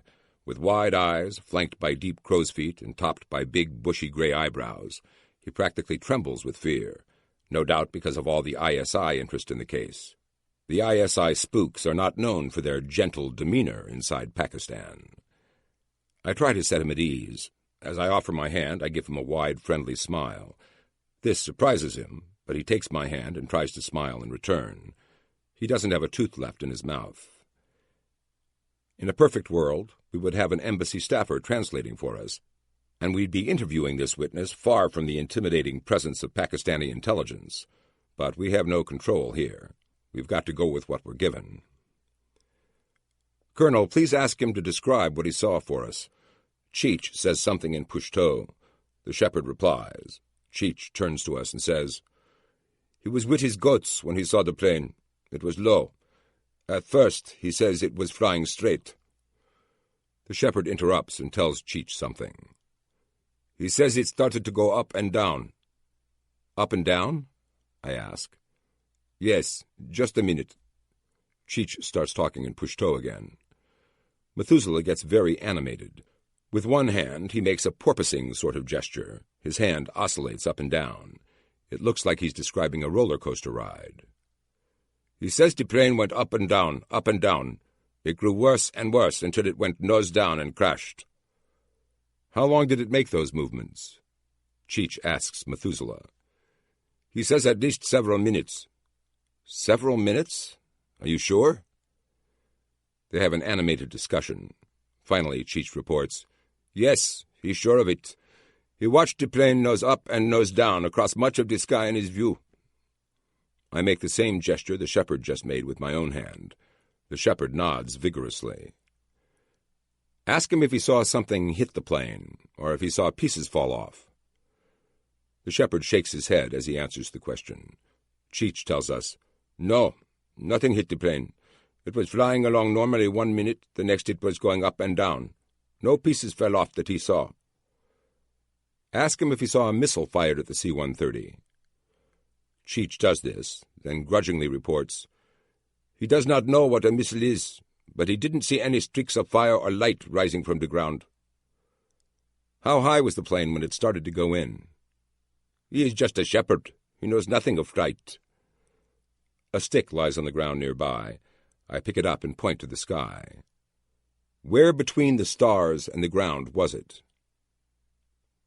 The shepherd does his best to show us. I can't make any sense of it.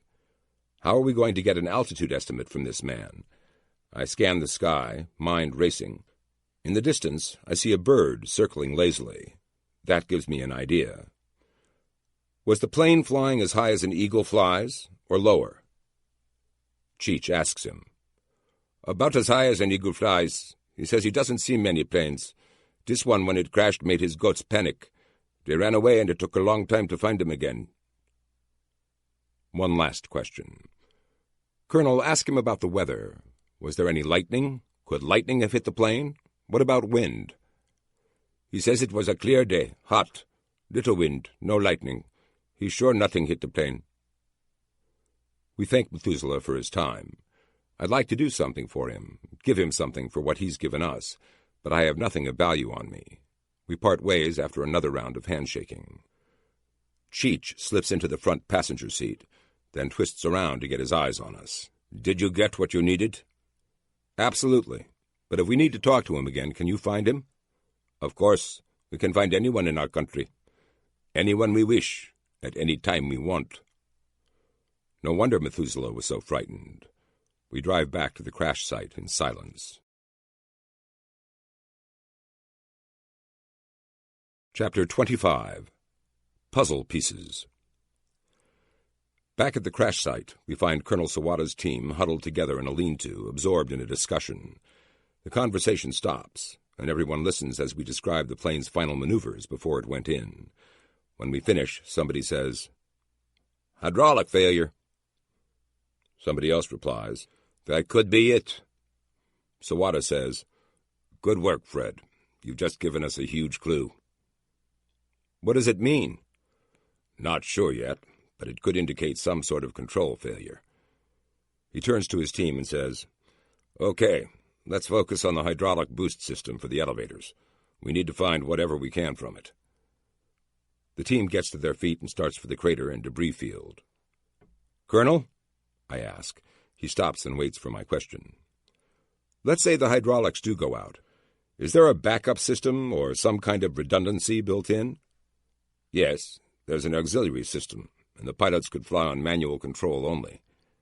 "Could all 3 systems fail at once?" "I don't know." The rest of the day, Brad and I continue to make notes as we watch the crash team sift through the wreckage. We measure the size of the crater and the debris field. We note that the ISI guys can't open the wallet the pathologist recovered.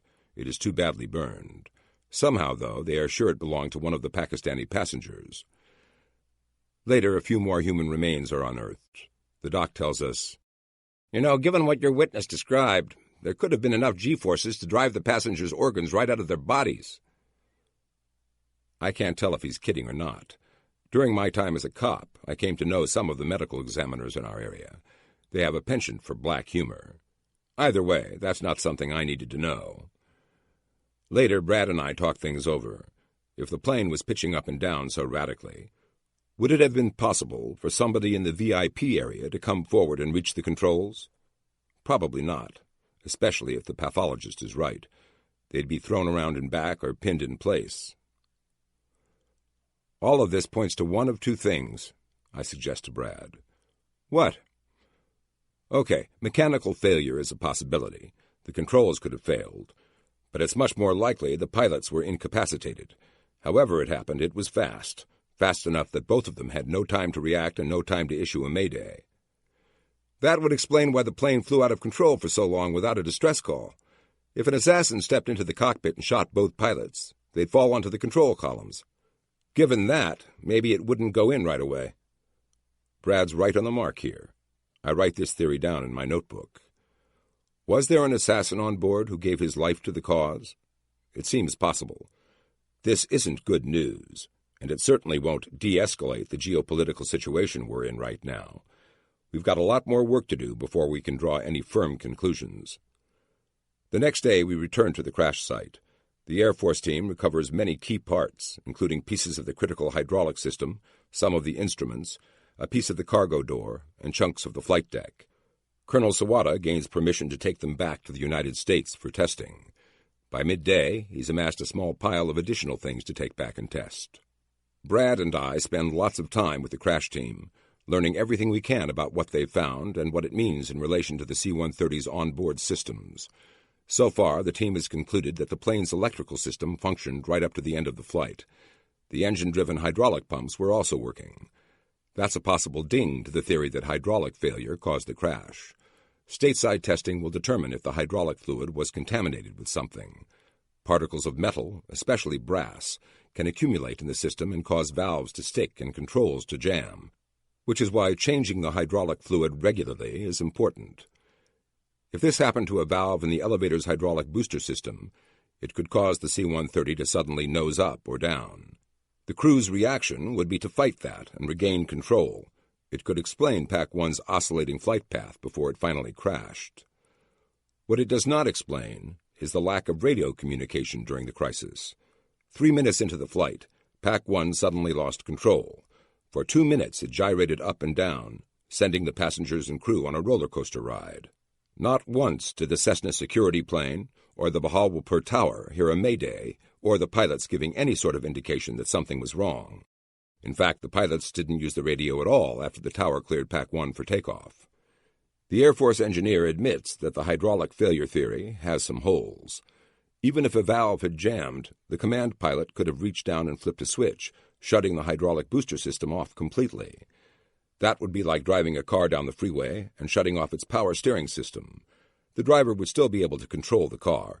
It would just be a lot harder to turn the wheel. Another recent C-130 crash resulted from a broken throttle cable. I asked if that could happen to the mechanical control lines. Not likely. Even if it did, the pilots could still control the C-130 with its electric trim tabs and the engines. The trim tabs on the elevators are designed to be able to pitch the nose up 27 degrees and pitch it down 7 degrees. The ailerons have trim tabs too, as does the rudder. Working carefully, the trim tabs and the engines can keep a C-130 in the air. In fact, in a worst-case scenario, the C-130 crew can fly and maneuver with its engines alone. The two interior turboprops control pitch in that situation. The outboard engines give the pilots control over yaw, roll, and speed. By adjusting the throttles, a good Hercules pilot can overcome total control failure. By the end of day 2, out at the crash site, Brad and I have done all we can. We need to let Sawada's team keep working while we go snoop around some more in Islamabad. For one thing, I'd like to talk to the CIA and see what they know. Right now, I'm very suspicious. The death of President Zia and his command leadership looks to me like a superbly executed assassination. And if that's the case, the Pakistanis can take it only as an act of war. In the morning, we fly back to Islamabad and check in with Mel Harrison and Beth Jones at the embassy. We pass along what we've learned. They have precious little information for us in return. The dark world remains silent on this one. There have been no new leads developed, despite our worldwide search through our intelligence networks. Tensions between Pakistan and India are still high, but it is looking now like cooler heads will prevail. Unless, of course, we discover that the Indians killed Zia. A day after our return to Islamabad, Brad and I secure a meeting with the CIA's Deputy Chief of Station, DCOS. The DCOS is not happy to see us when we arrive at his office. He greets us with stony professionalism and doesn't volunteer anything before we start our interview. I want to learn if the CIA had any information on a planned hit on Zia. Sometimes the local stations will get a tip or pick up a nugget of intel that they do not pass along to Washington. Getting D.C. or Langley involved in a situation like this usually ends up creating more work for the field operatives. It also causes a lot of second-guessing from armchair generals and bureaucrats who are far from the dark world's front lines. The agents in the field resent this, and sometimes they hold on to something that should have been passed up the chain. Sitting across from the DCOS, I ask, Did the CIA pick up any warnings or threat indicators prior to the tank trials that President Zia was going to be targeted? The DCOS looks thoroughly annoyed with the question. I suspect he considers us little better than envoys from the DC bureaucracy who are searching for a scapegoat. He eyeballs my notebook, which I've got open in front of me. The CIA inherently doesn't like a paper trail. I think he smells a witch hunt. "No, Agent Burton, of course not," he says with barely concealed anger. "If we had, we would have warned the ambassador and passed the information to the RSO. Standard procedure, standard answer. What about the ISI? Did they pick up anything? No, our sources inside the ISI didn't hear anything. He pauses for emphasis. If they had reported anything, we would have sent it up the chain of command. Could the ISI have held information on a plot and not shared it with us? I ask. The DCOS looks at me like I'm a simpleton. Sure. Look, this is Pakistan. You people from Washington don't get that. You're not in Kansas anymore. Anything is possible here. We sit in silence. I'm trying to think of a way to continue without annoying him anymore. He's obviously not going to tell us much, but maybe there's a way to set him a little more at ease. Before I can say anything, the DCOS volunteers something extraordinary. Look, he tells us, how Zia's plane crashed is irrelevant to the CIA. What? What did that mean? Come on now, I reply. The president of Pakistan is dead. So is his chief of staff and the head of the ISI. The ambassador and our military attaché are dead, too. All this while you're running a war against the Soviets from here? How can all this not impact the CIA? He offers no answer. Instead, he stares tight-lipped at us. The room grows so quiet that we can hear him breathing. He won't break his gaze, and he won't answer the question. What an odd development. We can't get any more information out of this agency spook, so we end the interview. He doesn't even shake our hands as we leave. Brad and I regroup at the U.S. Marine House bar. We sit down and order a couple of beers and some food. While we're waiting, Brad says, Well, that was pretty weird. Yeah, something doesn't add up with the DCOS. Do you think the agency's hiding something? Maybe. I wonder if it's tied to the station chief's absence. What was with that last thing he said? How the plane crashed is irrelevant to the CIA. That really came out of left field. I agree. Afterward, I call our CT chief back at Foggy Bottom on a secure embassy line. I give him my thoughts and tell him we've done about all we can here. He orders us home on the next flight out, which will also be carrying the pieces the Air Force team recovered from the crash site. Some of them will go to Lockheed for analysis. Others will go to a lab at the Bureau of Alcohol, Tobacco, and Firearms. We'll use the ATF facility instead of the FBI, since the Bureau's cheesed off at being shut out of the investigation. Maybe the lab results will shed some light on all this. The call to prayer echoes through the darkened capital. Brad and I climb into an unmarked van for a madcap ride to Chaklala Air Base. We race through the city streets, the driver executing an SDR. I keep a lookout on our rear, but see nobody following us. We stop at a safe house deep inside the city, where we're told to wait. We'll stage to the airport from here. Hours pass. Brad and I doze in chairs, our luggage at our feet. Finally, it comes time to leave. Another van pulls up in front of the safe house. We quickly throw our gear inside and pile in. The driver takes us straight to Chaklala and leaves us in a deserted area of the base. We're out in the open, not even a hangar nearby, waiting for our flight in almost total darkness. We hear our plane before we see it. Its massive turbojet engines whine and keen as the aircraft taxis toward us. I see it as it swings off the runway and recognize it as a C-5A Galaxy, the same giant we flew in on a week ago. It rolls to a stop right next to us. A convoy of vehicles suddenly appears, and U.S. Air Force security troops pour out of the rigs to surround the C-5. As the Galaxy's engines are shut down, a steady stream of vans begin arriving. They line up behind the cargo ramp, engines idling, waiting. What is going on? Brad asks me. I don't know. A moment later, the cargo ramp door drops.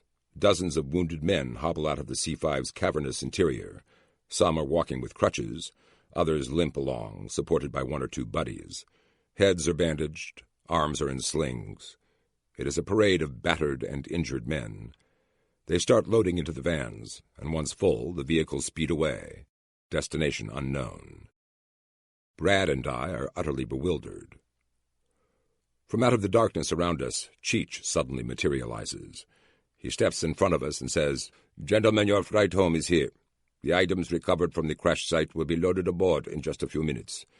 I hope that your laboratories can tell us more about what happened." "Colonel, who are these men?" Cheech looks surprised. "Mujahideen, of course." When we offer no reply, he continues, "These men were wounded in Afghanistan. Your Air Force flew them to a hospital in Germany for treatment. They're coming home to continue the fight." I had no idea we were patching up wounded Afghan freedom fighters. "Does this happen often?" Brad asks. "Several times a month at least." The last wounded warrior deplanes. The vans finish loading them up and race off. A truck arrives, and crates with the critical components of Pack 1 stored away inside are carried into the cargo bay. Just before dawn, it is time to get aboard. We grab our things and start for the ramp. Cheech picks this time to say, "Agent Burton, you are right. Thank you for your efforts here. I hope we were able to get you all the information you needed." "Yes, Colonel, but we still have a lot of work to do to figure out what happened to Pack 1. At least we know it wasn't shot down," Brad injects. "True, there was no missile hit," Cheech admits. "But were there really snakes?" I ask. I can't help myself. I've got to know. Cheech gives me a sly grin. "I'll never tell. Have a nice flight home, gentlemen." Without another word, he turns and disappears into the Pakistani night.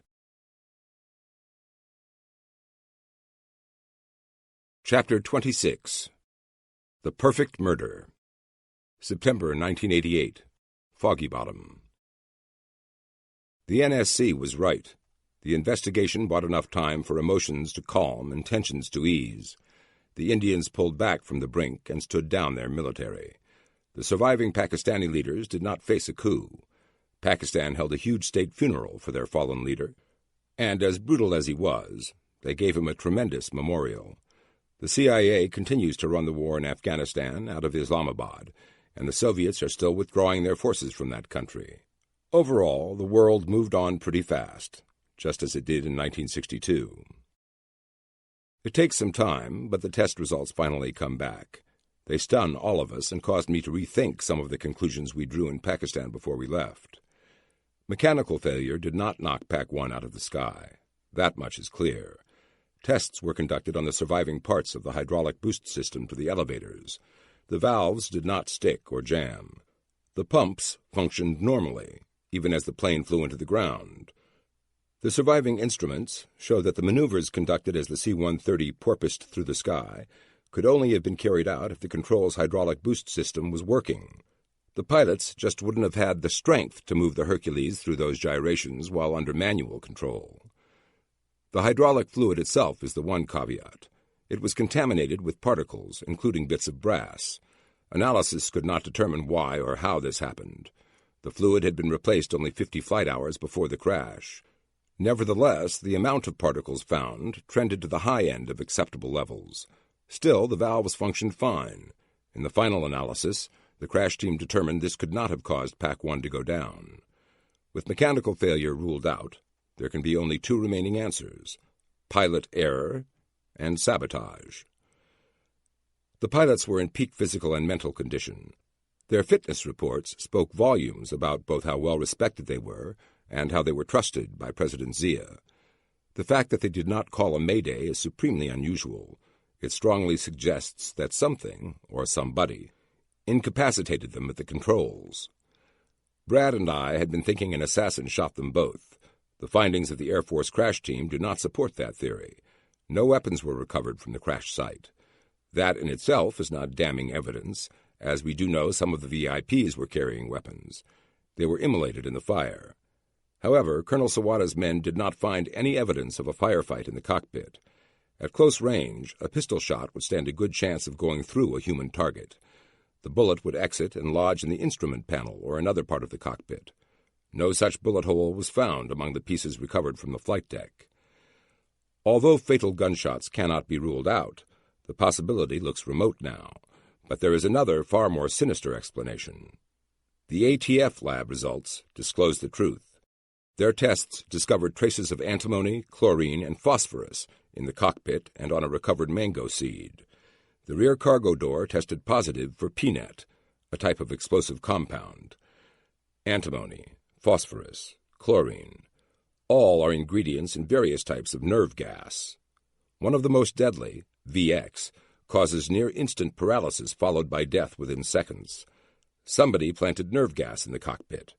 This can only mean one thing. President Zia and his staff were assassinated. The autopsy done on the remains of Brigadier General Herbert M. Wasson shows that he had not inhaled any smoke before he died. This proves that PAC-1 did not suffer an onboard fire prior to its crash. It also helps rule out a large onboard explosive as one of the potential causes of the C-130's destruction. What was Peanut doing on the cargo door, then? During their own investigation, the Pakistanis conclude that a small detonator had been aboard the plane. Attached either to a timer or a barometric pressure device, the detonator touched off a very small-yield explosion, perhaps just big enough to blow the top off a Coke can placed on the flight deck. The interior of the C-130 is so loud that I doubt anyone would have heard such a small pop. But that's what killed the pilots. When the detonator blew, it released the chemical agent into the flight deck. With the flight deck door open, the small explosion blew enough particles into the rear of the aircraft to be detected on the cargo door. The pilots never knew what hit them. The crash team determined that the pilots were not wearing their oxygen masks at the time of the crash. That fits with the low altitude the plane was at when the Shepherd saw it oscillating through the sky. That rules out a poisoned oxygen system and lends much more weight to the Coke can theory posited by the Pakistanis. I think they're right. Now, all that's left is to figure out who did it. I spend most of September and early October trying to find a smoking gun that will allow us to name the assassins. In a dime store spy novel, the hero always finds one critical piece of evidence that ensures the guilty pay for their crime. If the real dark world worked like that, I would sleep better at night. The truth is, all we can do is assemble the evidence and look at who has the capability to execute such a sophisticated operation. The Indians have a well-respected intelligence service, but planting nerve gas in Zia's aircraft is well beyond their capabilities. They have no history of pulling off such a sophisticated hit. That doesn't mean they weren't involved on the periphery, but it does rule them out as the actual organization behind the assassination. The CIA had access to nerve gas and has the ability to orchestrate a covert operation like this. The DCOS acted very strange when we interviewed him, and given some of the rogue operations the CIA has been involved in over the past 3 decades, their involvement in Zia's death might be plausible, if not for one huge issue: motive. The CIA had a good relationship with Zia and the ISI. They worked hand in hand to bring the Soviets down in Afghanistan. Taking him out makes no sense. Zia was our biggest Cold War ally next to Britain. Scratch the CIA off the list. What about the Israelis? Tension existed between Zia and Israel for years over Pakistan's nuclear program.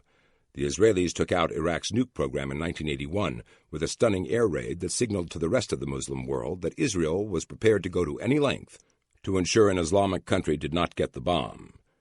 Could the Mossad, Israel's intelligence agency, have killed Zia because of his nuclear weapons research program? It does make for an interesting motive, but it does not hold up. The Pakistanis already have the bomb.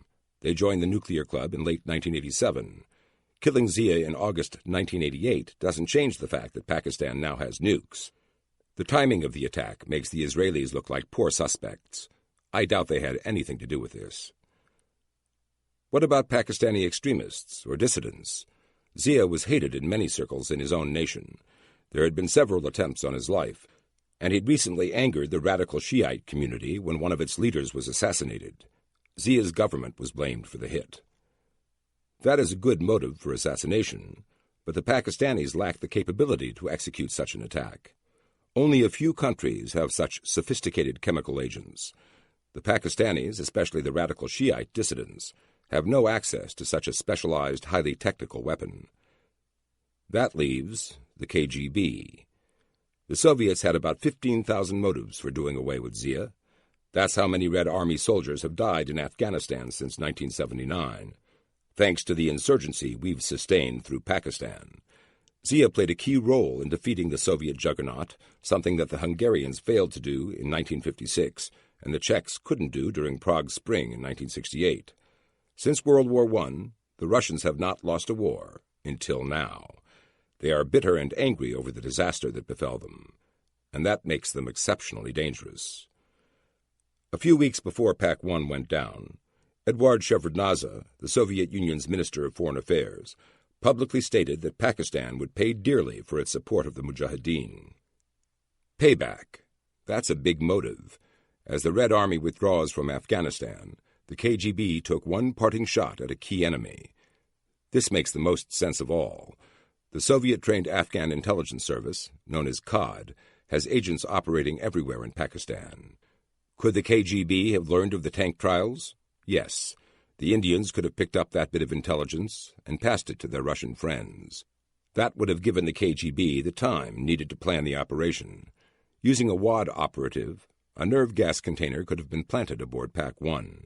The screening process at Bahawalpur left much to be desired. There was no perimeter fence, and security around the C-130 while it was on the ground turned out to be casual at best. The pilots were supposed to stay with the aircraft, but may have walked to the terminal to use the restroom. A stealthy operative could have sneaked aboard and placed the Coke can somewhere on the flight deck.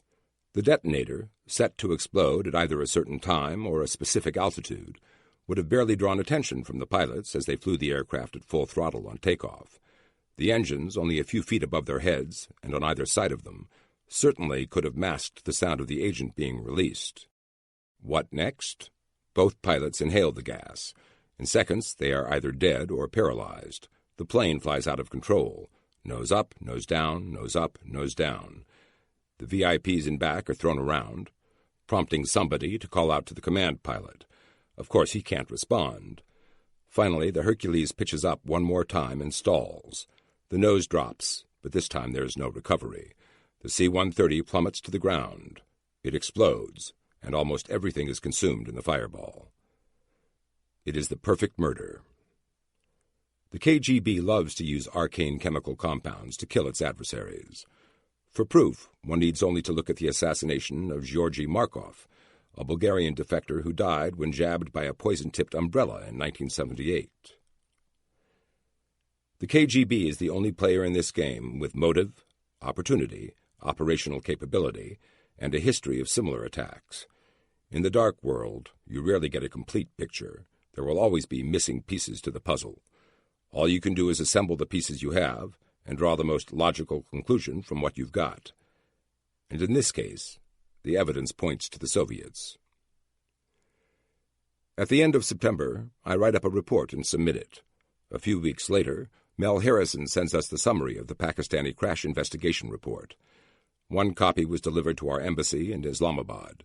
Mel sends it flash precedence, and the day it comes in, I sit in Foghorn and read it over repeatedly.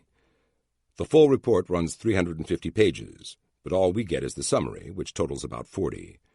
The Pakistanis use my report as the basis for theirs, then integrate Colonel Sawada's findings and their own.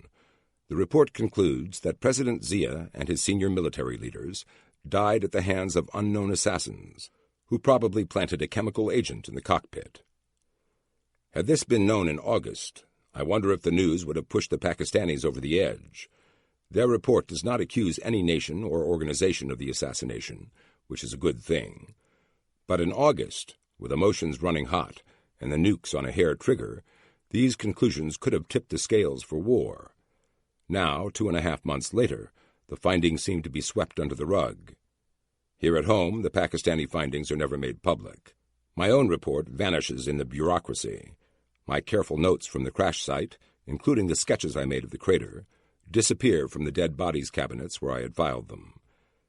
State Department officials stick to the hydraulic failure theory. Life is more convenient that way. One night just before Thanksgiving, I sit down at my desk and open my moleskin journal.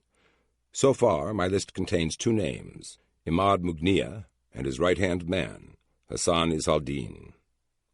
I add number 3 tonight. 3. Unsub KGB assassination team who placed incapacitating IED on Pack 1. Chapter 27. Autumn Leaves. December 1988, Bethesda. For DSS agents, a quiet Sunday morning is as rare to find as an honest informant. As I pour my second cup of coffee, I'm struck by how serene the townhouse is around me. My wife left a few minutes ago to Christmas shop, leaving me alone with Tyler Beauregard. My loyal dog and I went for our ritual run, and now we're trying to relax in the kitchen. Tyler's taken up station next to my chair, while I try to act like a normal American and read the newspaper. The problem is I keep waiting for the phone to ring. Something always interrupts a morning like this, and for 2 years my senses have been tuned to expect it. I know I've got to loosen up my guard, but even as I flip through the front page of the Washington Post, I can't help but be tense and alert. I look over at the phone. It sits silent on its cradle. For a moment I feel trapped. One morning to myself, is that too much to ask? I try to read the international news, but it is so full of distortions and inaccuracies that I give up for the sake of my blood pressure. The editors at the Post will never penetrate the dark world. The best they can do is shine a pinpoint of light into it here and there. No breadth, no depth, no context. Just a flash, a sliver of an event, served up with little understanding. That's all I see on these pages. I turn to the sports sections and get acquainted with the week's NFL matchups. I'd love to catch a game, but I have to check in at Foggy Bottom this afternoon. Perhaps someday. I polish off my second cup of coffee, toss the paper aside, and wonder what to do next. How do normal people enjoy a quiet Sunday? If this is all you're used to, it must be sublime. For me, I'm finding it very difficult to unwind. Usually I have so much on my plate that I move mechanically from one event or task to another. There is no end to the conveyor belt of crises. They just pile on and keep coming. If I'm awake, I'm working, getting ready to work, or coming home from work and thinking about it. Call it a perpetual autopilot crisis mode. I can't seem to shut it off after all that's happened. The phone is silent. That only makes me strain harder to hear it. I want to relax. I need to. But the more I try, the more I focus on the tension within me. My body's grown used to the constant stress and pressure of my life as a special agent. It has accommodated the sudden adrenaline rushes and the subsequent letdowns. Without those things, I don't feel complete. And that, perhaps, is the most unsettling realization of the day. Physiologically, my life in the DSS has conditioned me to be on a hair trigger. I find myself in front of the floor safe I had installed when we first moved in. I haven't looked inside it in months. I bend down and open it up. I find the tan leather album that used to absorb so much of my time. I pull it out. This album used to be my passion, my diversion since childhood. But I learned long ago that the DSS and hobbies are not compatible. I find a chair and slide into it. Tyler Beauregard enters the room and waits for a scratch. Absently, I stroke her head and ears with one hand as I open the album with my other one. Inside are the football and baseball cards I've collected ever since I was a 10-year-old boy. There are some treasures here. A Joe Namath rookie card occupies a special place of honor. Not only is it worth a small fortune these days, but Namath was my idol as a kid. I loved to watch him play back in the day. And who could ever forget how he knocked the Colts down a peg in Super Bowl III? That bond between this hero of the gridiron and the kid I once was has never been broken. Perhaps that is the only enduring form of human-to-human loyalty in this world. Everything else seems to be for sale. But even Broadway Joe had a price. I'll never forget the first time I saw his pantyhose commercial. I thought a part of me would die, though I have to admit his legs did look good in those things. I turned the page to find my Green Bay Packers collection. I loved the Lombardi era and dedicated many years to finding cards for every member of those great teams. I still have a few gaps, but someday perhaps I'll be able to hit the card shows again and find the ones I need. The USS Vincennes. We killed hundreds. The Iranians vowed revenge. No, I'm not going to think about work right now. I won't let my brain wander to all the threats and developments of the past few months since I returned from Pakistan. I focus on the cards. On another page, I find my Shoeless Joe Jackson, the tragic hero of the 1919 Chicago Black Sox. Dizzy Dean smiles at me from another era, wearing his St. Louis Cardinals uniform. Next to him on the page is the rest of the Gas House gang. They were the blue-collar types of their era. They played hard and gritty ball and weren't afraid to talk about it. Those Depression-era teams gave fans so much hope. They symbolized what we as a country needed to do to get out of that mess. Operation Autumn Leaves. What did the Germans kick over? Were the Palestinians really going to take down an airliner?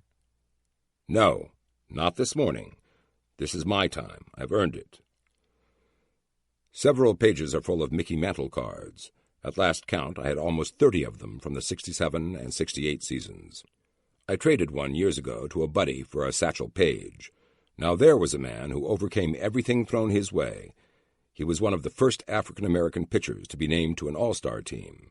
That was in the early 50s, before Brown versus Board of Education. His story made anything seem possible to a kid from Bethesda. Suddenly, looking at all these relics from my childhood makes me feel a little empty. I'd hoped to share these with my own son someday. But from the seat I'm in now, I don't see how that can happen any time soon. The DSS is my life. How can I be a father, too? The phone rings. Before I even realize it, my body has propelled me across the room. My Pavlovian response brings me to the phone before my brain can catch up. A pause. It rings again. I take a breath. What is it this time? A bombing? Another clueless academic bagged in Beirut? I want to know. I don't want to know. My Sunday's toast. Fred Burton, I say into the receiver. Fred, how are you, buddy? Fred Davis nearly shouts at me through the phone. I'm good, Fred. What are you up to? Well, I'm over at the hangar in Anacostia. That explains why it's so hard to hear you. I hear him laugh. Listen, we're going to take Eagle 1 for a little joyride. Test flight.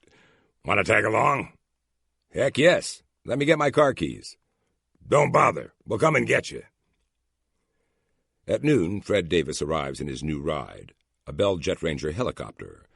As he hovers over my townhouse, the rotors acting as the mother of all leaf blowers, my neighbors pour out into their yards. Jet Rangers are anything but quiet. I grab my new Sig Sauer automatic and my briefcase. Inside are my earpiece, protection pins, and passport. I never leave home without them, not after all the times I've been shuffled off to foreign lands in the middle of the night. I'm always ready for that now.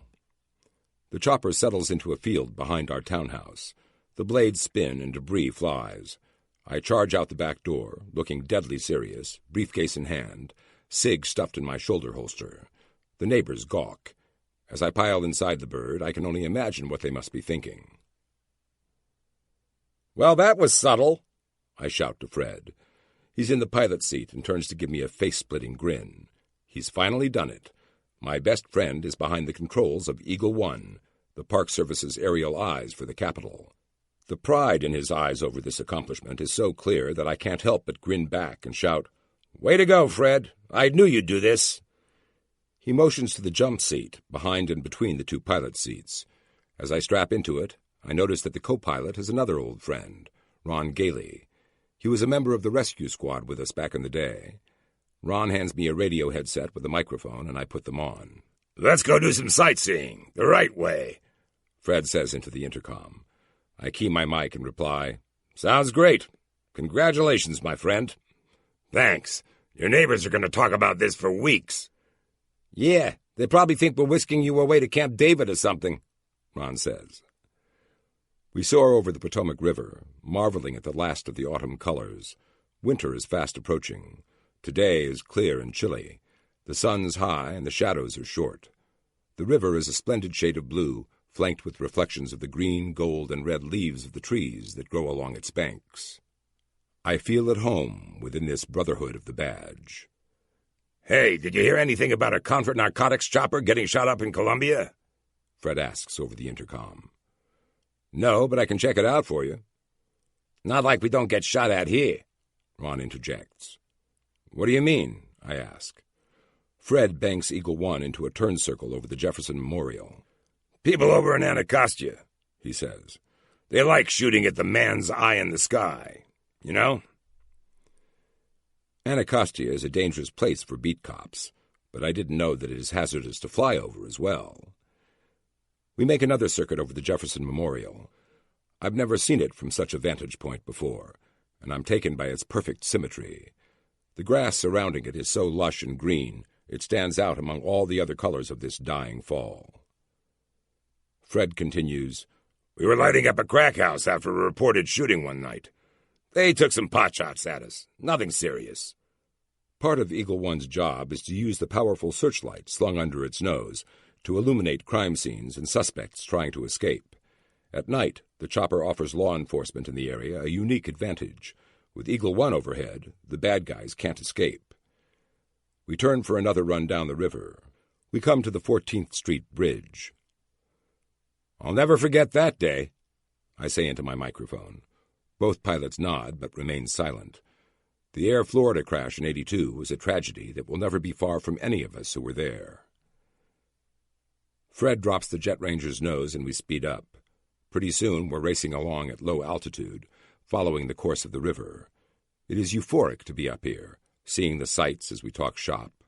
Already Fred's seen plenty of action with Eagle One. They've landed on the local freeways to pick up car accident victims and fly them to local hospitals. They've chased car thieves and murderers through the streets of D.C. They've lit up crack houses in vehicular pursuits, only to return to their run-down hangar along the Potomac at Anacostia to take gunfire as they land. What an odd country we live in. From up here, its tranquility cannot be denied. Yet below that facade, the streets teem with conflict. 40 minutes into the flight, I'm staring out the plexiglass at the landscape below, listening to Fred as he regales me with another Eagle One story. I feel strange. At first I can't put my finger on it. Gradually it dawns on me. Up here with my best friend, I am totally at peace. My mind is clear. I'm not fighting any demons. I haven't felt this way in months, years. I realize with a start that I'm happy. I'd forgotten how this feels. Happiness pales before the mission of saving lives. It is not a priority. Stopping the next attack is all that matters. What kind of life is this? When do I get to live it for myself and my family? Somebody has to do it. But what about the price? What about the price? Those are not questions for now. I stow them away in a distant corner of my heart. Right now, I'm just going to focus on the moment and enjoy it. We skim along the Potomac, and I find it impossible to wipe the smile off my face.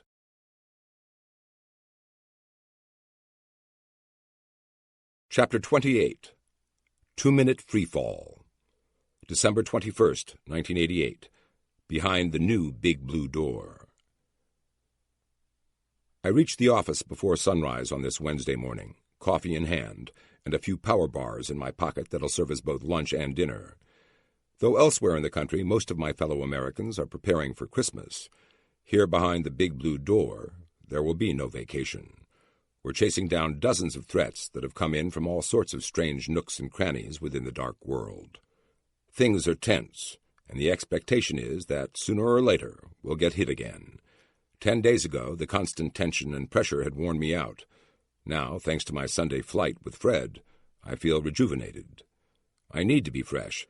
There's too much going on in the dark world right now for me to be off my A-game.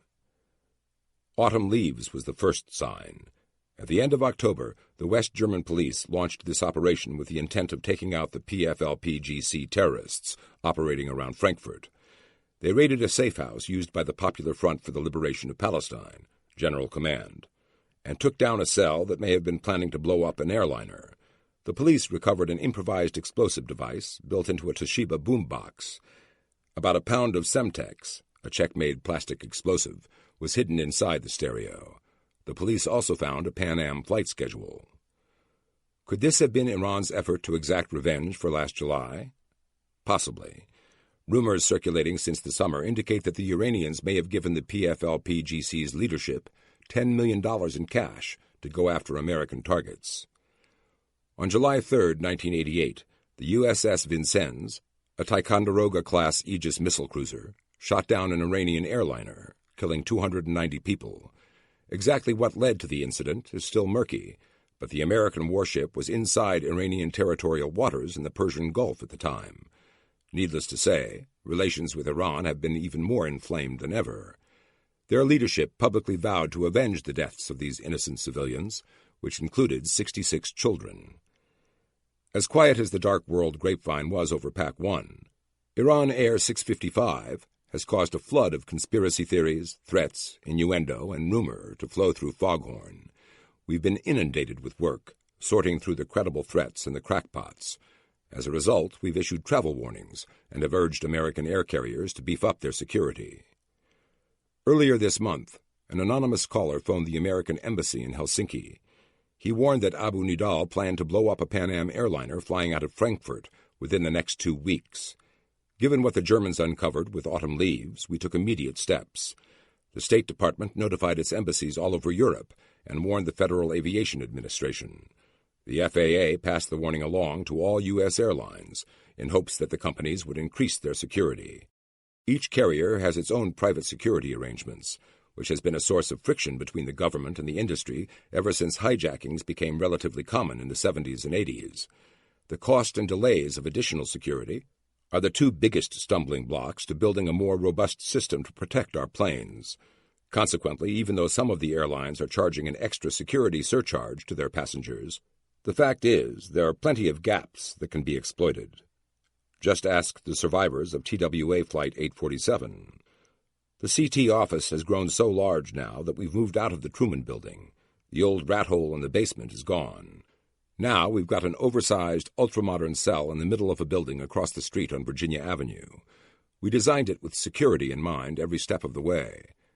No drop ceilings, no windows. All around the office we have built-in white noise generators. They provide a constant hissing sound that defeats listening devices and directional microphones. Gone are the burn bags. In their place, shredders are scattered all over the office. I enter our new home and find the perpetual morning chaos in full blossom. We're running multiple security details today, and we've got agents scurrying around between cubicles carrying Uzis and Remington shotguns as they prepare for their day.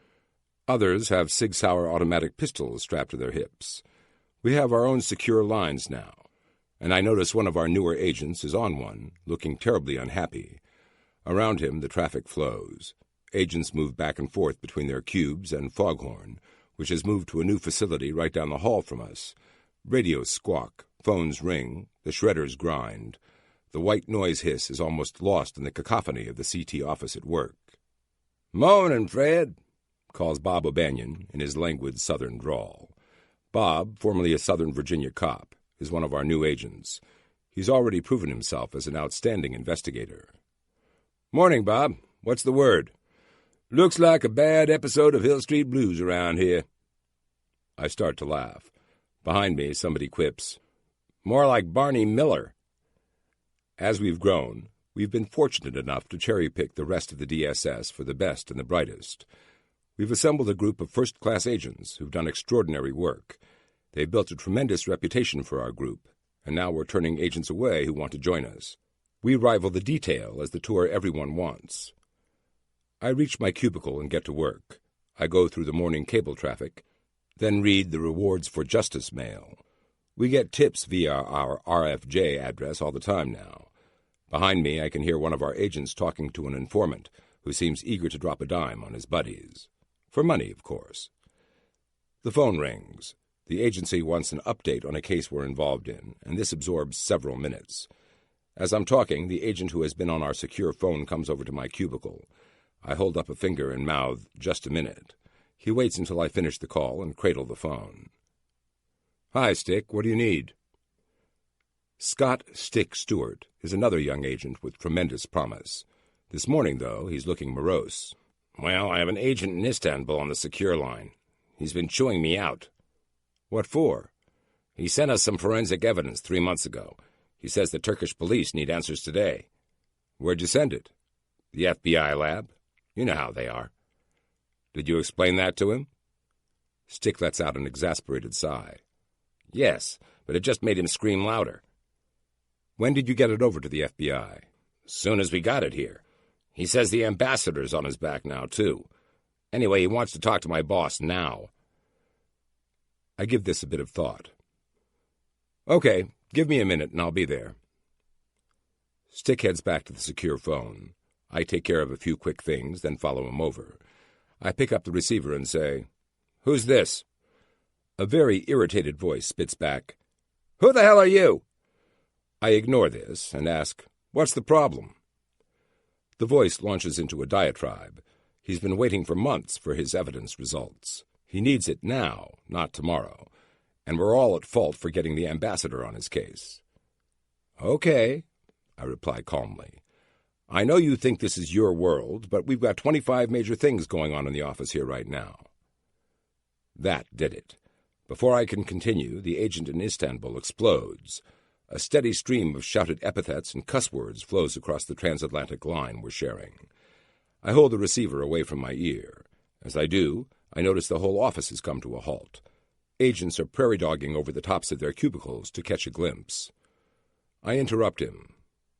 "Hold on a minute. Hold on." Miraculously, he goes quiet. "Okay, you're in luck. I see one of my agents now. He's donning a lab coat. Another one is firing up a Bunsen burner." Amazingly, the hothead buys it. "They are? Great. I'll wait." I lay it on thick. "Another one just put on a set of goggles." "Terrific." I reach for a thick book sitting on a shelf nearby. "Oh, my God! Oh, no! What? What? No! No!" I drop the book on the floor, holding the receiver close. In the quieted office, it sounds like a gunshot or a bomb. We all bust out laughing. The agent on the other end is not amused. "Look," I tell him once I've regained my composure, "I was making a joke here. I understand this is important to you, okay? Your evidence is over at the FBI lab. I'll send somebody over to light a fire under them and get your results expedited." "Well, okay." At least he's not yelling anymore. "The thing is, I do not appreciate you calling up and cussing out one of my guys, screaming like you're out of your mind. Don't ever berate one of my agents again. Clear?" I hear a grumbled apology. "Good." I hang up. Turning to Stick, I tell him, "Why don't you run over to the FBI lab and tell them to expedite?" "Okay, Fred," Stick says with a big grin. He grabs his keys and heads out of the office. I return to my desk and get back to work. Early afternoon rolls around, and I start eating a power bar at my desk. I've been working on my card file index of terrorist acts, updating it with all the latest news from around the world. My phone rings. "Burton." "Sir," says one of the agents in Foghorn, "we've just received news that an American airliner has gone down over Scotland." Oh, God, not at Christmas. "Okay, I'll be right there." I slam the phone down and hurry over to Foghorn. When I open the door, I find 2 agents at the console. Both are on the phone. Other phones are ringing in the background. 2 TVs are on, one of which is set to CNN. The U.S. Embassy in London sends us a flash cable. The plane was a 747, the largest American airliner. It belonged to Pan Am. Autumn leaves. The PFLP. There was another cell the Germans must have missed. Over the next hour, details flow in. We can safely rule out a mid-air collision. The air traffic controllers report that there wasn't another aircraft in the area. Pan Am Flight 103 simply vanished off the radar screen at 31,000 feet, 30 minutes after takeoff from Heathrow Airport outside of London. Then Beirut checks in with a stunner. The U.S. ambassador to Lebanon, 3 agents, and a Defense Intelligence Agency officer were scheduled to fly Pan Am Flight 103 from London to JFK in New York. They were coming home for Christmas to spend the break with their families. "Okay, we need to get the passenger manifest right away," I tell the crew manning Foghorn's Star Trek console. They start making calls to the FAA, which is already on this one. Pan Am's working on getting the information ASAP. The minutes tick by. Each embassy has a travel section that makes transportation arrangements for the diplomats at its station. The travel section in Beirut has gone through its records and reports that Ambassador Andrew McCarthy, Major Chuck McKee of the DIA, Matt Gannon, and Ron LaViere had been booked on Pan Am 103. Matt Gannon is a senior State Department official. Ron LaRiviere is one of our own. Minutes later, our embassy in Cyprus sends a flash cable. Danny O'Connor had flown from Cyprus to Heathrow to catch 103. He's one of our senior DSS officers in Cyprus. I know Danny. He's the son of a Boston cop and a good man.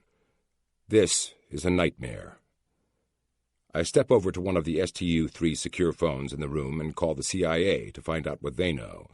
When I'm finished, it is clear some catastrophic event took place to knock Pan Am 103 out of the sky. A bomb is the most likely cause. I go and report all the details to our CT chief. Together we head up to Clark Dittmer's office. When we arrive, we find him sitting stunned at his desk, watching the live CNN broadcast. Sir, Danny O'Connor, Matt Gannon, and Ron LaRiviere were aboard. We think the ambassador to Lebanon was too, though we haven't confirmed that yet. Our boss looks stricken. He's an honorable man who has steered a steady ship through shoals of chaos and violence for years. But today, this is the worst. Almost 300 people are dead. And to further compound the tragedy, CNN reports that an entire exchange group from Syracuse University was aboard the flight. There are no survivors. The plane broke up at 31,000 feet. The pieces fell all around and on Lockerbie. Part of the wing and fuselage hit a housing complex. The fuel tanks exploded with such intensity that nothing in the blast zone remains. The flames consumed everything, including the residents trapped within their dwellings. Mr. Dittmer's face is long and sallow. His eyes reveal the pain we all feel right now. Fred, he says gently, the families, they're waiting. We'll need to put a team together to go talk to them. They may be at the airport. Yes, sir. We'll take care of it right away. Mr. Dittmer adds, Ron's wife is pregnant. I can't help but choke up. Let's get this done first. Come back in a half hour and give me an update. Fred, after you take care of things, call the FBI and CIA. See what else they've got. We go downstairs to huddle with the rest of our crew. We send several agents out to find Danny and Ron's families. It is a terrible task, but a sacred one. These families will not be alone tonight. I return to Foghorn and check in with the FBI and CIA. While I do, Beirut sends another flash cable. Ambassador McCarthy is unharmed. He missed his connecting flight from Cyprus and wasn't able to get to Heathrow in time to catch 103. But what if his schedule had been compromised? What if somebody in Beirut passed that information to Hezbollah? I make some calls on the STU-3 and confirm that the ambassador was booked under a pseudonym. That's standard procedure these days, but that still doesn't ease my suspicions.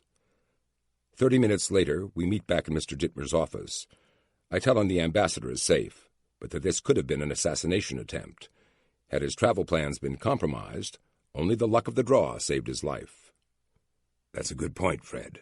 God forbid they went after the plane to assassinate the ambassador. Where is he now? I tell him. Mr. Dittmer asks, Okay. The CIA seems to be convinced this was a bomb. Who are our key suspects? The Iranians, Hezbollah, Syria, if the PFLP-GC is behind this, I reply. Mr. Dittmer considers this for a minute before saying, Well, it won't do any good to send a team to the crash site. The Brits and Scottish authorities will handle it. Our embassy in London will coordinate with them. But we do need to find out if this was an assassination attempt. Yes, sir. We're working that right now. Fred, you're going to need to go to Beirut and run this down. Our CT chief interjects, Sir, when Fred goes to Beirut and there's a Hezbollah leak, they'll know what we're doing. Good point. You've got a reputation these days, Fred. If you're seen in Beirut, the word could get out we're conducting a CT investigation. What about Cyprus, sir?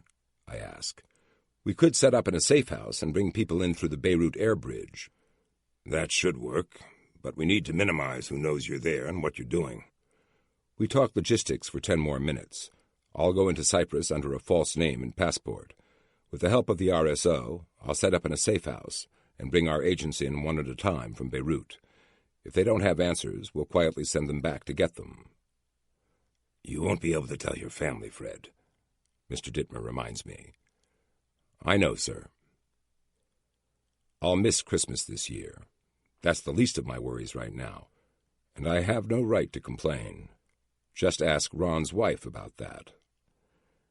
I head downstairs to make a few more phone calls. I pack up my briefcase.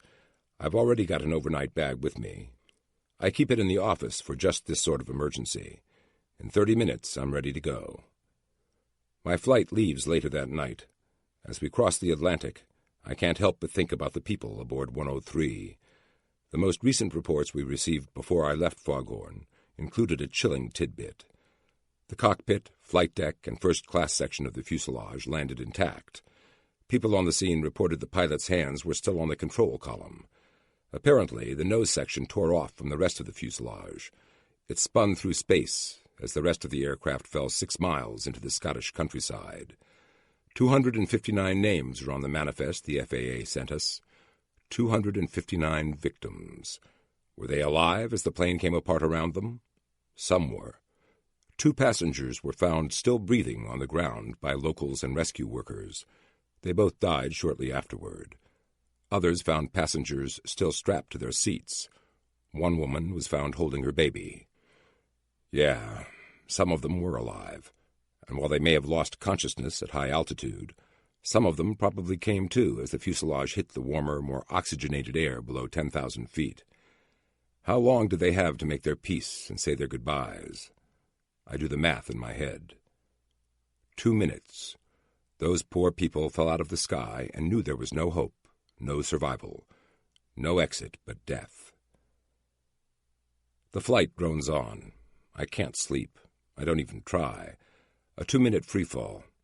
Our people, my friends, children. Hours later, I arrive in Nicosia, Cyprus, where the RSO, Bill Gaskell, greets me at the airport. Together we drive through the city to a safe house. While there, Bill and I work out a plan to keep my arrival quiet. I won't come anywhere close to the embassy. I won't be sending anything back to D.C. There will be no paper trail whatsoever. Bill will arrange all the details personally, so that our agents in Beirut can be brought out individually and delivered to the safe house with no one the wiser.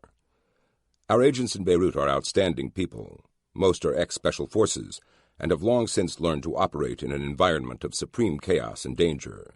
Beirut is still a virtually lawless enclave, and it has long since become a playground for every intelligence agency with a stake in the Middle East. Think of it as a dark world sandbox. Everyone plays, there are no rules, and there's no adult supervision. It takes a unique spook to thrive in such a place. That night, a Black Hawk helicopter lands at our embassy in Beirut. It picks up a lone passenger and darts away quickly, its crew on the lookout for shoulder-fired anti-aircraft missiles. When the chopper reaches Nicosia, Bill meets it and hustles the agent into a car. He stair-steps through the city, running a surveillance detection route just in case somebody's watching. In a place like Cyprus, you can bet there are spooks out there, lurking, just waiting for us to get sloppy with our field craft. The car pulls up to the safe house and the agent slips inside. The dwelling has been swept for electronic surveillance devices and then swept again just to make sure. It's clean. White noise machines hiss in every room in case somebody's out on the street with a directional microphone. The posting in Beirut grants these guys some latitude in their dress and appearance. My first visitor sports shoulder-length hair and a big gold hoop earring dangling off one lobe. The agent and I talk for about an hour. He has not picked up any information that Hezbollah was planning to hit Andrew McCarthy. His informants know nothing about Pan Am 103. Disappointed, I send him on his way. The next night, another Black Hawk sneaks into Nicosia. Another agent arrives at my door, care of Bill's taxi service. He's also got long hair and an earring. I'm beginning to detect a pattern here. During this interview, I discover 2 important things.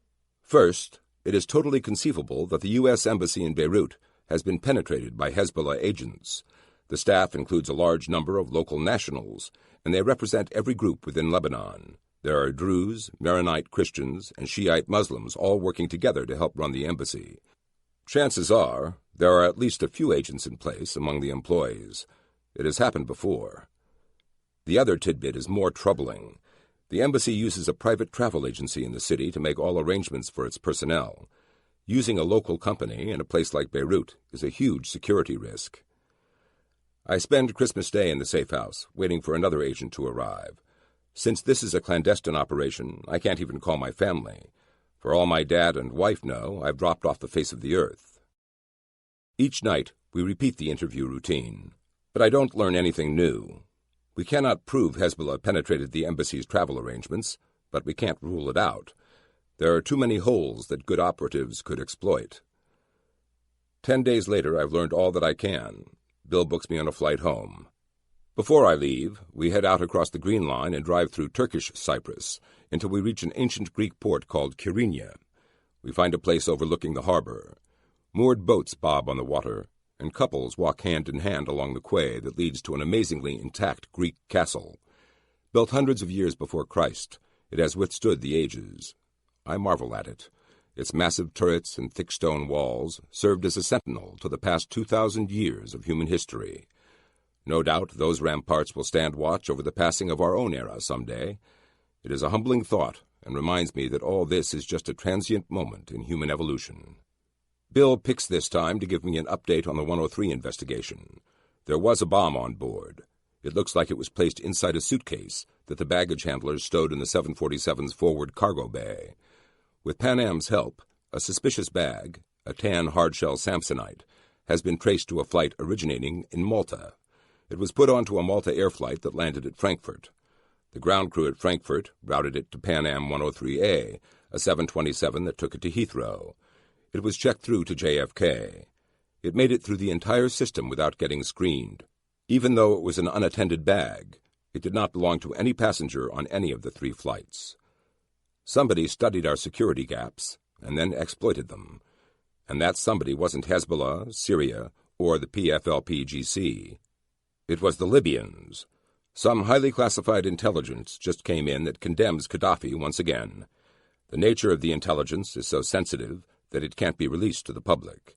For now, the fingers will continue to point at Iran and Syria. Meanwhile, the investigators will keep sifting through the wreckage of Pan Am 103, looking for hard evidence that we can use to condemn Libya in a public venue. It won't be an easy task.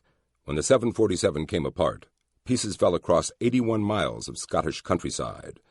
The investigators are combing through some 845 square miles, trying to find every sliver that fell from the sky that night. To do so, the Brits and Scottish police have launched the largest criminal investigation in their history. It is a process that will take months, if not years. That night, after we return to Nicosia, I pull out my moleskin journal and make another notation. Chances are not good that we will ever catch the intelligence agents or terrorists who planted the bomb in the baggage stream in Malta. The dark world tends to shield these anonymous operatives from justice. They move through the cracks in society, cause their mayhem, and vanish as silently as they came. Still, I have to believe that someday we'll get lucky. I leave Cyprus and spend New Year's Eve in the business class section of a Pan Am 747. The entire flight home, I ponder the ambiguity of my report.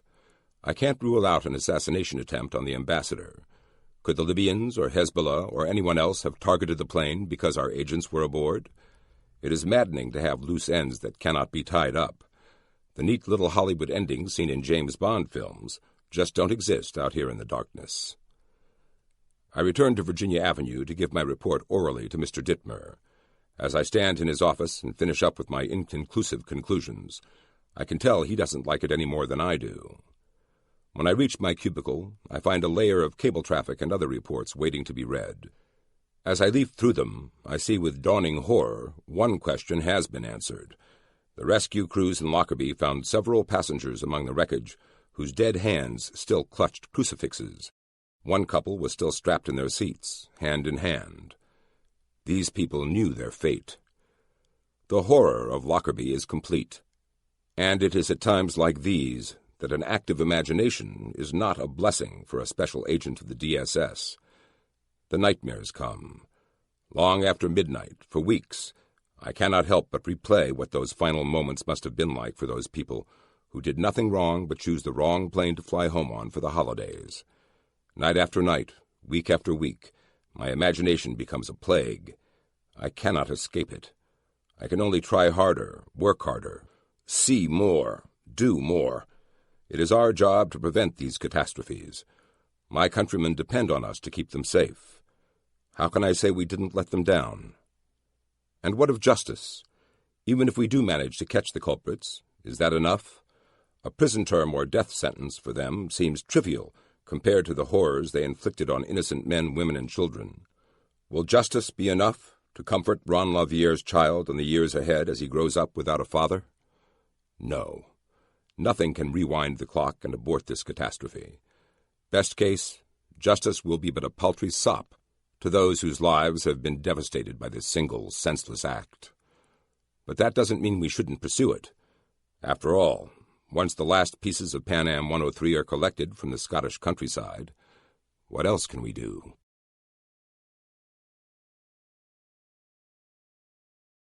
Part 3. War Weary. Chapter 29. Street Dance. Bethesda Bagels, February 1993. For those connected to Pan Am 103, the nightmare will never really end. The investigation continues, but for me, a deluge of cases come and go since those 10 days in Cyprus. The years have started to blur together now that I'm the old man of the CT office. Just as Gleason was once the institutional memory, I have earned that title now, thanks to my 7 years on the job. I'm sitting in a bagel shop in our little D.C. suburb on a cold mid-afternoon. I came inside for coffee and a cinnamon and raisin bagel. Right now, I've draped my Barber Beaufort jacket over the back of the small cafe-style chair I've selected by the window. It has a great view of the street outside. And I'm studying the street today. People-watching is a popular pastime around D.C. Folks will sip coffee and watch the world go by, enjoying the sights. For me, people-watching is part of our daily game of survival. We've got to be good at it, my agents and I. Otherwise, we will not survive in the field. I check my watch. Today's operation started about 20 minutes ago. We'll see who gets burned. I take a long drink from my coffee cup and peer out the window. So far, I don't make out anyone. They're getting better, that's for sure. I need to be on my toes, but I feel weary. The burden we've carried all these years hasn't changed. It has just evolved. If anything, the world is even more dangerous now, even with the fall of the Berlin Wall. We have new threats emerging from strange corners of the world, leftover consequences from the end of the Cold War. I'm not sure we're prepared to deal with them. Our eyes are elsewhere, as usual. But at least there have been some moves toward justice. When West and East Germany reunited, we gained access to the Stasi's secret files. The East German police had their hands in all sorts of bloody ops, one of which proved to be the Labelle discotheque bombing in 1986. I shake my head. That seems so long ago. I was so fresh-faced and naive. The world was a big blank slate to me. Now I know its colors and contours. I know just how dangerous it can be, and I'll never forget the victims. It is hard for agents not to get jaded after all we've seen. The East German files revealed some interesting details. A Palestinian named Yasser Shredi, working for Libyan intel, masterminded the disco operation. He worked out of Libya's East Berlin People's Bureau and organized a team that included Musbah Etter, another Libyan intel type, and a Lebanese-born East German named Ali Shana'a. Shana'a was a Stasi operative who worked closely with Gaddafi's spooks. His wife was the one who actually planted the bomb. All of them are currently at large, but at least we know who needs to be hunted down and apprehended. That's a big step forward. Such information is usually frustratingly rare. Across the street, there's a man in a jogging suit loitering at a bus stop. He's wearing a ball cap and sunglasses. He looks cold and underdressed. He's been there since I came into the shop. I'll have to keep my eye on him. Do the people around me have any idea of the ruthless depths of the world they live in? Do they have any clue what lurks around them? I certainly didn't 8 years ago. Perhaps that ignorance is a good thing. Living life in perpetual fear is not a life at all. In truth, there are moments where I miss that blissful ignorance. Knowledge and a top-secret clearance do not equal happiness. I found that out the hard way. I have a copy of today's Washington Times with me. I open up the front page and pretend to read.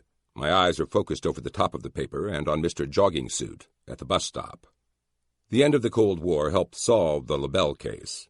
Justice has not been served yet, But we have a long memory. If they slip up, we'll catch them.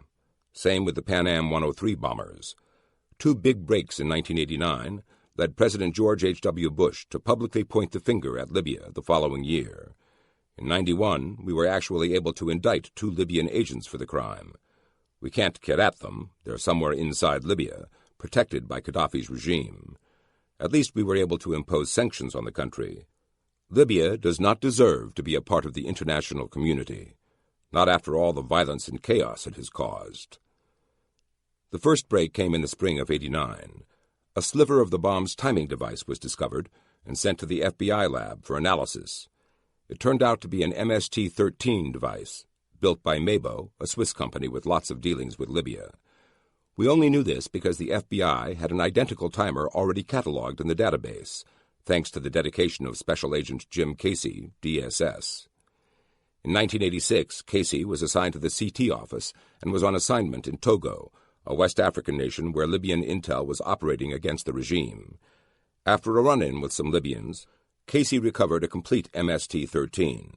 This was a very sophisticated timer, complete with its own printed circuit board.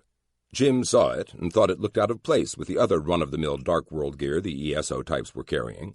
He palmed it, brought it back to Washington, and sent it to the FBI for analysis. His thoroughness paid off. The sliver of the MST-13 recovered from Lockerbie became one of the major publicly announced pieces of evidence used to condemn Libya for the downing of Pan Am 103. When investigators checked with Mabo, the company stated that they had sold 20 of these special timing devices to Gaddafi in 1985. The only other customer for that model turned out to be the East German Stasi. The newspaper at my side, I stand up and walk back over to the bagel shop's counter to get a refill on my coffee. When I turn back to my table, I get a good long look at the street. A metro bus rolls up to the stop that Mr. Jogging Suit is hanging around. When it leaves, he's still there. How many buses use that stop? I don't know. Not many. We'll see what he does next. Not far away from him, I see a transient moseying along the sidewalk. He's wearing an old green coat and one of those knitted caps with a ball on top. He reminds me of Bob, the U.S. Marshal, who used such a disguise when I met him in '87 atop that partially constructed building. I make a mental note to watch him closely. No doubt about it, these guys are getting better. I decide to remain here for a few more minutes before taking to the streets. I'll give them a real run for their money then. The timing device probably would not have been enough to condemn Libya for Lockerbie without also exposing our most classified sources. Fortunately, the forensics teams discovered the bomb had been placed in the Samsonite suitcase. Like the bomb found in Frankfurt during Operation Autumn Leaves, the one reconstructed from the crash site had been built into a Toshiba boombox. 1 pound of Czech-made Semtex plastique was all it took to take down a massive 747. But the explosive residue the blast left behind gave us the most critical clue. It allowed the forensic investigators to piece together the contents of the suitcase. They found fragments of clothing, a tweed jacket, some pajamas, an umbrella, and a shirt, that had been next to the bomb inside the suitcase when it detonated. They traced those items to Malta, and a check with the stores there uncovered a shopkeeper who vividly remembered selling those items to a Libyan. When shown mugshots, he fingered Abdulbasit Ali Mohamed Al-Magrahi, a known Libyan agent. Okay, enough of the reminiscing. It's time to get out there and play with these guys. I polish off the last of my bagel and drain my second cup of coffee. As I do, I watch the transient wander close to Mr. Jogging Suit. They make eye contact, and I see them chatting. Big mistake. I make them both. When on a surveillance detail, it is all too common for operatives to wander over and speak to each other after a while. Watching somebody can get boring. It's only human nature to want company. But in this game, in the street dance between target and surveillance team, that can be a fatal mistake. I toss the newspaper in the trash as I leave the bagel shop. Out on the sidewalk, I snatch a glance at the bus stop. The bum and Mr. Jogging Suit are staring at me. So now I will have a tail. I walk up the street and turn right, glancing back as I do. They're already following me. Ahead, I see a white male, longish hair, beard, and sunglasses, sitting at a window-side table in a hot shop, a cafeteria-style restaurant. He's eyeballing me over a copy of the Wall Street Journal. As I walk past him, I see his gaze following me. I reach the end of the block, and as I turn left this time, I see Hotshot Man on the sidewalk, looking nervous as he heads my way. Not good. That's 3. There should be one more. I stair-step up a few more blocks, checking my 6 at every turn. I see the bum twice. Both times he's watching from a doorway. Mr. Jogging Suit appears as well. Hotshot Man stays on the opposite side of the street from him, but I catch the two of them trying to communicate as they go. Bad move. I'll remember that. The SDR I've run proves that I have a tail. Now I have to shake it. A funnel is a good way to set them back. A few blocks up, there's a footbridge over an expressway. That'll be perfect. I make for it. Funnels are tough to deal with if you're trying to surreptitiously follow somebody. Things like bridges or escalators or raised causeways force the surveillance team to break cover and move through a narrow stretch of terrain where they are easily detected. About the only thing the surveillance team can do is wait to cross the funnel until after the target is out of its line of sight. It should give me enough time to disappear into the city grid. I cross the footbridge. The 3 men tailing me pause on the other side. They mill around and look out of place. They've totally lost both their cover for status and their cover for action. These are critical skills for operatives. I've exposed their weakness here. A cover for status is nothing more than a reason for an operative to be in a particular place at a particular time. Mr. Jogging Suit was supposedly waiting for a bus. The bum was wandering around aimlessly like bums do. Hotshot Man was enjoying the morning paper. Those worked. What didn't work is that they lingered around too long. The bus came and went, but Mr. Jogging Suit stayed in place. The bum loitered too near Mr. Jogging Suit. They talked. That looked out of place. Not many people talk to transients. Hotshot Man blew his cover for status by staring too long at me, following me with his eyes as I went by, then leaving the restaurant too soon. Cover for action requires more thought and preparation. If an operative is going to move from one place to another, he has to have a clear reason to do so. Perhaps he can cloak his movements by window shopping or acting like he's looking for something. He could have a bike stashed nearby, and once the target's on the move, use it to stay in the vicinity and appear to be nothing more than a cyclist out for a ride. The best operatives don't stand out. They don't do anything that would draw attention to their actions. They are subtle, and since most people are poor observers, that makes them as good as invisible. But I'm a trained observer, and I've drawn these 3 out. They've broken 2 cardinal rules, and now they're in a tough spot. I cross the bridge and head deeper into the city. I stair-step at the next block. A cab passes as I cross the next street. I quickly glance at its plates and memorize the number. 2 more stair-steps. I've lost my tail. A minute later, I see the same cab parked on the side of the road a block ahead. There's nobody in the back seat. The cabbie's got shaggy hair, a dark complexion, and a bushy mustache. I walk right by his cab. 2 blocks later, he drives past me again. Okay, I've made him. Number 4 was in a vehicle. The cab was his cover for status and cover for action, but he's overdone it. 10 minutes later, I'm standing in front of the bagel shop again. I slide my earpiece into place and key my radio. Team, this is Merlin. Exercise complete. One by one, my agents congregate back at Virginia Avenue. I explain how I made each one of them. They look sheepish over how easily I burned their cover. Look, I tell them, this is going to take time. We'll get it right. I lead the debriefing, and we study our errors and figure out ways to correct them. Practicing surveillance and tailing techniques right here in town has already given us a wealth of knowledge. Communicating with the rest of your surveillance team, especially on the move, becomes a problem. You don't want to talk with your fellow agent. Too often that blows both your covers. Using a radio or having an earpiece visible is also a rookie mistake. Brief eye contact, a simple hand gesture, subtle, always subtle, of course. These are the ways to speak to each other during this sort of street dance. Clothes make a huge difference. White shirts or pants tend to stand out in the crowd. An agent wearing one or both will usually get made if the target is any kind of observer. Subdued colors that blend into the crowd are the best. Eye lines are critical components to any successful street dance. Most people keep their heads down as they go about their daily business. Their situational awareness is practically nil. We can exploit that by getting out of typical sight lines and placing agents on balconies, rooftops, around corners, and in other urban nooks and crannies. To avoid typical eye lines takes a light touch and a lot of practice. You've got to be willing to think unconventionally. We're only now starting to really practice this. A moving target represents a new set of challenges for a surveillance team. How best do you follow your target in that sort of situation? What if he starts on foot but transfers to a car? Clearly, our agents on the street need backup in vehicles. That's a lesson we learned earlier when we first started this training regimen. But where should they be placed?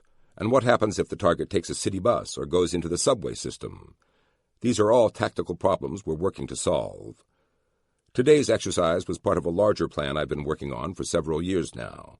The Edward Louis Gallo case, the 2 Libyan hits in '86 on our diplomats, and the near assassination of President Bush in Kuwait not long ago have all convinced me we need to approach protective security in a new manner. Today's street dance was another test of my new tactics. We'll keep working on it, and when the time is right, I'll take it to Mr. Dittmer and ask that we give it a try. If we do this right, this new concept may just give us the chance to finally get one step ahead of the likes of Imad Mughniya and Hassan Izzaldin. They're still out there, somewhere, planning their next op. I want to be ready for them this time.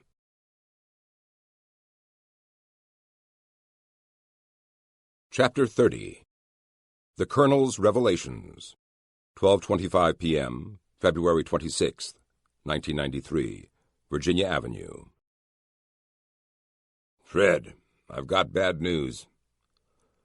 I look up from a stack of recent cables to see Larry Dan, the best and most incisive agent we have on our threat analysis team upstairs, standing next to my cube. He looks grim. "What is it?" I ask. "We've had a bombing at the World Trade Center." I get to my feet. Things are about to get crazy around here. "They finally did it. They finally hit us here at home." "Yeah," replies Larry. "We all knew it was inevitable." Larry and I walk over to Foghorn. Inside, CNN's blaring on the television. The Star Trek console is lit up like a Christmas tree. Each of the duty agents has a phone in both ears. Others ring incessantly in the background. "Fred?" one of the duty agents asks. "Everyone's calling to see what we know." "We don't know anything yet. Tell them to hold on." That's not an answer anyone will want to hear right now. I watch the scene on CNN. Smoke billows up around the tower. People flee down the street. Emergency response vehicles race to the scene. Except for the New York plates, this could be Beirut or Paris or Berlin. The first details trickle in. Whoever detonated the bomb placed it in the underground parking garage beneath one of the towers. This strikes me as odd. If Hezbollah pulled this off, they would have left a car bomb on the street in front of the building. That has been their standard M.O. since Beirut 1. Last year, they blew up a car bomb in front of the Israeli embassy in Argentina, proving they could operate in our hemisphere. Placing the bomb in the street actually magnifies the destruction the device can cause.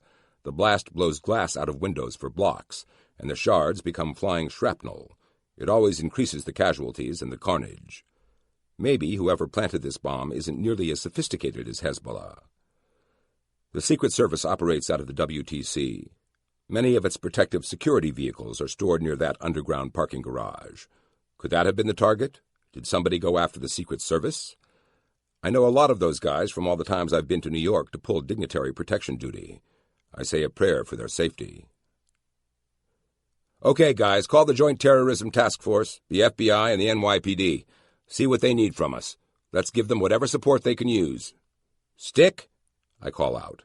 Scott Stewart, who has become one of the best agents in the office, steps forward. "Here, Fred. I want you to be our eyes at the blast seat. Take an explosive detector and head on up. Work with the other agencies and check in frequently, okay?" If Hezbollah didn't pull this off, who did? Mentally, I build a suspect list. The Libyans have been quiet since Lockerbie, but that doesn't mean they haven't decided to get aggressive again. They make the list. Iraq. Saddam Hussein's intelligence service has been up to all sorts of no good since the Gulf War. Between plots to blow up embassies and immolate George Bush with a car bomb in Kuwait, Saddam's agents might very well be behind this. But then there is the odd group that's coalesced around some of the Afghan war jihadists. They've become more active in the dark world these past few years and have become virulently anti-American. Just a few years ago, they were our allies against the Soviets. A Saudi Arabian exile named Osama bin Laden appears to be the leader of this group. By the end of the day, we've learned that over 1,000 people suffered injuries from the bomb. 4 people are dead. Frankly, I think we've gotten off lightly. Had the bomb been placed on the street and detonated at lunch hour, the casualties would have been catastrophic. Over the next few days, the pieces start to fall into place. Styx sends frequent updates to us. The bomb's composition included urea, nitroglycerin, aluminum, magnesium azide, and hydrogen. The FBI doesn't have anything on file that fits this profile. This is a new type of bomb, constructed by a new type of terrorist organization. They are aggressive, but their tactics are flawed. For that, I'm relieved. Styx there in the blast seat when the investigation turns up a huge clue. The bomb had been placed inside a vehicle. An NYPD bomb squad tech finds the golden nugget, the metal plate with the vehicle's VIN number intact and readable. A quick check shows it belongs to a Ryder rental truck and that a Palestinian named Mohammed Salameh last rented it. Within days, arrests are made. Salameh gets nabbed, as do several of his comrades. They all seem to be tied into a group of jihadists operating out of a mosque in Brooklyn. 10 days after the attack, I fly to New York to sit down with my contacts in the FBI and JTTF offices. As we puzzle through what's happened, I discover that the FBI had an informant who penetrated the mosque 2 years ago. He wore a wire and attended planning sessions and meetings with Sheikh Omar Abdelrahman, a blind Egyptian cleric who had become the spiritual leader of an entire network of radical jihadists living in the New York area. I convinced my contacts to let me see the transcripts of what this informant recorded. After 2 pages, I'm floored. After 10, I'm terrified. My mind reels. The informant was a former colonel in the Egyptian military, and he'd somehow earned the Sheikh's trust. Abdelrahman invited him into his network's inner circle. He took part in dozens of operational meetings. I cannot doubt the authenticity of what I'm reading. This homegrown group of jihadists have made us out to be fools, and if we don't act fast, somebody else will die for it. The blind Sheikh's minions spent 2 years preparing target portfolios before they actually launched the WTC attack.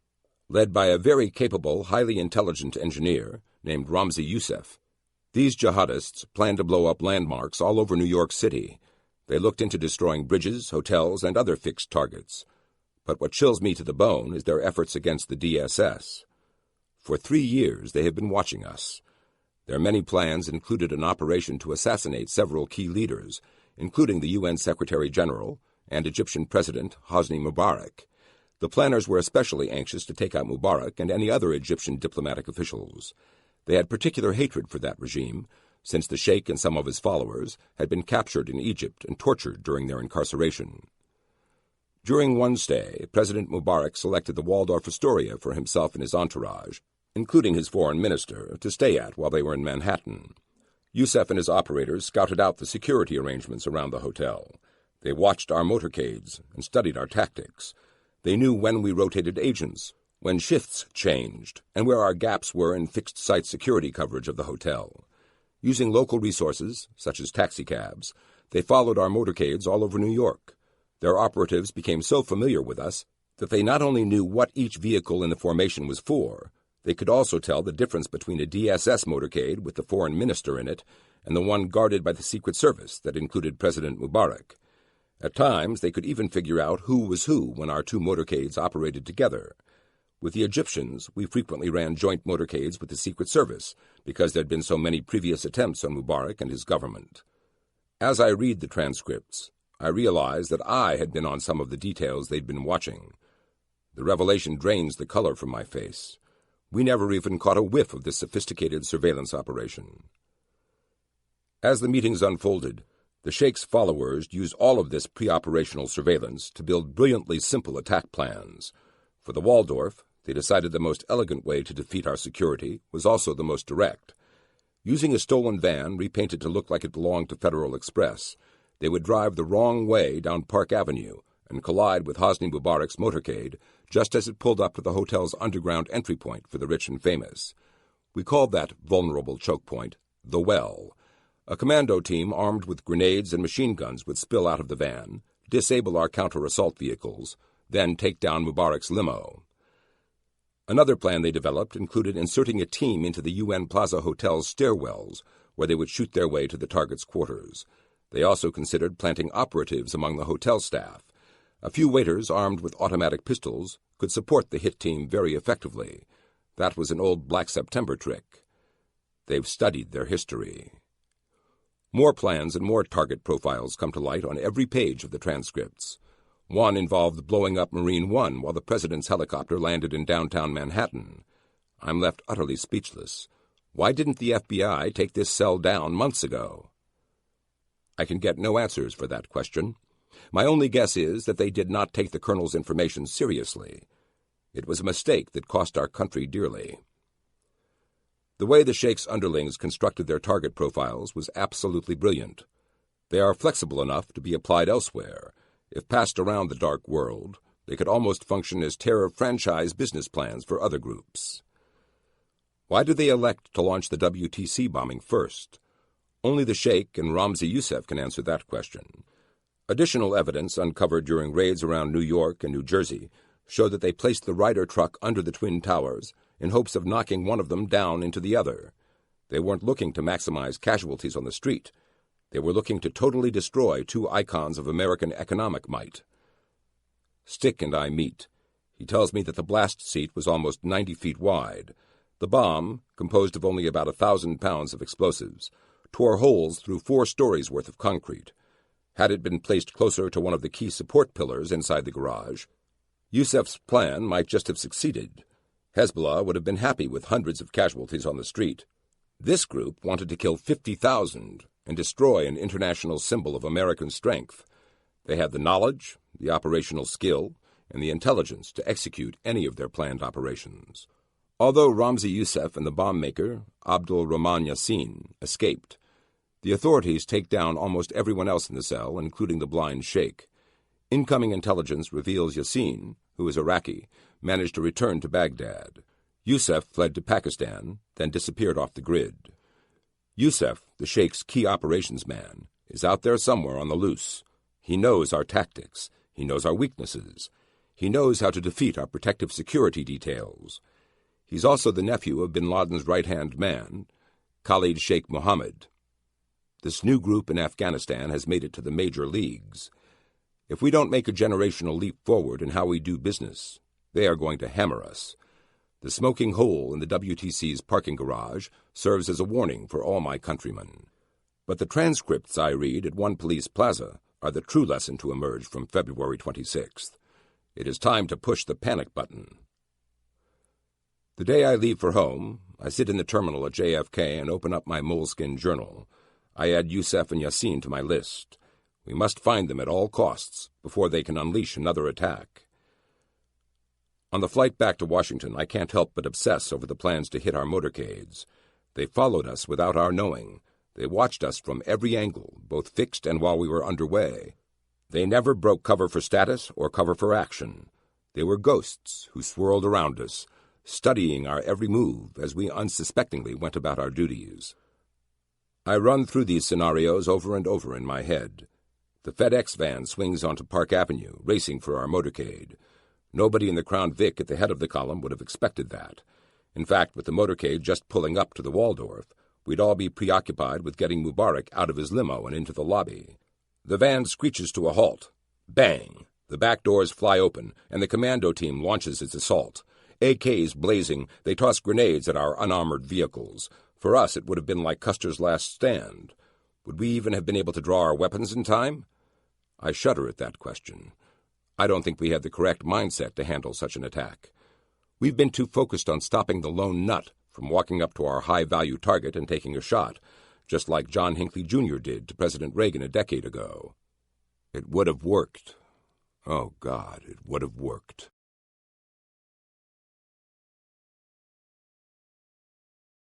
Chapter 31.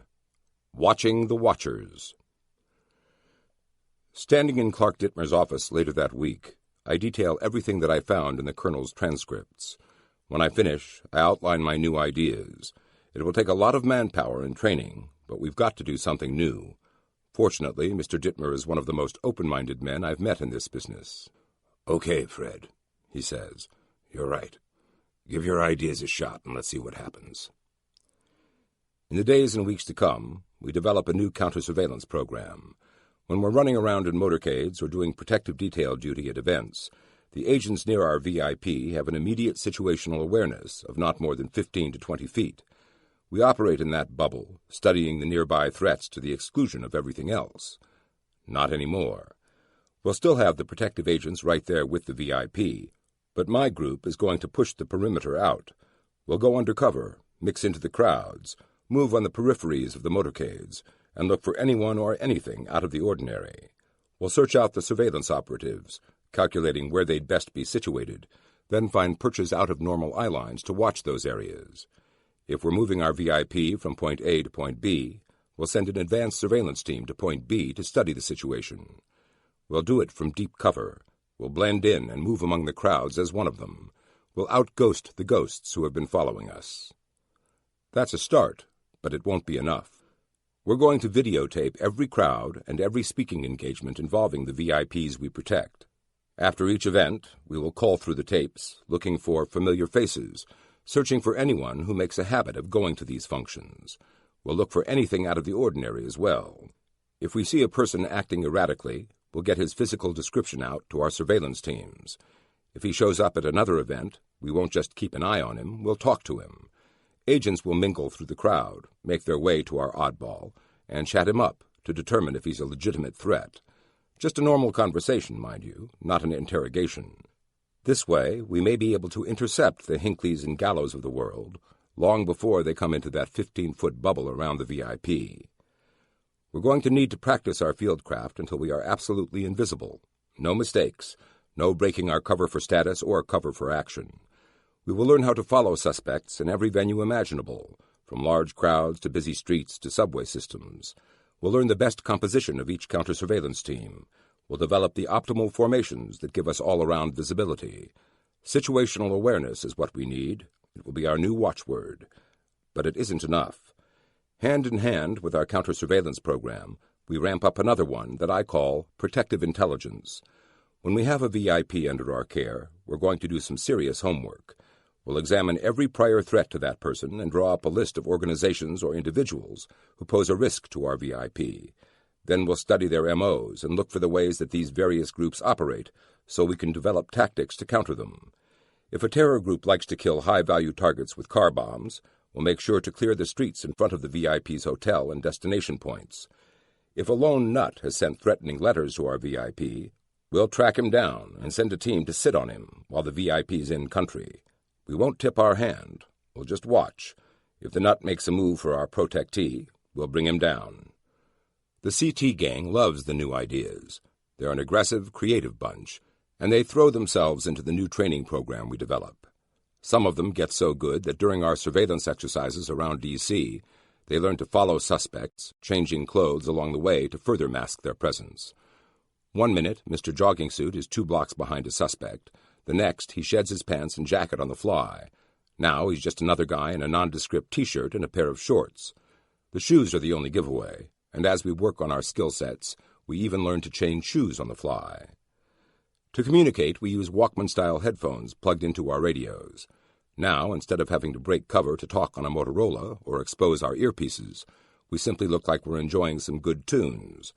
A hand in the pocket, finger on a button, and we're ready to talk to one another. That innovation alone makes us significantly more effective on the street. We can choreograph our dance without anyone being the wiser. We wear shoulder and ankle holsters hidden under layers of clothing. Beneath our shirts, our badges hang like St. Christopher medals. We'll use every asset and department at our disposal. Around D.C., Eagle One will fly sweeps for us along motorcade routes, giving us another perspective in our quest to root out threats. Local police will be used to seal off areas, clear destinations, and design our motorcade routes through their city. They will know the best way to get around their towns, and will rely on that skill set. But that still isn't enough. What if this new group in Afghanistan, which apparently calls itself the Base, or Al-Qaeda in Arabic, decides to target another embassy or fixed site of some sort? The Sheikh's cell in New York City had a long list of monuments, tunnels, and bridges they wanted to hit, so there's no doubt in our minds that such attacks are coming again. How do we get out in front of that?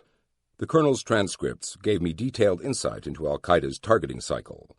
It starts with pre-operational surveillance. They do their homework. They study their targets. They watch our comings and goings to learn the weaknesses of the security setup they'll be penetrating. If we can uncover these preliminary moves, we can defeat them, and lives will be saved. We must learn to watch for the watchers. We push out the word to our agents in the field. Extend your situational awareness. Look for the unusual. Find the guy who sits too long on the park bench or the garbage man who never seems to empty any cans. Search for the ghosts, and when they're identified, follow them. See where they go, discover what they're doing. Then develop countermeasures to defeat their plans, and call in the cavalry to bring down that cell. On that front, we score an early success. One of our best agents, a believer in our new way of doing business, implements our ideas in Beirut.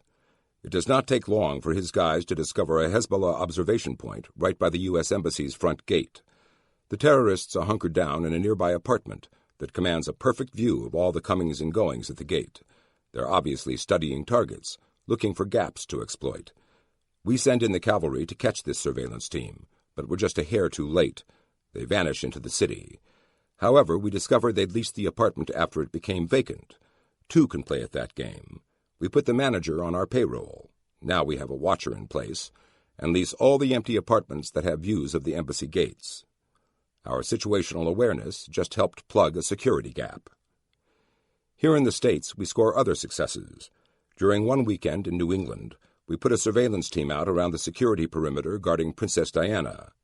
One of our guys literally stumbles across a paparazzo who had crawled through a dense forest for over a mile in hopes of getting in a position to use her telephoto lens. A small success, to be sure, but one that I'm sure the royal family appreciated. The first big test comes in California. We head out to the Golden State to protect Mikhail Gorbachev as he gives a series of speeches around the Bay Area. During one event, our counter-surveillance team notices a bearded man in a green jacket acting just a little out of the norm.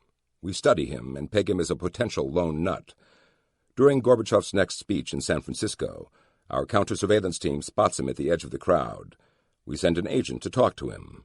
Disguised as any other face in the crowd, our spook strikes up a conversation with Green Jacket. It doesn't take long for him to conclude Green Jacket's not playing with a full deck. Quietly, we take him down and discover he's carrying a 12-inch butcher knife under his coat.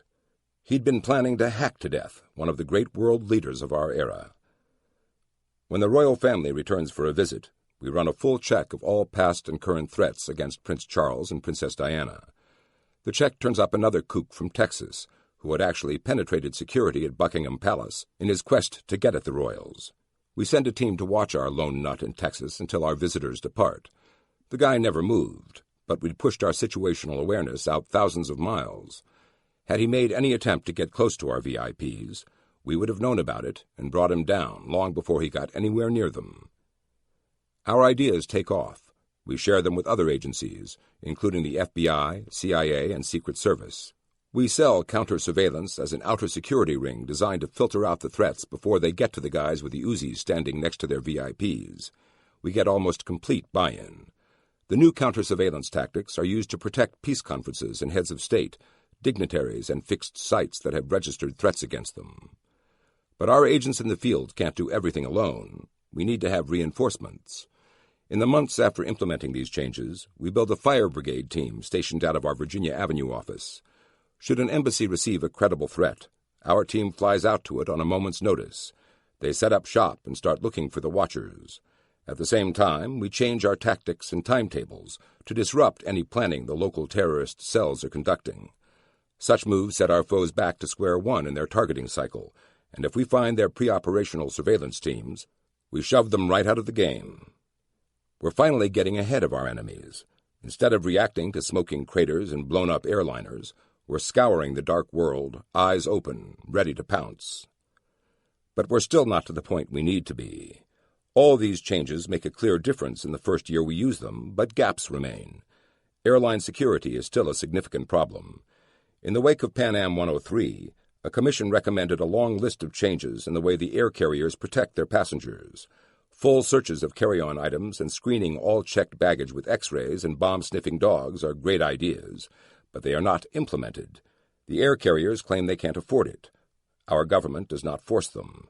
There's little we can do about it. It has become so political and so far above our pay grade that we can only pray another hijacking or Lockerbie does not take place. I know better.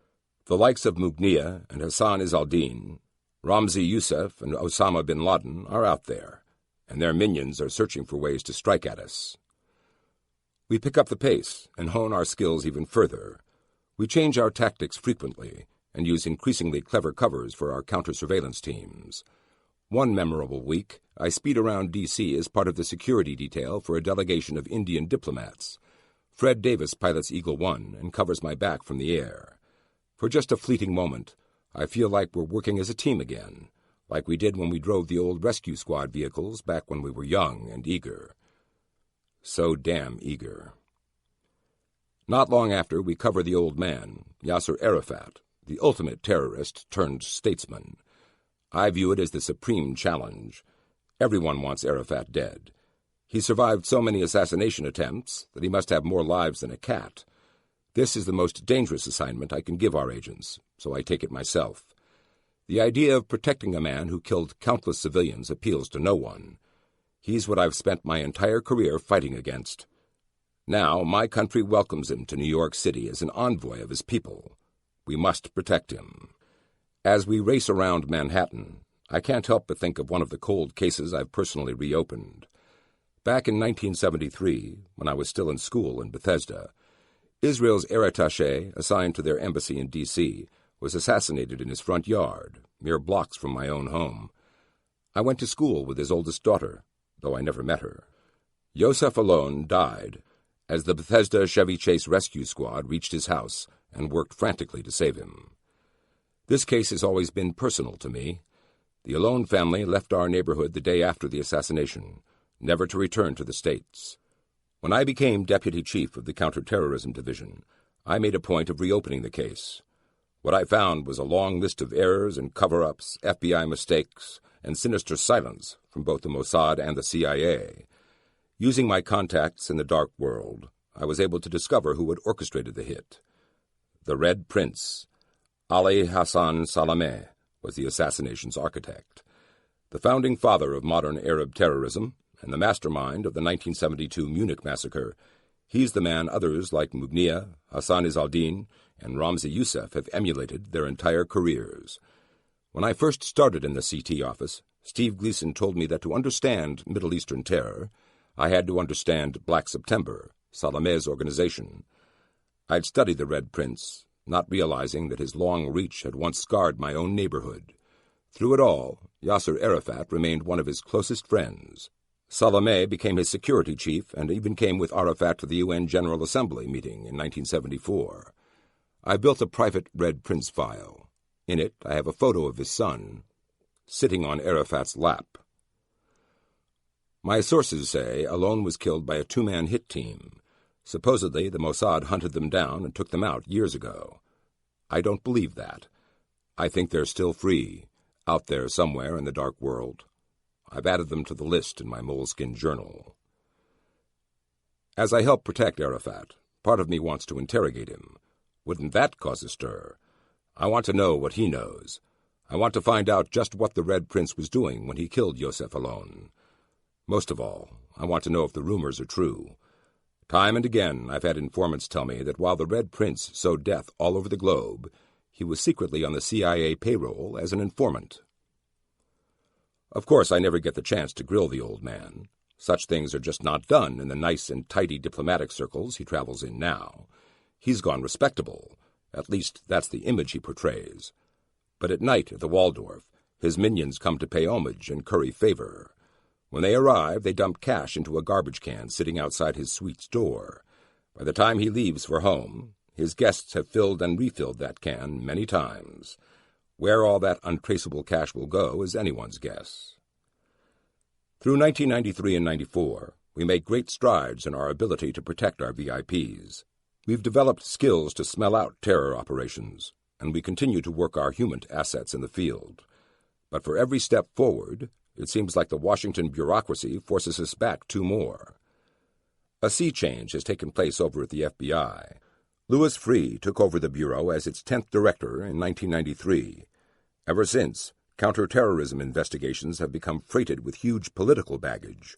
Turf wars between the FBI, the CIA, and the Department of Justice have soured relations across the board. Not only are the agencies not playing well together, but now the priorities have changed. Terrorism is seen less as a national security issue and more like a criminal one. It is a potentially disastrous shift, one that has divided the intelligence community and has segregated those who need information from the information they need. It is the worst catch-22 imaginable. Let's say you are debriefing a hostage or terrorist.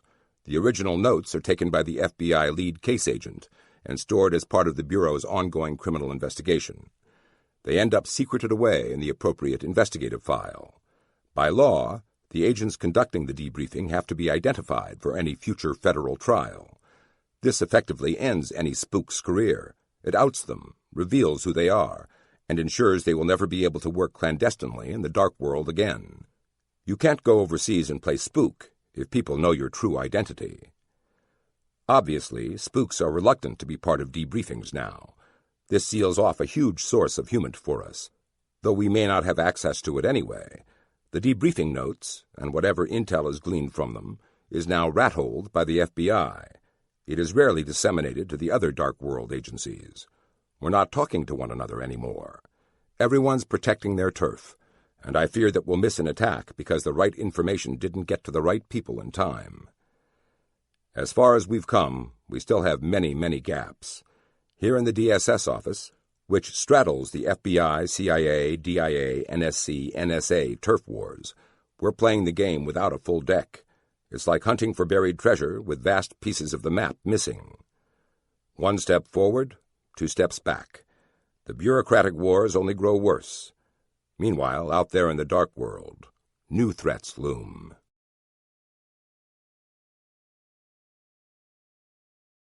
Chapter 32.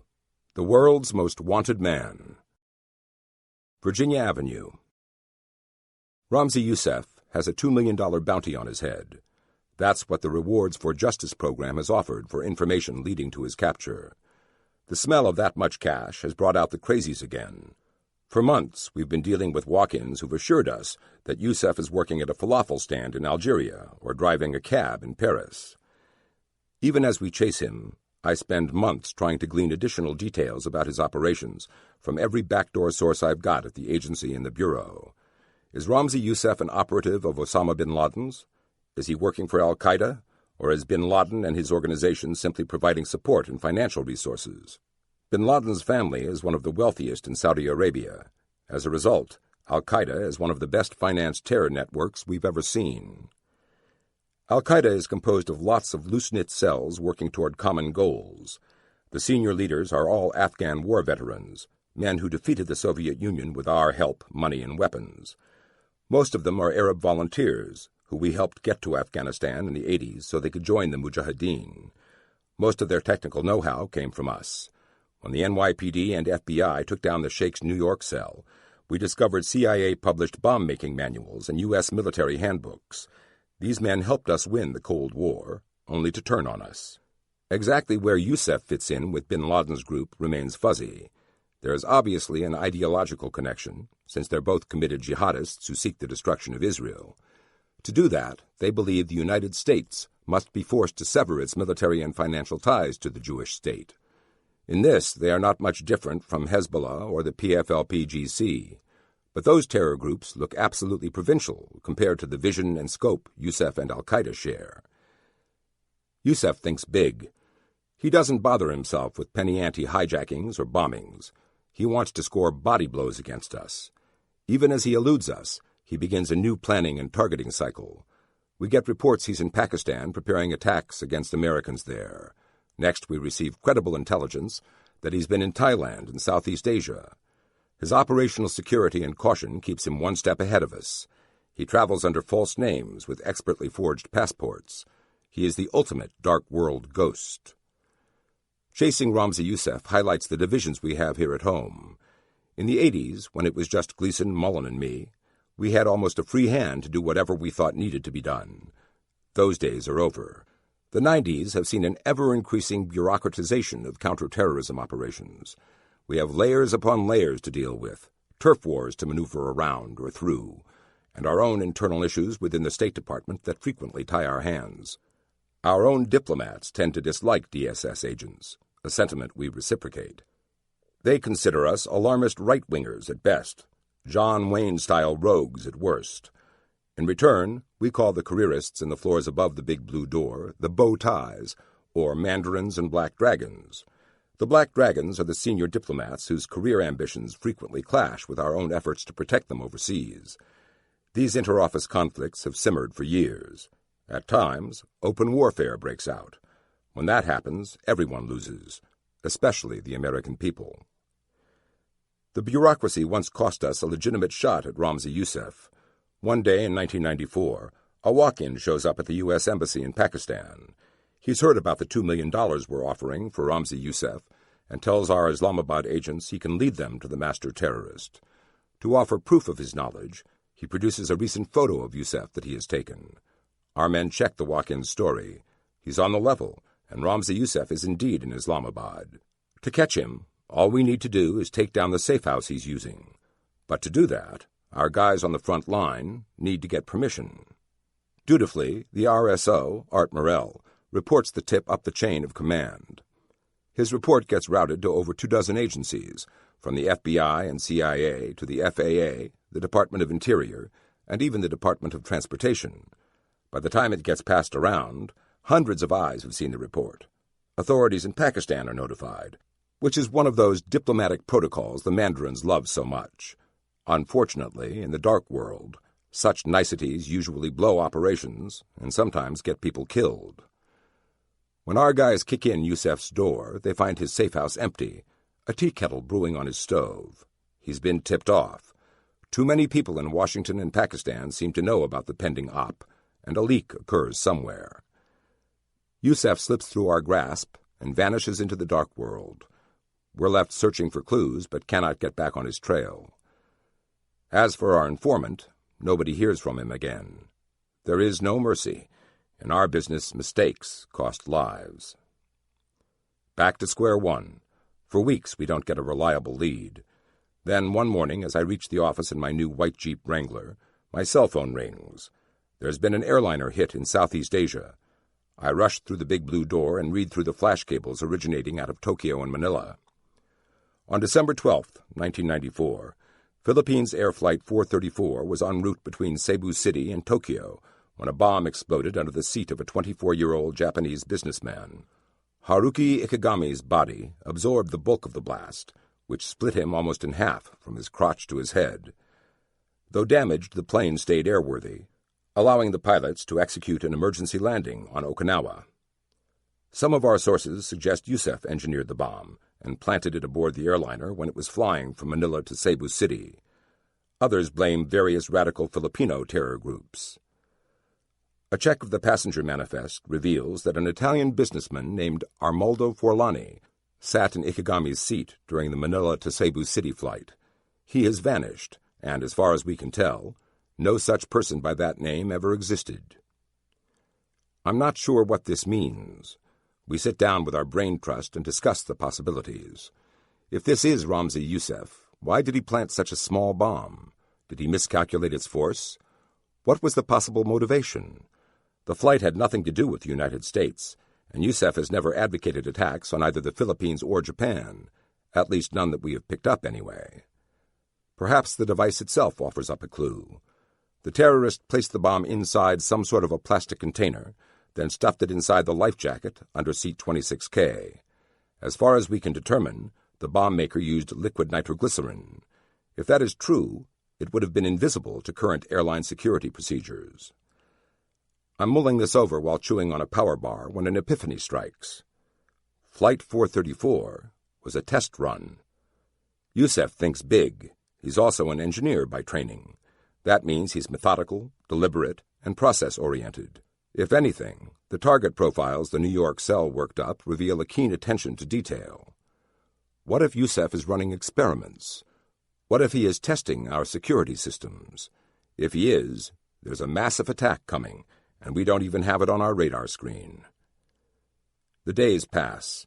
We use every asset we have in every corner of the world to search for the golden nugget that may bring Youssef's intentions into focus. There's nothing. Nothing but the crackpots and greedy money hounds who will say anything in hopes of a buck.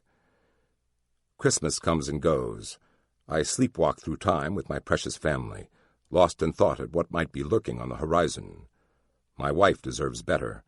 So does my 4-year-old son, Jimmy.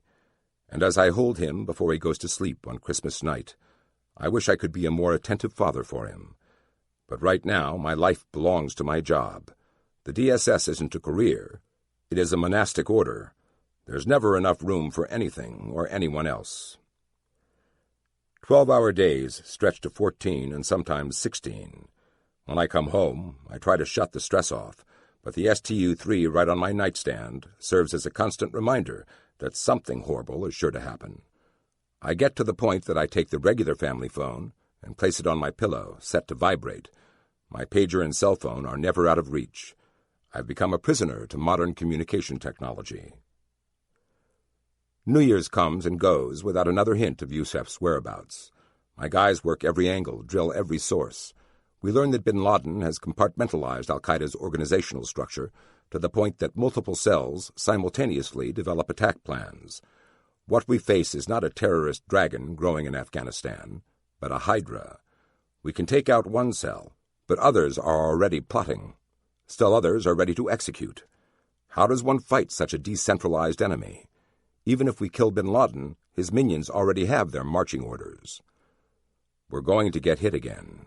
I can't see how we won't, unless a miracle happens that lets us roll up every operational cell. That would be a veritable magic bullet. In the real world, they just don't exist.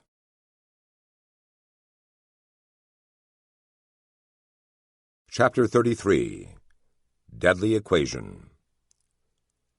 Time plus opportunity equals casualties. That is the equation we face right now. The more time we give to Yusef, the more opportunity he has to launch another attack. Frankly, with all the assets marshaled against him out there in the dark world, I'm surprised he hasn't gone into hiding. Instead, he's demonstrated supreme aggressiveness. We strongly suspect that he executed the attack on Flight 434. To do that at a time when almost any other terrorist would have gone to ground is the signature of someone either totally confident in his own abilities or a man who is flat-out reckless. Given his past, he doesn't seem like the reckless type. He's got a calculating and logical mind. At some point in his life, he also became a committed jihadist. He received a degree in electrical engineering from a university in the United Kingdom, and before he left the legitimate world for the life of an international terrorist, he worked for the Kuwaiti government as a communications engineer. We're dealing with a formidable intellect. Fortunately, he tends to surround himself with Luddites whose brain power leaves much to be desired. That became obvious in '93, when one of his compatriots in the WTC strike returned to the Ryder rental office and tried to recover the $400 deposit he'd put down on the vehicle. A smart operative doesn't make such an amateurish mistake.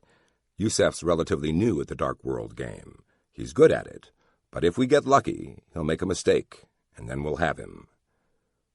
We get lucky. Almost. In early January, I arrive at work to find my little world behind the big blue door has been thrown into utter chaos. "What's going on?" I ask Stick Stewart as I come in. "Fred, the Philippine police almost caught Yusef this morning." A flare of excitement and relief surges through me.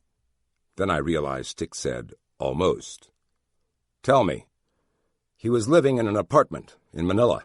It caught fire last night. The cops and fire brigade showed up.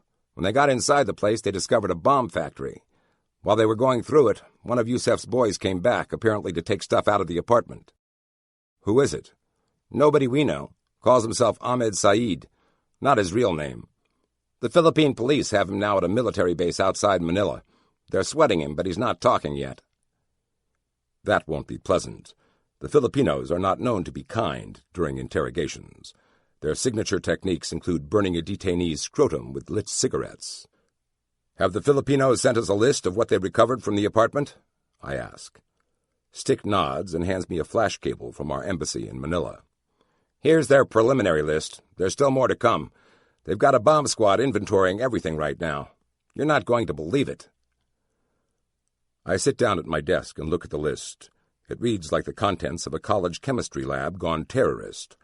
Bottles of nitroglycerin were stacked among jugs of sulfuric acid, sodium trichlorate, ammonia, gasoline, silver nitrate, and nitrobenzol. They weren't building pipe bombs with all this stuff, that's for sure. Sodium trichlorate. Isn't that the stuff used in World War I gas shells? Were they planning to use chemical weapons in their next attack? The list continues. Beakers and kettles and all sorts of other scientific equipment had been set up inside this apartment. Stick is right. The Philippine authorities stumbled onto a bomb factory, and the amount of each chemical recovered, sometimes in the gallons, says to me that they were either going to build the mother of all improvised explosive devices, or Yusef was planning to produce a lot of smaller ones. Yusef and his fellow conspirators fled their apartment as the authorities arrived. In their haste to get away, Yusef made a huge mistake. He left his laptop in the apartment. The files are encrypted, but that won't keep the Filipinos or us from getting into them. It is only a matter of time. Later in the day, we get an update. Yusef was about to launch an assassination attempt on the Pope. His Holiness is scheduled to visit Manila in the middle of the month. The Philippine police found detailed maps of his motorcade routes around the city. After the police arrested Said, he let slip that he was after the two Satans, the United States and the Pope. Ramzi Yusef plotted to kill the Pope. Is there a bigger symbol than that in the Christian world? Yusef could have sparked a religious war. What if this is just the tip of the iceberg? From what I read in the colonel's transcripts, hitting multiple targets at once is an operational objective of these new jihadists.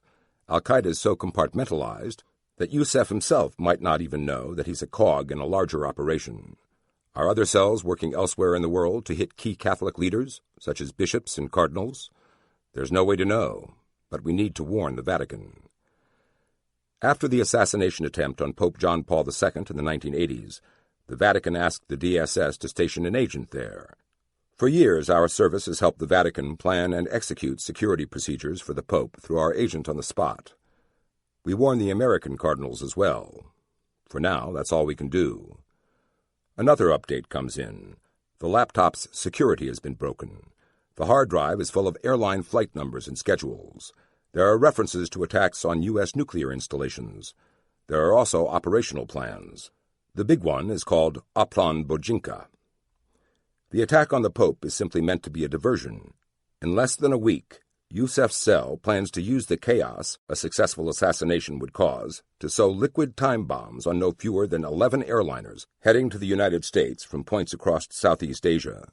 Each bomb would be stashed under seats inside life vests, the exact MO in the Flight 434 incident.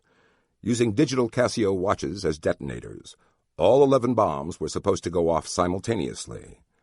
Thousands would have perished, and the damage inflicted on air travel and the airline companies would have been incalculable.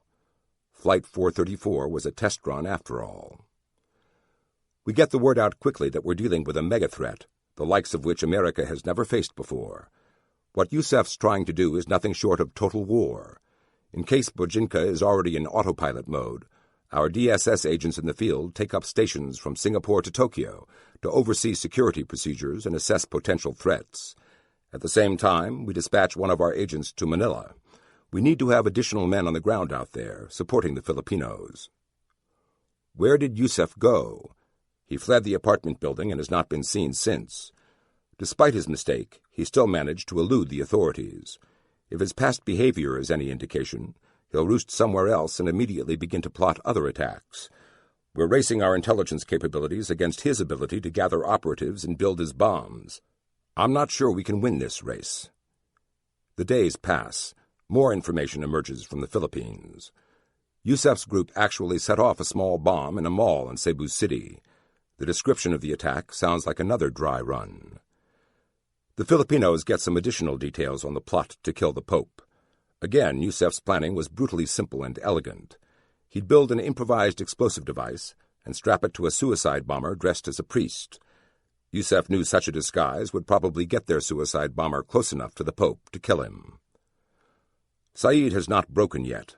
The Filipinos are probably beating him raw right now, but he's holding out. He's loyal to Yusef.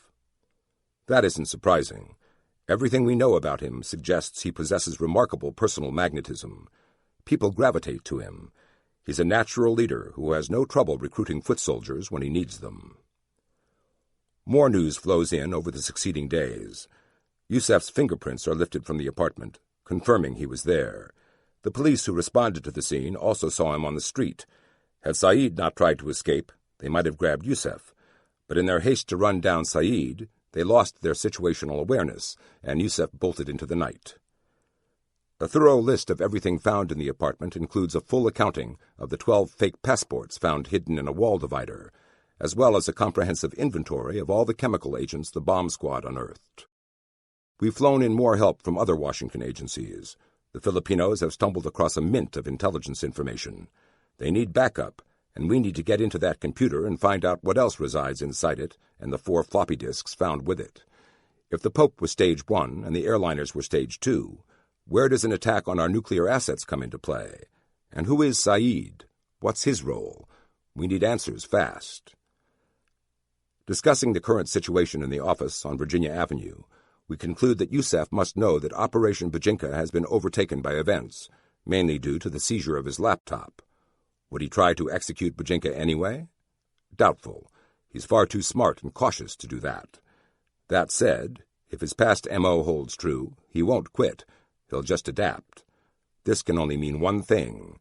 He's out there, far out of reach, planning something new. And right now, he's winning the race.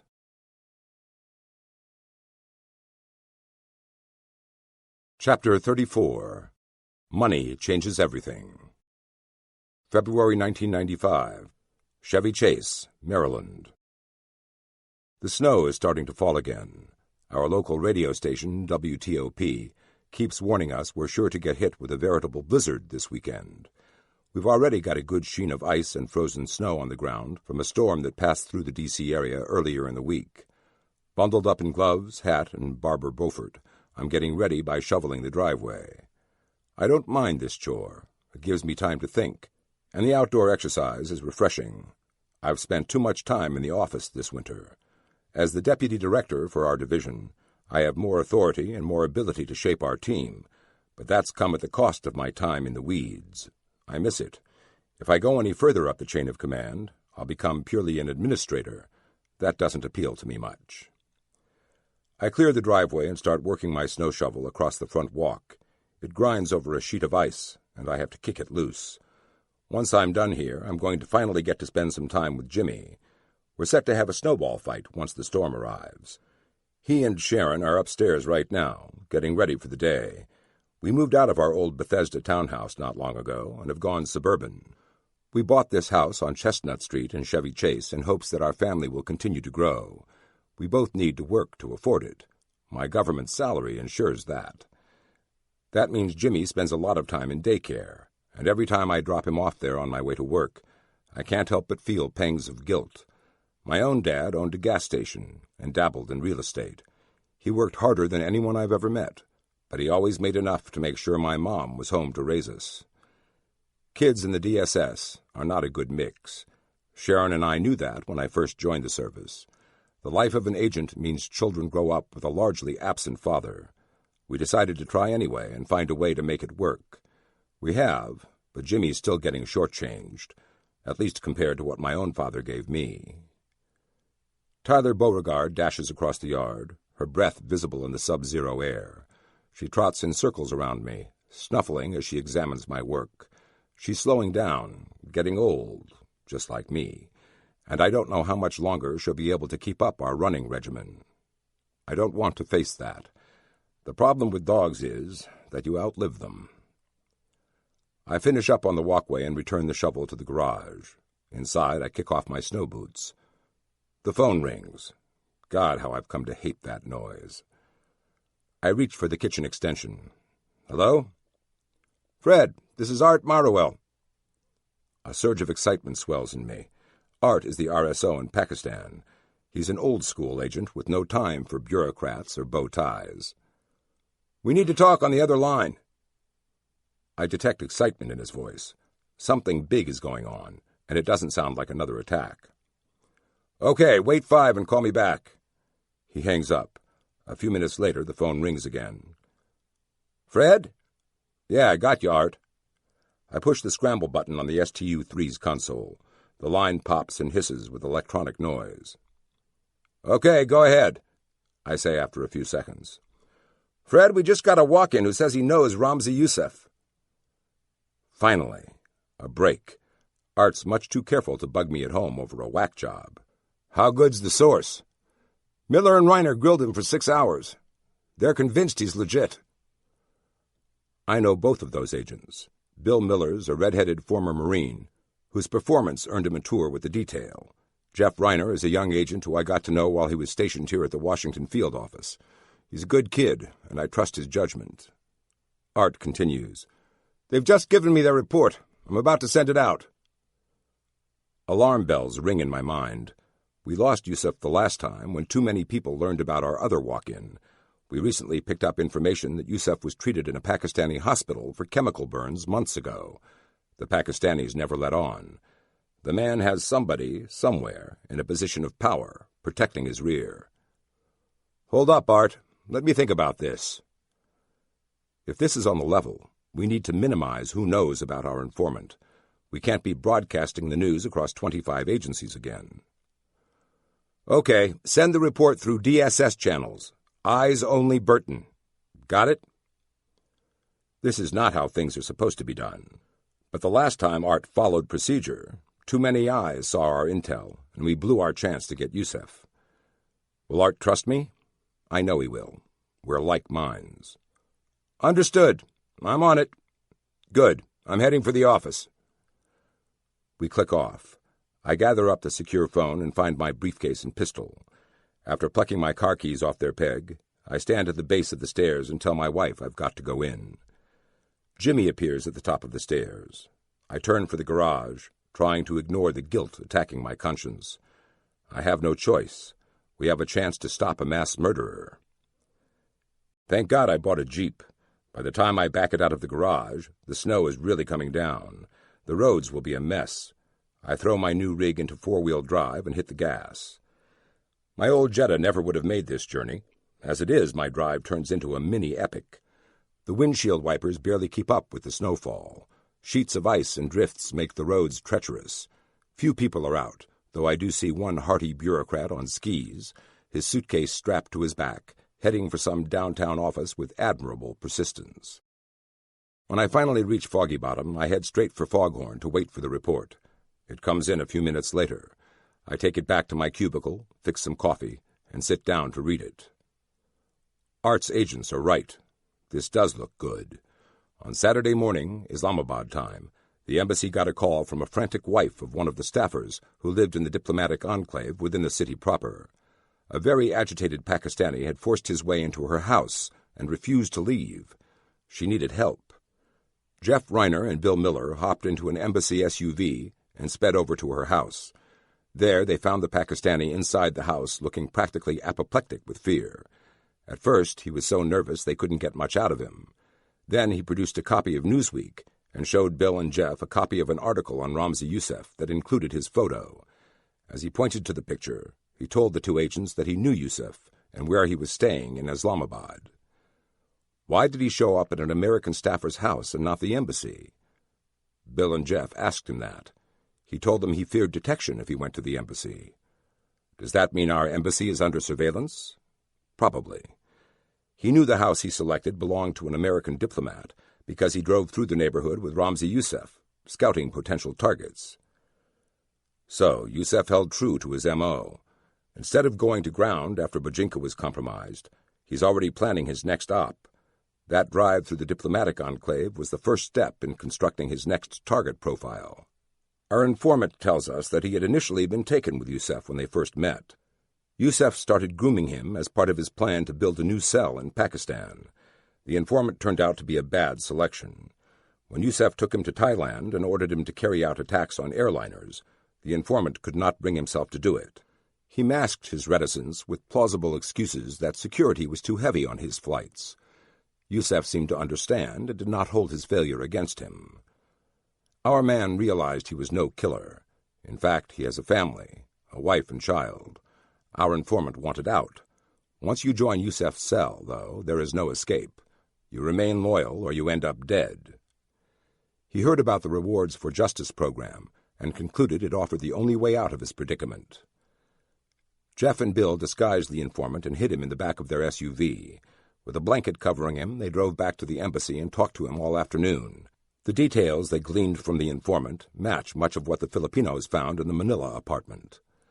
For $2 million and a get-out-of-Pakistan free card, the informant will lead us to Ramzi Youssef. If it saves lives, that's a bargain. The problem is, how do we pull it off?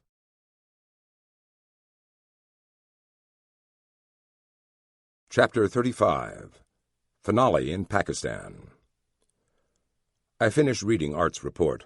I call him on the office's STU-3 and tell him to avoid paper from this point forward. The more that gets written down, the higher the probability this chance gets blown. We'll move fast, for sure, but we'll communicate only via secure phone.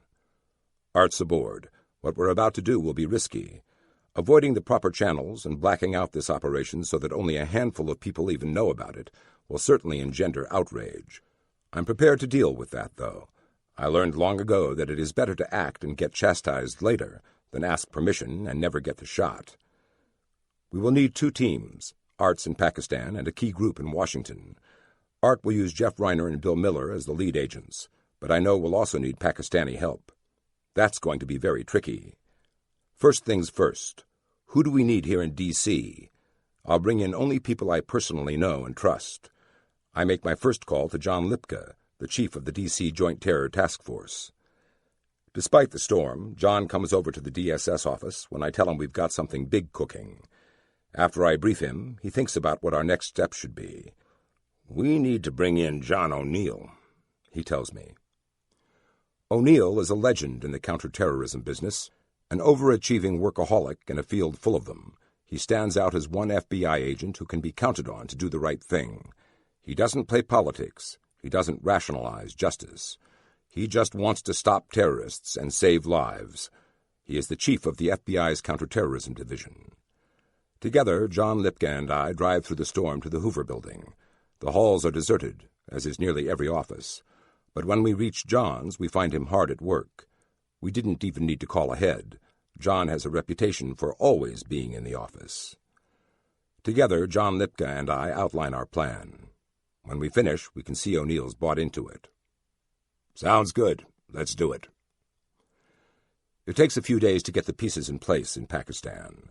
The informant gives us conflicting information at first, sending our agents off on wild goose chases to confirm what he said. Finally, Art's men pin down Youssef's exact location. He's staying in a hotel called the Sukasa Guest House. I give Art the green light to assemble his team. While he's preparing to take down the hotel, we need to get him some support. We need the Pakistanis to help us. John O'Neill, John Lipka, and I talk this over.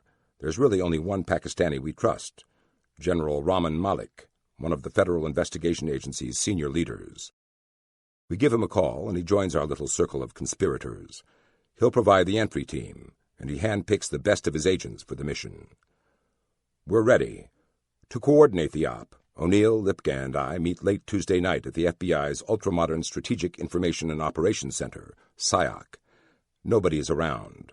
It is just the 3 of us in the room together, standing in front of a bank of 3 large projection screens, surrounded by empty desks and blissfully silent phones. The place is so quiet that I feel like we're inside a submarine.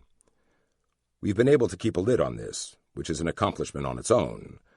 O'Neill's briefed one other FBI agent, but that's as far as the news has traveled within the Bureau. For my part, I brought in my immediate superior, Al Bigler. After Beirut 1, Al's body was found amid the debris. The rescue crews thought he was dead and dumped him on a heap of corpses. A Lebanese cop who knew him just happened to walk past the dead bodies and noticed Al. The 2 were friends. When the cop realized Al was still alive, he got him to the hospital and saved his life. Al is going to join us in the SIOC later this evening. He doesn't want to miss this. He has scores to settle. Before we can pull the trigger and order the snatch, O'Neill tries to get an FBI agent onto the scene. Unfortunately, there isn't one in Pakistan at the moment. After some running around, we learn the nearest bureau agent is in Bangkok. O'Neill orders him onto the next plane to Islamabad, but he won't be on the ground in time to take part in the op. Al Bigler storms into the room. What have you got? We're just about to link up with Art, I tell him. He takes up station, leaning against an empty desk. I establish contact with Art through a secure phone and put him on speaker. "Okay, Fred, what do you want us to do?" Art asks through the electronic pops and hisses of the secure phone. I look around the room. Every one of us knows what will happen if this goes bad. If we lose an agent, if the man we take down is not Ramzi Youssef, if the Pakistanis make a stink, we will be chum to the office piranhas in our midst. Hell hath no fury like a bureaucrat scorned. We're risking our livelihoods here, and our pensions. To be honest, I don't care about my career. My ambitions don't revolve around climbing into the halls of power within the State Department. They're focused on winning this war we're fighting that so few Americans seem to recognize even exists. After the World Trade Center, counterterrorism remains at the bottom of our national priorities. Perhaps that's why I don't care about the title before my name or how much power I accumulate. That means nothing when lives are at stake every day. All I want to do is carry the battle home to guys like Youssef so more of my countrymen do not end up free-falling from 31,000 feet. If we don't do it, who will? There's the rub. Who will? We will. Looking around the room, I see good men, equally if not more committed than I am. We're the veterans, the men who have waged this campaign against terror our entire professional lives. John O'Neill has made plenty of enemies within his own bureaucracy by doing the right thing. He's given his life to this fight, just as Al and John Lipka have. Maybe the Black Dragons are right. We are zealots. But our side needs zealots, too. "We ready?" I ask the group. Nods all around. I look down at the secure phone. "What's the current status, Art?" Art's warbly, computer-distorted voice replies, "Fred, the target's at the hotel. My team is ready to move." Time to throw the dice. "Send the guys in." "Roger that, Fred. Wait one." Art's at the embassy, where he will stay for the duration of the op. He'll be in radio contact with Bill and Jeff every step of the way and will serve as our link to them. O'Neill looks grim. The tension in the SIOC skyrockets. We're committed. "Art," I say softly, "if it's not him, we're all burned." "Well, you know the old saying, success has 1,000 fathers, but failure is an orphan." He adds, "They're en route." While we wait, I ask Art, "How do you plan to get the informant and his family out?" He gives me a quick brief. The plan is thorough. Art's done a good job, and I know the informant will be safe. "Fred, everybody's in place. We're ready." I take a breath, then say a prayer. Please, God, let this be Youssef. Let us get this killer off the streets. "Go in," I order. "I can't hear you, Fred." "Hit the door! Hit the door!" That did it. "Roger, stand by." Over his radio, Art gives the go order. The minutes pass. I can hear Art breathing over the phone, but not a word is spoken. My imagination sees the Pakistani Inter-Services Intelligence Team storming into the hotel with Bill and Jeff. These ISI agents are the best and most trustworthy in Islamabad. At least I hope they are. In the background, 10,000 miles away, I hear Art's radio squawk. Through the open phone connection, it is so distorted it sounds like Charlie Brown's teacher talking. "What was that?" "Please let our men be safe." Art's voice breaks through my prayer. He's crystal clear. "Fred! Fred! We hear you, Art. We've got him. Repeat, we've got him." "Are you sure it's Youssef?" Art keys his radio and asks Bill Miller to confirm that the man they've grabbed is indeed the master terrorist. "Affirmative. Fred, Ramzi Youssef's ours." Chapter 36. Lilybrook, November 1995, Bethesda, Maryland. "Hi, Paps. How you feeling?" I don't need to ask that question. My dad has lost so much weight it looks like he's wasting away. As he zips up his winter coat, I can see his T-shirt underneath hanging on his scarecrow frame. He's pale and wan, and I know he doesn't have much time left. "I'm okay." He limps to the car. Gently, I help him, holding on to his arm.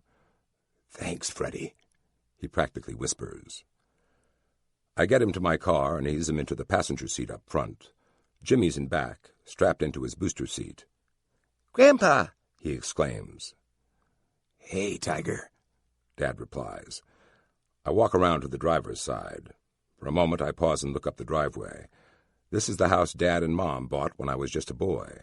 I was raised here.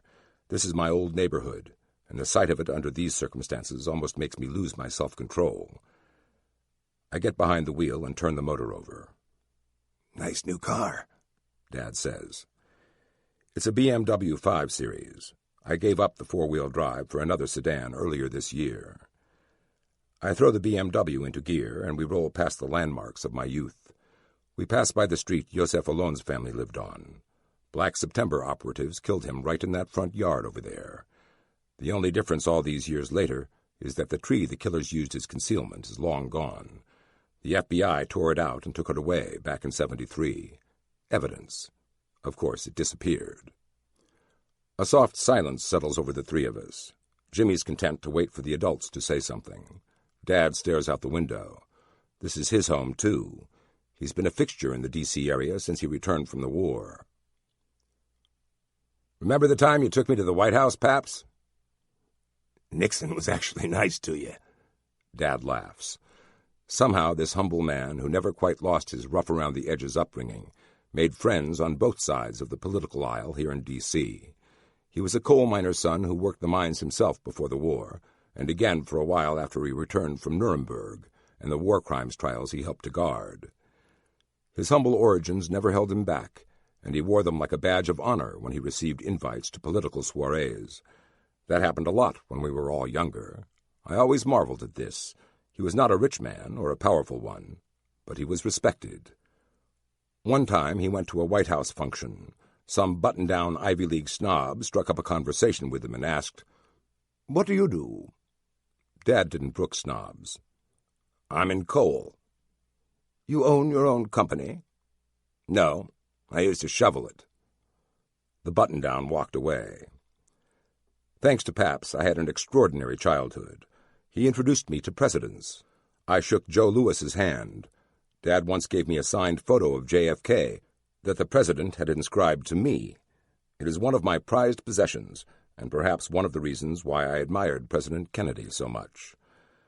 When I used to go on fishing expeditions in the dead bodies cabinets, I read through the assassination file over and over. Within the report, I found the Secret Service had uncovered an interesting fact.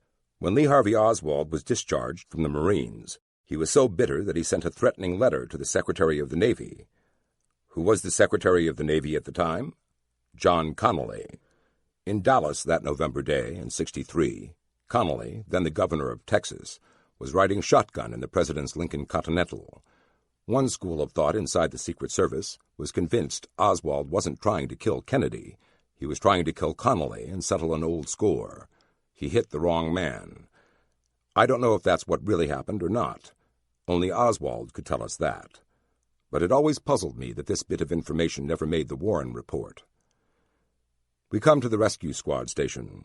Both Dad and I stare out the window at it, lost in thought. I can almost see Fred Davis and I climbing out of the old rig after a long night's work. The place hasn't changed much at all. "Dad, look, a fire truck!" Jimmy exclaims happily.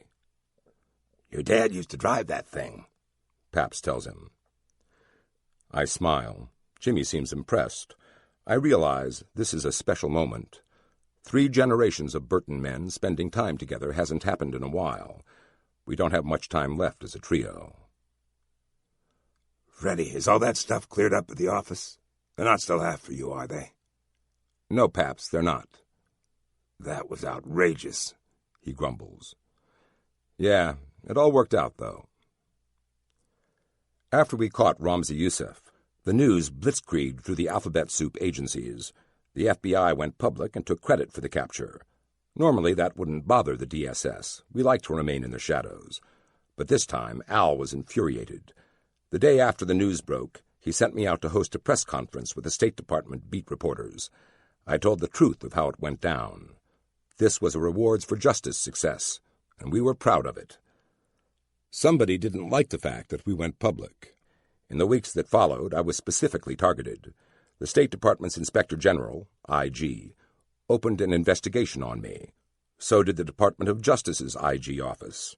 Rather than celebrating our success, the IG wanted to know why we didn't follow proper procedure. It smelled like a witch hunt, and while the FBI and CIA promoted agents and handed out bonuses and self-congratulatory moves in the wake of Yusef's capture, our guys in Islamabad received nothing. Jeff and Bill didn't even get so much as a letter of commendation.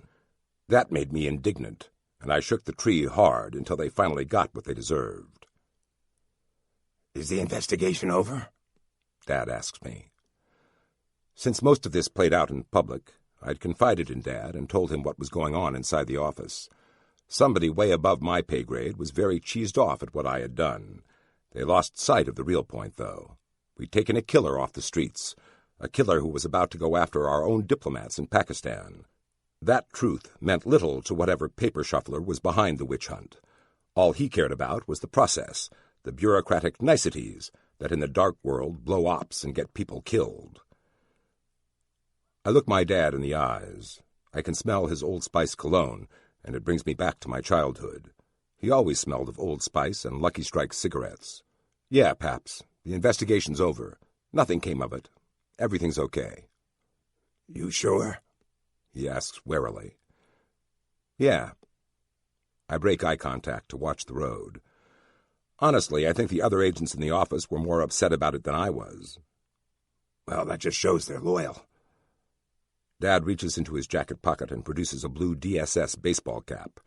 He flips it up and covers his buzz cut. I'm touched by the gesture. We hit another stoplight. I still have to drop Jimmy at daycare. I'm going to be late for work. I can't remember the last time that happened. I realize I couldn't care less. "Freddie, that Yusef was no different than the Nazis I guarded at Nuremberg. I will never understand what made them do those things. These terrorists are the same." I look back over at Dad. I can see pride in his eyes. He once guarded the worst criminals in human history. I inherited his sense of moral outrage, his belief in the beauty of righteousness. 10 years in the dark world hasn't shaken that out of me, and it never will.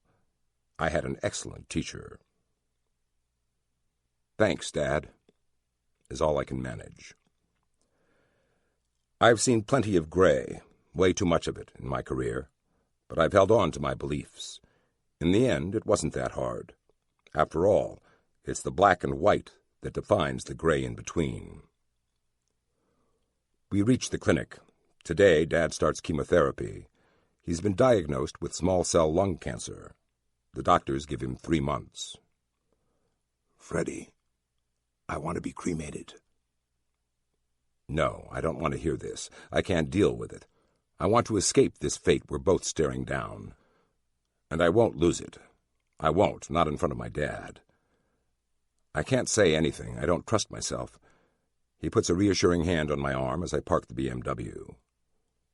"There's a little creek that runs through Lilybrook." He pauses. Lilybrook was the West Virginia coal camp he grew up in during the Depression. "It goes through a little hollow. We used to play there as kids when we had nothing. Nothing." He's told me about this place before. "Spread my ashes there." I force myself to turn my head. I've been looking in the rearview mirror, studying Jimmy, knowing there's no escape from these words. But now I have to be the man my dad expects me to be. I face him. Our eyes connect. He looks so weary, so worn down already by this ravaging disease. "Okay, Paps." "Thank you, son." In March, Jimmy and I honor this sacred promise together.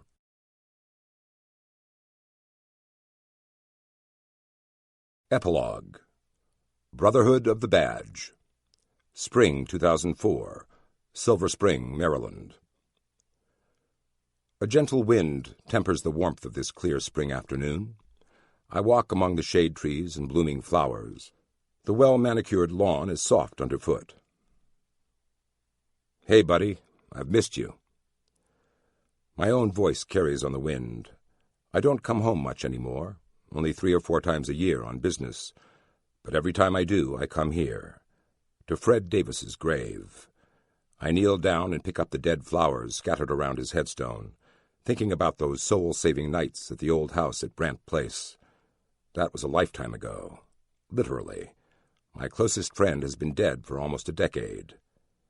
He was the best of us, and not a day goes by when I don't think of him. I pick away a few upstart weeds and throw them atop the pile of dead flowers I've made. Being here takes me back to my days as a cop. This cemetery was part of my old beat. I used to push a patrol car up Georgia Avenue right over there almost every night. And then there were the rescue squad days. Up until recently, those were the happiest days of my life. I think that's why Fred and I were always so close. Life got so much more complex later. We swam in a sea of chaos and just tried to keep our heads from going under. As a cop, as a pilot, and as an agent, personal happiness is always subordinate to duty. I didn't realize until later just how much of a sacrifice that meant. When Fred finally showed me, I was crushed, then liberated. The phone rang one morning in February 1997. I thought it would be Foghorn with another crisis. It turned out to be Kenny Burchell, an old friend from the rescue squad. He told me Fred Davis was dead. I remember holding the phone, unable to speak, unable to move. I'd been through so many crises that they'd become old hat to me. I'd just kick into autopilot mode and get done what needed to be done. Not this time. I'd just spoken to Fred a few days before. His Explorer hit a patch of ice while he was on his way home from work the night before Kenny called me.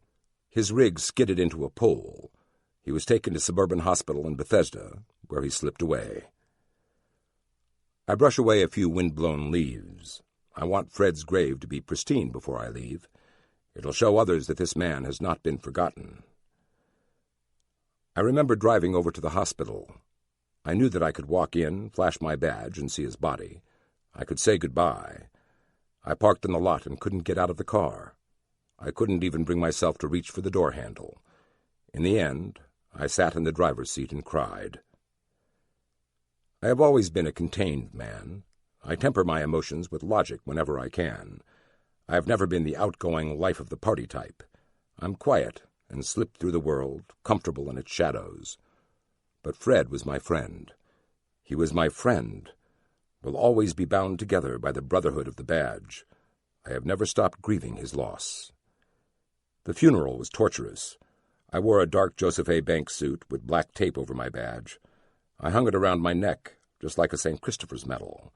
Hundreds of cops showed up. The U.S. Park Police helicopters flew overhead in a missing man formation. Bagpipes played, and all I could do was stare at his widow and wonder why this had happened. Fred never had a chance to have the family he had always wanted. I did. I was the lucky one of the two of us, but my family never came first. My life was all about the job. I started counting up all the missed birthdays, all the Christmases I was overseas or in New York. There were times I was gone for months on protective details, and nobody, not even Paps, knew where I was. When I added it all up, I'd already missed some of the most important milestones of my son's life. That's not how I was raised. I had sacrificed my own children for the greater good. It became unbearable. Fate stole Fred from his family. I'd squandered mine. I was so busy fighting the good fight, trying to save lives, that I'd lost my own. I didn't own it anymore, the service did. And I realized that I didn't want my son to have a stranger for a dad, or a widow for a mom. It was time to pass the torch to the younger guys in the DSS. In '98, I got an offer to go to work for strategic forecasting, better known as Stratfor. It was the opportunity I needed to save myself and my family. I left the DSS with no regrets. Well, with few regrets. I wish I'd been able to scratch more names off the list in my moleskin journal. But that game isn't over yet. We moved away from my childhood roots and set up house in Austin. At Stratfor, I refined my counter-surveillance techniques and have helped CEOs and corporations build security plans, both here and overseas. At the same time, I still work in the dark world. Stratfor has been called the Shadow CIA, famous for its forecasts of international events. I am part of the counterterrorism team within the company. We watch overseas threats, analyze them, and report our findings to our clients. Our new life in Texas reinvented my family. My wife didn't have to work anymore. My hours were shorter, and I didn't have to disappear for weeks on end. I had a much more normal job. I was no longer part of a near monastic order with all the demands that were required of me. It took Fred Davis's death for me to realize what I needed to do with my own life. In a way, it was his last gift to me, this liberation. Since we moved to Austin, my family is my new life.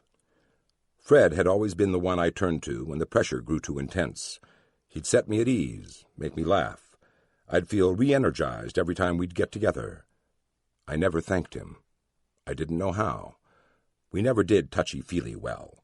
We pretended to be too tough for that. I reached for his headstone and run my fingers across the letters inscribed in it, clearing away the moss that's grown over the words. I wish our kids could have played together, my friend. I have 3 now, Jimmy and my 2 little girls. Together, Fred and I could have tormented their dates when the girls hit high school. That would have been fun. A cop and a spook scaring the hell out of some 16-year-old would-be Romeo. The girls would have hated it, but they would have been home by curfew. The shadows grow long. It is time to go. I stand and start to walk away. No, not this time. I stop and turn. Thank you, Fred. I just wish you didn't have to die for me to get a second chance. The next day, I take the metro from my hotel in Pentagon City, intent on checking in with the Stratford office on K Street before I leave for my new home. Instead, I find myself in a conversation with a World War II veteran. I saw his Pearl Harbor veteran's cap, and we began to talk about sneak attacks. "I'll tell you," he remarks, "I never thought we'd get sucker-punched again." From my viewpoint, it was inevitable. September 11th, 2001 was not a wake-up call for me. It was a reminder. "It will happen again," I reply. "What makes you think that?" "We can't be 100% right all the time." I almost tell him more, like how the interagency turf wars continue, despite the attempt to unify things under the Department of Homeland Security. September 11th prompted many positive changes, like larger budgets for the intel services and more assets to use in investigations. But it also created more layers of bureaucracy, more rules and procedures that everyone must follow. The days of the mavericks making things up as they went along are over. In my day, we started as 3 agents against the threat matrix. The world was our beat, and we had no rule book. We lived by the seat of our pants, and did what we could to stem the tide of carnage. We lacked resources, funding, and technology, but we did have the chance to make a difference.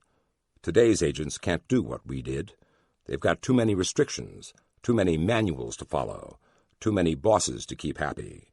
They lack the freedom and the flexibility we enjoyed. I think if I'd stayed in the DSS, I would have suffocated in today's climate. "You'd think we'd be 100% right about the big ones, like Pearl Harbor and 9/11, the veteran says bitterly. "Well, there are a lot of places where the system can break down. When that happens, we get hurt. Since 9/11, there has been an effort to fix those places, but much work remains. Information sharing is still a problem, and the local law enforcement agencies who form the front line against terror still do not receive the data they need. They don't have security clearance for most of it. We still lack human resources in the sandbox. Coordination between agencies remains touch and go, even during crises. Politics infuses everything, especially after the WMD fiasco in Iraq. That said, the good guys are holding the line right now. The FBI has done a good job disrupting the operational cells here in the United States. There have been some notable successes since the towers fell. Overseas, we fared less well. London, Madrid, Indonesia, they remind me that we've still got plenty of work to do. Well, maybe it's a good thing then. Maybe this country needs to get hit every few years. The veteran's comment surprises me. Why? I ask. We're a complacent people with a short memory. Pearl Harbor, September 11th, they were reality checks for the country. They made us wake up and realize the dangers we really face. Perhaps, I say. The idea that Americans getting killed could be a blessing in disguise is anathema to me. I've spent my entire adult life trying to prevent that from happening. At the same time, I realize he has a point. Average people in New York, Washington, D.C., Chicago, and other big cities are more aware of the threat that terrorism poses than ever before. In these places, office buildings now have evacuation plans and emergency kits and actually run disaster drills. Businesses have prepared contingencies to sustain the continuity of their operations in case their headquarters get hit. Aboard airliners, passengers have better situational awareness, and attacks have been thwarted because of that. In general, we are far more tuned to the dangers lurking in the dark world than when I was in the DSS. Before I know it, we've reached the stop for Arlington National Cemetery. The veteran struggles to his feet, grabs his cane, and bids me farewell. As he walks into the station, I can't help but think about my dad. On a whim, I spring to my feet and edge through the doors just before they close. In a few minutes, I'm walking through row after row of headstones. Heroes, veterans. They are proof of the blood sacrifice we've given as a nation. Around me, a scattering of greatest generation veterans search for lost buddies. I walk past an elderly man on his knees, praying before a grave. The day is warm. Yesterday's breeze is gone. The stillness in the air lends a serenity to these sorrowful scenes. Suddenly I come up short. Did I just see a name I know? I turn and walk back to the marker. With a shock, I realize that I'm standing in front of Ambassador Arnold Raffel's grave. March 16th, 1943, August 17th, 1988. He died with President Zia in Pac 1. Do his loved ones know why? And what of General Herbert Wassum's family? They deserve to know the truth, and only those of us on the ground in 1988 know it. Now that I'm out of the DSS, I can do it. I can tell what I know. I owe that to the families. My time in the dark world has always been about the victims. Justice is poor compensation for trauma and loss, but it is the best we mortals can do. I kept going and fighting long after I should have stopped, motivated by that desire. As I leave Arlington, I reach under my suit coat. No longer do I wear a shoulder holster, but tucked inside my pocket rests my moleskin journal, my list. The names within these pages are signposts on the journey that became my life. Some of the names have been scratched off. They're in supermax prisons now, or dead from old age or violence. Abu Nidal is the latest one to go, assassinated by his former allies inside Iraq just before we launched our invasion. But other names remain. Mughniya, Hassan Izaldin, and others still ply their trade of death and violence. Though I'm no longer a government agent, I am still in the game, thanks to Stratfor. I run my own human sources from Beirut to Baghdad, Bogota to Bolivia. I watch. I listen. I do not forget. Instead, I search for answers in the dark corners of the world. My files grow, and cold trails grow warm again. Oh, yes, there will be more names scratched off this list before I'm done. Bank on it. Author's note. Just as this book went to press, in February 2008, Imad Mughniya died in a car bombing in Damascus, Syria, following a meeting with Syrian intelligence officials. Hezbollah blames Israel for the assassination. Like the Red Prince and Abu Nidal before him, Mughniya's luck finally ran out. This concludes the reading of Ghost, Confessions of a Counterterrorism Agent by Fred Burton. Copyright 2008 by Fred Burton. This book was read by Tom Weiner.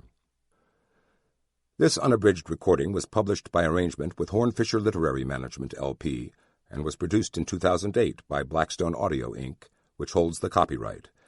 Neither this recording nor any portion of it may be reproduced or used for any purpose without prior written authorization from Blackstone Audio, Inc. If you would like to obtain a complete catalog of our titles or our monthly update telling you about new releases and our new collection of books on CD and MP3 CD, call 1-800-SAY-BOOK. That's 1-800-729-2665. You may also obtain the same information from our award-winning website. Our address, all one word, is www.blackstoneaudio.com. Thank you.